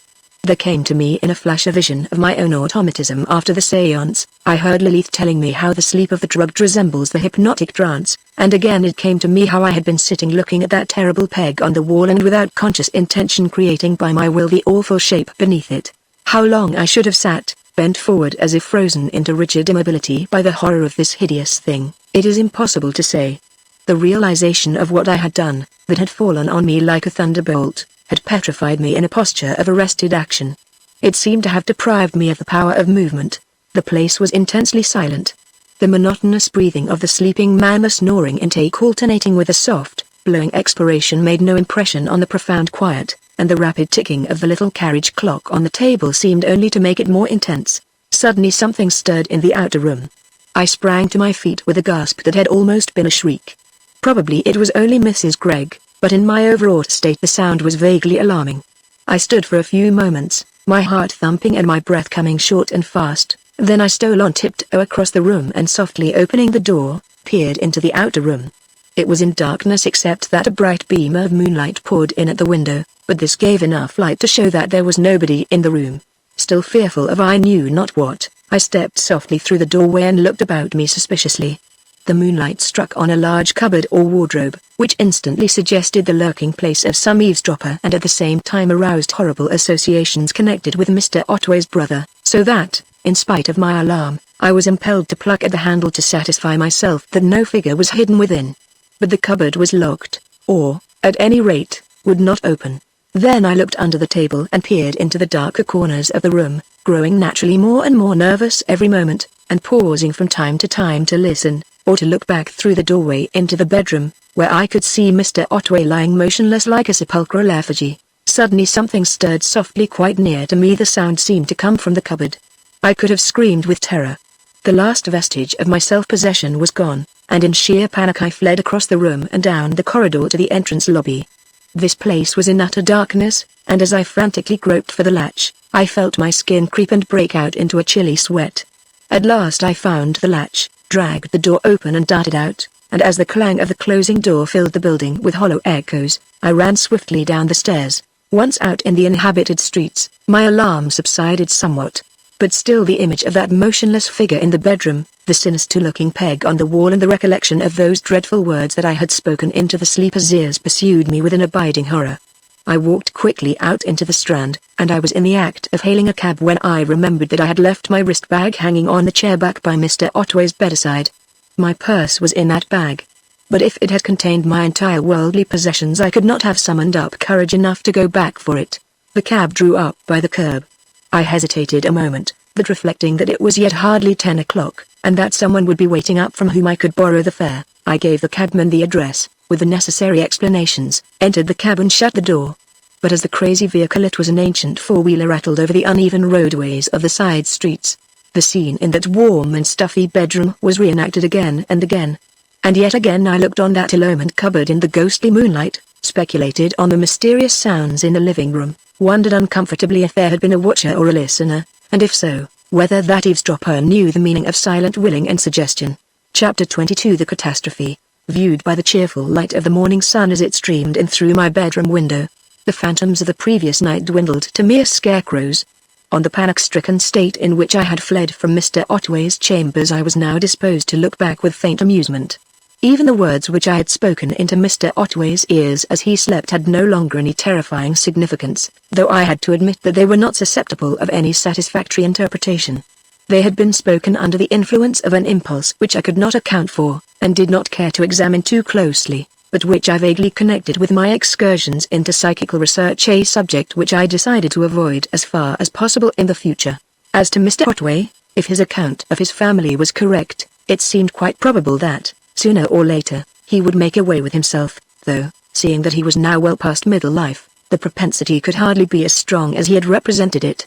On the other hand, he was now being subjected to a very excessive nervous strain, and was undoubtedly letting his mind run on the subject of suicide. If the blackmailers continued to keep up an increasing pressure, as they seemed inclined to do, the breaking point might be reached quite soon. And I could not disguise from myself that the catastrophe, if and when it occurred, would not present itself to me as a personal misfortune. With this I dismissed Mr. Otway and his affairs, and let my thoughts roam into more attractive regions. For this was the day of days. In a matter of a few hours my separation from Jasper would be at an end. We should be united, never again to part. As I rose and dressed, this was the burden of my thoughts. The weeks of separation and loneliness were gone, and the hours that lay between the present and that final meeting were running out apace like the grains of sand in an hourglass that is nearly spent. I hurried over breakfast that I might the sooner escape to be alone with my happiness, and most of the morning I spent in the workshop, arranging my apparatus so that it might easily be packed, in case I should not come back to superintend the removal myself. The candlestick, which was finished and successful beyond my expectations, I took upstairs to place in my trunk that I might give it to Jasper this very day. And then I paid a visit to my friend Peggy, whom I found in her workshop chirruping gaily and very busy making a complicated set of plaster molds from the dissected wax model of her masterpiece. But I did not stay long with her, for the making of piece molds is an engrossing occupation, and one better followed in solitude. As I entered the house from the garden I encountered our little housemaid with a telegram in her hand. "This has just come for you, Mom," said she, holding it out towards me. "The boy is waiting to see if there is any answer." I suppose that to most persons unaccustomed to receiving telegrams, the appearance of the peremptory, orange-tinted envelope is a little portentous. Especially so was it to me at that moment, with the crisis of my life so near at hand, and my heart beat tumultuously as I tore open the envelope and unfolded the flimsy paper. It bore but a brief message, but when I had read that message, the joy of life, the half-timorous happiness that had come to me with the morning sunlight, went out in a moment, like a wind-blown taper, and left me desolate. "Cancel appointment for today and do not come to the club." Letter follows. Jasper. That was all. There was really nothing very alarming in it. But to me it came as a dreadful anticlimax, strung up, as I was, to the highest pitch of nervous tension. With a trembling hand I refolded the paper, and, having told the maid that there was no answer, ran up to my room and bolted myself in. It was a terrible blow. Only now, by the bitterness of the disappointment, did I realize the heart hunger that I had endured, the intense yearning for the moment in which my beloved companion would be restored to me. And then, beyond this sudden collapse of my happiness, almost in the moment of its realization, was the mystery, the suspense, the uncertainty. What could it be that had happened? Had Jasper's condition suddenly grown worse? That could hardly be, for he was practically well, at least, he had so regarded himself, and moreover there was that cryptic reference to the club. Why must I not go to the club? There was something very mysterious in that prohibition. The more I reflected on the matter the more puzzling did it appear. On the other hand, the very mystery in which the affair was shrouded was itself a relief. For, of course, I never for one moment had the faintest doubt of Jasper's loyalty, nor could I entertain the possibility of his having changed his views on the subject of our marriage. Something had occurred to hinder it, but Jasper was my own and I was his, and that being so, the hindrance, whatever it might be, could be but temporary. So I comforted myself and made believe that all was well, though when by chance my eye lighted on the trunk, packed and even provided with a blank label, I could hardly keep back the tears. At lunch I let Miss Polt know that my visit was postponed, and immediately after the meal I prepared to go out and seek relief in a long, sharp walk. By the time I returned, the letter from Jasper would probably have arrived and I should know how matters stood. I had put on my outdoor clothes and was just about to start, when, opening the drawer in which I kept my wrist bag, I suddenly remembered my loss of the night before. The bag contained, not only my purse, but my card case and one or two other things I could not conveniently do without.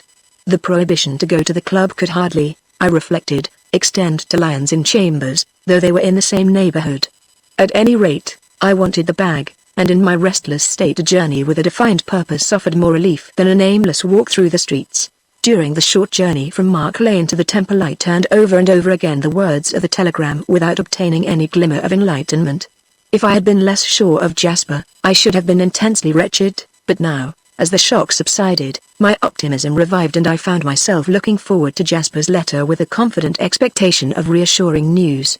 Emerging from the temple station, I walked up Harrendell Street, and, crossing the Strand, presently passed through Half Moon Alley and cast a glance of friendly recognition at the old gilded sign, so pleasantly associated with the scarlet parasol that hung outside the umbrella maker's shop in Booksellers Row. The two signs recalled the old delightful explorations with Jasper, and put me in quite a cheerful frame of mind, which lasted until I found myself once more ascending the bare and rather sordid stone stairs of Lions in Chambers. Then there came a marked change.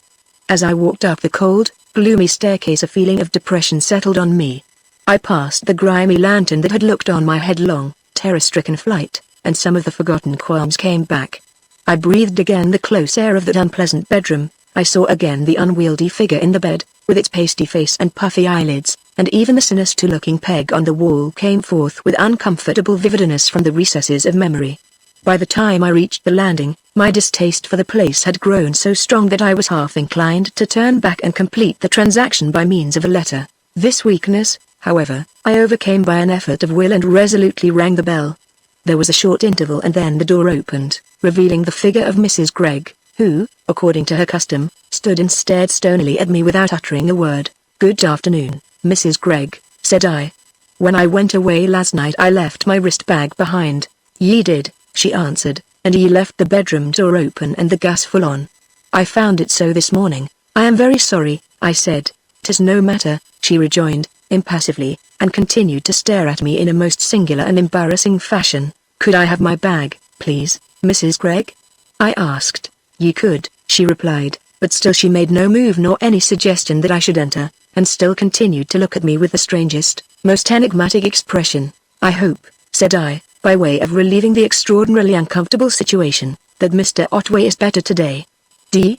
said she, and then, after a pause, "Maybe ye'd wish to see him?" "I don't think I will disturb him, thank you," I replied. "Ye need have no fear," said she. "Ye'll no wake him." "Well, I don't think I have time to see him today. I just called to get my bag." "And is that all you've come for?" she demanded, glowering at me in the most astonishing manner. "What else should I have come for?" I asked. She thrust her head forward and replied in a mysterious tone, "I thought maybe ye'd come to ask where your husband is." "I don't understand you, Mrs. Gregg. Is Mr. Otway not at home?" "He is not," she replied, and as I made no answer she asked, "Shall I tell you where he is?" "It really isn't any business of mine, Mrs. Gregg," said I. "Is it not?" she demanded. "Will it no interest ye if I tell ye that your husband is in St. Clement's mortuary?" "In the mortuary?" I gasped. "Aye, in the mortuary." She glared at me in silence for a few moments, and then, suddenly grasping my arm, exclaimed, "Woman! D'ye ken yon peg on the bedroom wall?" "Aye." "Ye may well turn pale. Ye'd heart turn paler if ye'd seen what I saw by the gaslight this morn hanging from yon peg." I gazed at her for a few moments in speechless horror, until she seemed to sway and shimmer before my eyes. Then, for the first and only time in my life, I must have fainted, for I remember no more until I found myself lying on the floor of the lobby, with Mrs. Gregg kneeling beside me slapping my face with a wet towel. I rose with difficulty, feeling very weak and shaken. Mrs. Gregg silently handed me my bag and preceded me towards the door, where, with her hand on the latch, she turned and faced me. "Weel, mistress," said she, "'tis a fit ending, seeing how it began. Ye've been a poor wife, but ye'll make a bonny widow, though I doubt it will stay long at that." To this insolent and brutal speech I made no reply. I was completely broken, physically and mentally. I tottered out onto the landing and slowly descended the stairs, holding on to the iron handrail, my horror of the place urging me to hasten away, my trembling limbs and lingering faintness bidding me go warily. As I walked unsteadily up Holywell Street, a newspaper boy, running down the narrow thoroughfare, halted and held out a paper. "Here you are, miss, suicide in Lyon's Inn." The housekeeper's story. I hurried past him with averted face, but out in the Strand there were others, shouting aloud the dreadful tidings or displaying posters on which the hideous fact was set forth in enormous type. And it seemed as if each and all of them were specially addressing themselves to me. I returned down Narrenville Street, instinctively making for the station. But as I approached it, a fresh group of newsboys made me swerve to the left and pursue my way along the embankment on foot. As I walked on, and the air and exercise helped me to recover physically from the shock, I began to collect my faculties. At first I had been utterly bewildered and overborne by a sense of horror and guilt. I had sent this wretched man to his death. I had ordained the means, the manner and the time of his death, and it had duly befallen according to my directions. Morally and perhaps even legally it amounted to murder. I had willed, I had suggested, and that which I had willed and suggested had come to pass. That was what had flashed into my mind in the very moment in which Mrs. Gregg had made her dreadful communication. But now, as I walked on, I began to argue the case in my own favor. In the first place, I told myself, it was not certain that the act of the dead man had any connection with the willing or the suggestion. It might have been a mere coincidence. I tried to dwell on this view, but it would not do. The coincidence was too complete to be explained away by any such casuistry. I could not in this way escape the responsibility for Mr. Otway's death. Then I considered the question of intention. I told myself truthfully enough that I had not consciously willed that Mr. Otway should kill himself. I had not even been conscious of any intention to suggest to him that he should kill himself. But though I did make some sort of point in my own defense, it was extremely unconvincing. I had allowed my mind to dwell with hardly disguised satisfaction on the possibility of his suicide, in a particular manner at a particular time, and between that and actual willing the distinction was not very obvious. And then there were those words, spoken to him in his sleep. It was not conscious, deliberate suggestion, but what was it? The impulse to speak those words was apparently evolved from the subconscious. But does no moral responsibility attach to subconscious intentions? So I argued, back and forth, round and about, but always came back to the same conclusion. Mr. Otway was dead, and it was my act that sent him to his death. Locked up in my own breast this dreadful secret might remain, but it was my companion for life. There was no escape from it, but would it remain locked up in my own breast? That was another question that began to loom up with a very real menace. How much did Mrs. Gregg know? She might easily have overheard our conversation and even those final, fatal words. And if she had, would she understand their significance? Now that I came to consider the circumstances, there was something rather alarming in the manner of this inscrutable woman, something threatening and accusatory which I had vaguely felt at the time. And as I reflected on this and the possibilities that it suggested, a fear of something more substantial than my own accusing conscience began to creep around my heart. When I arrived home, Jasper's letter was awaiting me. But it contained nothing new. He had seen the posters, had bought an early paper and had immediately sent off the telegram. His tone was that of matter-of-fact satisfaction. The legal impediment to our marriage had now been removed. No declarations were necessary now. We could marry like other people. We were free. That was the burden of the letter. All our troubles were at an end. Until everything was settled, we had better avoid meeting. But when the chapter was closed with all due formalities, we could sing Nunc Dimittis, and thenceforth live only for one another. I laid the letter down. All that it said was true. The picture that my imagination had drawn under the guidance of desire as I had sat looking into the shadowy corner of the bedroom in Lyon's Inn had become a reality. The fetters that I had forged and put on that fatal morning in the little church at Maidstone had fallen off and given me back my freedom, and even as I told myself this, some voice from within seemed to whisper a caveat, and my heart was sensible of a chill of fear. Chapter 23 The Dead Hand. The entry of Mr. Otway into my life inaugurated a long succession of disasters. The very first words that I heard him speak shattered the peace of a lifetime. Thenceforward, like the ancient mariner, I was haunted by a malign influence which seemed to exhale continuously from his ill-omened personality. And even now that he was dead, that malignant spirit was not at rest. His very corpse, lying in the mortuary, was a center whence radiated sinister influences that crept into my secret soul and enveloped me from without. During his life Mr. Otway had been my evil genius, and death had but transformed him into a malicious poltergeist. His first, tentative appearance in this character was made on the very evening of my second visit to Lyons Inn Chambers, when the coroner's officer called at Close Square to serve a subpoena for the inquest. The announcement of his arrival caused me some qualms of vague alarm, which I knew in my heart to be nothing but the stirring of my own conscience. For the purpose of this inquest was to find an answer to the question, how did Louis Otway come by his death? And that question I could have answered in 4 words: silent, willing and suggestion. But I had no intention of answering that question, and hence, as I entered the room into which the officer had been shown, I was consciously on the defensive. I had, however, no occasion to be. The officer was a civil, fatherly man in a constable's uniform, sympathetic, deferential and not at all inquisitive. "I have called, ma'am," he began, "on a very sad errand. I don't know whether you have heard the dreadful news of Mr. Otway's death?" said I. "Ah. Then you have heard. That is a relief. Well, I have called to let you know that the inquest is arranged for the day after tomorrow, at 3 p.m. in the room adjoining the mortuary." He gave me a few explicit directions as to how to find the latter and then added, "If there is any information that you could give us that would guide us in starting the inquiry, we should be glad. Or the names of any witnesses that we ought to subpoena." I reflected. The threatening letters must necessarily be referred to at the inquest. I should have to mention them myself, even if Mrs. Gregg knew nothing of them. "I happen to know," I replied, "that Mr. Otway had received a number of anonymous letters and that he was greatly worried about them." "Blackmailing letters?" he asked. "I don't think any demands for money were made," I replied. "Do you know what was their nature? Were they threatening letters?" "Yes, indirectly. The 2 or 3 that I saw had reference to the death of my father, who died very suddenly and who was alone with Mr. Otway at the time. They suggested a suspicion that Mr. Otway was responsible for my father's death." The officer looked at me quickly and then became deeply reflective. "Will it be possible to produce those letters at the inquest?" he asked, after a cogitative pause. "They are not in my possession," I answered, "but if the coroner will make an order for their production I will endeavor to have it carried out." "Thank you, ma'am," said he, and then, as an afterthought, added, "If you could make it convenient to call at the coroner's office tomorrow, say at about 2 o'clock, I could give you the order and perhaps help you to carry it out." The latter suggestion appealed to me strongly and I fell in with it at once.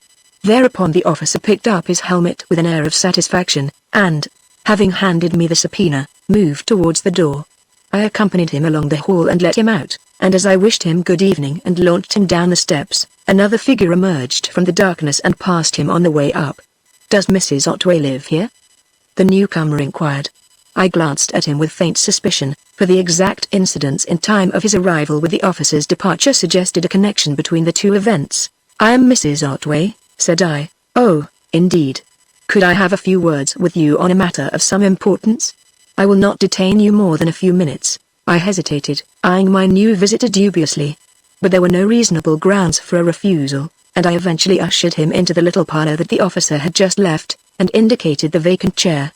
"The matter concerning which I have taken the liberty of calling on you, Mrs. Otway," said he, "is connected with a painful occurrence here at Lyons Inn Chambers. A most deplorable affair. Most distressing for you, most distressing. Pray accept my sincere sympathy." "Thank you, Mr. Hyams is my name. You may have heard your late husband speak of me. We have been acquainted a good many years. He has never spoken of you to me, Mr. Hyams. But what can I do for you?" "Well, I can put my business in a nutshell. Your husband, at the time of his death, had certain valuable property of mine in his possession. I should like to get that property back without delay. He had certainly wasted no time. Unsentimental as was my own attitude, I felt this haste to be almost indecent. "I should think you will have no difficulty," said I, "if you apply in the proper quarter." "That is what I am doing," he retorted. "You are his widow. His property is in your hands." "Not at all," I replied. "Pending probate of the will, the property is vested in his executors." He looked at me in not unnatural astonishment. I suppose the phraseology that I had acquired from my father was unusual for a woman. "Who are the executors?" he asked. "I don't know," I replied. "But," said he, "I suppose you have seen the will." "No, I don't know that there is a will. I am only assuming the existence of one from my knowledge of Mr. Otway's business-like habits." "But this is very unsatisfactory," said Mr. Hyams. "There is portable property of mine worth several £1,000s lying in his chambers for anyone to pick up, and those chambers in charge of a woman who probably has access to his keys. It really isn't business, you know." "What is the nature of the property?" I asked. It is a collection of very valuable stones, the whole lot contained in a little box that anyone could carry away in his pocket. Then, said I, the probability is that he has deposited the box with his bankers. Who are his bankers? He asked. I really don't know. You don't know? He exclaimed. But you must have seen his checks. I presume he made you an allowance? I accepted no allowance from him and I have never seen one of his checks. Mr. Hyams looked at me with undisguised incredulity. A most extraordinary state of affairs, he commented. Can you give me the address of his lawyers? I am sorry, Mr. Hyams, that I cannot. I don't even know if he has a lawyer. I know nothing whatever about Mr. Otway's affairs. Mr. Hyams' countenance took on an expression that was very much the reverse of pleasant. I suppose, Mrs. Otway, said he, you realize that you are talking to a man of business and that you are telling a rather unlikely story. I realize it very clearly, Mr. Hyams, I replied, and I realize also the difficulty of your position. What I recommend you to do is to go to Lyons Inn and see the housekeeper, Mrs. Gregg. She has been with Mr. Otway many years and can probably tell you all that you want to know. Mr. Hyams shut his mouth tightly, rose deliberately and picked up his hat. Then, said he, the position, as I understand it, this, you don't know whether there is or is not a will, you don't know the name of your husband's bankers, you don't know who his lawyer is, you don't know anything about his affairs, and you disclaim any responsibility in regard to property that was in his custody when he died. Yes, I agreed, that is the position, a very unsatisfactory one for you, I must admit. Perhaps I may be able to help you later, when I know more about Mr. Otway's affairs. Will you leave me your address? He was on the point of refusing, but prudence triumphed over anger and he laid on the table a card on which I read the name, David Hyams, dealer in precious stones, and the address, 501, Hatton Garden. If I learn anything fresh I will write to you, I said, whereupon he thanked me curtly and gruffly and walked towards the door with pursed up lips and a lowering, truculent expression and took his departure without another word. When he was gone I reflected at some length on the significance of his visit. The interview had brought home to me very vividly my anomalous position. Mr. Otway had been a total stranger to me. Of his past, of his recent habits and mode of life, his friends, his occupation, if he had any, his family and social status, I knew nothing. My father had referred to him as a retired solicitor and as a collector of, or dealer in, precious stones. Vaguely, I had conceived him as a man of some means, perhaps a rich man. But I knew nothing of him and had given him and his affairs barely a thought. He was a stranger who had come into my life for but a moment, and had straightway gone out again, leaving a trail of desolation to show where he had been. That was the real position. But to strangers, to the world at large, it would seem incredible. I was Mr. Otway's widow. I had been his wife, law if not in fact. And the world would hold me to the legal relationship. The dead man, lying in the mortuary, seemed about to make good the claims that the living man had been forced to abandon. My status as a wife had been a mere fiction. My status as a widow was an undeniable reality. The clear perception of the extent to which I was involved in the dead man's affairs gave my visit to the coroner's office a new importance. For now, while seeking information for official use at the inquest, I must gather what knowledge I could for my own guidance under cover of the coroner's order. The address of the office in Blackmore Street, Drury Lane, was printed on the subpoena, and there, after a few inquiries, I made my appearance punctually on the following day. My friend of the previous evening, whose name I discovered to be Smallwood, was in the office, looking over some documents with the aid of a pair of spectacles, which gave him a curiously unconstabulary aspect. He rose when I entered, and, opening a drawer, took out a sheet of paper. "This is what you asked for, Mrs. Otway," said he, upon which a young man at a desk looked up quickly. "The coroner's request for the production of the letters that you told me about. Can I give you any other assistance? If you could accompany me to the chambers and be present during the search for the letters, I should be glad," I replied.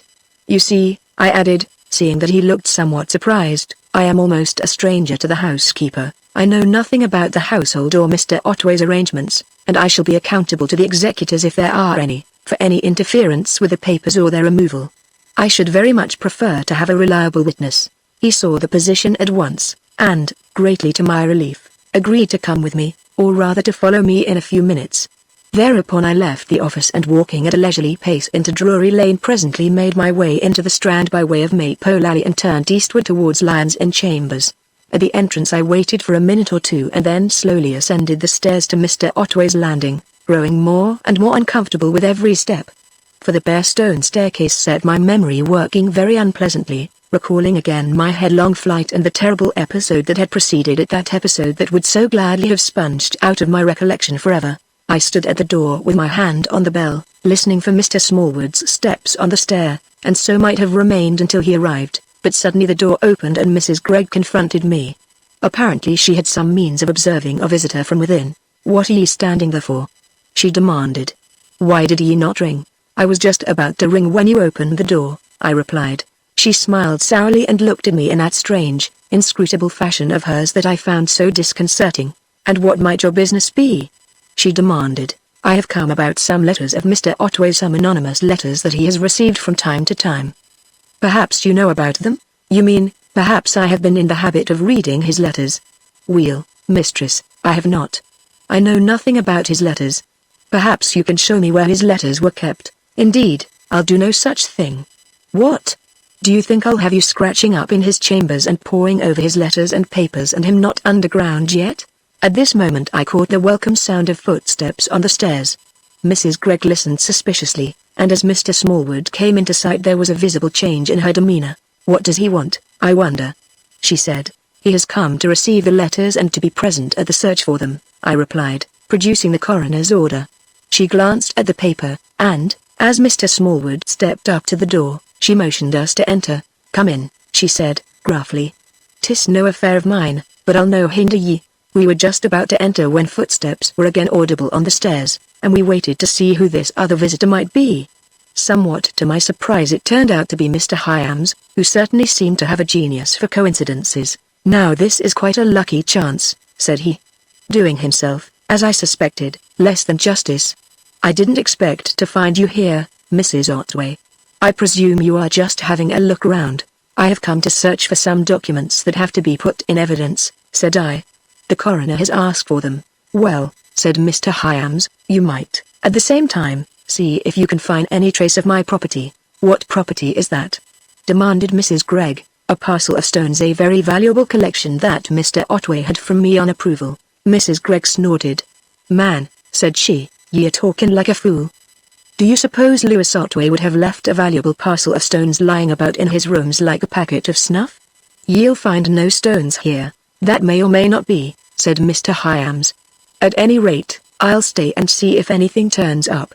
During this dialogue we had gradually moved from the lobby down the corridor and now entered the living room. As we crossed I looked curiously at the large cupboard and wondered idly what I could have found so alarming in its appearance on the night of my visit. But if the living room had, by the light of day, lost its disturbing qualities, it was otherwise with the bedroom.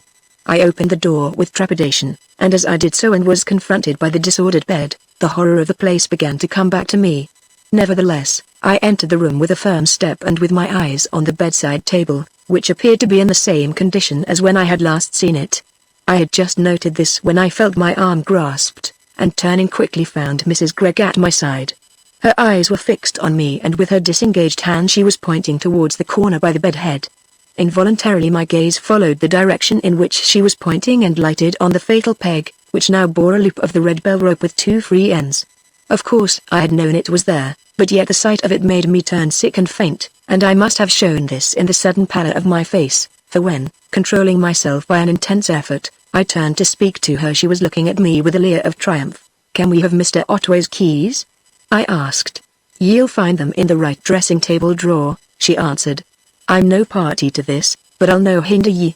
Mr. Smallwood opened the drawer and produced a bunch of keys which he handed to me. I looked them over and selecting the most likely looking ones, tried them, one after the other, on the deed box. The 4th key fitted the lock, and when I had turned it and raised the lid of the box, the letter which Mr. Otway had shown me lay in full view. I took it out and laid it on the table and then proceeded to lift out the remaining contents of the box.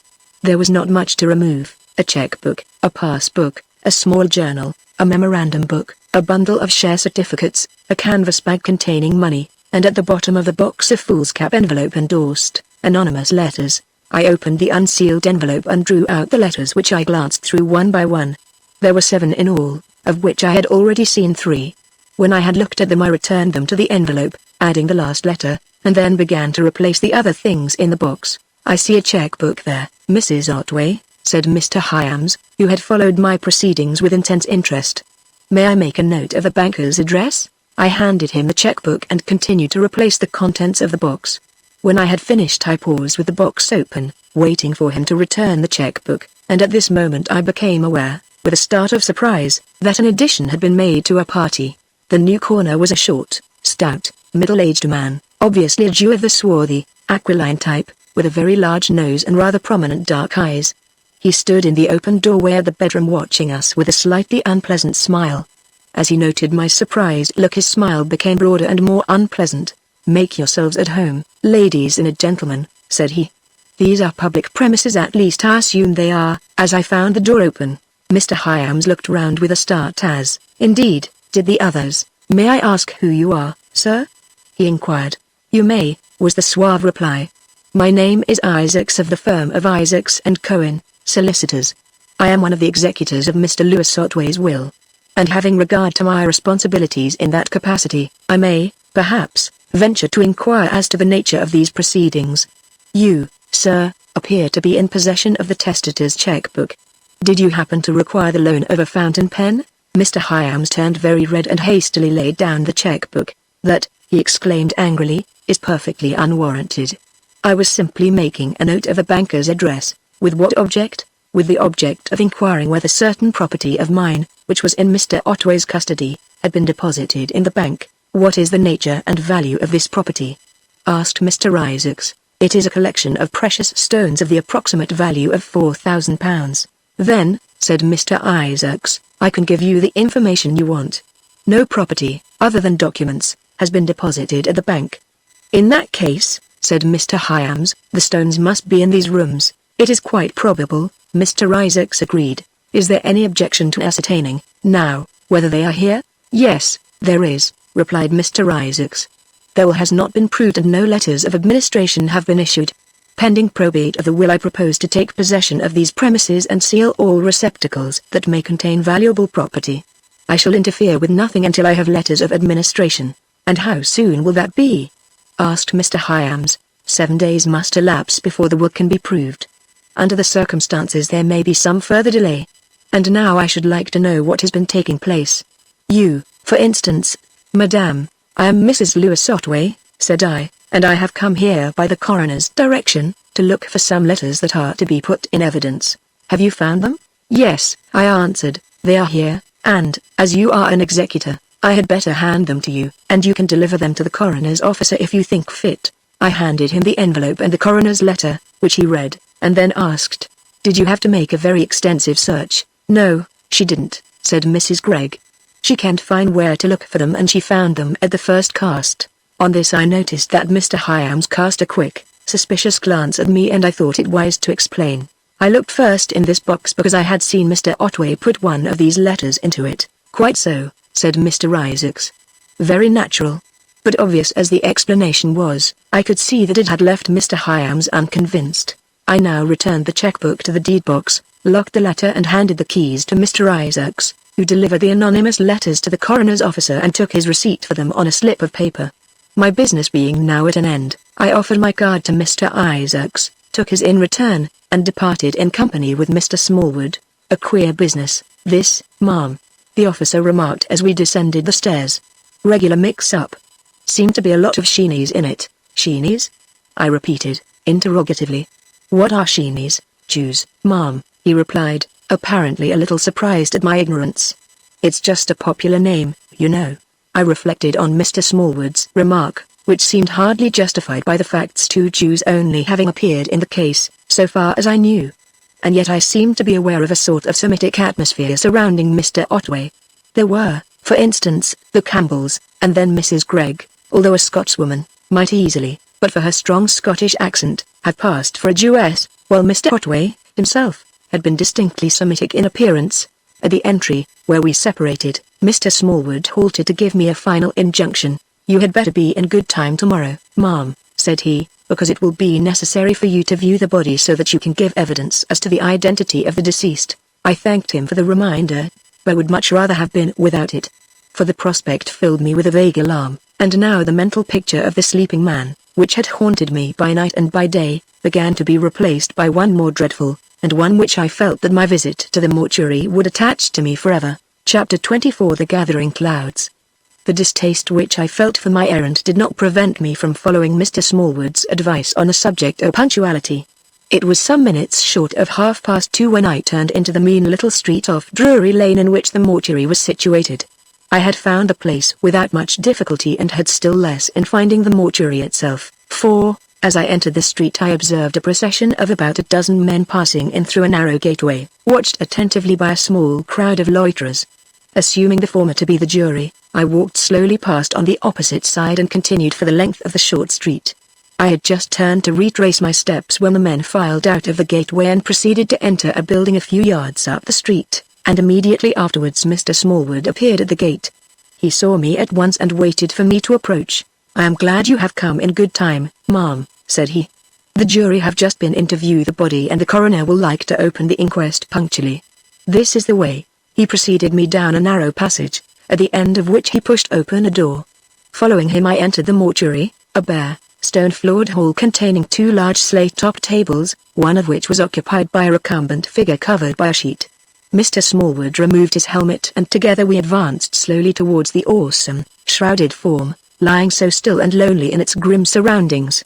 Very quietly, the officer picked up the two upper corners of the sheet and drew it back, retiring then a couple of paces as if to avoid intruding on my meeting with the dead. Strung up as I was, the first impression was less dreadful than I had anticipated. The face was pale and waxen, but it was placid in expression and more peaceful than I had ever seen it in life. The hunted, terrified look was gone and had given place to an air of repose, almost of dignity. For a few moments I was sensible of a feeling of relief, but then my glance fell upon a contorted length of crimson rope that lay on the slate table, and instinctively my eye turned to the uncovered throat. And as I noted the shallow groove under the chin, faintly marked with an impression of the strands of the rope, the shocking reality came home to me with overwhelming horror. Before my eyes arose that awful shape upon the bedroom wall and the hardly less dreadful image of the sleeping man unconsciously receiving the message of his doom. With a new horror and incredulous horror of myself I looked on the pale, placid face and seemed to read in it a gentle reproach. He had gone to his death at my bidding. He had stood unsteadily on the brink of the abyss, and I had pushed him over. It seemed incredible. There had been no conscious intention, no guilty premeditation. I would have told myself that there was no connection other than mere coincidence. But there the plain, undeniable facts were. Unconsciously or subconsciously my will had created that premonitory shape upon the wall, the terrible words had formed themselves and issued from my lips. And straightway the thing that my thoughts and words had foreshadowed had come to pass. This waxen-faced effigy that lay on the stone table, as its living counterpart and lain that night in the bed, was its fulfillment, its realization. "Better not stay too long, ma'am," said Mr. Smallwood. And as he spoke I became suddenly aware that I had reached the limits of endurance. My knees began to tremble and I breathed the tainted air with difficulty. "Better come away now," continued Mr. Smallwood. "It's been rather too much for you. Good afternoon, Mrs. Gregg." I looked up quickly and perceived Mrs. Gregg, who must have come in without making a sound, standing at the foot of the table watching me intently. That penetrating stare and the singular, enigmatical expression would have been disturbing at any time. But now I was conscious of actual fear. As I trotted unsteadily along the passage to the street, the menace of that watchful, inscrutable gaze followed me. How much did this woman know? What had she heard? And if she had overheard those last words of mine, how much had she understood of their import? These were weighty questions, the answers to which I should doubtless hear within an hour or two. When I was ushered by Mr. Smallwood into the room in which the inquest was to be held, the court was already assembled and ready to begin. The jurymen sat along one side of a long table and one or two reporters occupied a part of the other, while a row of chairs accommodated the witnesses and persons interested in the case, including Mr. Isaacs, Mr. Hyams, Mr. and Mrs. Campbell, and a youngish man of a markedly Jewish type whom I did not recognize. I took my seat at the end of the row, and Mrs. Gregg, who had followed us in, seated herself near the middle. As I took my seat the coroner addressed one of the reporters. "Let me see, what paper do you represent?" "I am not a pressman, sir," was the reply. "I am commissioned to make a report for Dr. Thorndyke." "Dr. Thorndyke? But what is his connection with the case?" "I know nothing about him. I only know that he has asked me to make a verbatim report of the evidence," grunted the coroner. "I'm not sure that it is quite in order for private individuals to send their reporters to an inquest. It is an open court, sir," the reporter observed. "I know. But still, however, I suppose it doesn't matter." Well, gentlemen, I think we are ready to begin. The witnesses are all present and it is on the stroke of 3. I need not occupy your time with any preliminary statement. It seems quite a straightforward case and you will get the facts from the evidence of the witnesses. We are here, as you know, to inquire into the circumstances of the death of Louis Otway, whose body you have just viewed, which occurred either on the night of the 18th instant or the morning of the 19th. The body was found hanging from a peg in his bedroom by his housekeeper, Mrs. Gregg, and it will be best to take her evidence first. Mrs. Gregg was accordingly called, and having taken a position near the head of the table, was sworn and proceeded to give her evidence. My name is Rachel Gregg, age 51. I was housekeeper to the deceased, Louis Otway. How long, asked the coroner, had you known the deceased? 33 years. What was deceased's occupation? He was a retired solicitor, but he was a connoisseur in precious stones, and, I think, dealt in them to some extent. Was he in financial difficulties of any kind, so far as you know? No. I believe he was quite a well-to-do man. Had you any reason to suspect him of an intention to take his life? Yes. He used to say that he expected, if ever he had any trouble, that he would hang himself. The tendency to suicide was in the family. His only brother hanged himself, his mother hanged herself and his mother's father hanged himself. But that was only a tendency that might not have affected him. Had you any reason to expect that he actually might commit suicide? Was there anything in his manner, in the state of his mind or in his circumstances that led you to believe that he might take his life? Not until recently. He always used to be quite cheerful in a quiet way until he got married. After that he was never the same. His marriage seemed to bring all sorts of trouble into his life. Tell us exactly how this change came about. His marriage took place about 8 months ago on the 25th of last April when he was living at Maidstone. It was quite sudden. I knew nothing of it until the day before, when he told me he was going to marry a Miss Helen Vardon, and that the marriage was to take place secretly because the lady's father had refused his consent. On the morning of the marriage I saw Mr. Otway go out, and soon afterwards I went out myself to do some shopping. When I came back I found the new Mrs. Otway in the study and her father, Mr. Vardon, lying dead on the floor. Mr. Otway had gone to fetch a doctor. It appeared that Mr. Vardon had called directly after the newly married couple had arrived home from the church and that there had been a quarrel and Mr. Vardon had fallen down dead.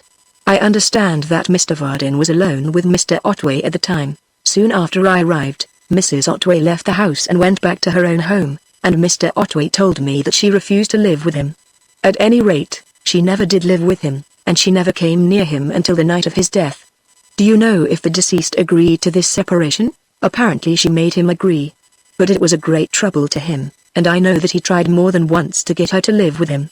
Do you know what was the cause of the separation? No. Mr. Otway never mentioned it to me. You say that the separation was a great trouble to the deceased. Did it obviously affect his spirits? Yes. He was very depressed after his wife went away, and he never recovered. He seemed to get more and more low-spirited. Do you know of any other reasons than the separation from his wife why he should have been depressed in spirits? Yes. Mr. Vardon's sudden death was a great shock to him. He felt that he had been partly the cause of it, by quarrelling with Mr. Vardon.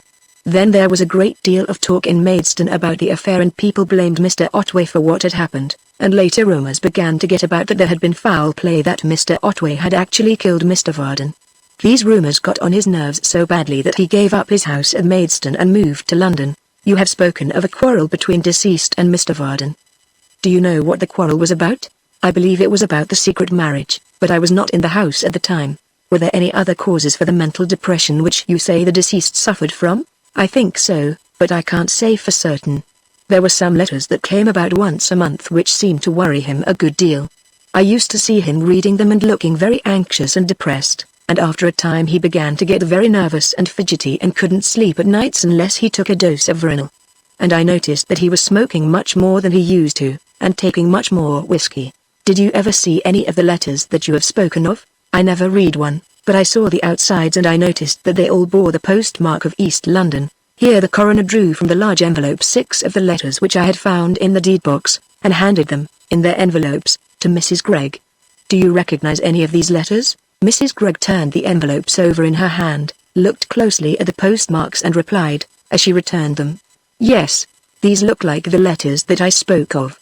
The coroner laid the letters on the table, and after a few moments' reflection said, Now, Mrs. Gregg, we want you to tell us what you know of the circumstances of Mr. Otway's death. You spoke of a visit from Mrs. Otway. Yes. She came to Lyons Inn Chambers on Wednesday night, about 6:30, and told me that Mr. Otway had written to her asking her to come. As Mr. Otway was then expecting another visitor, I asked her to call again about 8, which she agreed to do. Mr. Otway had been rather poorly for the last few days, very nervous and despondent, and had been sleeping badly, and for 3 days had kept to his bed. I told him that Mrs. Otway was coming at 8 o'clock, and he then said that he had some private business to talk over with her and that I need not sit up. I gave him his supper at 7:30, and just after I had cleared it away Mrs. Otway came. I showed her into the bedroom and went to the kitchen to finish up my work. At 9:30 I went to bed a little earlier than usual because I thought they would like the place quiet for their talk. At 6:45 on Thursday morning I got up, and as soon as I was dressed, went into the living room to tidy it up. Then, to my great surprise, I saw that the door of the bedroom, which opens out of the living room, was wide open and that the gas in the bedroom was full on. Thinking that Mr. Otway might be worse, I called out to him to ask if he wanted anything. But there was no answer. I could see the bed from where I was and could see that he was not in it, so I called to him again, and as there was still no answer, I went into the bedroom. At first I thought he was not there, but suddenly I saw him in a corner of the room that was in deep shadow. He seemed to be standing against the wall, with his arms hanging down straight and his head on one side, but when I went nearer I saw that he was hanging from a large peg and that his feet were 3 or 4 inches off the floor. He had hanged himself with a length of bell rope that he had cut off with his razor, at least that was what it looked like, for the razor was lying open on the bed. I picked up the razor and ran to him and cut the loop of rope, and as he fell, I let him down on the floor as gently as I could. He seemed to be quite dead and his skin felt cold, so I ran out to fetch a doctor. Just outside the buildings I met a policeman and told him what had happened, and he told me to go back to the chambers and wait, which I did. A few minutes later he arrived at the chambers with a doctor, who examined the body and said that Mr. Otway had been dead some hours. Did you see any means by which deceased could have raised himself to the peg from which he was hanging? Yes. There was an overturned chair lying on the floor nearly underneath him. It looked as if he had stood on it to fix the loop of rope and then kicked it away. Mrs. Otway's bag was lying on the floor by the side of the chair. Mrs. Otway's bag. What bag was that? A little wrist bag such as ladies used to carry their purses and handkerchiefs. She called for it the same day and I gave it to her. She had not heard what had happened, and when I told her she fell down in a dead faint. The coroner reflected for a while with wrinkled brows, and I caught the eyes of 1 or 2 of the jurymen regarding me furtively. After a somewhat lengthy pause, the coroner asked, "Do you know what time Mrs. Otway left the chambers?" "I heard the outer door slam about half an hour after I had gone to bed." "That would be about 10 o'clock. Did you see Mrs. Otway or deceased after you let her in?" "No. I did not go into the bedroom again. I went into the living room twice and could hear them talking." "Could you hear what they were talking about?" "I could hear a few words now and then. When I went into the living room the first time they seemed to be talking about suicide. I heard Mr. Otway say something about a peg on the wall. And when you went in a second time, they seemed still to be talking about suicide. I heard Mrs. Otway ask deceased what drove his brother to hang himself." "You heard nothing suggesting a quarrel or disagreement?" "No. They seemed to be talking in quite a friendly way." "Do you know what kind of terms they were on?" "No. I never saw them together before except for a few minutes on the wedding day." "You spoke of a visitor who came to deceased earlier in the evening. Who was that visitor?" "A Mrs. Campbell. Her husband is a jeweler and curio dealer whom deceased had known for a good many years, and used to have business dealings with.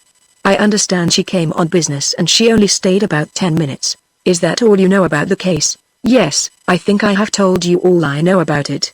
The coroner glanced at the jury. "Do any of you gentlemen wish to ask the witness any questions?" he inquired. Apparently none of them did, and when the coroner had complimented Mrs. Gregg on the clear manner in which she had given her evidence, she was dismissed. There was a short interval in which the coroner read over his notes and the jury conferred together in low undertones. Then the coroner observed, "We had better dispose of the police and medical evidence as they are merely formal and will not take much time. We will begin with the constable." The policeman was then called and briefly corroborated Mrs. Gregg's evidence.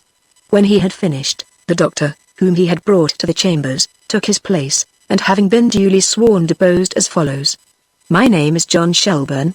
I am a member of the Royal College of Surgeons and a licentiate of the Royal College of Physicians, and am acting as locum tenens for the police surgeon of St. Clement Danes. At 7:28 a.m., On Thursday, the 18th of October, I was summoned by the last witness to accompany him to Lyons Inn Chambers, where a man was reported to have hanged himself. I went with the constable to a set of chambers, over the door of which was painted the name of Mr. Lewis Otway. I went into the bedroom where the gas was alight, the blinds down and the curtains drawn. There, lying on the floor near the wall, I found the dead body of a tall, heavily built man, about 50 or 55 years of age, dressed in a suit of pajamas. The surface of the body was cold and rigor mortis was well established. I should say the man had been dead about 8 hours. Around the neck was a double loop of red bell rope and a portion of the same was hanging from a large peg on the wall about 7 feet from the floor.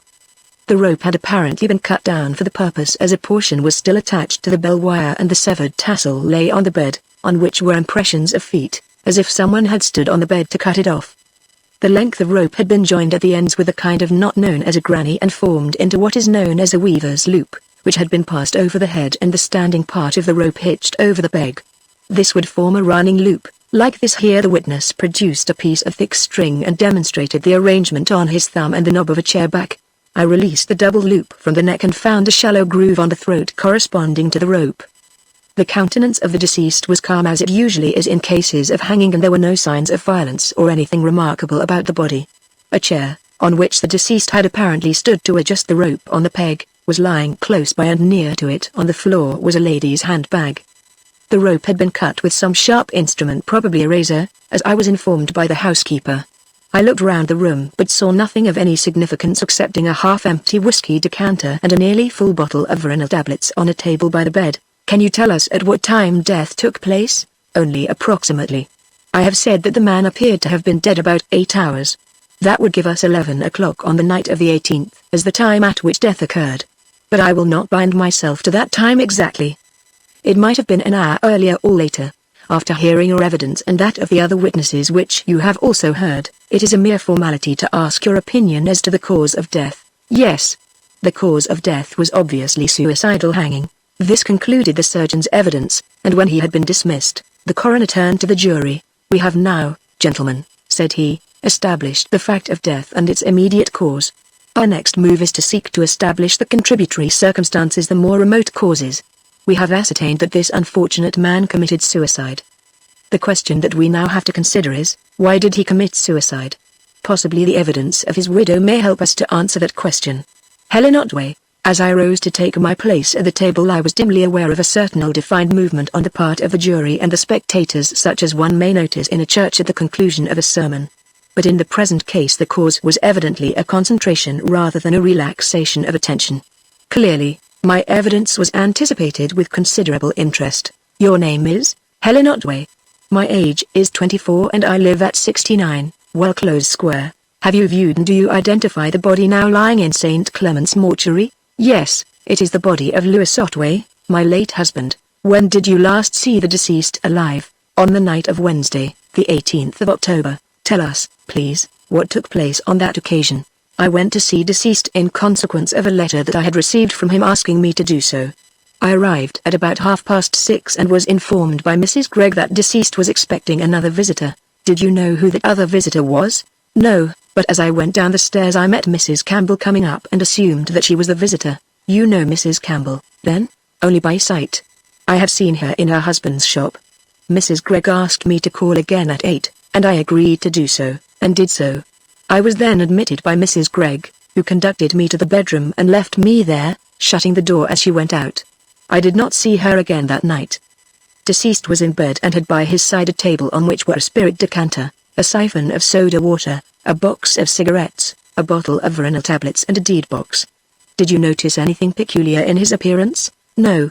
He was not looking well, but he seemed less ill than I had expected from his letter, which conveyed the impression that he was in a dangerous condition. Have you got that letter? Yes, I replied, I have it here. As I spoke, I drew the letter from my pocket and handed it to the coroner, who glanced through it and then laid it down with some other papers. We will consider this letter, said he, with the others that you have handed to me, later. Will you now tell us what passed between you and the deceased? At first we talked about an anonymous letter that he had received a day or two previously. He showed me the letter, and when I had read it, he locked it in the deed box. We will deal with the anonymous letters presently. What else did you talk about? Deceased repeated the statement that he had made in the letter, that he did not expect to live much longer. I asked him if he had any reason for saying this, and he then told me that there was a strong family predisposition suicide, that his brother, his mother and his mother's father had all hanged themselves, and that since he had received the anonymous letters he had been conscious of an impulse to make away with himself in the same manner. Had you not known previously of this family tendency? No. He had never mentioned it before, and I knew nothing of his family. Did deceased speak as if he actually intended to make away with himself? No, but he spoke of an impulse which he found it difficult to resist, and he mentioned that a large peg on the bedroom wall seemed to fascinate him and to make the impulse stronger. I advised him to have it taken away. Previous to this conversation, had you ever thought it possible that the deceased might commit suicide? No, the possibility never entered my mind. The coroner considered these replies and made a few further notes. Then he proceeded to open a fresh subject. Now, Mrs. Otway, with regard to your relations with deceased, were you on friendly terms with him? Not particularly. We were practically strangers. A witness has stated that you refused to live with deceased and that you never had lived with him. Is that true? Yes, it is quite true. Had you quarreled with deceased? No, there was no quarrel. Our marriage was a business transaction, and immediately after the ceremony I discovered that my consent had been obtained, as I considered, by misrepresentation. We don't want to be inquisitive, Mrs. Otway, but we wish to understand the position. Could you give us a few more particulars? Do you wish me to describe the circumstances of my marriage and the separation from my husband? If you please. My marriage with Mr. Lewis Otway took place under the following circumstances. I accidentally overheard a portion of a conversation between Mr. Otway and my father, from which I gathered that Mr. Otway claimed the immediate payment of £5,000 held by my father, who was a solicitor in trust. It appeared from the conversation that my father was unable immediately to produce the money, and Mr. Otway threatened to take criminal proceedings for misappropriation of trust funds.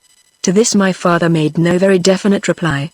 Then Mr. Otway offered to abstain from any proceedings and to allow the claim to remain in abeyance on condition that a marriage should take place between him and me. This my father refused very emphatically and angrily, and Mr. Otway left our house. Being greatly alarmed on my father's account, I communicated with Mr. Otway and informed him that I was prepared to accept his offer on the terms stated, namely, that he should release my father from the immediate claim and secure him from any proceedings in connection with it. Mr. Otway accepted the conditions, and as it was certain that my father would strongly object, we agreed not to inform him until after the marriage had taken place. In accordance with this arrangement, we were married privately on the 25th April of the present year, and went together from the church to Mr. Otway's house. I had left a letter for my father informing him of what had been done, and very shortly after our return from the church he came to the house. From an upper window I saw him enter the garden, and I was very much alarmed at his appearance. I had heard that he suffered from complaint of the heart and had been warned against undue excitement and exertion, and I could see that he was extremely excited and was looking very ill. Mr. Otway let him in and, in answer to a question, admitted that the marriage had taken place. Then I heard my father ask Mr. Otway if he had told me about a letter that my father had sent, and when Mr. Otway gave an evasive reply, my father called him a scoundrel and accused him of having tricked and swindled me. I heard no more of what was said, as the two men went into the study and shut the door, but a minute or two later I heard a heavy fall, and, running down to the stud, found my father lying on the floor and already dead. There was a small wound on his temple, and Mr. Otway, who was stooping over the body, held my father's walking stick, a thick malacca cane with a loaded silver knob, in his hand. He stated that my father had threatened him with the stick and that he had taken it away from him, and that during the struggle my father had fallen insensible, striking his head on the corner of the mantelpiece as he fell. Did you believe him? I think, at the moment, I did not. But on reflection, remembering how ill my father had looked, I had no doubt he was speaking the truth. Was there an inquest on your father's death? Yes. The jury found, in accordance with the medical evidence, that death was due to heart failure caused by excitement and anger. And after this you refused to live with deceased? Yes. I asked him about my father's letter and he said he had not seen it. I went with him to the letterbox and there we found it. The postmark showed that it had come by the first post and my father's address was on the outside of the envelope. There were no other letters in the box. I had no doubt that Mr. Otway had seen the letter and put it back in the box. Was that why you refused to live with him? Partly. The letter stated that my father was able to meet his liabilities and gave a date on which payment would be made. Consequently the threatened proceedings against my father were impossible, and Mr. Otway had obtained my consent by false pretenses. But further, Mr. Otway's action had been the cause of my father's death, and this alone would have made it impossible for me to live with him as his wife. Did deceased agree to the separation? Yes. He saw that the position was impossible, but he hoped that the separation might be only temporary, that we might become reconciled at some future time. Did you consider this possible? No. I held him accountable for my father's death and could never have overcome my repugnance to him. The coroner noted down this answer and, having glanced over his notes reflectively, looked up at the jury. Do any of you, gentlemen, wish to put any questions on this subject? He asked. The jurymen looked at one another and looked at me, and one of them remarked that, this young lady seems to have rather easygoing ideas about the responsibilities of marriage. That, said the coroner, is hardly our concern. The next matter that we have to consider is that of certain letters received by the deceased from some unknown person or persons. There are 7 of them, and they seem by the postmarks to have been sent at intervals of about 3 weeks and to have been posted somewhere in the East End of London. We will begin with the first. He handed a letter to me and asked, have you seen that letter before? Yes, I replied. Deceased showed it to me one day last June when I met him by appointment at his request. He seemed to be extremely worried about it. The coroner took the letter from me and read it aloud. Mr. Lewis Otway, the undersigned is writing to put you on your guard because somebody knows something about how Mr. Vardon came by his death, and that somebody is not a friend, so you had better keep a sharp lookout for your enemy and see what they mean to do. I can't tell you any more at present. A well-wisher. Do you know, the coroner asked, who wrote that letter? No, I do not. Have you no idea at all? Is there no one whom you suspect? I have not the least idea who sent that letter. You say that deceased was extremely worried about it. Do you know why he was worried? I understand that there had been rumors in Maidstone that Mr. Otway had killed my father. Those rumors seemed to have preyed upon his mind and made him unreasonably nervous. The coroner nodded gravely and opened another letter, and as he read aloud the well-remembered phrases I realized that I should need all the courage and self-possession at my command. The writer of this warns you once more. The letter ran, to look for trouble. The person that I spoke of knows that something was held back at the inquest, at least they say so, and that they know why your wife won't live with you, and that she knows all about it too, and that someone knows more than you think anybody knows. This is a friendly warning, from a well-wisher. The coroner looked keenly at me as he finished reading. Can you explain the meaning of this letter? Asked. It refers to something that was held back at the inquest. Was anything held back, so far as you know? I remember that there was one omission in the evidence. Mr. Otway made no mention of my father's stick. Was it not mentioned at the inquest at all? No. Did you not give evidence? Yes, but I was merely asked if I confirmed Mr. Otway's evidence, which I did. You confirmed Mr. Otway's evidence. But that evidence was not correct. The duty of a witness is to state the whole truth, whereas Mr. Otway had withheld a highly material fact. How was it that you did not supply this very important fact? It did not appear to me to be of any importance. The medical evidence showed that death was due to heart failure. Medical evidence? The coroner exclaimed, testily. There is too much of this medical evidence superstition in these courts. People speak as if doctors were infallible. It was your duty as a witness to state all that you knew, not to decide what was or was not of importance.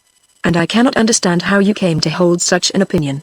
You found your father lying dead with a wound on his head and a man standing over him with a loaded stick, and you considered this fact of no consequence? I see now that I ought to have mentioned it. What was the verdict?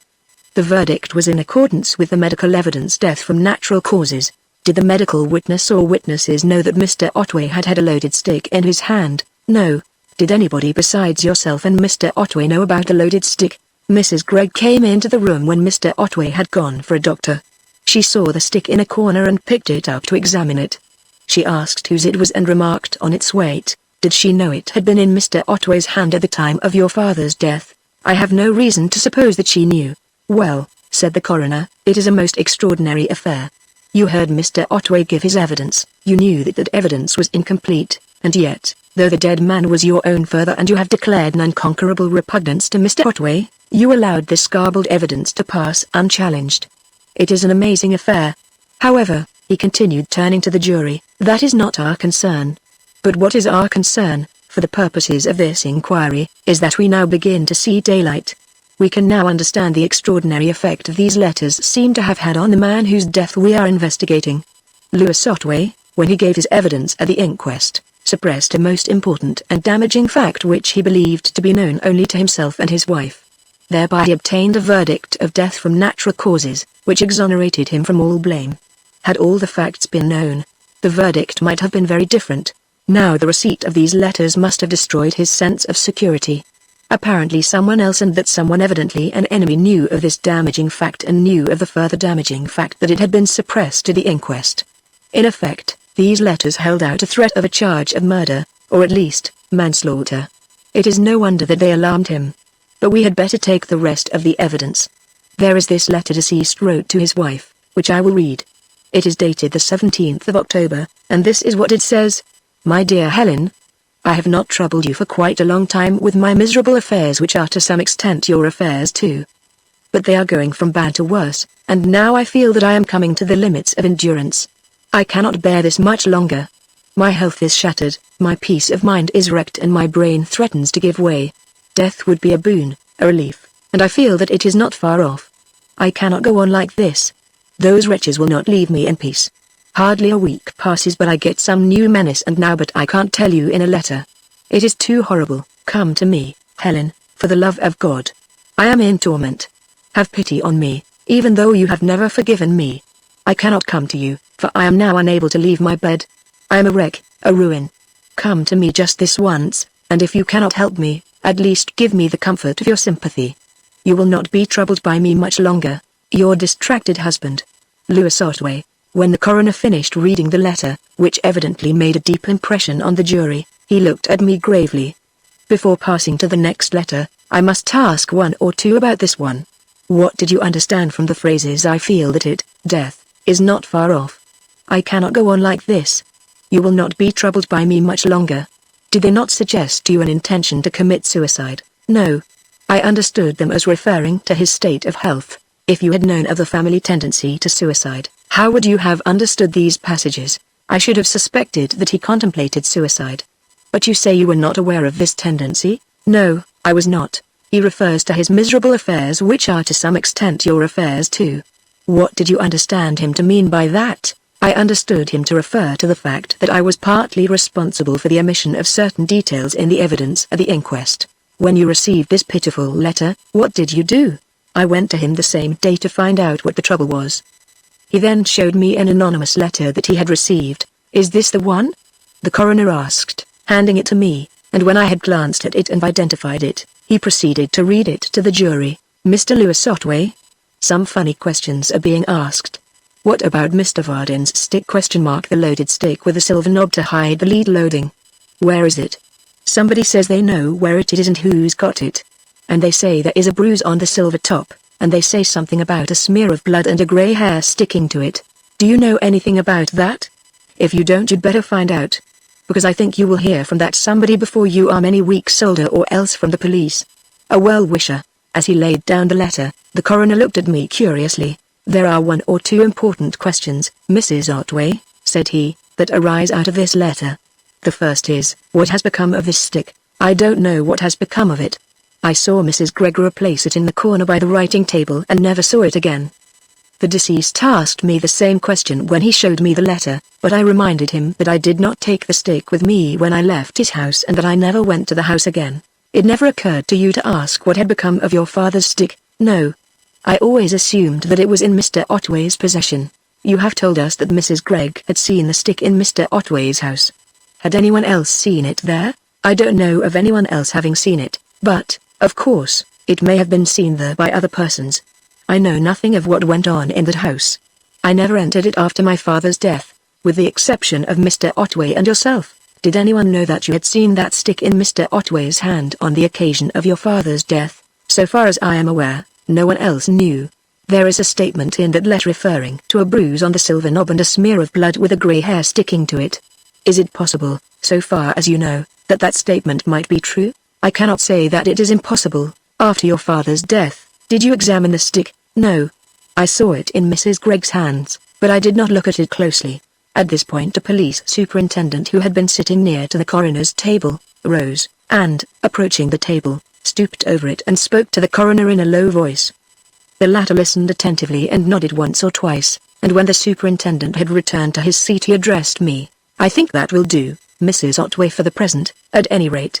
We may have to ask you one or two questions later. Do any of the jury wish to ask anything before the witness sits down?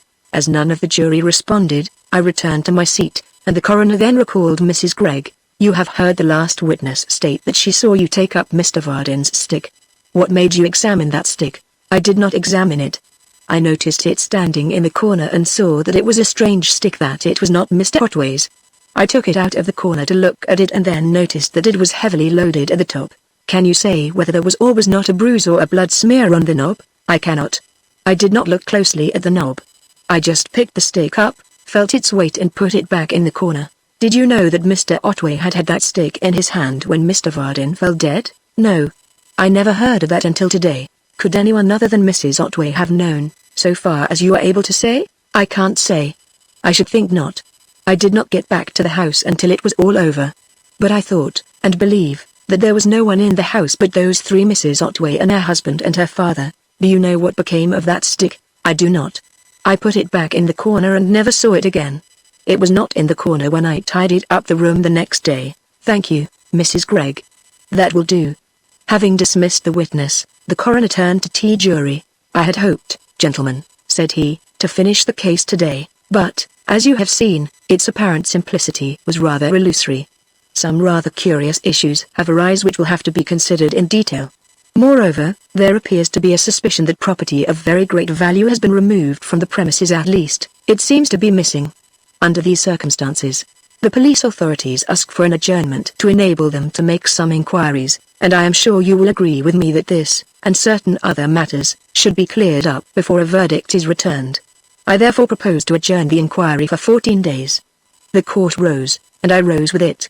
As I stood up and turned towards the door, I saw Jasper standing at the back of the hall. He made no sign, nor did I, and as soon as our eyes had met, he turned and walked out. I did not attempt to follow, for I understood at once that he did not consider it desirable that we should recognize one another in this place. Moreover, I was detained for a minute or two by the coroner, who informed me, with a curious dry civility, that he wished me to attend at the adjourned meeting of the court, as further evidence from me might be required, and after him, by Mr. Isaacs, who, as executor, was responsible for the funeral arrangements and who promised to inform me when the date had been fixed. As I emerged from the gateway, I glanced out the street with a wistfulness which I would hardly acknowledge to myself. But, of course, Jasper was already out of sight. Feeling very lonely, weary and exhausted, I walked slowly down Drury Lane, considering what I should do next. And suddenly there came on me a longing for the quiet and comfort of the club. It was quite near, and once there I could wash, refresh and rest in peace, alone, or at least among civilized people. And it was even possible that Jasper might be there. At this thought I must have unconsciously quickened my pace, for a few minutes later found me passing through the entrance hall, telling myself that, of course, Jasper would not have come there. Nevertheless, as I opened the door to the large room, my eye instantly sought the familiar table in the corner, and when I saw Jasper sitting by it with a wishful gaze fixed on the door, my weariness and loneliness seemed to drop from me like a garment. Chapter 25: Suspense, and a Discovery. I had hoped, said Jasper, as we met by the table, that you would come on here. I had to take the chance. You understood why I made myself scarce as soon as you had seen me? I assumed that you thought it better that we should not be seen together just at present. It is more than unadvisable, said he. It is vitally important. We will talk about that later, but not here. There is a lot that I have to say to you, but we had better have our talk where we cannot be seen, or possibly overheard.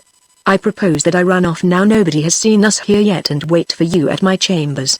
You just have a wash to freshen you up and come along at once. Don't stop for tea, I will have some ready for you. And you had better come by the least frequented way.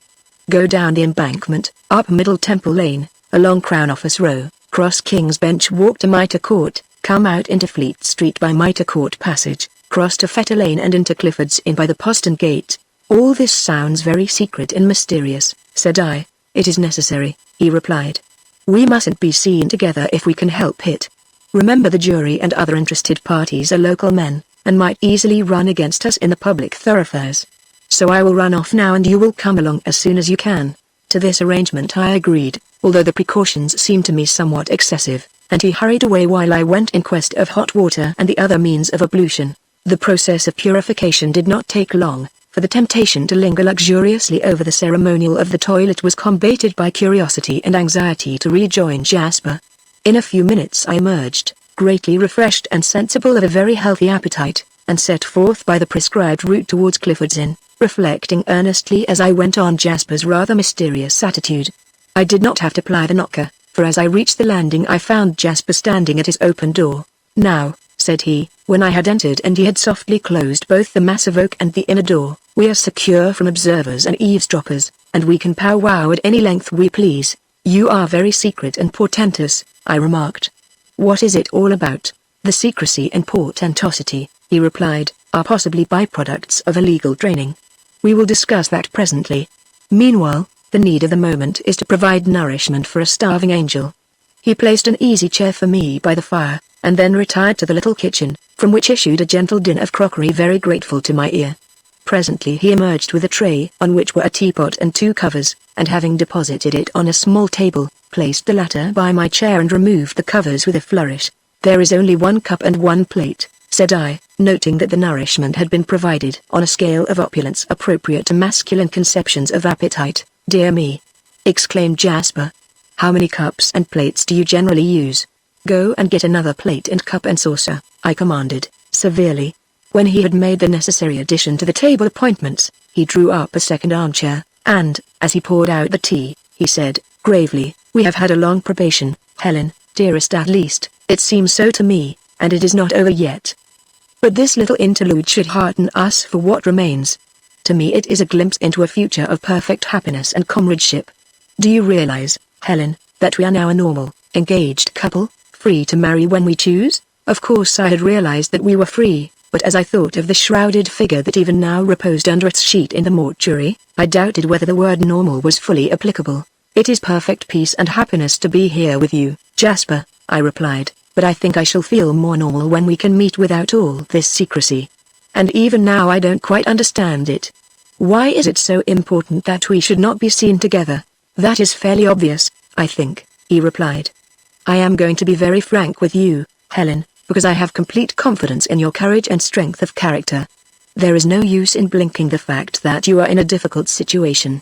That coroner man thinks you wrote those anonymous letters, and he suspects that you knew about Otway's suicidal tendencies.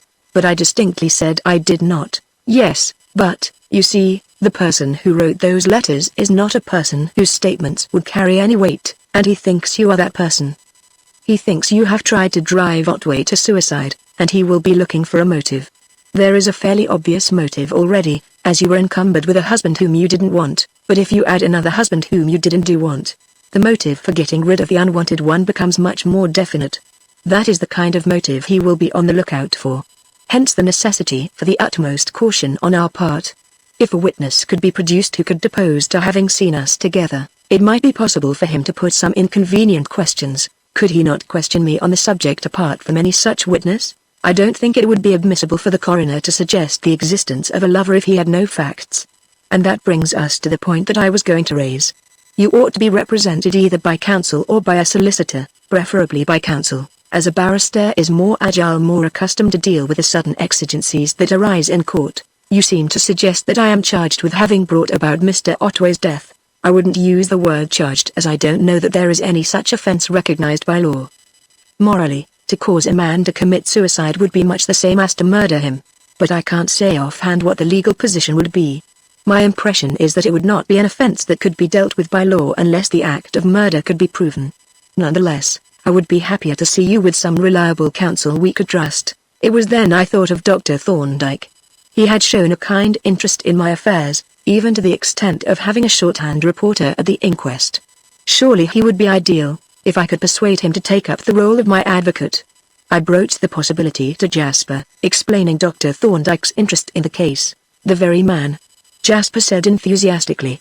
"You must see him, Helen, and soon.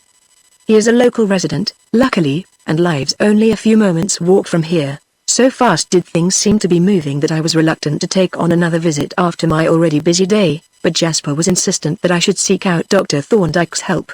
"I wish I could accompany you," he said, "but it is best if we are not seen out together." "Will you see him?" "Perhaps," I temporized, still feeling that to take on the services, and the cost, of such a distinguished advocate was an extreme reaction to my current situation. We talked a little longer, and then I took my leave, getting directions to Dr. Thorndyke's rooms from Jasper, I suppose, said he, as he bade me farewell, had better not meet again until this affair is over. It is only a fortnight, and after that we shall be free. Meanwhile, we can write as often as we please. I agreed to this the more readily as I saw that another meeting with Jasper would make it difficult for me to escape from his demand that I should invoke Dr. Thorndyke's help. Nevertheless, as I took my way through Clifford's Inn passage into Fleet Street, I found myself looking forward somewhat gloomily to the lonely and anxious fortnight lay ahead. For several days nothing out of the ordinary occurred. My friends at Close Square, who knew approximately what my position was, were quietly sympathetic, but never referred to the matter, excepting the incorrigible Peggy, who frankly congratulated me on my newly acquired freedom. "It's horrid for you, Sybil," said she, "but still it is for the best, though he might have managed it a little more decently, a level crossing, you know, or found drowned, or something of that sort." "You are a callous little wretch, Peggy," said I. "I don't care," she replied, defiantly. "You know it is true. I am awfully sorry for you now. It must be perfectly beastly to have to answer all those impertinent questions, and have your answers printed in the newspapers. But it will soon be over, and then you can forget it and have a good time. I shall dance at your wedding before I am 6 months older." I had to pretend to be shocked, but the titmouse's optimism did me good. For there was a bright side to the picture, and it was just as well to gather encouragement from an occasional glance at it. About 10 days after the first sitting of the inquest I received a letter from Mr. Isaacs. He had already written to me briefly to inform me that the funeral had been postponed by the coroner's direction until after the adjourned inquest, but had then said nothing about the will. The present letter supplied the omission, and its contents surprised me very much. It appeared that their will had been proved and that I was the principal beneficiary. "The testator," said Mr. Isaacs, "has bequeathed to you the bulk of his personalty, upwards of £8,000, and the lease of the premises in Lyons Inn Chambers, together with the furniture and effects contained therein. You are also constituted the residuary legatee. The chambers have now been evacuated by Mrs. Gregg, and are at your disposal.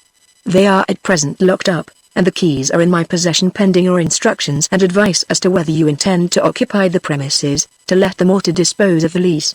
A copy of the will can be seen at my office, and, of course, the original can be examined at Somerset House. The provisions of this will caused me, as I have said, considerable surprise. I had regarded myself as having no pecuniary claim on Mr. Otway, and had not considered myself as concerned in his will at all. Now it was evident that, selfish as he had been during his life, he had been anxious at least to make some atonement after his death for the injury he had done me, and the fact did not tend to make my sense of guilt less acute. Before I had replied to Mr. Isaacs' letter I received 2 other communications. One was from Jasper, and though it was written in a tone of quiet cheerfulness, its contents filled me with alarm. It appeared that Jasper, becoming uneasy at my continued neglect to take any measures to secure a counsel to represent me, had called on Dr. Thorndyke with the object of retaining him. "We have had rather bad luck," he continued, "though I don't suppose it will matter. Dr. Thorndyke would have been pleased to represent you, but unfortunately he has been commissioned at the last moment by the Home Office to make an independent investigation of the case. He gave me the name of a suitable counsel, a rising junior named Corley, with whom I have made the necessary arrangements. So your interests will be looked after, and we can trust Thorndyke to clear up the obscurities of the case." The other letter was from Dr. Thorndyke himself, and confirmed Jasper's account. "Your friend, Mr. Davenant," it said, "called on me today to ask me to watch the proceedings of the inquest on your behalf, which I would have done with great pleasure if I had been at liberty. But I had just received instructions from the Home Office to look into the case and give evidence at the adjourned inquest, so I referred your friend to Mr. Corley, who is an excellent counsel and will be able to do all that is necessary." Mr. Davenant expressed great disappointment that I should be, as he expressed it, retained by the other side. But I pointed out to him that there is no other side. I am not a witness advocate. My evidence would be the same whichever side employed me. I never undertake to represent a particular interest, but merely to obtain what facts I can and give those facts impartially in my evidence, and I always make it clear to clients that they employ me at their own risk, at the risk that the facts solicited may be unfavorable to them. So, although I am not retained by you, I shall act precisely as if I were. I shall find out all I can, and tell the court all I know. This will, presumably, be entirely in your interest, and now I am going to ask a favor of you. I wish to examine and make a plan of the premises at Lyons Inn Chambers, and I understand that the tenancy of the chambers is now vested in you. Will you be so kind as to lend me the keys and authorize me to make this survey? If you will, I shall be able to make my evidence more complete. If Jasper's letter had alarmed me, Dr. Thorndyke's positively terrified me. The cool, relentless impartiality, the unhuman indifference to everything but the actual truth that the letter conveyed appalled me, and I even seemed to read a direct menace in its tone. If I had employed him, I should have done so at my own risk, so he seemed to hint. His intention was to find out all he could and tell the court all he knew. How much would he find out? How much did he know already? He had a verbatim report of the evidence so far. He had Mrs. Gregg's statement that they seemed to be talking about suicide. He would know all about suggestion and silent willing. Was it possible that he already knew that I had sent that wretched man on his last journey? When I recalled all that my father had said of his amazing powers of inference, when I remembered how unerringly he had detected the reservations in Mr. Otway's evidence and mine, I could not but feel that my chance of keeping my guilty secret was infinitesimal. The probability was that it was discovered already. As to his request, obviously I had no choice but to grant it, and I was on the point of writing to Mr. Isaacs to instruct him to hand the keys to Dr. Thorndyke when it occurred to me that it might be well to avoid unnecessarily taking the former gentleman into my confidence. I knew nothing about Mr. Isaacs, and was not particularly prepossessed by him, nor did I know the object of the proposed survey of the premises, concerning which indeed I was somewhat mystified and rather uncomfortable. Eventually I decided to call at Mr. Isaac's office for the keys and deliver them myself to Dr. Thorndyke. Accordingly I wrote a shorter note to the latter informing him of my intentions, and on the following morning betook myself to Mr. Isaac's office, which was situated in New Inn. I could see that my visit was somewhat unexpected, and evidently aroused the solicitor's curiosity. "You will see," said B, "that the keys are all labelled, and I have made a rough inventory of the furniture and effects. Perhaps you would like me to come with you and check it." "Thank you," said I, "but I don't think I will check the inventory today. We will postpone that until I take formal possession. At present I am merely going to take a look at the premises." When I said this, I had, of course, no intention of going to the chambers at all, but as I walked down Wyke Street with the keys in my bag, I reflected that, as I had said I was going, I had better go. Moreover, it was possible that the arrangement of the place had been disturbed and that some things might need to be replaced, for I assumed that Dr. Thorndyke would wish to see the premises as they were on the night of the tragedy. And then I was not without some curiosity concerning this place which had been the scene of events so momentous to me. At the bottom of Wyke Street I turned round by the Rising Sun and walked along Holywell Street to the entrance of Lyons Inn Chambers, and as I, once again, ascended the gloomy stone stairs, the sinister atmosphere of the place enveloped me as it had done on previous occasions, and induced a vague sensation of fear. When I reached the landing and stood at the ill portal, the feeling had grown so pronounced that I hesitated for a while to enter the chambers. At length I summoned up courage to insert the key, and as the massive door swung open I stepped into the lobby. But my nervousness by no means wore off. Leaving the outer door ajar, I walked quickly down the corridor, peered into the kitchen and the little, empty room that had presumably been occupied by Mrs. Gregg. Apparently the furniture had belonged to her, crossed the living room and entered the bedroom. Here nothing seemed to have been changed. Even the great peg on which, of course, my eye instantly still bore the end of crimson rope. The bed had been stripped, but the bedside table stood intact even to the bottle of veronal tablets. I looked about me quickly and nervously, noting the arrangement of the furniture and comparing it with my recollections of that unforgettable night, and when I had decided that it was unaltered, I turned to go. As I crossed the living room, the large, wardrobe-like cupboard attracted my attention, and I recalled the mysterious sounds that had seemed to issue from it. Was it possible, I wondered, that Mrs. Gregg could have been concealed in it that night and have overheard those last incriminating words of mine? She had not referred to them in her evidence, but the inquiry was not finished yet. I resolved to settle the question whether it was physically possible for her to have been concealed in the cupboard, and having tried the door and found it locked, I turned the keys over one by one until I found one labeled cupboard in living room. It was a rather unusual type of key, with a solid stem instead of the more usual barrel, and when I had inserted it and opened the door, I noticed that the keyhole passed right through the lock, so that the door could be locked from the inside as well as the outside. The cupboard itself was fitted like a wardrobe with a single shelf just above my eye level, beneath which a short woman like Mrs. Gregg could have easily stood upright. Thus the construction of the cupboard and the peculiar form of the lock made it at least possible that an eavesdropper might have been concealed that night. And that was all that I could say. Before shutting the door I stood on tiptoe to see if there was anything on the shelf. In the semi-darkness of the interior I could see some kind of metallic object, and reaching in, took hold of it. As I drew it into the light of day I gave a gasp of astonishment. It was my father's stick. I took it down and turned it over curiously in my hands, marveling how it should have got into this receptacle, and I turned it over. There came into view a flattened dent on the silver knob covered by a thick smear of blood to which 2 hairs had stuck. I looked at the hairs closely, but could come to no opinion as to whether or not they were my father's. One of these was white and the other a brownish grey.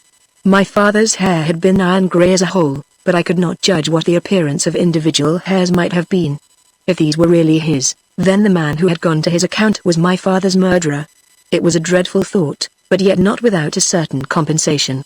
As I looked at this relic of the day of wrath I felt my heart hardening.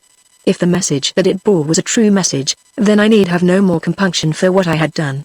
If I had known with certainty that Mr. Otway had killed my father, those words which had slipped from me subconsciously would have been consciously uttered with full and deliberate intent and without a qualm. I stood for a while with the stick in my hand considering what I should do with it. That its mysterious reappearance would create a complication I plainly foresaw, but to take it away and conceal it would be not only dishonest but very unsafe, for it was almost certain that someone knew of its existence. It must have been seen when the inventory was taken.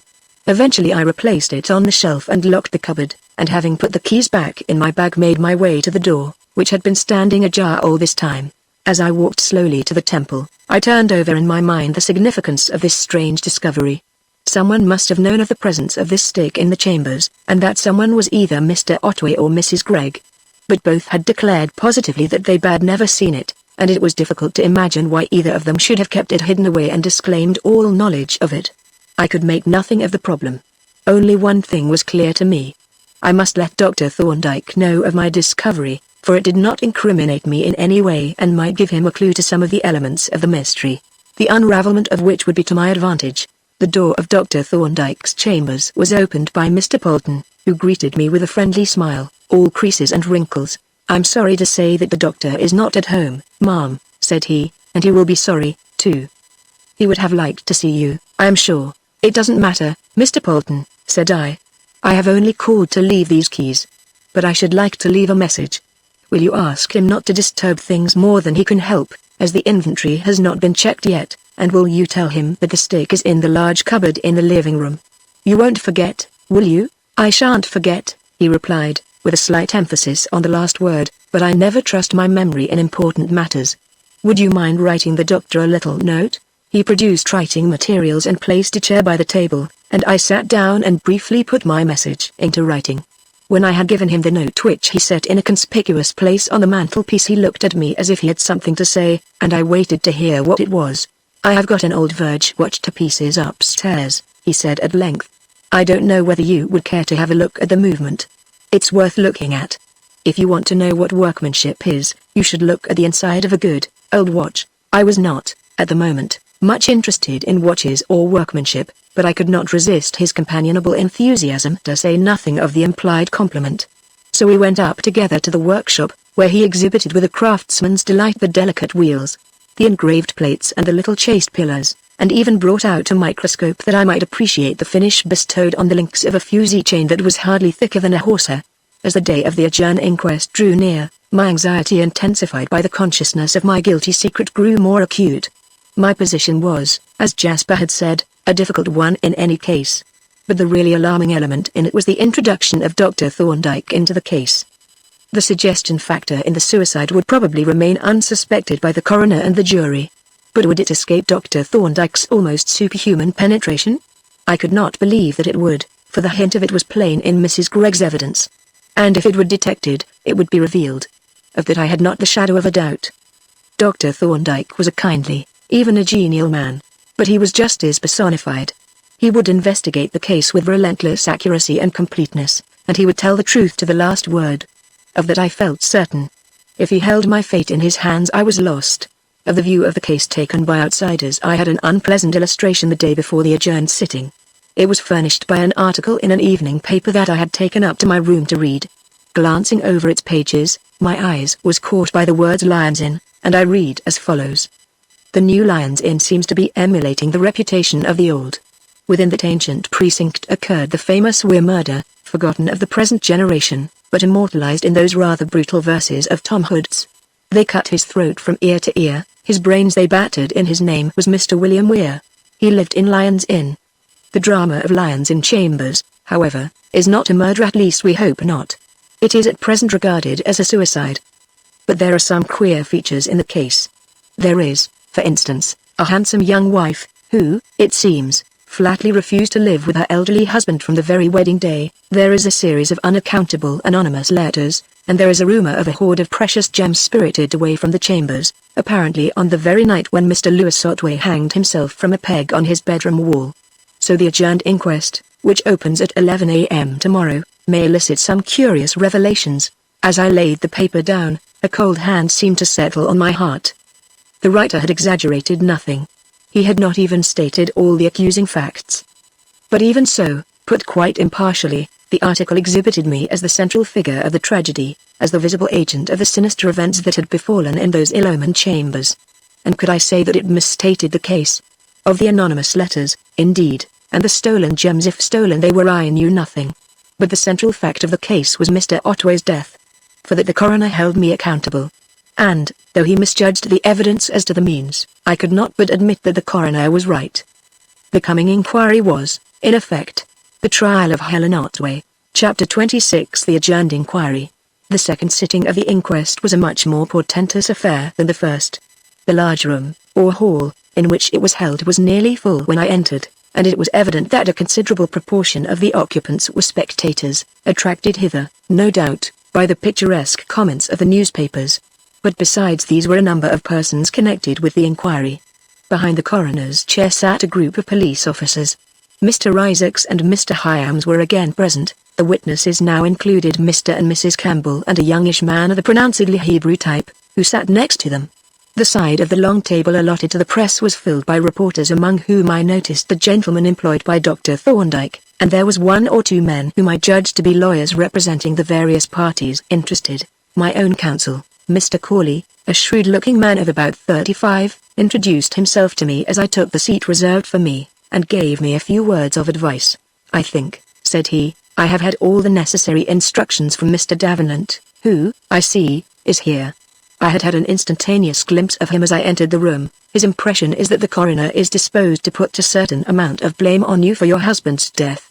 If that is so, you will have to be rather careful about answering questions, especially any questions that the jury may put.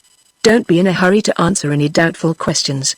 Give me time to object if they seem inclined to go beyond the evidence." I promised to bear his advice in mind, and then asked, "Do you know if Dr. Thorndyke is giving evidence today?" "I presume he is," was the reply, "but I noticed that he is not present and that his reporter is." At this point the coroner laid down the papers which he had been looking over, and opened the proceedings with a short address to the jury. "The adjournment of this inquiry, gentlemen," said he, "which was decided upon a fortnight ago, is amply justified by the mass of new facts which are now available. These new facts bear chiefly on the property which, as you heard at the last sitting, was believed to be missing, but in other directions they throw a very curious light on the case. The first witness will be Superintendent Miller, of the Criminal Investigation Department." As his name was spoken, the officer rose and took his place by the table. He took the oath, and disposed of the preliminaries with professional facility, and then waited gravely for the coroner's next question. "You had some knowledge of the deceased, Lewis Otway, and his affairs, I understand?" said the coroner. "Yes. I have known of his existence for more than 20 years. Will you tell us what you know of him?" "I first made his acquaintance about 23 years ago. He was then practicing as a solicitor, chiefly as a police court advocate, and was known by his real name, Lewis Levy, which he subsequently changed to Otway. After a time, he began to engage in business as a moneylender, and it was at this time that he took the name of Otway. Presently he began to combine with money lending a certain amount of trafficking in precious stones, and it was then that the police began to keep a somewhat close watch on him, with the idea that he might be also acting as a receiver. We never really had anything against him, but we always had the impression that he did some business as a middleman, or disposer of stolen jewels. When I first knew him, he had living with him a young woman, named Rachel Goldstein. She was nominally his housekeeper, but there were two children, a boy named Morris, and a girl named Judith, whom he admitted to be his. When he changed his name to Otway, Rachel Goldstein took the name of Gregg, and used to pass as a Scotch woman. The children lived with their parents until they grew up, when Otway, or Lovey, provided for them in a way that made the police watch still more closely. Judith married a David Samuels, who traded under the name of Campbell as a dealer in works of art, especially goldsmiths' work and jewelry, and Morris Goldstein started as a dealer in antiques, with a shop in Hand Court, and some workshops in Mansell Street, Whitechapel, where most of the antiques were made. Now both these men were practical working jewelers. It was believed that Otway financed them both, and it was known that he was the lessee of the premises that they occupied. Moreover, as soon as they were established in business, Otway gradually abandoned the money lending, and occupied himself almost exclusively in dealing in gemstones. He was an exceedingly good judge of stones, and was quite successful as a legitimate dealer, but the police had an impression that he did a considerable amount of business that was not legitimate. I wanted to be quite clear that I am not making any accusations, I am referring merely to an impression that the police had. It may have been quite a mistaken impression, but I mention it because the matter bears directly on this inquiry. The idea of the police, then, was that Otway dealt to a considerable extent in stolen property. We supposed that he obtained this property, precious stones, without the mounts, not from the thieves, but from the receivers, and that he disposed of them with the aid of his son and son-in-law. Both those men did a fairly large trade in high-class jewelry. They did not touch commercial goods, but dealt exclusively in work produced individually by skilled goldsmiths and jewelers, some of whom they kept regularly employed. They also did a good deal of repairing and resetting, and their transactions were always with private customers, not with a trade. Our idea of the way it was worked was this: we thought that when Otway had got a collection of stolen stones, he would pass on some of them to these two men. They would then commission their craftsmen to make some articles of jewelry, and would provide them with stones which had been bought from the regular dealers, and the purchase of which could be proved if necessary. Then, when the jewels were delivered, or even after they had been sold to a private buyer, Campbell or Goldstein would take the purchased stones out of their settings and replace them by stolen stones. And a similar method could have been employed when jewels were brought for alteration, repair or resetting. This kind of substitution would be very difficult to trace, for it is not easy to identify particular stones and prove that they are not the ones referred to in the dealer's receipts. As a matter of fact, we never did trace any stolen gems excepting on a single occasion, and then the evidence was not good enough for us to risk a prosecution. And now we come to the case that concerns this inquiry. About a year ago there was a burglary at the premises of Messrs. Middleburg, of New Bond Street, the well-known jewelers, and, among other things, a collection of valuable stones, worth about £5,000, was carried off. It was a small collection, but all the stones were individually of considerable value, and several of them were remarkable, either in respect of size or other peculiarities. The collection has never been traced, and none of the stones has reappeared either here or abroad, and the police have reason to believe that the whole collection is still in this country. When these stones disappeared so completely, the police formed the opinion that they had passed into the possession of Otway, and that he was holding them up until an opportunity occurred to issue them one by one. At this time he was living at Maidstone. He had been there a year or two, but he had kept his old chambers at Lyon's Inn, and often stayed in them for a week or more at a time. Last May or June he left Maidstone and came back to his old chambers, and we then began to keep a closer watch on him. About a couple of months ago he bought, or rather took on approval from Mr. Hyams, of Hatton Garden, a collection of stones of which I have seen the list. These stones were carefully selected by Otway, and the remarkable thing about them is that, taken as a whole, they are singularly like the stolen collection. Among the stolen stones, for instance, there were two large tourmalines, one green and one deep blue, both table stones with step-cut backs, 4 emeralds, 2 step-cut and 2 cut-en. Cabochon, 2 large chrysoberyls, 1 brilliant cut, green and 1 encabochon, yellow, 1 pale blue diamond, and 1 pale pink. Now, the collection taken from Mr. Hyams includes tourmalines, emeralds, chrysoberyls, and diamonds, of almost exactly the same size, color and cutting, and there are many other possible duplicates of the stolen stones. When I became aware of this I inferred that Otway was making arrangements to release the stolen stones, and I caused a still closer watch to be kept on him, but up to the present not one of the missing stones has been discovered. Now I understand that the Hyams collection has disappeared, and if that is so, it seems probable that the person who has taken it is also in possession of the stolen collection. But that, of course, is only a guess. Quite so, said the coroner, and it is a matter that is more in your province than in ours. Is there anything more that you have to tell us that is relevant to the inquiry? No, I think that is all. You will be remaining here, in case we want to refer to you again? Yes, I want to hear Dr. Thorndyke's evidence, and, of course, I want to hear the verdict. I am afraid you may have a long time to wait, for I have had a telegram from Dr. Thorndyke saying that he has been detained at Maidstone, and has missed his train. It is a great nuisance for us all. However, we will go on with the evidence. The next witness will be Mr. Samuel Isaacs. As the superintendent retired to his seat and Mr. Isaacs approached the table, I reflected rapidly on what I had just heard. Dr. Thorndyke had apparently been down to Maidstone. Was his visit connected with the present inquiry? And if so, what was it that he had been investigating? The locality suggested some kind of research in which I was concerned, but at the nature of that research I could make no guess whatever. However, there was no time to speculate on the subject, for Mr. Isaacs had been sworn, and was ready to begin his evidence. You were solicitor to the deceased, I understand, Mr. Isaacs? Yes, I am one of the executors of his will. In that capacity, have you heard of any property said to be missing from the chambers which he occupied? I have. Mr. Hyams has made a claim to have restored to him a parcel of precious stones, valued at about £4,000, which, he states, was his property, and which he asserts the deceased had in his possession. Have you examined the premises with a view to discovering that property? Yes, I have examined the premises very thoroughly, and have made a complete inventory of all the effects of the deceased.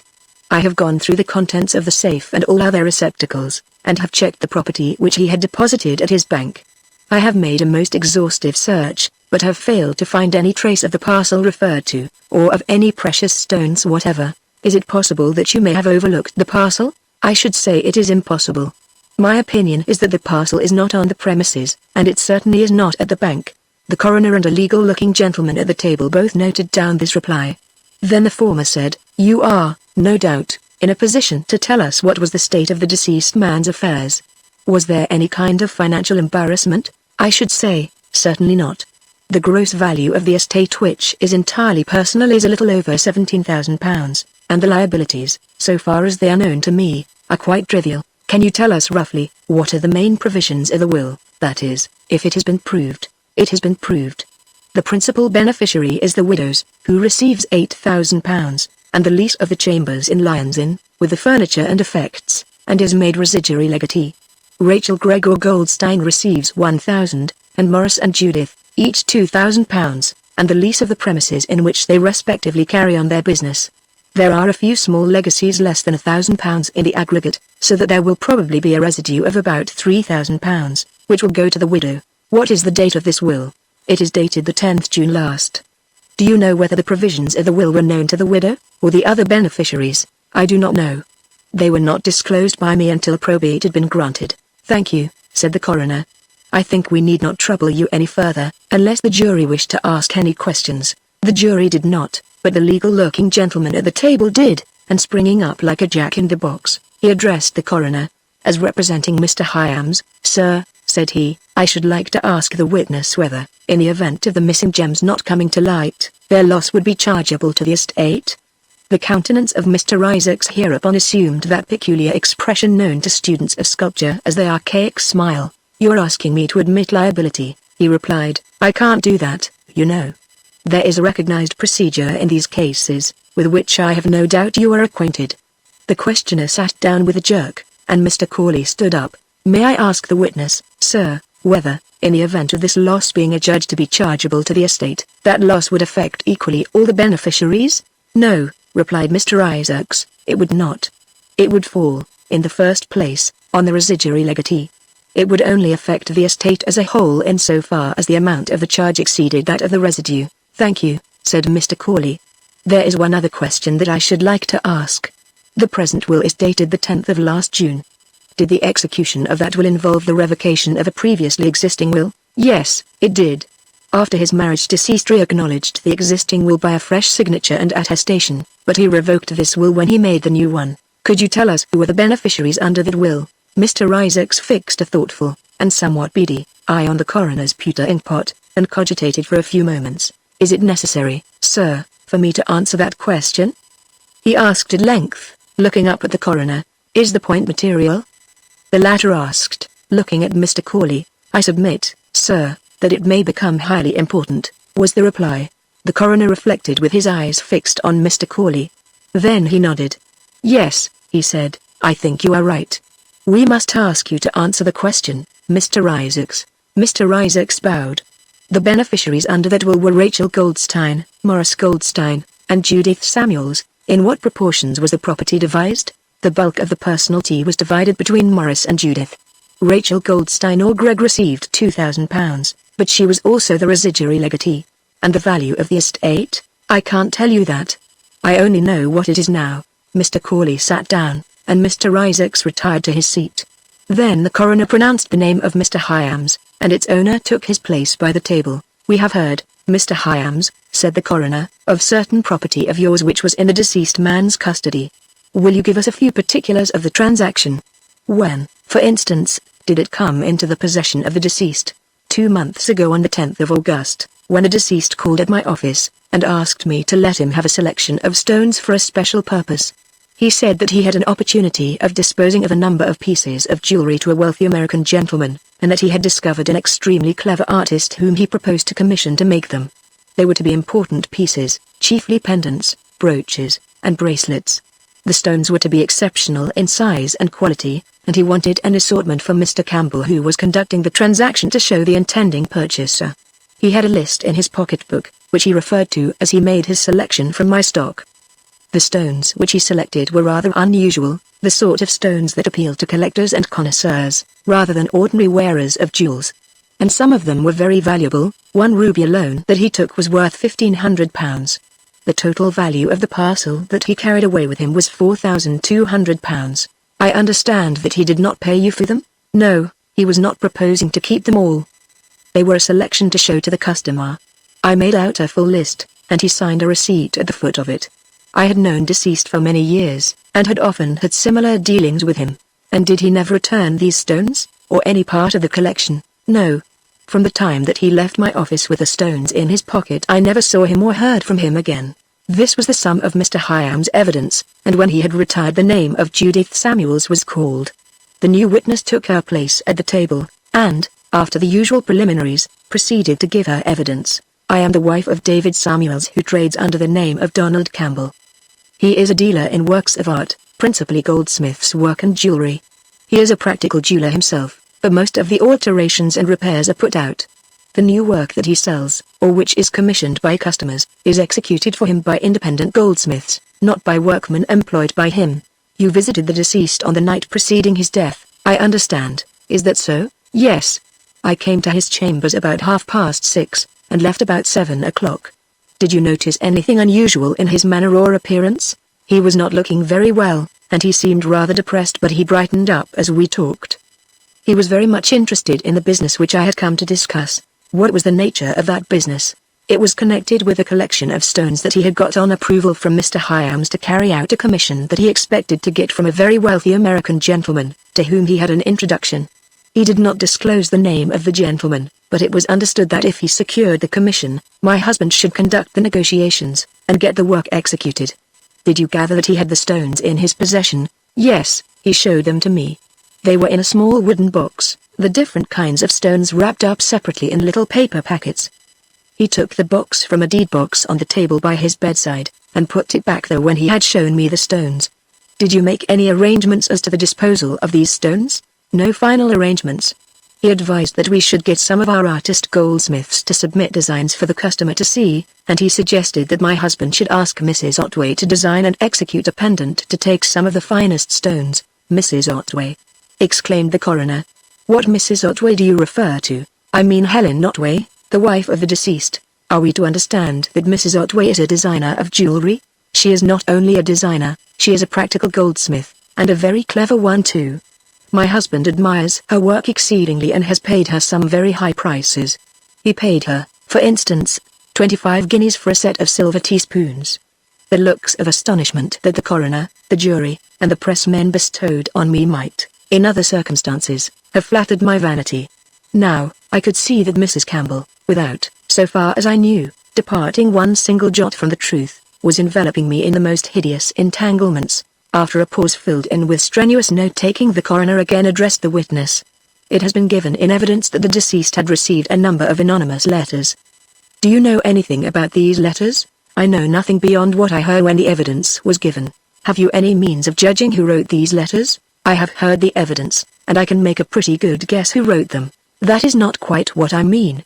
Have you any information about them other than what you gathered from the evidence? No, I never heard of them until then. This concluded Mrs. Campbell's evidence. When she had retired, Mrs. Gregg was recalled and questioned concerning the missing stones. Did you know that deceased had these stones in his possession? Yes. He showed them to me on one occasion, and I often saw him looking at them. He was very fond of precious stones. He used to set them out on a small square of black velvet, and try them in different lights, and look at them through a magnifying glass. When did you last see these stones? After Mrs. Campbell, that is, the last witness had left, and just before Mrs. Otway arrived. Deceased was then sitting up in bed looking at a large green stone.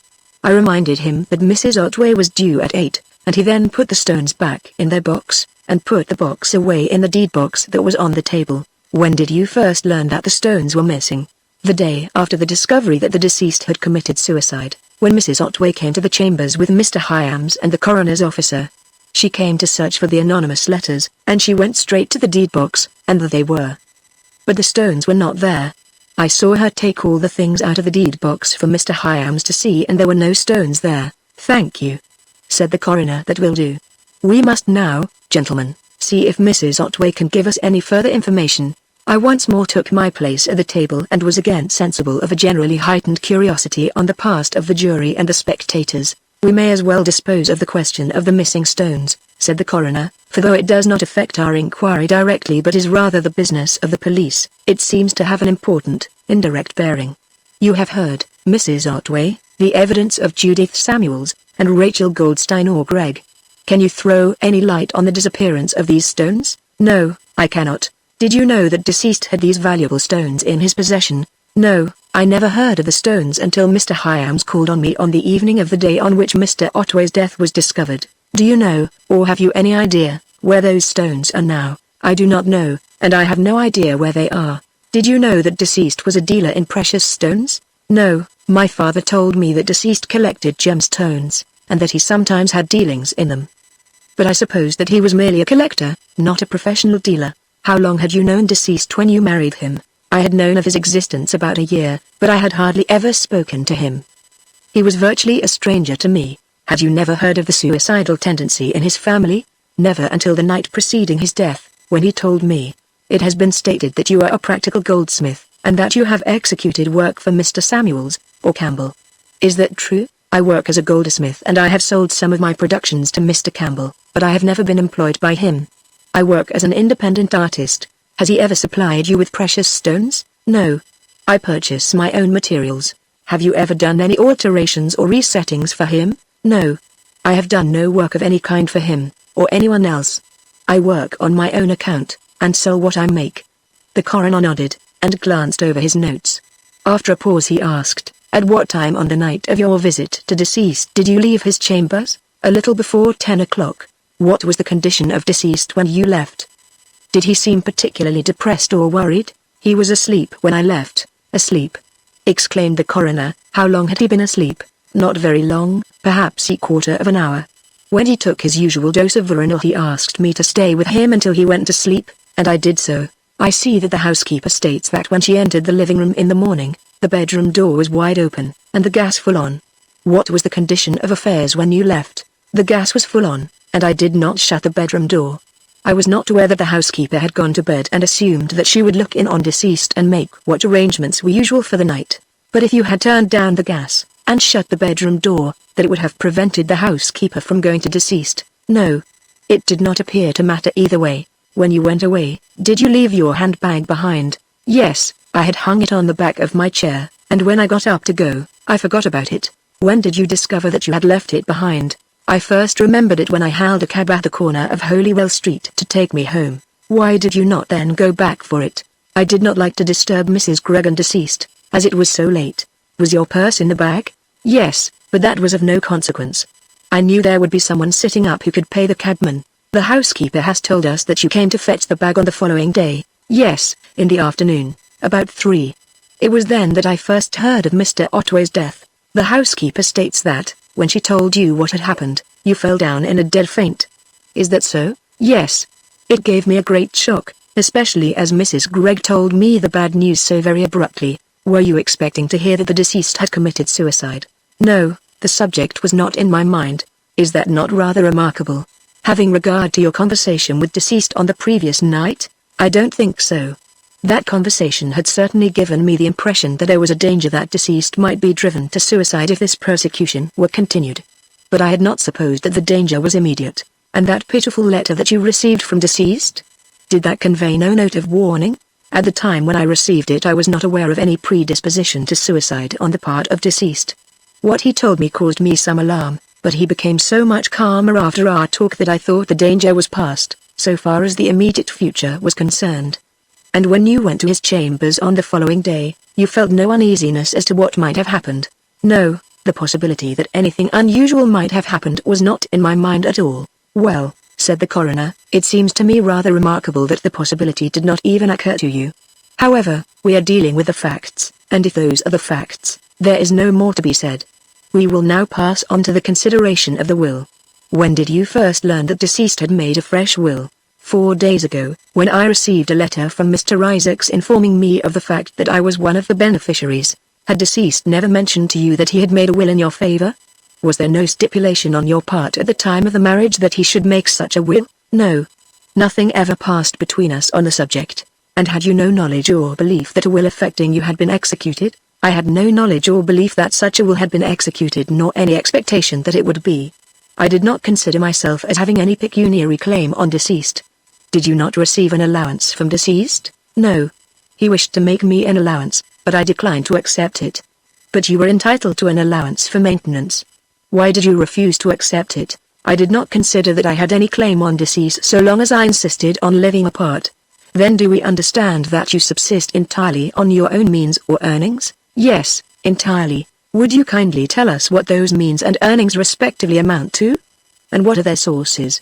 I have a small private income, about £60 a year, derived from the realization of my father's estate.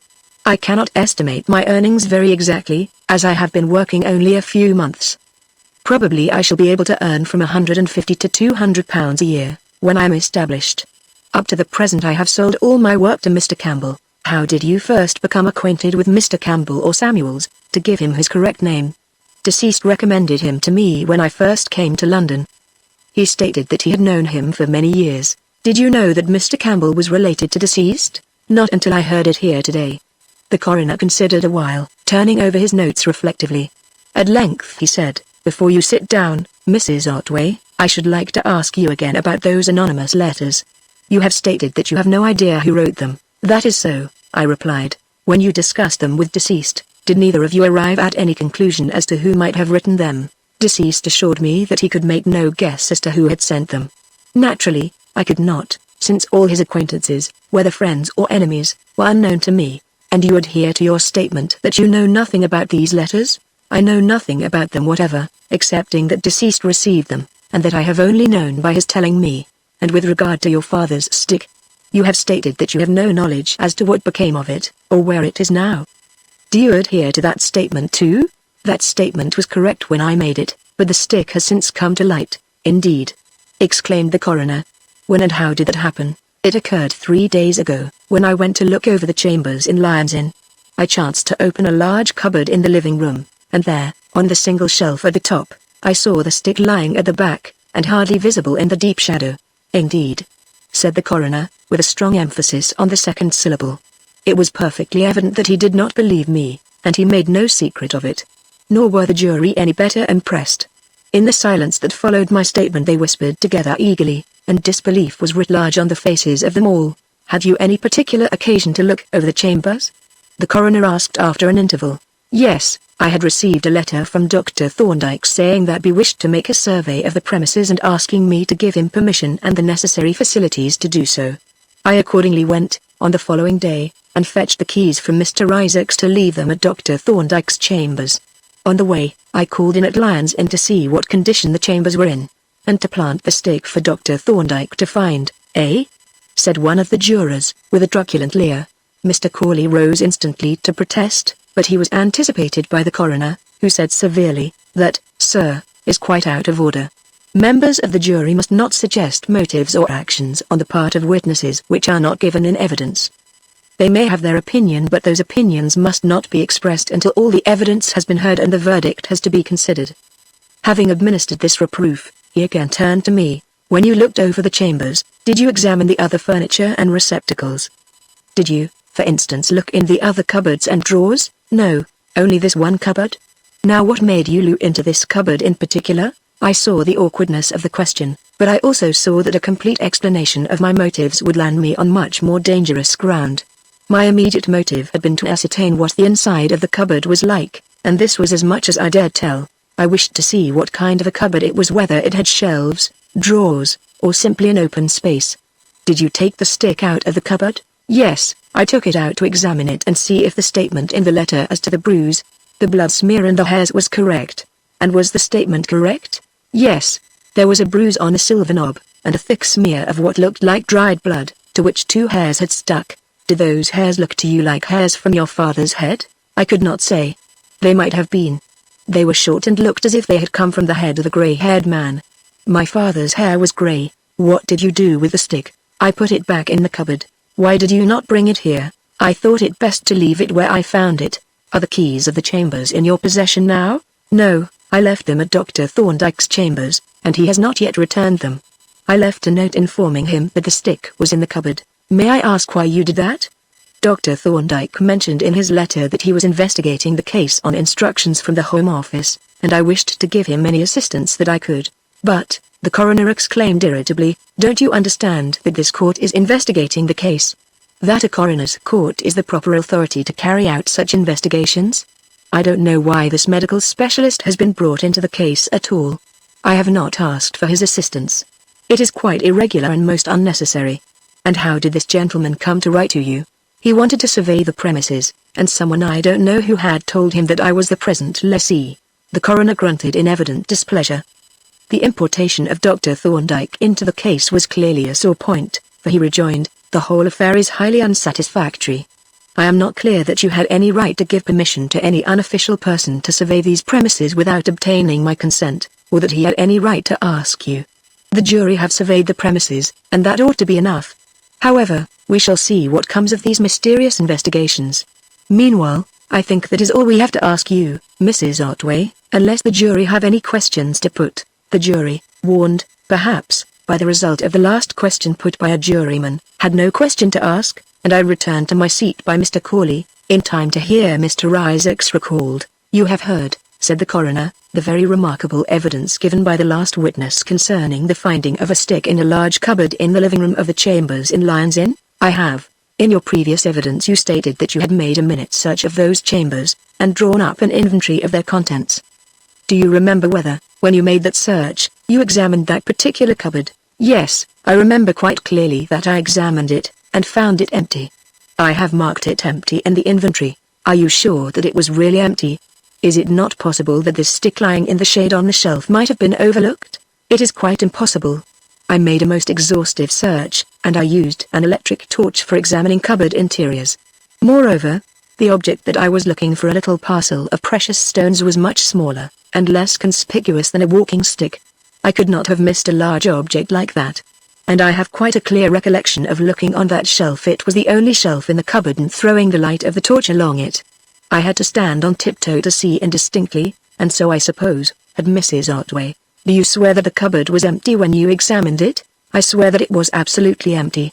The coroner entered the reply in his notes, and then asked, did you receive any communication from Dr. Thorndyke respecting his proposed survey of the chambers at Lyons Inn? He called to inquire in whom the tenancy of the chambers was vested, but did not state why he wanted to know.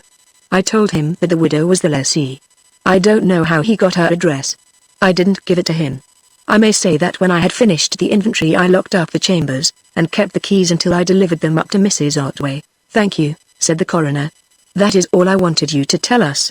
And that, gentlemen, he continued, turning to the jury, appears to be the whole of the evidence, with the exception of Dr. Thorndyke's, and the question now arises, what are we to do?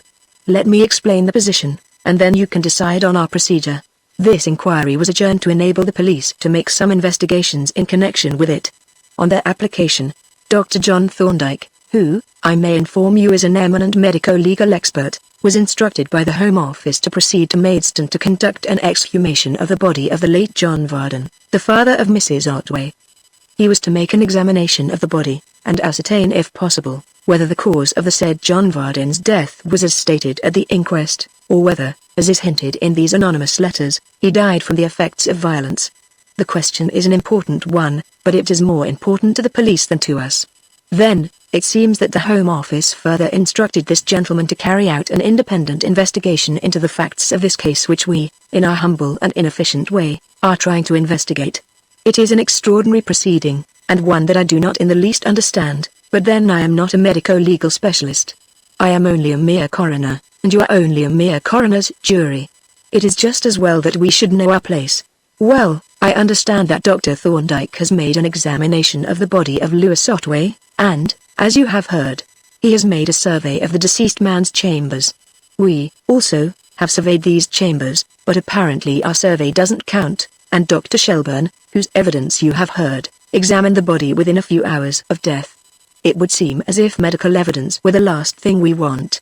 Meanwhile, I have had a telegram from Dr. Thorndyke saying that he has been detained at Maidstone, and has missed his train. I don't know when he will arrive here. He may be here in a few minutes, or he may arrive in an hour or two. It is for you to decide what is to be done. We have a great deal of evidence to consider. We do not seem to need any more medical evidence, and the question of Mr. Vardon's death is not of vital importance to this inquiry. The question is, shall we wait to hear Dr. Thorndyke's evidence, or shall we proceed to consider the great mass of evidence that we already have? It is for you to decide, gentlemen. The jury conferred for a couple of minutes, and then the foreman announced their decision. The jury say, sir, that we are inquiring into the death of Lewis Otway, not John Vardon. They would like to proceed with the consideration of the evidence without waiting for Dr. Thorndyke. I am entirely with you, gentlemen, said the coroner. I think that the evidence that we have heard will prove amply sufficient to guide us to our verdict, and we can still revise our opinions if the expert witness should have something fresh to tell us. Chapter 27 The Indictment. During the short interval, in which the coroner took a final glance over his notes, there was a general stirring among the occupants and a suggestion of preparation for the next act. Jurymen resettled themselves in their seats, reporters straightened their backs, and looked about them. The police officers and the spectators conversed in low undertones. At length the coroner laid on the table before him a single sheet of paper, probably an abstract of the evidence, sat back in his chair, and looked towards the jury, whereupon a deep silence fell upon the court, and he began his address. It is hardly necessary to remind you, gentlemen, that we are assembled for the purpose of ascertaining how, when, and by what means Lewis Otway came by his death. But it may be necessary to remark that our inquiry is not entirely concerned with the immediate causes of that death, but is also and in fact, principally concerned with the more remote contributory circumstances. For in this case, the how, when, and by what means are simple enough. We have the testimony of an eyewitness who saw the deceased hanging dead, from a peg on the wall, under conditions strongly suggestive, in fact characteristic of suicide, and we have the testimony of a deputy police surgeon that all the appearances were those of suicide. And we have his expert opinion that the cause of death was undoubtedly suicidal hanging. Indeed, we may say that the immediate cause of death is self-evident, and that the whole of our inquiry is concerned with the remote cause. We are not asking, did this man commit suicide? For the evidence of the first two witnesses settled that question. We are asking ourselves, why did he commit suicide? The questions that we have to answer are, was that suicide the spontaneous act of the deceased, for which he alone is responsible? Or was deceased driven to suicide by the deliberate, purposive, and malicious acts of some other person, or persons? And if the latter appears to be the case, who is, or are, that person or persons, and what degree of criminal responsibility attaches to such acts? Now we have at our disposal a considerable mass of rather miscellaneous evidence, and, I think the best way to deal with it will be to sketch out lightly the general course of events, and fill in the details later. The deceased, Lewis Otway, is the central figure of our picture, and the history that we have to trace is his history. As to what we may call his past, that does not much concern us. Among the ancient Egyptians the deceased was conceived as being brought before the tribunal of Osiris to answer for his conduct during his earthly life. We are not a tribunal of that kind. We are not trying Lewis Otway. If, as the police suspect, he had feathered his nest with a certain amount of illicit plumage, that is not our concern.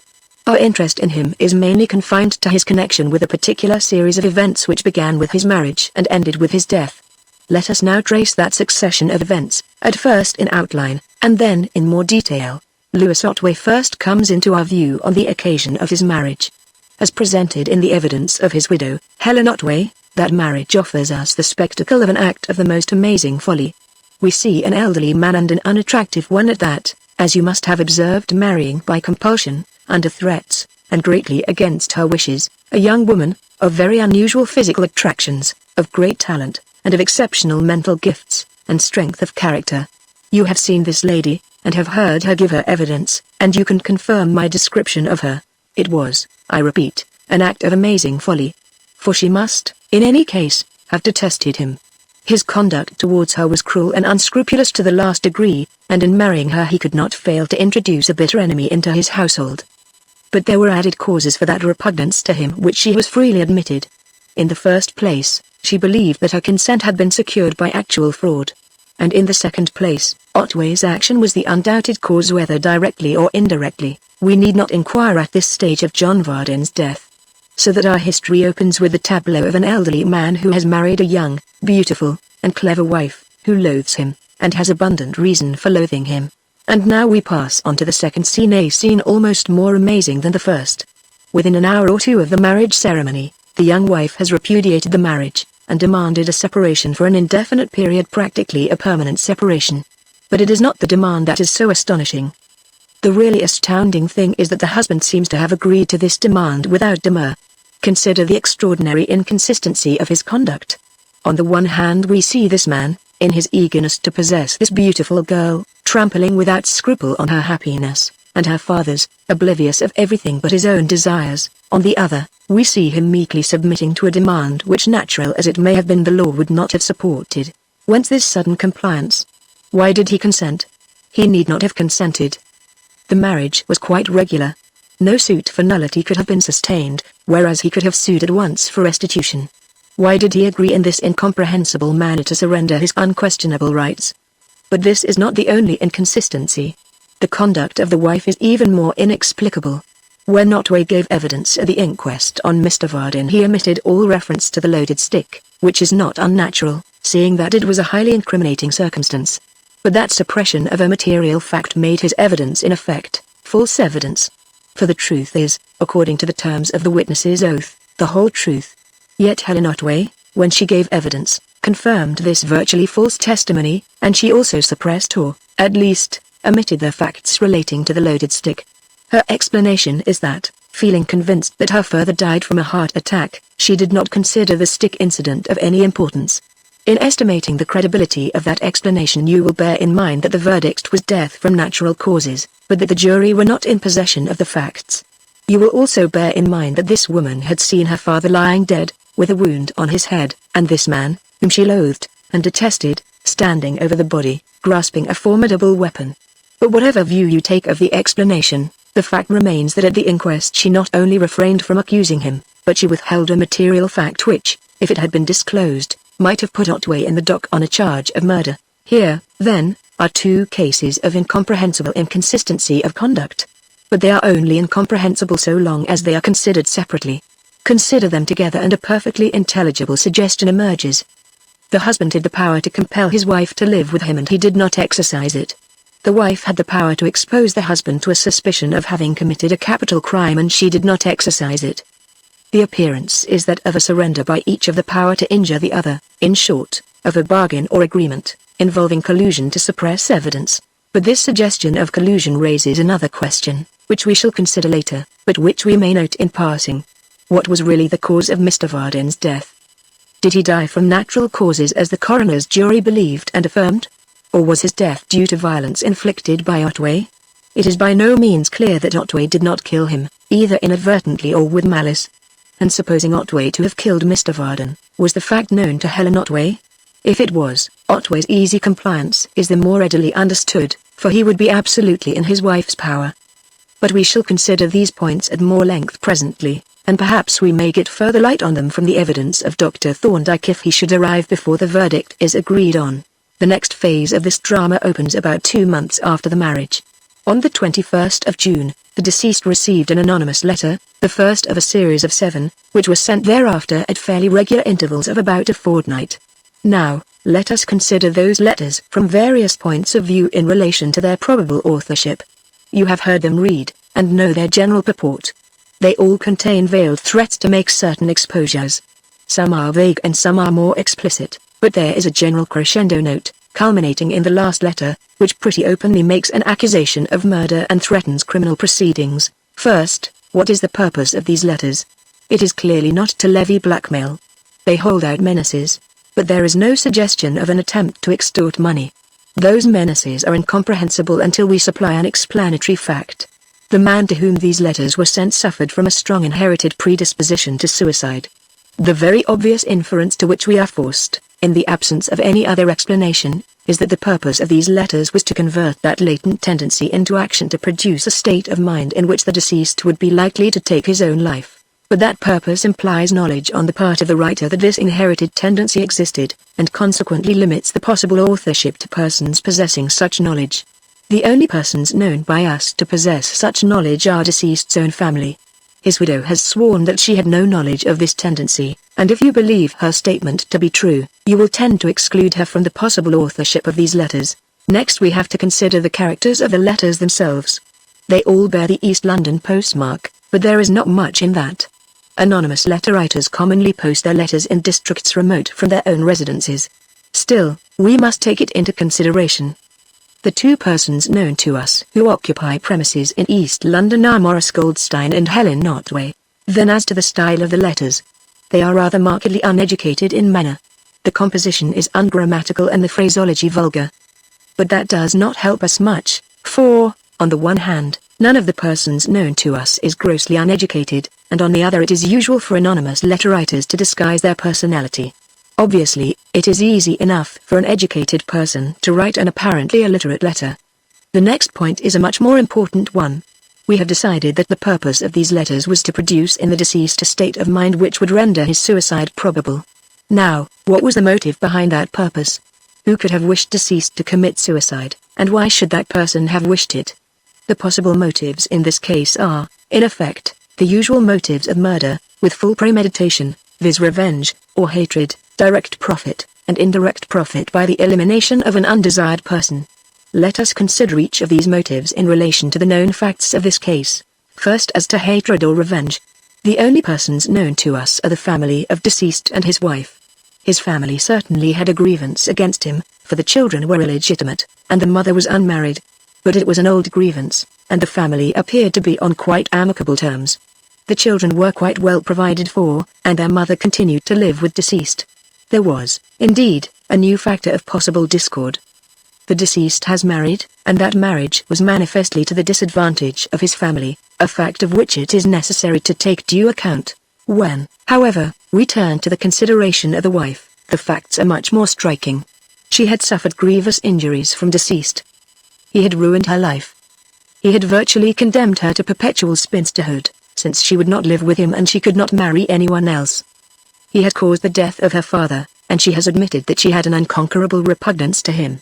That is actually known to us, and there is a further possibility that he was actually her father's murderer, though we must leave that out of consideration in the absence of positive evidence. But on the evidence which is before us, you will see that the motive of personal animosity is much more evident in the case of the wife than in that of the family.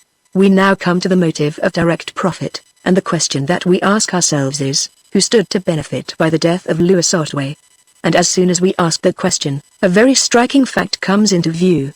The first letter is dated by the postmark, the 21st of June. But on the 10th of that month, only 11 days previously, deceased had made a new will. By the provisions of that will, Helen Otway stood to gain from £8,000 to £12,000 by the death of her husband. But did anyone else stand to gain by Lewis Otway's death? Observe that we are still dealing with the same group of persons, the only persons known to us in connection with the case. Well, the family of deceased stood to gain by his death, though to a much smaller extent, but the fact that must instantly impress us is the opposite effects of the new will on the family and the wife respectively. The execution of the new will involved the revocation of a previous will, which had left the bulk of the estate to the family. The position of affairs is consequently this: up to the 10th of June, the family, jointly, stood to benefit by Louis Otway's death to the extent of the bulk of his estate, and the wife did not stand to benefit at all. After the 10th of June the wife stood to benefit by Otway's death to the extent of the bulk of his estate, and the family to a relatively small extent. But the first of the anonymous letters was sent almost immediately after the 10th of June. That is to say, it was sent almost immediately after the family had ceased to be and the wife had become the principal beneficiary. From the motive of direct profit we turn to that of indirect profit, by the elimination of a person whose existence was a hindrance, a danger, or an inconvenience. Is there anyone known to us who could have regarded deceased in that light? We cannot attribute any such view to his family, for, as I have said, they appear to have been on quite amicable terms, and deceased seems to have maintained an interest in his children's welfare to the last. But what are we to say with regard to the wife? She was married against her wishes to a man unsuitable in age, uncomely in appearance, a man whom she loathed and had good reason to loathe, who, while she repudiated him as a husband, yet held her chained to him for life, who stood inexorably between her and any marriage which she might wish to contract, whose existence condemned her for life to the dubious position of a married woman who is not living with her husband. Think, gentlemen, of this woman, young, handsome, clever, accomplished, capable. Think of what life might have been to her, and what it was with this millstone hung round her neck. And then ask yourselves whether, apart from all pecuniary considerations, she did not stand to gain incalculably by his death, whether his elimination from her life would not have opened to her the gates of a world of happiness and freedom. And it is here that the importance of that further evidence, which we unfortunately have not yet heard, appears.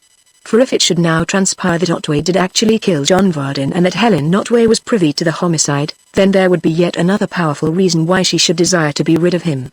But this evidence is not in our possession, and we must, therefore, leave this aspect of the case out of our consideration. Nor is it essential. The facts within our knowledge are amply sufficient to enable us to answer the question whether Helen Otway's position would or would not have been improved by the death of her husband. And now we come to something much more definite. Hitherto we have been dealing with the question, who might have written these letters? We shall now consider the more specific question, who could have written them? There seems to be only one possible answer. The writer of those letters had knowledge that was possessed by only two persons, the deceased and his wife. One letter refers to something that was held back at the inquest. But who knew that anything had been held back at the inquest? No one, according to the evidence, but those two persons. Of course, it is possible that there may have been some watcher secreted in that house at Maidstone who knew that Louis Otway had stood over the body of John Vardon with a loaded stick in his hand. But the evidence before us is to the effect that there was no one in the house but John Vardon, Louis Otway, and Helen Otway. Consequently, unless Louis Otway wrote these letters to himself, there is nobody, so far as we know, who could have written them but Helen Otway. The last letter refers explicitly to the loaded stick, and even describes its condition minutely and, as it appears, correctly. The writer had, therefore, presumably seen the stick and very probably had possession of it. But where was that stick? Deceased certainly did not know where it was. The housekeeper states that she had never seen it since that fatal morning, and Helen Otway has denied all knowledge of its whereabouts. No one knew what had become of it. But if its disappearance was a mystery, its reappearance is a greater mystery still. The account given by Helen Otway is obviously unsatisfactory. She went to the chambers, for no very apparent reason. She did not examine the various cupboards, drawers, and other receptacles, but she went direct to this particular cupboard, unlocked it, stood on tiptoe and looked on the shelf. And behold! There was the missing stick. She took it out, examined it, and put it back. And she not only put it back, but she went out of her way to inform a person who is to give evidence on this inquiry that the stick was to be found in that cupboard. Now, how did that stick get into that cupboard, and when was it put there? You have heard Mr. Isaacs swear that it was not there when he made out the inventory, and you will probably agree that he could hardly be mistaken. A stick is a fairly large and conspicuous object, whereas he was searching for a small and inconspicuous one. Clearly the stick was put into the cupboard after his search was made. But when he had finished, the chambers were locked up, and the keys remained in his possession until he delivered them up to Helen Otway. Bearing these facts in mind, you have to consider whether you can accept Mrs. Otway's statement, or whether it is more probable that she took the stick to the chambers, and put it into the cupboard herself. We now come to the incidents of that terrible night. What really happened in those chambers on that occasion will probably never be known. But the accounts that we have are full of sinister suggestions. We cannot, for instance, but note the fact that after this, the first and only visit from his wife, Louis Otway made away with himself. Why he did the dreadful deed on this particular occasion, and at this particular time, is not clear. According to his wife's account, he was much calmer and more cheerful after their talk, and she left him peacefully asleep. That is what she has told us. But what are the facts? Within an hour or 2 hours after she had left, his dead body was hanging from the peg. Nay, there is even a more dreadful possibility. The medical witness has told us that death took place about 11, but it might have been an hour later or earlier. So that it is physically possible, since Mrs. Otway left the chambers about 10, that the suicide may have actually taken place before she left. It is a horrible suggestion, and I should not have made it but for the fact that there are certain appearances which seem to support it. You must have been struck by the singular circumstance that when Mrs. Otway took her departure she left the gas full on, and the bedroom door open. You have heard her explanation, but we are not concerned with it for the moment. The remarkable thing is that in the morning, the gas was still full on, and the bedroom door still open. Now how could that have been? If deceased was asleep when his wife left, then he must have arisen, made his preparations, and finally hanged himself, not only with the gas full on, which might easily have been the case, but with the door open, which is improbable in the extreme. Men do not usually commit suicide cum publico. Commonly suicides lock themselves in their rooms or otherwise seek security from interruption. Yet this man, whose bedroom opened directly into the living room and whose housekeeper might still have been about, cut down the bell rope, arranges the chair and hangs himself, all in a brightly lighted room with the door open. It is certainly against common probabilities. But there are other suggestions of a similar tendency. If the fully lighted gas and the open door suggest a hurried and agitated departure, so does the forgotten handbag containing the purse. And you will have noted that Mrs. Otway remembered that she had left her purse behind when she hailed a cab at the corner of Holywell Street. Now why did she not go back for it? She was quite near Lyons Inn. She could have left the cab waiting, or brought it to the gate. She says she did not like to disturb Mrs. Gregg. But she has also said that she thought that Mrs. Gregg was still up and about. The explanation is not convincing, but on the other hand there is a strong suggestion of dislike to the idea of going back, a dislike which we can understand well enough if we believe that the tragedy had already been enacted, and that the body was even then hanging on the wall. Then, too, the disappearance of the precious stones points in the same direction. They might have been taken when the deceased was asleep, but the theft could have been far easier if he was dead. But, of course, we cannot say with certainty that Helen Otway took the stones. We can only consider the evidence. That evidence, however, is almost overwhelmingly strong. It goes to show that the stones were in the deed box within half an hour of Helen Otway's arrival. There is no reason to suppose they were then removed. It is practically certain that they were there when she arrived, and they were never seen there or anywhere else after she left. And there is a further corroborative circumstance. To ordinary persons, unmounted precious stones illicitly obtained are difficult to dispose of. But this woman is not an ordinary person. She is a working goldsmith and jeweler who buys her own materials and sells the finished works to individual buyers. She could easily dispose of stolen gems in a manner that would render them untraceable. The theft of these stones is not directly our business. It is that of the police, but indirectly it is of great importance. For it furnishes strong support to the suggestion that deceased was already dead when Helen Otway took her hurried departure. But what is the importance of that suggestion? The answer to that question will be found in the consideration of certain further facts and certain points of criminal law. First, we must notice that if deceased committed suicide while Helen Otway was in the chambers, he must have done so with her consent and connivance. But was it only a matter of consent? Is there not a suggestion that some direct means may have been employed to induce or compel him to commit suicide? On this point we have very little information. But we have the evidence of Rachel Goldstein or Gregg that she overheard the conversation between Helen Otway and deceased on 2 separate occasions, and that on both occasions they seemed to be talking about suicide. There seems to be a strong suggestion that some active, direct, means were employed, persuasion, threats, or perhaps the mysterious agency of suggestion. We cannot say that it was so, but it would be in close agreement with the known circumstances and quite consistent with the course of action exhibited by the anonymous letters. Supposing such active, direct means to have been employed, what degree of criminal responsibility would their employment entail? With regard to the letters, though the moral responsibility for their effect is beyond question, I should hesitate to give an opinion as to the exact legal position. But in the case of direct means there is no doubt at all. The law on the subject is quite clear. Let us consider it for a moment. First, as to the legal nature of suicide. In law, suicide is murder. It has been expressly laid down that a person cannot commit manslaughter on himself, But since suicide is necessarily murder, it follows that any person who is accessory to suicide is accessory to murder. If such person aids or abets any other person in so killing himself, that person is an accessory before the fact, or a principal in the second degree in the murder so committed, an accessory before the fact being defined as one who directly or indirectly counsels, procures, or commands any person to commit any felony or piracy which is committed in consequence of such counseling, procuring, or commandment. Here, then, is the importance of the matter. The criminal responsibility attaching to the anonymous letters may be involved in some obscurity, but if it can be proved that any person counseled, procured, or commanded the deceased to kill himself, that person can be dealt with as a principal in the second degree in the murder of deceased. It is for you to say whether, in your judgment, such action can be proved in the case of any person, and if so, who that person is. There is only one more item of evidence that I shall refer to, and that I shall touch upon only lightly. You have heard the witness Rachel Goldstein state that when she informed Helen Otway that deceased had hanged himself, Mrs. Otway fell down in a dead faint. You have heard the explanation that Mrs. Otway gave, and you must decide what weight you attach to it, whether you can regard this fainting as due to the shock of an unexpected tragedy, or as the culminating effect of prolonged and extreme nervous tension. In any case, its evidential value is but small.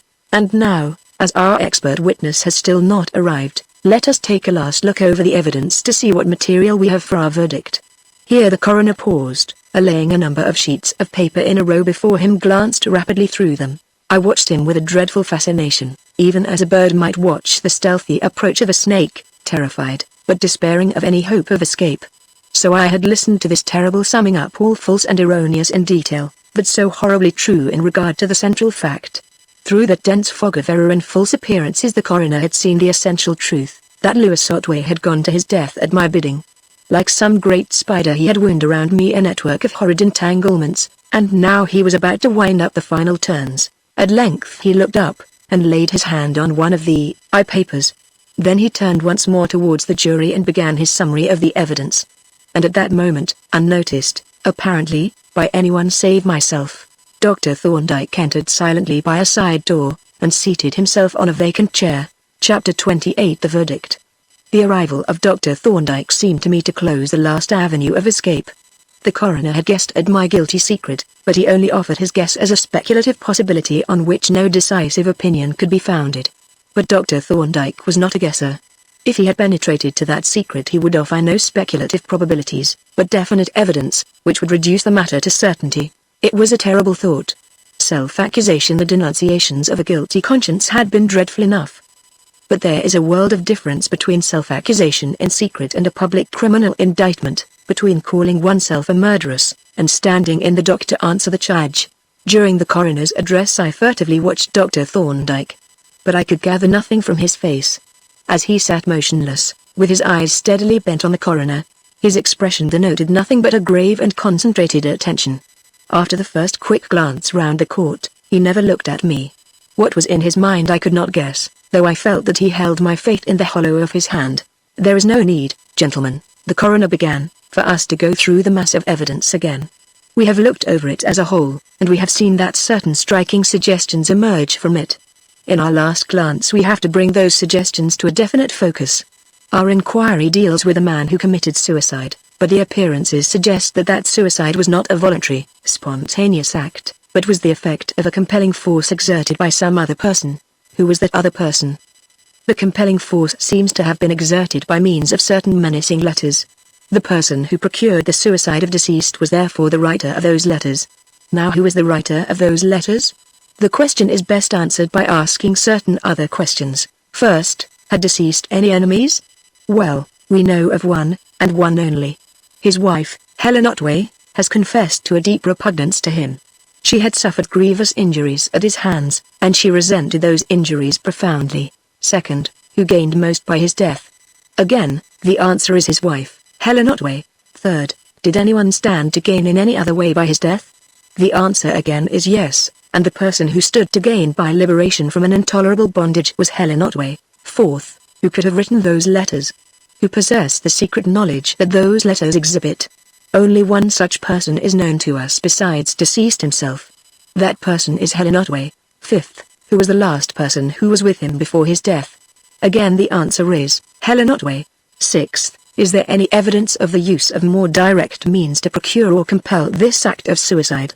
And if so, by whom do those means appear to have been employed? The answer is that there is such evidence, and that the person who appears to have used those means is Helen Otway. There is evidence suggesting that she was actually present when the suicide took place. There is evidence of a hurried flight and unwillingness to return for the purse that she had left behind. There is the open door, the lighted gas, and the missing jewels, which were in the chambers when she arrived, and which were never seen after she left. And then there is the mysterious stick which had vanished, and which reappeared so strangely after her unexplained visit to the chambers. That, gentlemen, is in brief the whole of the evidence with the exception of that relating to John Vardon's death. That evidence is important to this inquiry, for if it should be proved that John Vardon was killed by Louis Otway, and that Helen Otway was privy to the homicide, that would furnish a further motive for procuring the suicide of deceased, the motive of the removal of the sole accomplice in a serious crime. But that evidence is not vitally important, and it is for you to decide whether you will still await the arrival of Dr. Thorndyke, or whether you will proceed to consider your verdict on the evidence that you have heard. As the coroner concluded, Dr. Thorndyke rose and advanced to the table, placing on an empty chair a small green-covered suitcase. The coroner looked up at him sharply and with somewhat definitely unfriendly recognition. "How long have you been here, sir?" the former demanded. "About 7 minutes," Dr. Thorndyke replied, glancing at his watch. "You were just beginning your summary when I entered. You should have announced your arrival immediately," said the coroner. "However, as you are here, you had better take the oath, and give your evidence without further delay." The coroner's brusque, and even rude manner, did not appear to disturb Dr. Thorndyke in the smallest degree. With the same impassive expression and quiet, composed demeanor, he took the oath and disposed of the usual preliminaries. "We understand," said the coroner, "that you have made an examination of the body of the late John Vardon." "Yes, I proceeded to Maidstone on instructions from the Home Office and conducted an exhumation of the body of John Vardon, of which I then made an examination. The object of the proceeding was to ascertain whether the cause of death had been correctly stated at the inquest." "And what was the result of your examination?" "I don't think we want minute details. I found that the cause of death was, as stated at the inquest by the medical witnesses, failure of an extremely dilated heart. There was a small wound on the right side of the forehead adjoining the temple, which I examined very thoroughly. It was a glancing wound caused by a very oblique impact, and was such a wound as might have been produced in the manner described by striking the corner of the mantelpiece in falling. There was no injury to the bone nor to the brain nor its membranes. It was quite a trivial wound, and was not either wholly or partially the cause of death. Could that wound have been caused by a blow with a loaded stick? I should say not. It was an oblique tear in the scalp and was apparently produced by some object more angular than the knob of a stick." "Well," said the coroner, "that seems to dispose of the question of Mr. Vardon's death. It is 1,000 pities that it was not cleared up more completely at the time. However, it is cleared up now, and that, really, is all, I think, that we want you to tell us, unless you have some other information. I understand that you had a sort of roving commission to investigate the matter of this inquiry. I received instructions to make certain investigations with a view to my giving evidence at this inquest, and I have made such investigations as seemed to me to be necessary." "Yes, you have, in fact, held a sort of one-man inquest on your own account. Well, the question is, do you suppose that you are in a position to tell us anything that we do not know already?" "I am quite sure that I am. If you will allow me to present a summary of the facts in my possession, I shall allow nothing of the kind. You will be good enough to answer questions like any other witness." Dr. Thorndyke bowed with the same immovable serenity, and the coroner proceeded with his examination. "Have you had much experience of cases of suicide?" "I have."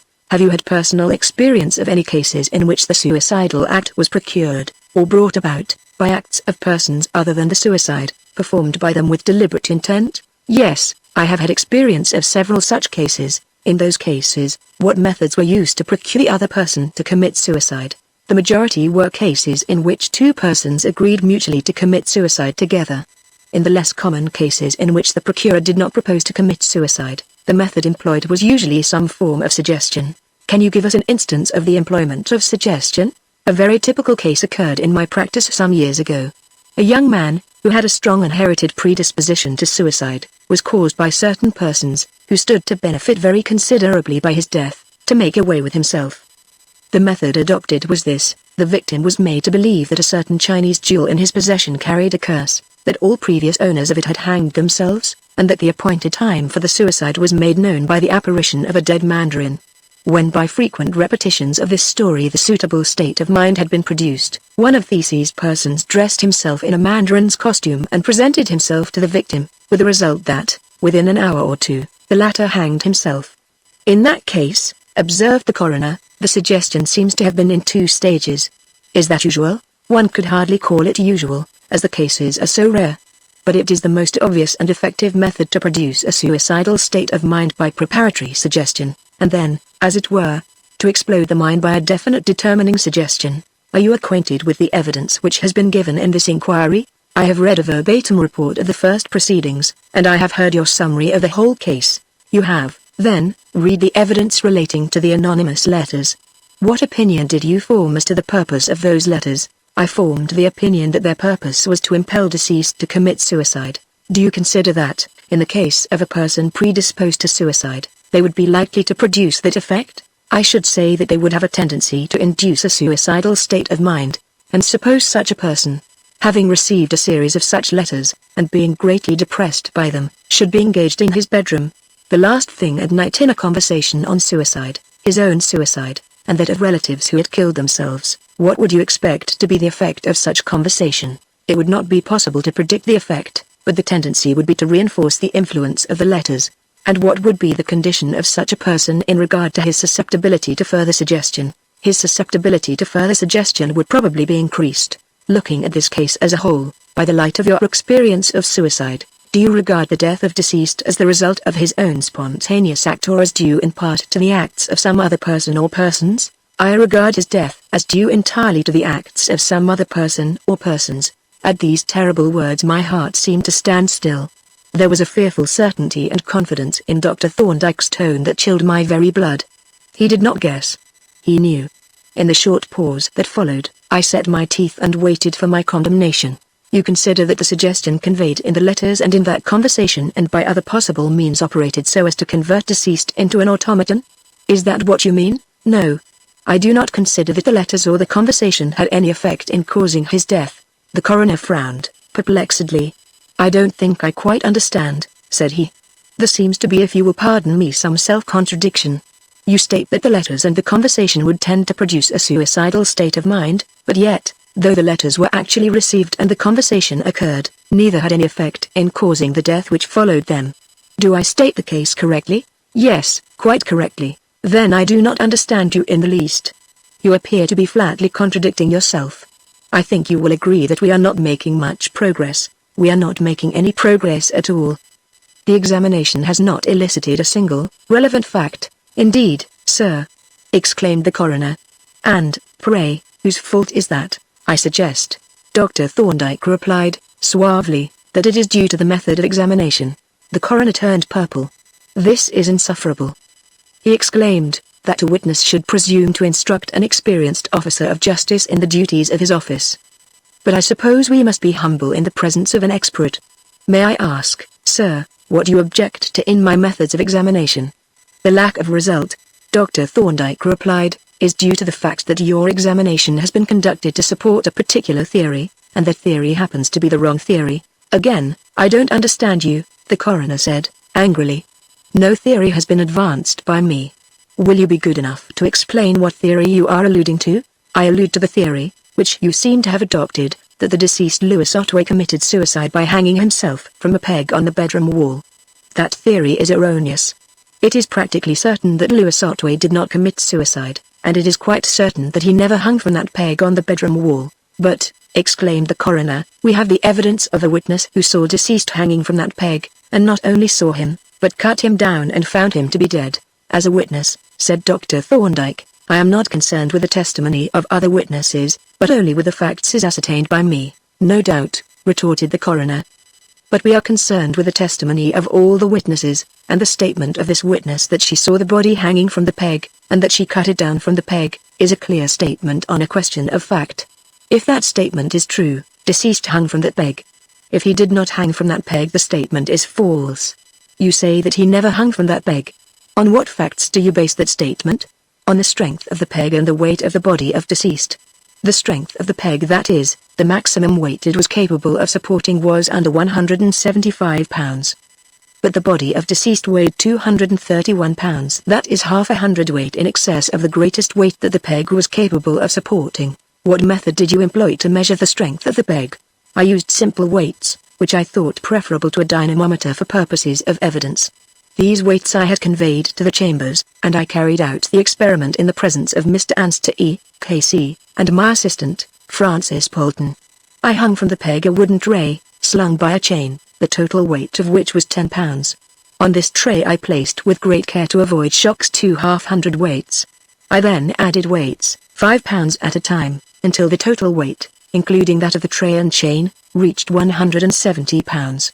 This was evidently very near the limit of what the peg would bear, for it was bending noticeably under the weight, and when I added another 5 pounds the peg doubled under, breaking halfway through. I have brought it with me for your inspection. He opened the green suitcase and produced the peg, which he handed to the coroner. You see, he said, that, in spite of its massive appearance, it had very little strength. It is merely a piece of finish, brass tube. The coroner was impressed, but puzzled. You consider, said he, as he handed the peg to the foreman of the jury, that the test is conclusive? Quite, replied Dr. Thorndyke. Clearly, a peg which breaks under a weight of 175 pounds could not have supported a body weighing 231 pounds. Yes, agreed the coroner, that appears to be undeniable. He again reflected for a few moments, and then said, I noticed that you went to the chambers provided with this apparatus. The suggestion is that you had already a definite suspicion in your mind.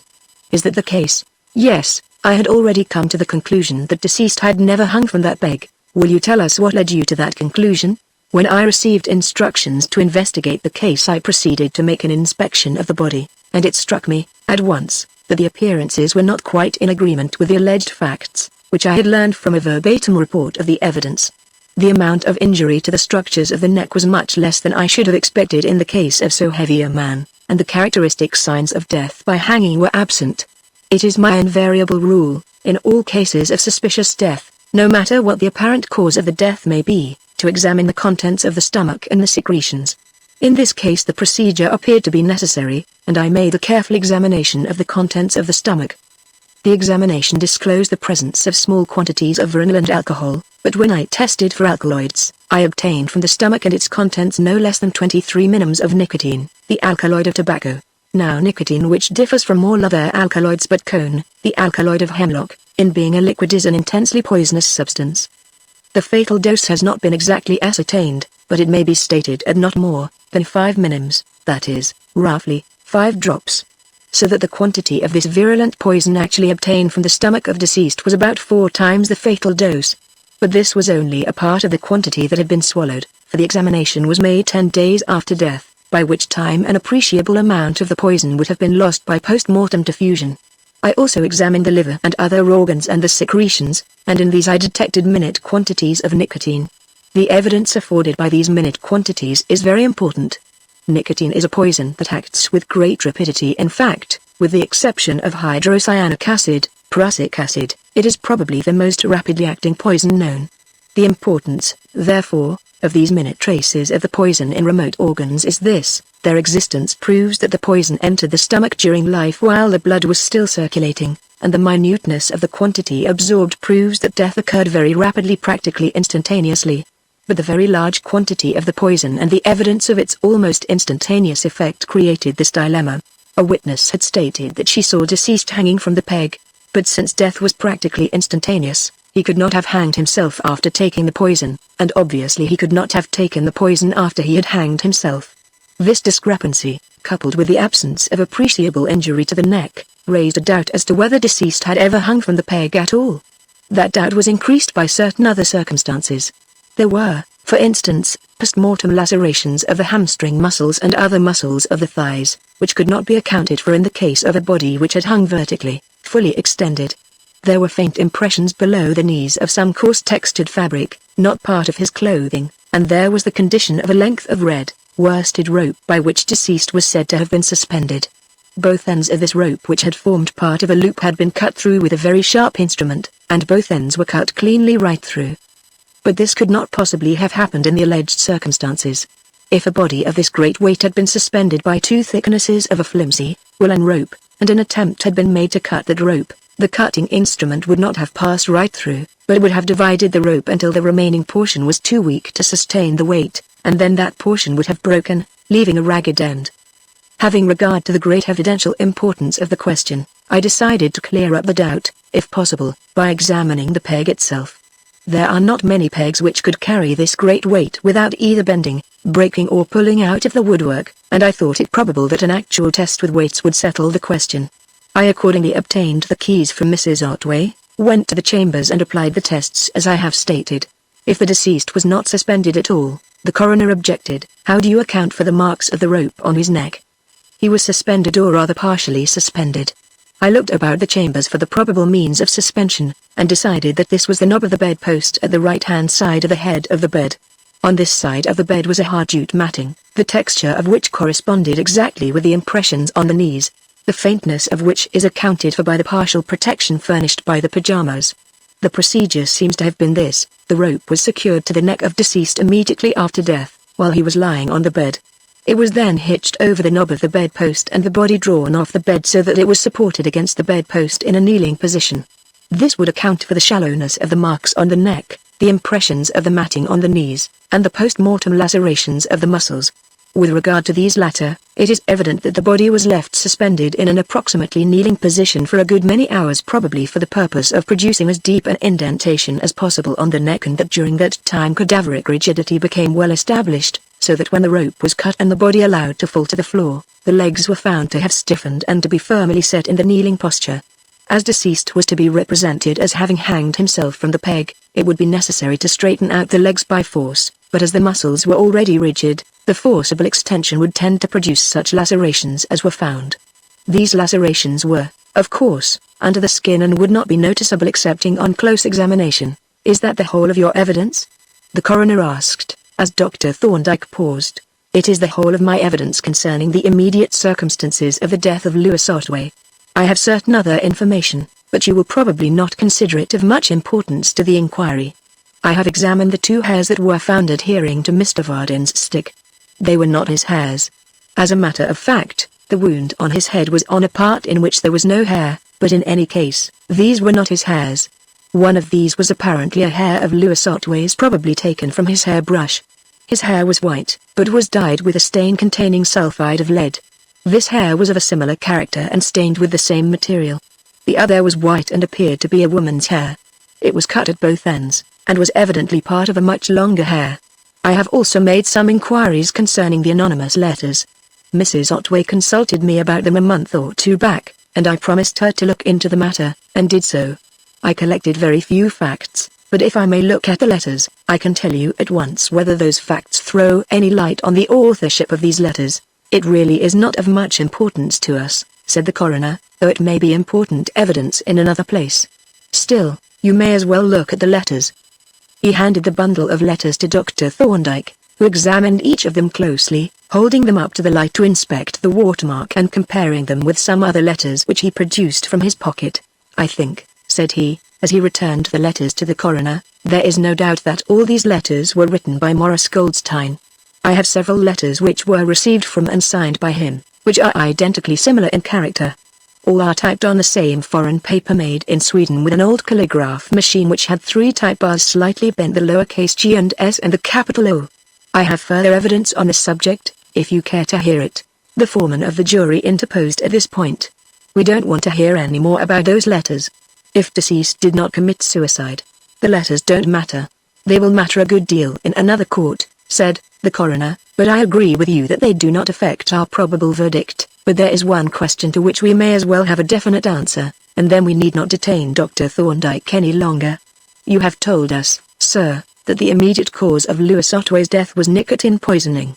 Can you say whether the poison was taken by deceased himself, or whether it was administered by some other person? The medical evidence proper furnishes no answer to that question, but from the attendant circumstances I infer that the poison was administered by some other person, probably while deceased was asleep. But that is only an opinion, based on the circumstantial evidence. Exactly. It is really a question for the jury. And now I don't think we need trouble you any further. The coroner bowed, a little stiffly, and as Dr. Thorndyke walked back to his chair, he once more faced the jury. "Well, gentlemen," said he, "you have heard Dr. Thorndyke's very remarkable evidence, and you will see that it compels us completely to revise our views of the case.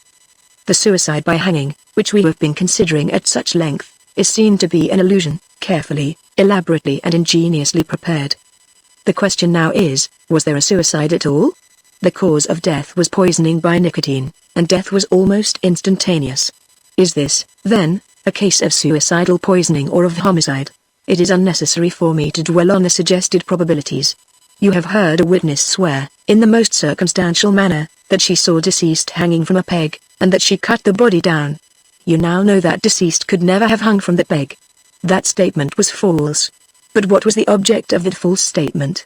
Its object must be considered in conjunction with the illusory appearances produced by an elaborate set of preparations: the cord marks on the neck, the overturned chair, the end of the rope fastened to the peg. A set of preparations, the only intelligible object of which seems to be the concealment of the real cause of death. And then there is a further series of preparations revealed by the anonymous letters. These we now have reason to believe were written and sent by Morris Goldstein. Our reason for connecting Mrs. Otway with those letters was based on Rachel Goldstein's statement that no one was in the house at Maidstone but Mrs. Otway, and her husband and father. But we can no longer accept that statement. The suggested probability is that she was in the house, and that she either saw, or heard enough to gather what had taken place. In that case we seem to detect a carefully laid plan to procure suicide of the deceased, and throw suspicion on his wife. And when the suicide failed to occur, the alternative of poison would seem to have been adopted. I must draw your attention to the circumstances existing at the time of the tragedy. In deceased's chambers were precious stones to the value of over £4,000. Possibly there were stolen gems of a somewhat great aggregate value. It is highly probable that Rachel Goldstein knew of the deceased's letter to his wife, for as he was bedridden at the time, the letter would have been posted by her, and could easily have been opened and read. The time of the interview was arranged by her so that Mrs. Otway should be the last visitor. Here then is a group of circumstances furnishing a perfect opportunity for the carrying out of the plan.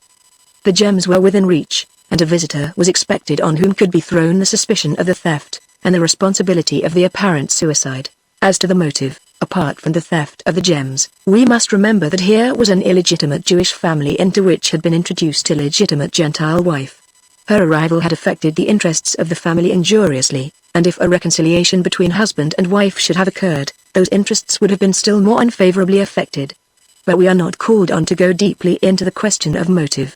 This is a coroner's inquest, and our business is to decide how and by what means deceased met with his death. That decision is with you, gentlemen. You have heard the evidence, and I shall now leave you to consider your verdict. As the coroner ceased speaking, and silence fell upon the court, I allowed myself, for the first time, to think of my own position. Previously I had not dared, for when Dr. Thorndyke had made his dramatic statement, the revulsion of feeling had been so great that I had much ado to restrain myself from bursting into hysterical tears or laughter. But now I was more calm, and could think upon the change that a few magic words had wrought in my condition. I was free in body and soul. My imagined guilt had been a delusion, the silent willing and suggestion, a myth. I had never had any conscious intention to procure Louis Otway's suicide, and no suicide had been procured. The death of that wretched man, my evil genius, had been brought about by no act of mine, conscious or unconscious. I was guiltless, I was free. The jury took but a short time to consider their verdict. In a few minutes the foreman intimated that they had come to a unanimous decision. The coroner then formally put the question: "Have you considered the evidence, gentlemen, and are you agreed upon your verdict?" "We are," replied the foreman. "Our verdict is that the deceased, Louis Otway, met his death as the result of a poisonous dose of nicotine administered to him by Rachel Goldstein." "Do you say that the poison was administered inadvertently or with malice?" The foreman consulted his colleagues, and then replied, "With malice." "That," said the coroner, "amounts to a verdict of willful murder against Rachel Goldstein, and I may say that I am entirely in agreement with you." As the coroner concluded, I looked at Mrs. Gregg. Her face was set, and had turned a horrible, livid grey. Presently she rose slowly from her chair, and looked furtively over her shoulder, and as she did so she looked into the face of Superintendent Miller. Epilogue. The history that I have set forth in the foregoing pages is the history of an episode. That episode opened with instantaneous abruptness, and in an instant it came to an abrupt end. The fatal words that I had overheard in my father's house had been as an incantation that had cast over me a malign spell. In the moment in which they were spoken, the sinister shadow of Louis Otway had fallen upon my life, and in the long months that followed it had never lifted. Even the death of the unhappy wizard had left the spell still working, the shadow deepening from hour to hour, until Dr. Thorndyke, like a benevolent magician, had spoken the counter-charm. Then, in an instant, the spell was broken, the shadow lifted and lifted forever. And with the breaking of the spell and the lifting of the shadow, the episode is at an end, and my tale is told. Yet I am loath to lay down my pen until the reader who has followed my pilgrimage through the Valley of the Shadow has been given at least one glimpse of me straying in the sunshine, along the meads of Asphodel. I would crave his attendance at the sombre, old church of St. Clement Danes, where, on a bright May morning, was spoken another incantation that opened to 4 faithful hearts the gates of a paradise of lifelong happiness and love. I would bid him admire sweet Peggy, tripping forth, all smiles and blushes, beside her stalwart husband to foregather with Jasper and me and our friends from Wellclose Square and the temple in the ancient rooms in Clifford's Inn. But my tale is told. The curtain is rung down, and I may not linger before it, babbling over the extinguished footlights on an empty stage perchance to an empty house,